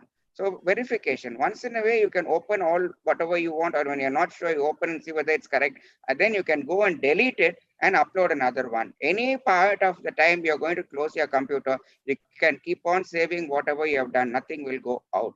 So once this is done, unless all the elements are completed, whether applicable or not applicable, you cannot say save the application. Only all are uploaded, you can say, and then say make a payment. So once you do that, you have to make a payment. For HCO, it's about 52,000 plus tax, and for entry level, it's about 21,000 plus tax. So the desktop assessment will be done on site by somebody else, one of the assessors, and they will give the NCs. Remember, there you have 21 days. Here you have only exactly 7 days to close NC, and they can raise a second set of NCs based on your reply. Then you have another 7 days. That's all. If you do not close by then you may, the application may close. So you will get marks like this as NC in orange color. You have to see what is the NC. You can see the remarks of the desktop assessor and take appropriate actions. So this NC color will change once you upload the document. So once all the NCs are applied, you can, uploaded, you can submit them. So here you can see there are, this is actual live, what we have done. Quality improvement, there are 5 NCs. So you have to go and see what are the 5 NCs. Then you have to see what are they. Nursing documentation, medical administration. So like that you have to see. narcotic license, it was given in Tamil in this particular state. So you have to give a translation, get it attested, and then put it. Number of nurses not enough. You give an explanation. So you have to give narcotic license, translation for Tamil to English, and duly signed. And this is the gazette where clinical establishment says only 1 nurse for 30 beds. So you can give that as an explanation. Otherwise, NABH would ask 1 nurse for 8 beds. This was another NC. You needed biomedical waste in Tamil, bilingual language. So that was also closed. So like this, you go on closing all the NCs. And then once everything is done, then the assessor will say it has all been accepted. So successfully replied. Then we have to wait for the online assessment or on-site assessment. So there again, it is a NCs which will come. You get 2 cycles for closure. Each cycle, you'll get 7 days for closure. Exactly the way we did for desktop. Here, this is the assessor dashboard, which you can see in your own entry after the assessment is over. Once the assessor gives the finding, you can see all this there, and this is the way they will assess. Approximately for a small healthcare, there will be 100 evidences taken all throughout the day. It can be manuals, it can be evidences, it can be interviews, and so on and so on. So this is like that scope of, this is what the assessor will load. You can see in your website. It is not the assessor website alone. Assessor login. So again, you have to load certain things that it is not applicable on the spot, and they will upload. Once all this in code pink, what will you do? You have to create a code pink SOP, say training has been done. Code red, color coding, how it is painted, list of high-risk medication, high-risk medication, color coding of red. Then you have list of high-risk medication wherever they are kept. Even in the crash cart, you have to put the color coding. So this is how we label the medication. So that was again shown in the manual. What are the things it will be labeled, and you close the NC. So once this is all done, corrective actions reported by the SSCO have been accepted will be the assessor remark. You can see everything 100% transparent then and there. You don't have to wait, and you'll get your mail also in your official mail. So here one thing I would like to say is you have a mail separately for all this quality related, or you have this login password for the mail with at least 2-3 people for the website also, because somebody goes on leave, the NCs come. Well, 7 days are only left. They come after 5 days, you will hardly have any time, or you may even cross the time. So it is important that is handled by 2 or 3 people. So the 4 results could be recommended, not recommended, or pending, or recommended with an advisory. Here, this is the final dashboard you will see in your website, and you can see recommended. That is done. Sometimes what will happen, there can be a recommend. You have already applied for clinical establishment. This thing is over, your inspection. So they will say within 3 months, you upload the clinical establishment certificate. That is just one advisory, but your certificate will come to you. So this is how HOPE really is very transparent. It is time bound. It gives clear guidelines, and it is very user friendly, transparent, and reduces the possible assessor variation, because what they are going to see is very limited. And if you have a clear understanding of each element, it becomes easy. And this is what entry-level certifications are all about. So that is very, very easy. This is the guidebook which is available in the HOPE website about the entire process. So I'd like to thank for this wonderful opportunity, and teamwork and passion is important to do anything. Thank you very much, Dr. Sunita. Thank you, Dr. Chandrasekhar, for a very detailed and very easy explanation of the HOPE application, assessment and closing of NCs. And just a quick question, by the time I share my screen, now we have switched to EMR, electronic medical records. So is digital signature accepted? And what are the documents where they are not accepted? So you can answer this question. I'll just share my screen. So there are 2 schools of thought where they accept digital signature, but still there are some assessors who say that digital signature, because the digital signature will be dependent on the amount of security that signature has. Second thing is, whatever is done, or you have your consent forms, you need to have all the consent forms as hard copy only. Whether you have the complete EMR or not, consent forms have to be maintained as a hard copy and signed physically. But regarding digital signatures, there are 2 schools of thought. It is still acceptable in certain levels not, but that will all depend on the security of the digital signature. That is what I would like to say. Gagan would like to add anything, or any other faculty member, I will be very happy. Dr. Gagan, you would like to add anything?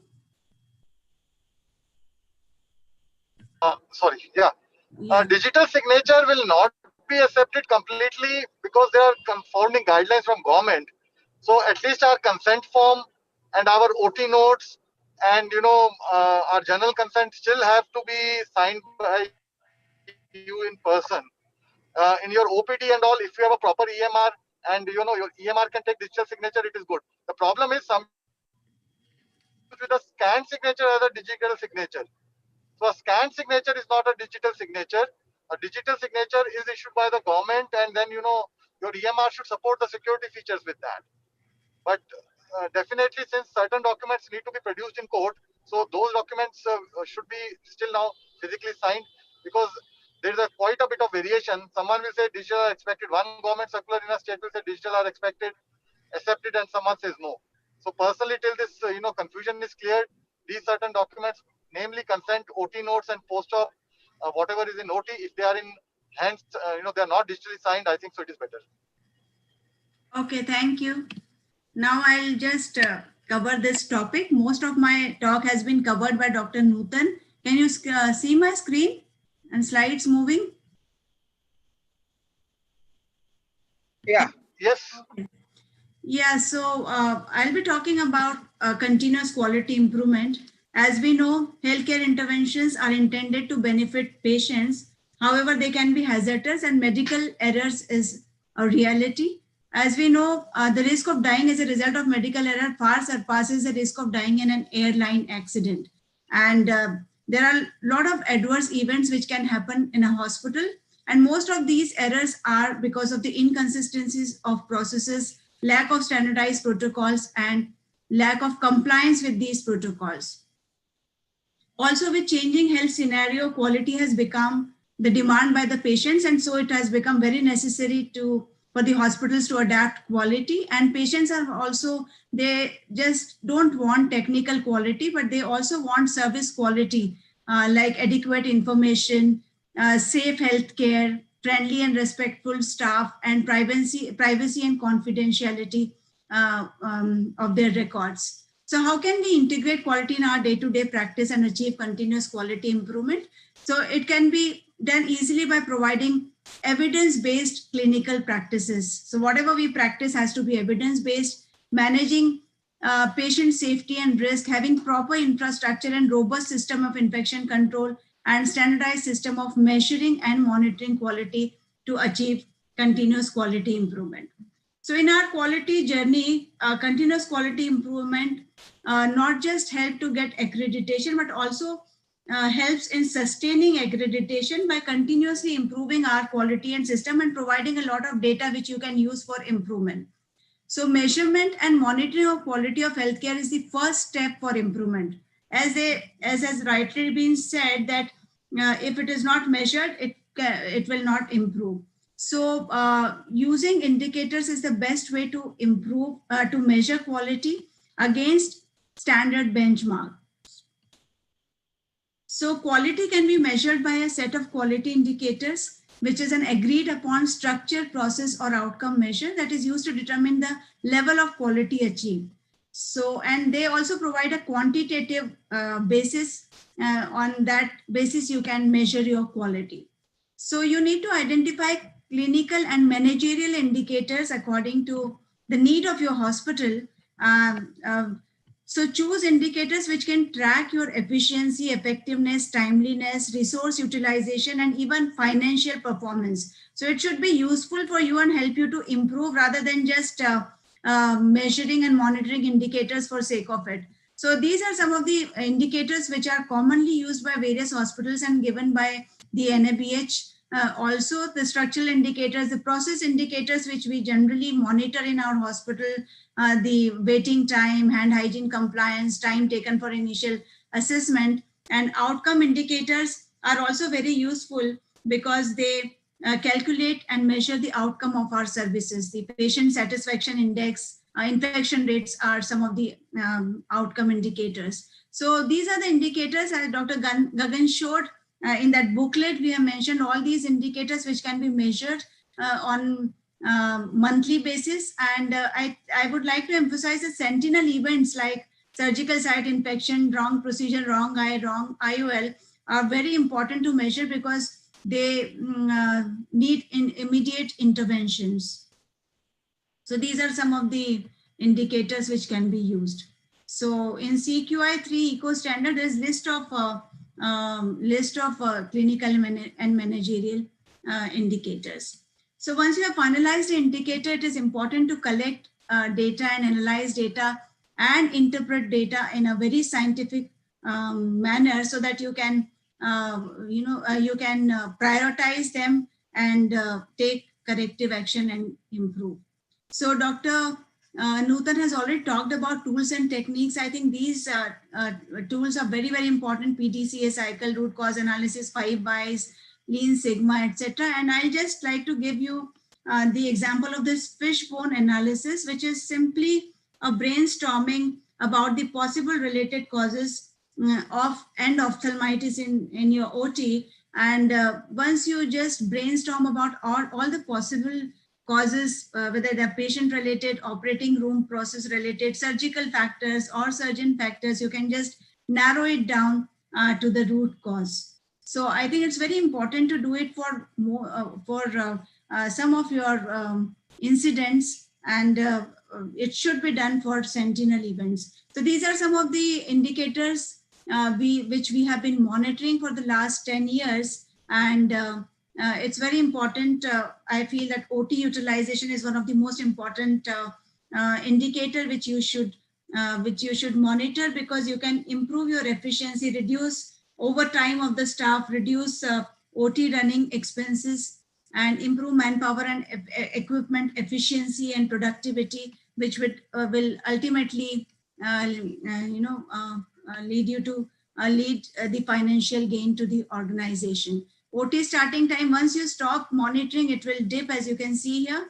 Again, OPD starting time is also important because you can have your staff and scheduling of cases accordingly, and you can reduce waiting time and improve productivity and patient satisfaction. Just one example of time motion analysis. 2 years back, our OPD waiting time was almost 3 hours, but then we just did this root cause analysis, whether it was poor scheduling, shortage of staff, or starting late, because if you're starting late, you will finish late and patients will have to wait, or untrained staff. So this is the monitoring over a period of years, and you can see once you start monitoring, things start improving. So this is the present status. It has become almost half, and you need to do a very detailed analysis as to why patients are waiting, why they're taking more time, whether dilatation has been done or investigations have been done. And we notice that most of the patients are waiting more in the morning times. Could be because most of the walk-in patients are coming in the morning. So we just took some interventions, rescheduling of appointments in the afternoon, increased manpower in the morning hours, and increasing OPD capacity in the morning hours. So you can see the improvement once you start taking the corrective actions. So, and this will definitely improve the overall patient satisfaction index. And other very important indicators which you can monitor are hand scrubbing, infection rate. So this has to be done on a monthly basis, surgical complications. In fact, you should have a dashboard of indicators, and we have dashboard of indicators which we share on a monthly basis with our stakeholders, and we discuss the corrective actions and improvement measures are taken. Another integral part is audits, and audits is the evidence gathering process to check if the systems meet the specified standards and where are the gaps, and then you can find the opportunities for improvement. And you can do medical audit. You should do medical audit, clinical audit, and medical record audits on a regular basis. And this is just one example of medical audit being done. And all the parameters are being checked: the history, examination, evaluation, photographic documentation, management plan, investigations, and management, whether they're appropriately done but not appropriate, or not done at all. So you can just grade your performance like this. And when you start monitoring over a period of time, you definitely get improvement. And this is the internal audit for your processes and systems. So you just have to check the compliance, and over a period of time, the compliance for all the parameters should improve. That should be the aim, that it is not just for the sake of doing these things. You have to have improvement over a period of time. So this is a complete cycle. You select criteria, you select parameters, you measure performance, you improve, and then do re-audits for sustaining improvement. So it's a complete audit cycle, and you should do it at least on a quarterly basis and complete the whole cycle. So to summarize, you need to develop quality culture within your organization, and everyone should be a part of it, right from leadership to the lowest staff. Focus on patient safety. That should be your mandate. Encourage incident reporting. As I have already said, RC and CAPA should be done. And you should not penalize people, but I think you should try to improve your systems, and continuous training is a must. Internal audit and indicators should be monitored over a period of time. And last but not the least is that you need to develop an information system where all these stakeholders are informed about your performance and the improvement measures which you've been taking. So thank you very much for your kind attention. So if there is any question about like by any panelist, not for this talk, but otherwise also. We have already, I think we have finished, it is 6 o'clock already. So it was a very nice, extensive talks. We could not take many questions because of the paucity of time. But I hope that audiences, I think all the queries must have been answered. So anyone wants to say anything in the end? Dr. Chandrasekhar, Dr. Gagan, or Dr. Nutan?